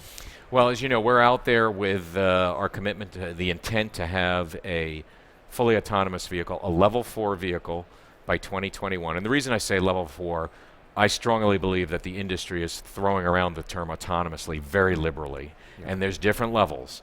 And level 4 is the level on which the passenger never has to take control of the vehicle. So in a predefined area that's been mapped, no brake pedal, no gas pedal, no steering wheel. And where we are in the process is we showed at CES our next generation Fusion hybrid autonomous vehicle research development vehicle. And it includes the latest LiDAR systems. A year ago, at CES, I gave a keynote and I showed the puck version, the size of a hockey puck. That's now integrated into the vehicle from a styling standpoint, much more integrated. Cameras, 7 cameras that now much more greater ability to see through fog and rain and things of that nature. But we'll have 30 of those vehicles on the road this month. We're going to triple it to 90. So we are on plan. And as you know, we're working on the 4 elements of an autonomous vehicle. The sensors, the LiDARs, the cameras, the radars. We're working on the algorithms for path planning for where the vehicle wants to go to. We're working on the computer vision and also the machine learning. And then finally, those 3D high-definition maps. So let's talk about the cost of all the equipment, especially the hardware. I mean, we're at the point where the hardware is not commodity yet. It's very expensive, even especially as you work down the miniaturization of it. I think the Google Waymo people are saying they're going to work on building their own sensors just to drive costs down, not to become a vendor. Maybe as much as 90% they're envisioning fairly soon. Can you do that? Do you need to get in the sensor business? And if not, is there any kind of government incentive program that you're hoping will crop up the way it has come up around electrification to subsidize the cost of early AVs? Well, I don't think we're looking for subsidization from the government. I think what we're looking for the government for is unified regulatory approaches, standard, 50 statewide as opposed to individual state by state. And I give the Department of Transportation and Secretary Fox a lot of credit because they've been very forward-leaning on this because they see the societal, the environmental, and the safety benefits of autonomous vehicles. But as we go forward, we're working on all elements of the vehicle. Our approach is our first application of it will be in a commercial kind of ride-hailing or ride-sharing service because the cost will be higher than obviously a non-AV vehicle, and also because of adoption rates. But we're really excited about where we're heading on this. Isn't there a reason, though, a rationale to subsidize autonomous vehicles? If we believe in electrification, why not go after what I think the auto industry agrees is already a better driver than most drivers? It has to go a longer way for acceptance. Why wouldn't the government subsidize that? In discussions or understandings you have, has that ever come up, or is that just not a non-starter? No, it hasn't come up, and part of the reason is when you think of autonomous vehicles and the first applications of it, as I said, the first applications will most primarily be in a ride-sharing or ride-hailing service, as opposed to, let's say, dual use for a private customer. Now, could you get to a point where they would subsidize that? Don't know. We'd always be open to that, but at the same time, we want to make sure that this technology stands on its own, and we'll have to see what happens. I'd like to make sure that the government is really focusing on that regulatory environment and also helping us with... That would be enough of a subsidy in a sense to clear the path. And a legal construct, right? In terms of if what is the legal construct of this if the vehicle has a accident or things of that nature.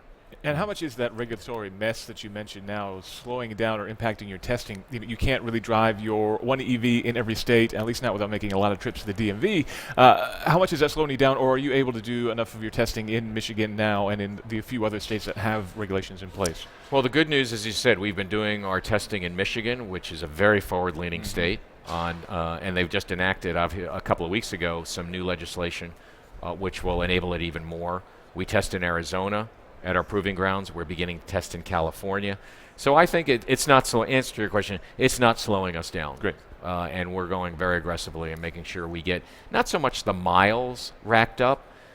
Miles are important, but what's even more important is scenarios that a car would encounter. Because you can go lots of miles on Route 80 and never encounter a scenario. Yeah, you almost want to rack up challenge miles. Exactly. If you want to put it that way. They call them corner cases in the industry. Of course. Yeah. That's where you're, some wild combination of people, cars, animals, you name it. All at once. Yeah. Okay, Mark, before we let you go, got to ask, as we do every year, what are you driving these days? I drive an Explorer. You're an Explorer. Okay, you were in a Mustang last time we talked to you. You're in a Cobra, I think. And the good news is I get to drive a lot of different cars. The even better news is when you look at our lineup, it really is a tremendous lineup these days. And the best news is customers are voting. I mean, we just wrapped up 2016 here, obviously in the U.S., Best year we've had in over a decade, best-selling brand, and again wrapped up some really great sales awards for either our F Series or Lincoln, etc. Sure. Congratulations. Great. Thanks a lot. Good to see you again. Thank you. Great always to see you. Thanks. CEO of Ford, Mark Fields. Great to have him here, giving us a snapshot of where we're coming from, where we're going in the year ahead, and really get into some of the real interesting issues around autonomy, which is a technical issue, it's a regulatory issue, it's a market positioning issue. All of that's got to be dealt with, and very soon. 4 years will go very quick. Coming up in a few minutes, we have Volvo North America's CEO, Lex Kersemacher. Stay with us for that on Roadshow coverage from Detroit.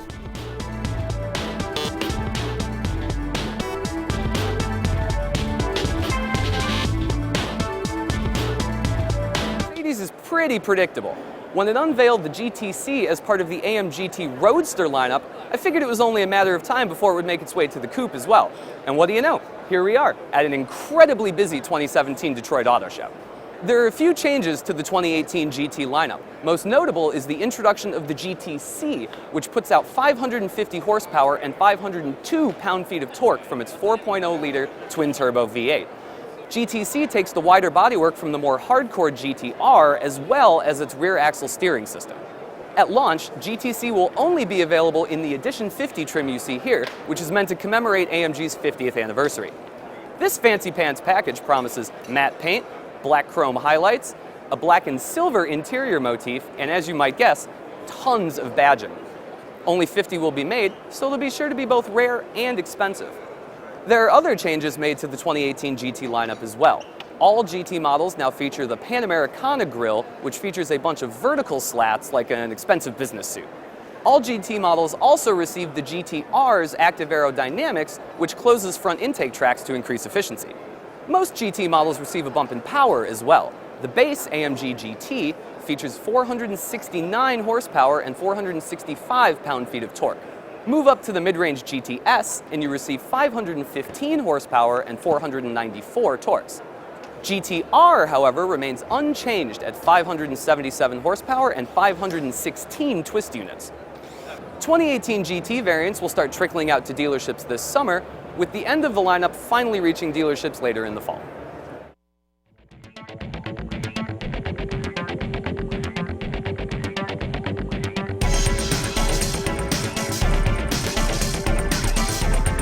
Live coverage from the North American International Auto Show in Detroit. Brian Cooley with Editor-in-Chief Tim Stevens of Roadshow. And joining us now, really pleased to have him back again this year, is Lex Kersemacher, who's the North American CEO for Volvo Cars. And Lex, thanks for being with us again this year. And thanks for doing another fascinating press conference again this year, because you guys are, as far as anybody in terms of, the farthest Absolutely. out of real self-driving, right? The first to bring a fully autonomous car to consumers. And the first one was delivered today to a family in Gothenburg, or just south of Gothenburg, I think they said that they live. And that delivery took place today here in Detroit. Yeah, we invited the family Haynes from Göteborg. We flew them in because it's very interesting.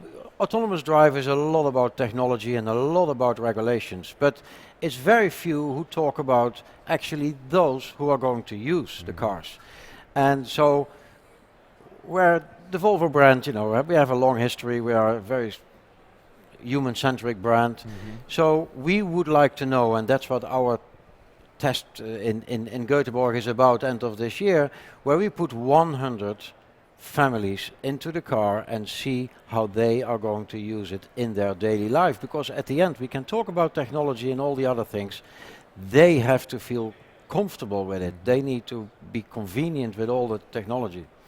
How will your teams be reporting back to you and your senior management about what you're finding? Is it going to be a dialogue and an interview from time to time? Do you have special sensors in the cars that will be able to tell you how they're using them? Because this is going to be fascinating, and it's new data that no one's ever harvested before. No, the word test engineer is probably not totally appropriate, but they will be with us. They are, in respect of autonomous drive, they're our voice of the regular customers. So we will have interviews. They will fill in some data sheets on how they use it and when they use it. So they become an integrated part of the development process. And how does automotive insurance work in this case? Is Volvo paying for the insurance for these cars? Yeah, we take care of everything related to the car. So it's our car. They drive it, and we pay them. They pay us by giving the feedback. It's a pretty good deal. Yeah. So and it's for a nice car too. Yeah, absolutely. But they had to apply for this. So they send in videos. Yeah, what was some of the criteria? How did your team choose who was best? Because it wasn't just a promotion. This is real research. No, and there is no good or bad, because what is a good family and what is a bad family? You want an array. So we just want to have a normal family. But again, what's a normal family? So we asked them to send in a video about their family life. Who's driving the car? How do they interact? What's their social life? Do they have sports club obligations or whatever? So so they had to apply for it, and then we selected based on a number of criteria. I said, okay, this is a good family, and the family Haynes is one of them. It's nice to see something that's not done with big data. That's true, absolutely. Something with a just little bit common of a personal sense. touch. No, and a lot of human touch, because at the end we talk about human being and our customers. So this is only in Sweden right now. Can you give us an idea of where might be the next test market, and basically when can I get one? Because that's really all I want to know. No, we will run a similar project, or we have plans to run a similar project in London and in China, where the place is still to be defined. Now, I'm biased because I'm a big station wagon format lover, so that V90 is so damn pretty. I can't. It's just gorgeous. You're not wrong. That is a pretty car. I mean, of all the, the way the design DNA pushes across the 90s, I just think it looks the best on the V90. That shooting brake style, it just draws it out. What are your expectations for a station wagon style vehicle at a time when everything seems to be going toward a chunkier, taller vehicle? What's the rationale behind that? Yeah, we still have, Volvo is well known for sports wagons, and we have a rather solid customer base also in the United States. It's not the highest volume, but they expect us to bring a sports wagon. And what we said is that, okay, we wanted to launch the V90 in the United States, but we did not want to have all the high stock levels, retailers taking cars on the yard, and so let's turn it around. Let's utilize the trends happening in society. Online sales is increasing. Tailor-made service for individuals is increasing. So we have decided two things. First of all, we are going to sell the V90 in the United States only online. At the end, the retailer is taking care about the delivery, but the customer can order the car online, either behind his or her desk, or together with the retailer So the retailer may still have some stock. It's not all custom order, is it, or will they be all per order? Potentially there is some stock, but as limited as possible. All right. Because this is a more bespoke program. We have car configurators on the web. So the purpose is that you put your own car together with or without the help of the retailer, and then you come into what we call a concierge process, where you get support either via telephone or via mail or via chat, where we guide the customer further if he or she elects not to go to the retailer. We can help the customer to put the car together. Those people are sitting in Rockley, where we are in our headquarters. And by that, we have custom order production, tailor-made, because the customer can really make the car he or she wants. There is no stock at the retailer. what we have to get used to, and that's new in the United States, that you have to wait 2 or 3 months for your car. Which is not unusual in Europe, right? No, it's very usual in Europe. Right. But Americans do these strange impulse buy. You go down and buy, and you buy whatever is the nearest match to your dream car. It's a very different expectation. Europeans want exactly the right car. Exactly, and what we're going to try it. We do it already with more exclusive cars, like the Polestar cars, because customers really want to put that car together. But now we're going to do it with a somewhat higher volume car like the V90. And this is a huge step forward. And I think applies also to all the changes which are happening in society and the way people start to buy cars. How about factory delivery? Will that be an option as well for this car? That's another one, because we have a well-known overseas delivery program where you order the car, you go and pick it up in Sweden, get a nice tour in the factory, and enjoy the delivery process. Then make a tour in Europe. You go to whatever town you want or city you want, leave the car wherever you want, and we'll take care about the shipment back to the US. So this new ordering program, where did it come from? Is this about starting to move the entire Volvo sales process in the future to something more like that? Or is this something that is just a more efficient production process for you internally? No, I think it's a combination of. We all know that the business model is highly under pressure. It becomes more and more difficult to make money, also for the retailers and for the OEMs, because the prices are set by the market and the costs are simply increasing. So having less stock at a retailer or for us at the harbor is an instant benefit. Sure. Combine that, but that customers are getting used to online buying. They're getting used to buying cars online. So what we're trying to do is here, we're trying to combine a few things where it should be a win-win situation. And Cadillac's been getting a lot of guff, though, from some of their dealers with Project Pinnacle that says the lowest volume will go to almost this model. You won't have any inventory, and the customer will order digitally and we'll just use you for delivery. But their motivations are different than yours, if I understand this correctly. What you're trying to do is different, and for different reasons. You're trying to make it more bespoke. Yeah, exactly. We're trying to, at the end, it's the biggest benefit goes to the customer, because they can order the car they really want, and they can do it in whatever way they want. So we don't force them anymore to go to the retailer, other than closing. All right, closing the sale will always take place because that's the process. No, but that's the process. That's the franchise loss exactly. Scenario And we are perfectly okay with that. That's interesting. Now we've seen the XC90, the S90, the V90, and the Cross Country, all great-looking cars. When can we expect things to get a little bit smaller, maybe a little bit more affordable? When can we see that new design language push down the range a little bit? Yeah, and this you can imagine this design language will be pushed down further the line. And we have said already that during 2017 we will launch 2 new crossovers. We will launch the successor of the XC60, and we will launch a small SUV, the XC40. And of course we are very excited about that, because the SUVs, especially in the United States, is booming. So we have. Will we also see a new smaller wagon that carries over the look of the 90s? Or are you done with wagons by just the top end? No, absolutely not. Because wagons in Europe are extremely popular. And we'll get some other wagons here. Absolutely. And I strongly believe that there is a wagon potential. I know. Somebody getting kind of twitchy there for a minute? No, because we're so close to wagons. Wagons is so much the history and the heritage of Volvo. So I don't think we will ever give up wagons in whatever format. High wagons, low wagons, because there will be a variation on it. Yeah. I mean, going back to the 1800, I mean, you stuck a stake in the ground with that gorgeous GT sports wagon, and no one's ever forgotten that way that you could make a wagon so long and lean, even though it wasn't a very large car, but the proportions were like no other wagon ever made. Yeah. If you want to call it a wagon. And then we used all those design languages and forms on our new cars, the V90, and that's why we believe that the V90 is probably the best looking sports wagon in the world. No argument here. But I'm not totally biased. No, I don't think we can argue. I think we're both pretty smitten by the new design language, and we're really eager to see where it lands next.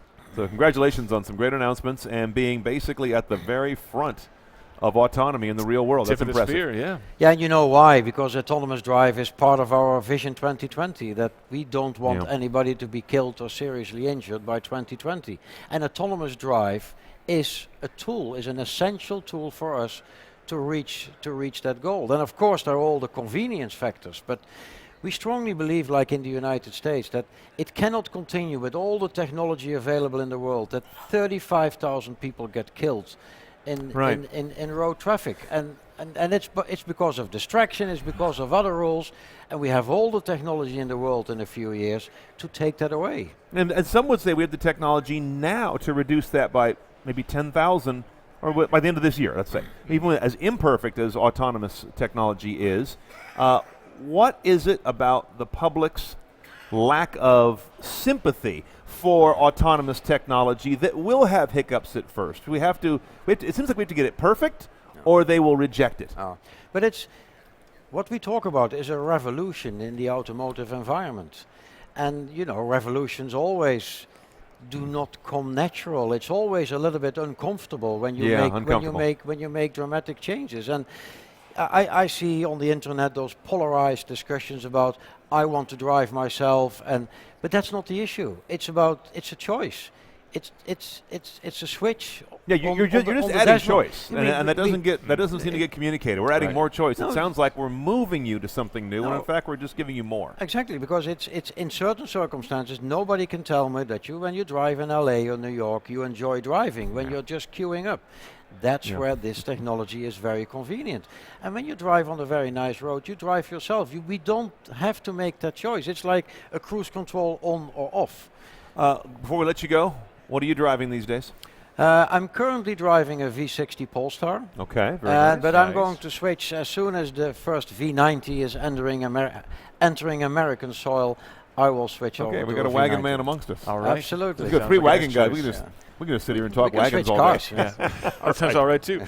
Lex, thank you for joining us again. Pleasure. Appreciate it. Lex Geersemakers from Volvo Cars North America. Coming up in a few minutes, we'll have BMW North America's CEO Ludwig Willich coming with us here at Roadshow coverage from Detroit. Stick around. Be back in a moment.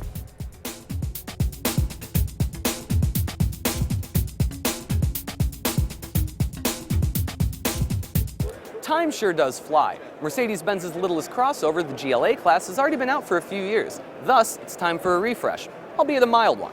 The 2018 Mercedes-Benz GLA class doesn't look too much different from the original, and it isn't really.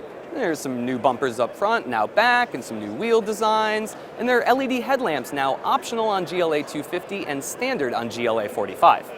The interior features a bit more change, but again, it's pretty light. There's some new seat covers as well as some new trim finishers on various pieces. There are also new gauges because red needles are totally sporty. If you're feeling pedestrian, opt for the GLA 250 with its 208 horsepower inline-4. If speed is more your thing, the GLA 45 is the cure for what ails you with a 375 horsepower inline-4 engine. All-wheel drive is standard on that one, but it's only optional on the GLA 250. Not only is the GLA 45 quicker, it looks the part. Up front, there's a new bumper, out back there's a new spoiler, and in between, some new wheel designs. Inside, there are sport seats, contrast stitching, and you guessed it, AMG badges out the wazoo. New tech for the 2018 GLA includes a 360-degree camera system and an optional hands-free trunk. Autonomous emergency braking is standard across the line, which is slowly becoming par for the course in this segment. The 2018 GLA class goes on sale in the US this coming summer.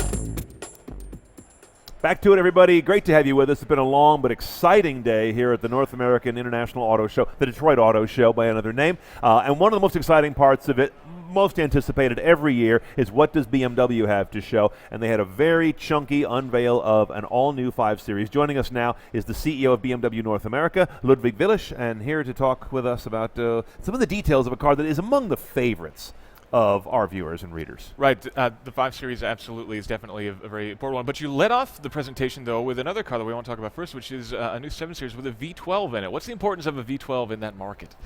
Well, it's the epitome of an internal combustion engine, the V12. You know, this is always there's nothing better than a V12, and we could also give some sound bites as far as the 600 plus horsepower engine is concerned. So the way it behaves, the way it develops its torque, the way it sounds, it's just second to none. It's really a unique engine. I'm very happy that we have this in this country now, also as all-wheel drive, which is very important for us. It's about half of the market. So I'm excited to have the 760 in this market. So let's now go to the main event, and that was the 2018 5 Series. It's in a very competitive race right now with a refreshed, still very new Mercedes product. What is your message to the person who might be considering, I think, a somewhat more athletic Mercedes? A Mercedes perhaps used to might be considered as much in the same breath in terms of being as athletic as a BMW. I think there's a little less of a gap now. So what do you say to that person who's cross-shopping the two? Well, you obviously haven't driven the new 5 yet, otherwise you wouldn't say that, because I don't think any other manufacturer, as far as agility is concerned, will come close to our product. It's still the benchmark and the medium-size premium sedans as far as agility is concerned. But now also we add a little bit of presence. It's more comfortable. But the first write-ups we get clearly tell us that we've done it right as far as suspension setup is concerned, agility is steering is concerned.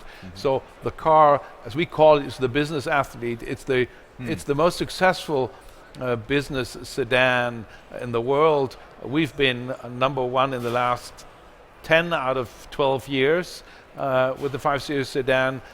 So we really, when we go back to the early 70s when we came out with the first 5 Series, by the way, that started the whole nomenclature of 5, 3s, 7. It was not the 3, it was the 5 Series that first came out as the 5 Series. And it's been a very, very important part of our model lineup.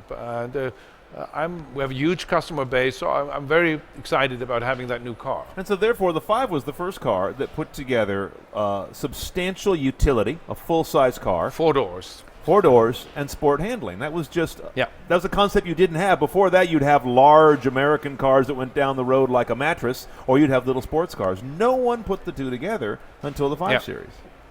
And at the same time, it was not only about the agility, it was also at the performance. Then we eventually came up with the M5. And boy, did you, yeah.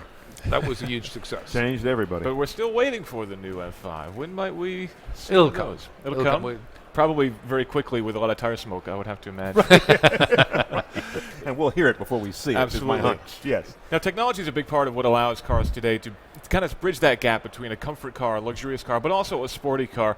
And what sort of things in the 5 Series really help it to provide both, both ends of the spectrum, the sporty drive that you want sometimes, but also the comfortable drive that you need the rest of the time? Well, we have a completely new setup of suspension with less unsprung weight, which gives you really the experience of keeping that agility that you expect, but the level of comfort is even higher.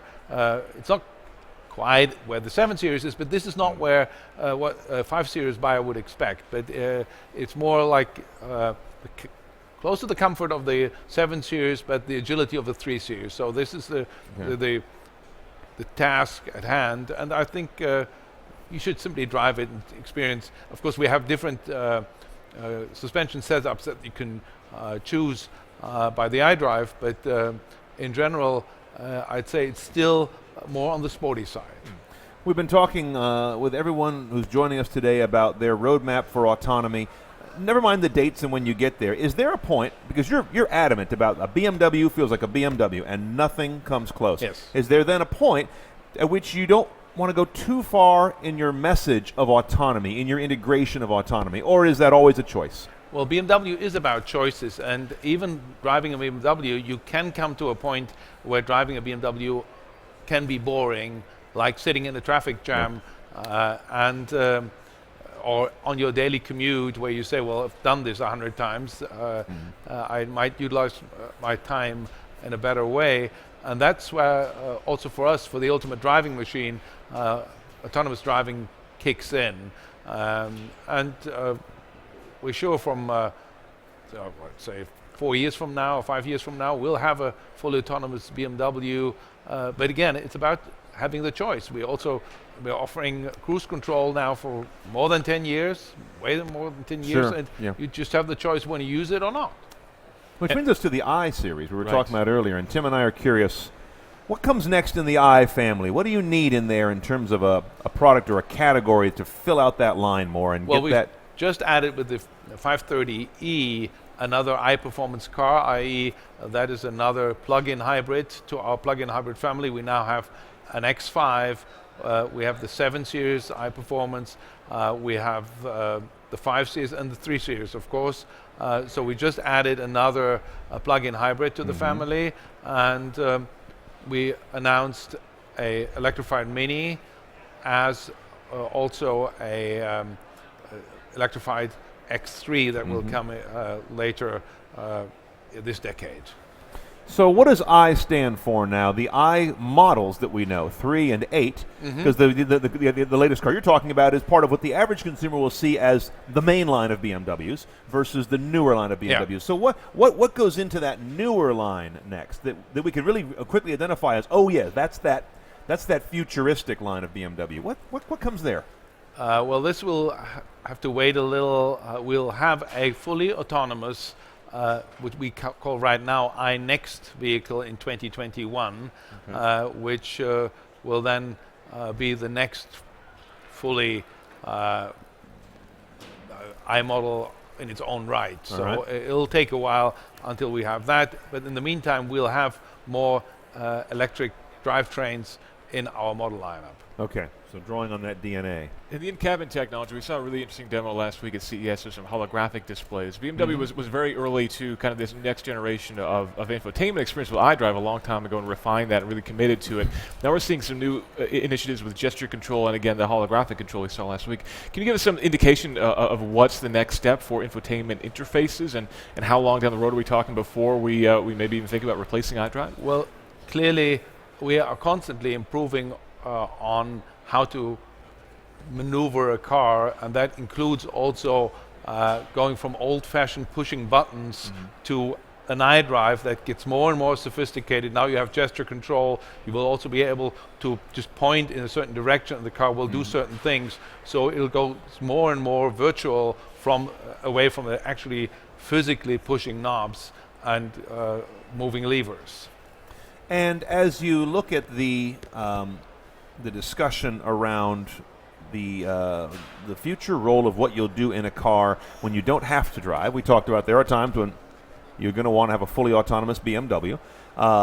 Will the cabin necessarily change a lot? Many car makers are turning it into a living room on wheels with seats that turn to swivel to each other. Is that too far of a vision for BMW? Is that too much of a leisurely, almost lazy vision of BMW that doesn't fit your brand? Well, you're right. Obviously, there's quite a stretch to a sofa on wheels from a BMW that we understand today, but it's no question about it that the interiors will change because of the fact that we will have autonomous driving as a option, but also in general, the way, as I said, we operate a car will change because it's going to be less and less knobs. It will be just more gesture control, this kind of thing. More nuanced interactions. Yes. So you will not be pushing on turning knobs in the not too far distant future. Yeah, which sometimes I enjoy still. Oh, a well-crafted switch and knobs. Absolutely. It communicates something about a car, doesn't it? Nice surfaces, aluminum. That iDrive knob is beautifully built. Yeah. It feels like beautiful engineering when you get your hand on it. But you can only have so many switches on a dashboard. There are so many features in a modern car. And the more features we add, something's got to be pushed out. Exactly. Gesture, voice, presence. And voice, of course, I forgot about talk about that, is also very important. And it gets more and more sophisticated that you just tell the car to drive me home and it'll do that. So talking at a higher level, we're seeing a lot of SUVs on the show floor as well, including the X2 concept as well. Is the SUV trend a trend, or is it simply the state of the automotive industry and the way it's going to be going forward, or is it still dependent on low gas prices and that may shift another way as gas prices go up? I do think it's sustainable. We now see for a couple of years a lasting trend towards SUVs, which means that I don't think it's the gas prices only. Of course, initially gas prices have helped, but I think it's more the space, the seating position, the versatility. In some parts of the country, maybe the potholes, but it's a lot of factors that come together that makes SAVs, or as others call them, SUVs, so sports utility vehicles. I like how he has to struggle with SUV because you're so well ingrained on the SAV concept. Absolutely. We Fully, would never fully make on a point. utility vehicle, we would just make activity vehicle. Absolutely.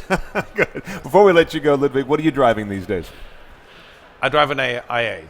Very good. You do? Yeah, very nice. Excellent. Now that's cool. A black i8. Oh, it's very cool. Is it the Very hardtop, nice. or do you have one of the early convertible No, versions? it's still, there's no convertible. It's a hardtop, and I love that car. I can tell you that. So did I. Yeah, so did I. I was car. very impressed. Tim and I were talking about it earlier. It's really unique. It's absolutely a unique vehicle. Yeah. All right. Very good. Ladies and gentlemen, Ludwig Willich, CEO of BMW North America, joining us now. Give us some further amplifications and insights into an interesting press conference they had centered around that all-new 2018 5 Series. We're coming up in a few minutes talking to Henrik Fisker, and then moving toward a wrap-up of our day here at Detroit before we dive back in tomorrow. Stay with us. We've got more to come from Detroit.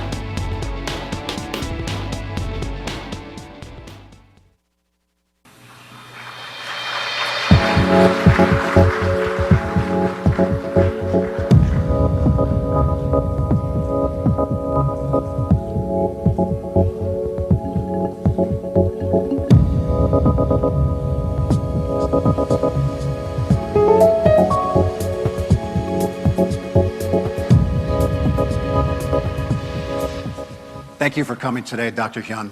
Please tell us about the medical exoskeleton you're wearing right now. This is Hyundai Medical Exoskeleton, aka HMAX, which is able to provide full spectrum mobility to paraplegics and other people with disabilities.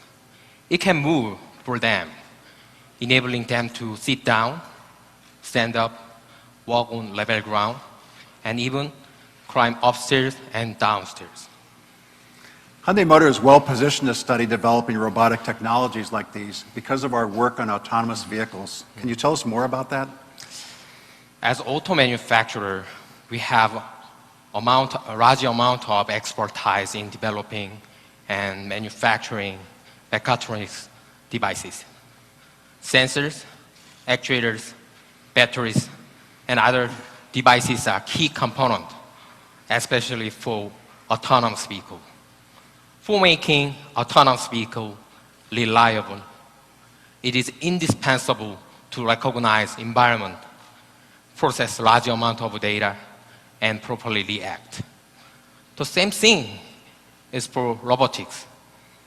So, thus, we want to bring out synergy in the development of both technology together. As we strive for making autonomous vehicle reliable, we have overcome or solved many of the hurdles to make this exoskeleton be safe, be functional for people with disabilities.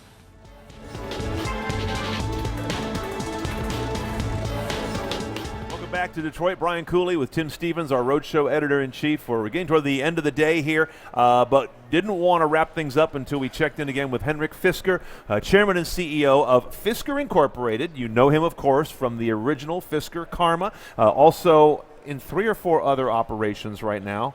You're a busy man. I keep busy, yeah. I like the car industry. It's fun. Last time we saw you, VLF was in the news. In fact, you were at the booth right next to ours. Since then, you've added some other ventures. Yeah, you know, we started Fisker Inc., and we have, and that's of course a pure electric car company. And we have a new battery technology that we have created a joint venture with a group called Nanotech. So we have a joint venture called Fisker Nanotech.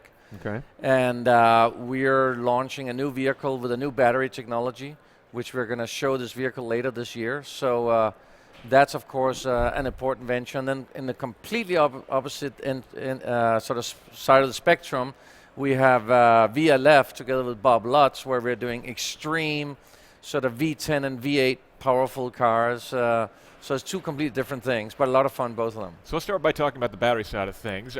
Presumably we're talking about higher energy density than we've seen before. Can you give us a little bit of a hint of what we're talking about there? Absolutely, yeah. I mean, we will have a vehicle which will do over 400-mile range, and I think that will probably be one of the longest electric ranges in the world. Yeah. And we're doing a lot of the battery testing right now. As you know, there's a lot of stuff that goes into that when you're doing electric cars, and obviously I have some experience from this in the past where we had a lot of issues with batteries in the early days when I say it was a little bit like the Wild West, that everybody was testing things out. I think we've come a lot further today, and I think we really need a game changer, a battery breakthrough in the car industry to truly bring the electric vehicle to the next level. And on top of that, I think somebody needs to kind of look at the electric layout and try and say, what is the actual car of the future? How do we take advantage of this layout? Because today, electric car still has a hood where it looks like it could be an engine in it, and someone's saying, okay, let's just put a trunk. But what if we really reproportion the vehicle and take advantage of the fact we don't have an engine, we don't have a gas tank? So that's what I'm trying to do with Fisker Emotion. How fast can you move our tastes along as a designer? Because we're used to some sort of 3-box or a 2-box. We're used to those beautiful, that snout says something to us. And we've grown up for generations now, and we think a car that's got a long hood and a fast back tells us something about speed. You can't just change that overnight, can you? So you have a very good point. And that's going to be one of the difficult things. How do you change people's perception? So I have to, of course, try and see how much beauty can I put into this shape and convince you when you walk up and going, wow, before you go, hold on a minute, I don't like that. So there's definitely a fine line of how much can you push. I will say I think I'm going to push with the Fisker Emotion as far as anybody has done it when it comes to a production car. I will say that when you think about it, we do have some cars out there which, of course, are 2-seater race cars or sports cars, which doesn't have a long hood, which is, the Ferraris and Lamborghinis and Porsche 911s. So I think there is some possibility to convince the consumer, but I think it has to be done in a very smart way. We need to think different about proportions. We need to think different about sculpture. We do have to get people excited. So it's a difficult task, but I think somebody has to do it, and I guess, I'll try it out. You raised your hand. I raised my hand, and I'm trying it out. Now, the first time around with the Karma, you basically got burned by your battery partner's business failings. This arrangement you have with Nanotech in graphene nanotechnology battery core, have you structured that differently? Yeah, so I think what's different today is, first of all, that Fisker Inc. is actually taking part of all the testing. We're actually doing the testing of the battery. So that's very important. Secondly, of course, generally battery technology has moved forward. So we obviously have a plan B as well, which in the old days, there was no plan B because there was only a couple of battery companies. And you either had one or you had none. So I think things have changed and probably de-risked a lot. But I think the main thing is we are very involved in the battery technology ourselves. I've hired probably one of the best chemists in the world who's working with us, building up a very, very good internal battery team. And that really, when I'm talking about a battery team, I'm talking about the battery chemistry, the cell making. Yeah. And of course, Nanotech, they're experts in the chemistry. So we have all the groundwork within the company, which is very unique and maybe even unique within the car industry. So you've done as much work to change the relationship with the technology as to chase new technology itself. Exactly. Okay, interesting. Now, we're only a few years into the existence, really, of these electric sports cars. I mean, Tesla was a bit of a pioneer, and now we're seeing other companies. Faraday, for example, showed us their FF91 last week in Las Vegas.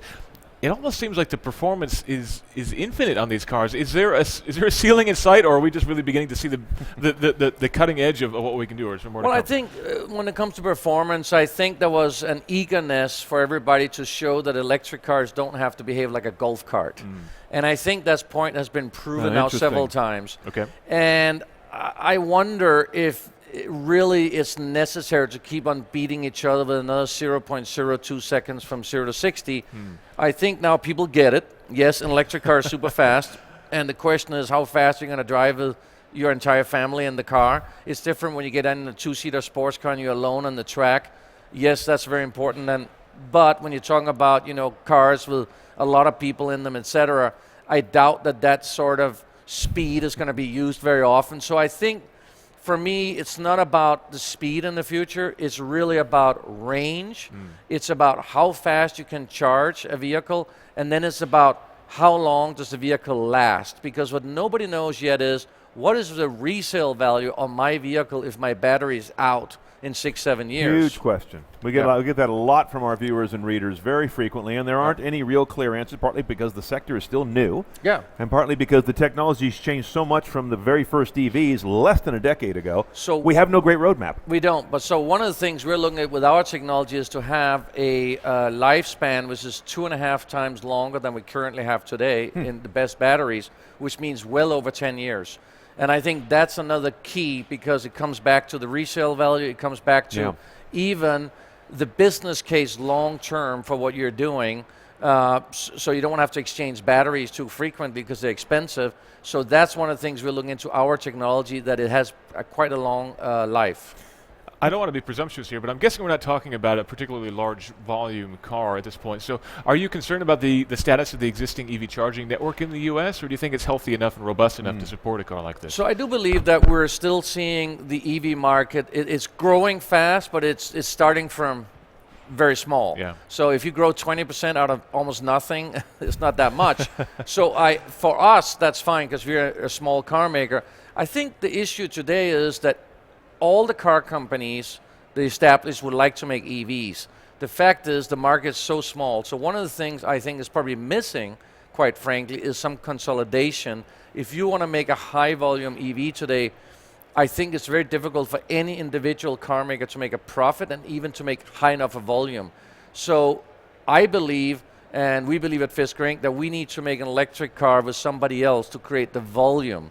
And so that's something we're pursuing. When it comes to the higher end of the market, our first car will be the higher end of the market because of what you're saying.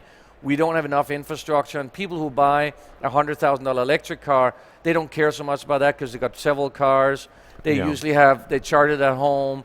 And if you have a 400-mile range and you charge it and it's fully charged, you can probably drive a month in your city and your daily chores without having to charge it again. Third car, right? Yeah, you got a third car if you do a long trip. Right. Tell me if I have this right. I believe I read somewhere in an interview that you're not a big fan of these living room on wheel visions where all the seats turn together like in a conversation pit. What's your ethic and your vision about where the cabin is going as we have some autonomy? Well, we already can do that in the minivan, right? And what I'm always saying is... That tells us everything right there. the M word. Look, the minivan is the perfect car on paper. It should be the car we all would buy if we didn't really care about cars. But we do. We care about how our car look. And that's why when we order a taxi, we'd rather have a sedan than a minivan. It comes even to that point. So most people only buy minivans in that short period of their life when they really need one. Exactly. So I think we can already in a minivan today do all this swivel of seats and all that. And yes, it's interesting, but I don't think that's what's interesting long term. I think what's interesting long term is to think about the situations where you may be using fully autonomous driving. And I believe that we're first of all going to see people having maybe several stages of their life depending on what type of car they buy. When we were young, it was about you got to get a car when you're 18, you got to buy it, you're going to own it, and then next week you're going to buy a house, and then you're going to get married, and you're going to have kids, so the whole life was laid out. But I think today you have probably young people maybe living to their 30 and maybe thinking, I don't want to own a car until then. I'm going to spend my money on something else. But then maybe after 30, you want to own a car because you want to show you have something for all that hard work you've done. So they may skip certain phases of auto ownership. Exactly. And then they're going to have old people who may not feel comfortable driving. Yeah. But I think before we get to that, I think autonomous driving, the discussion should be about where is it really helpful.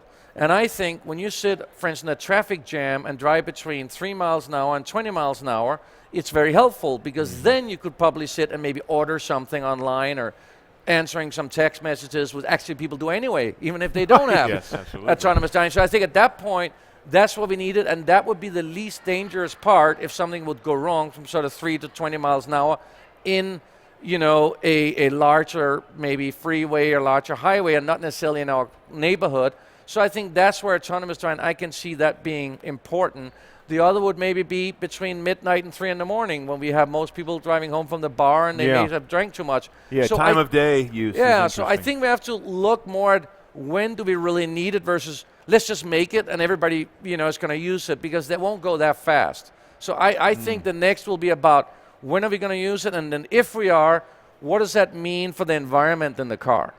So I think that's one area. So let that inform what exactly the environment of the car is later down the road. Exactly. Okay. So I don't think you're going to... The market will tell you. Yeah, and I don't think you're going to turn around, because imagine we all talk about, well, if it suddenly doesn't work, you got to grab the steering wheel. Now, if you're sitting with the back to the steering wheel, can't do it. You can't do it. It's going to take you some time to get around and see what's going on. By that time, somebody's already, you know, had an accident. Very interesting. Henrik, thank you very much for joining us. Thank you very much. And that's going to wrap it for us. We've been talking to Henrik Fisker of Fisker Inc. and of VLF and of Fisker Nanotechnology, and he's got a lot of things going on. It's been a very busy year building things up and running for him. We look forward to seeing how that all pans out.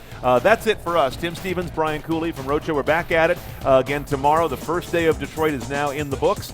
Big day tomorrow, kicking off at 10 a.m. Eastern, and we'll start with the Roadshow Shift Awards, the second annual in 5 categories: Cabin Tech, Safety Tech, Driveline Tech, Disruptor of the Year, that goes to a person, not a product, and Vehicle of the Year. And we've got a full day of auto executive interviews and analysis and a whole lot more. So it's going to be a full day of show floor tours and lots of other good stuff, and a lot of videos, too, from all the cars that we've seen on the show floor. So I guess that's it for us. We'll see you back here at 10 a.m.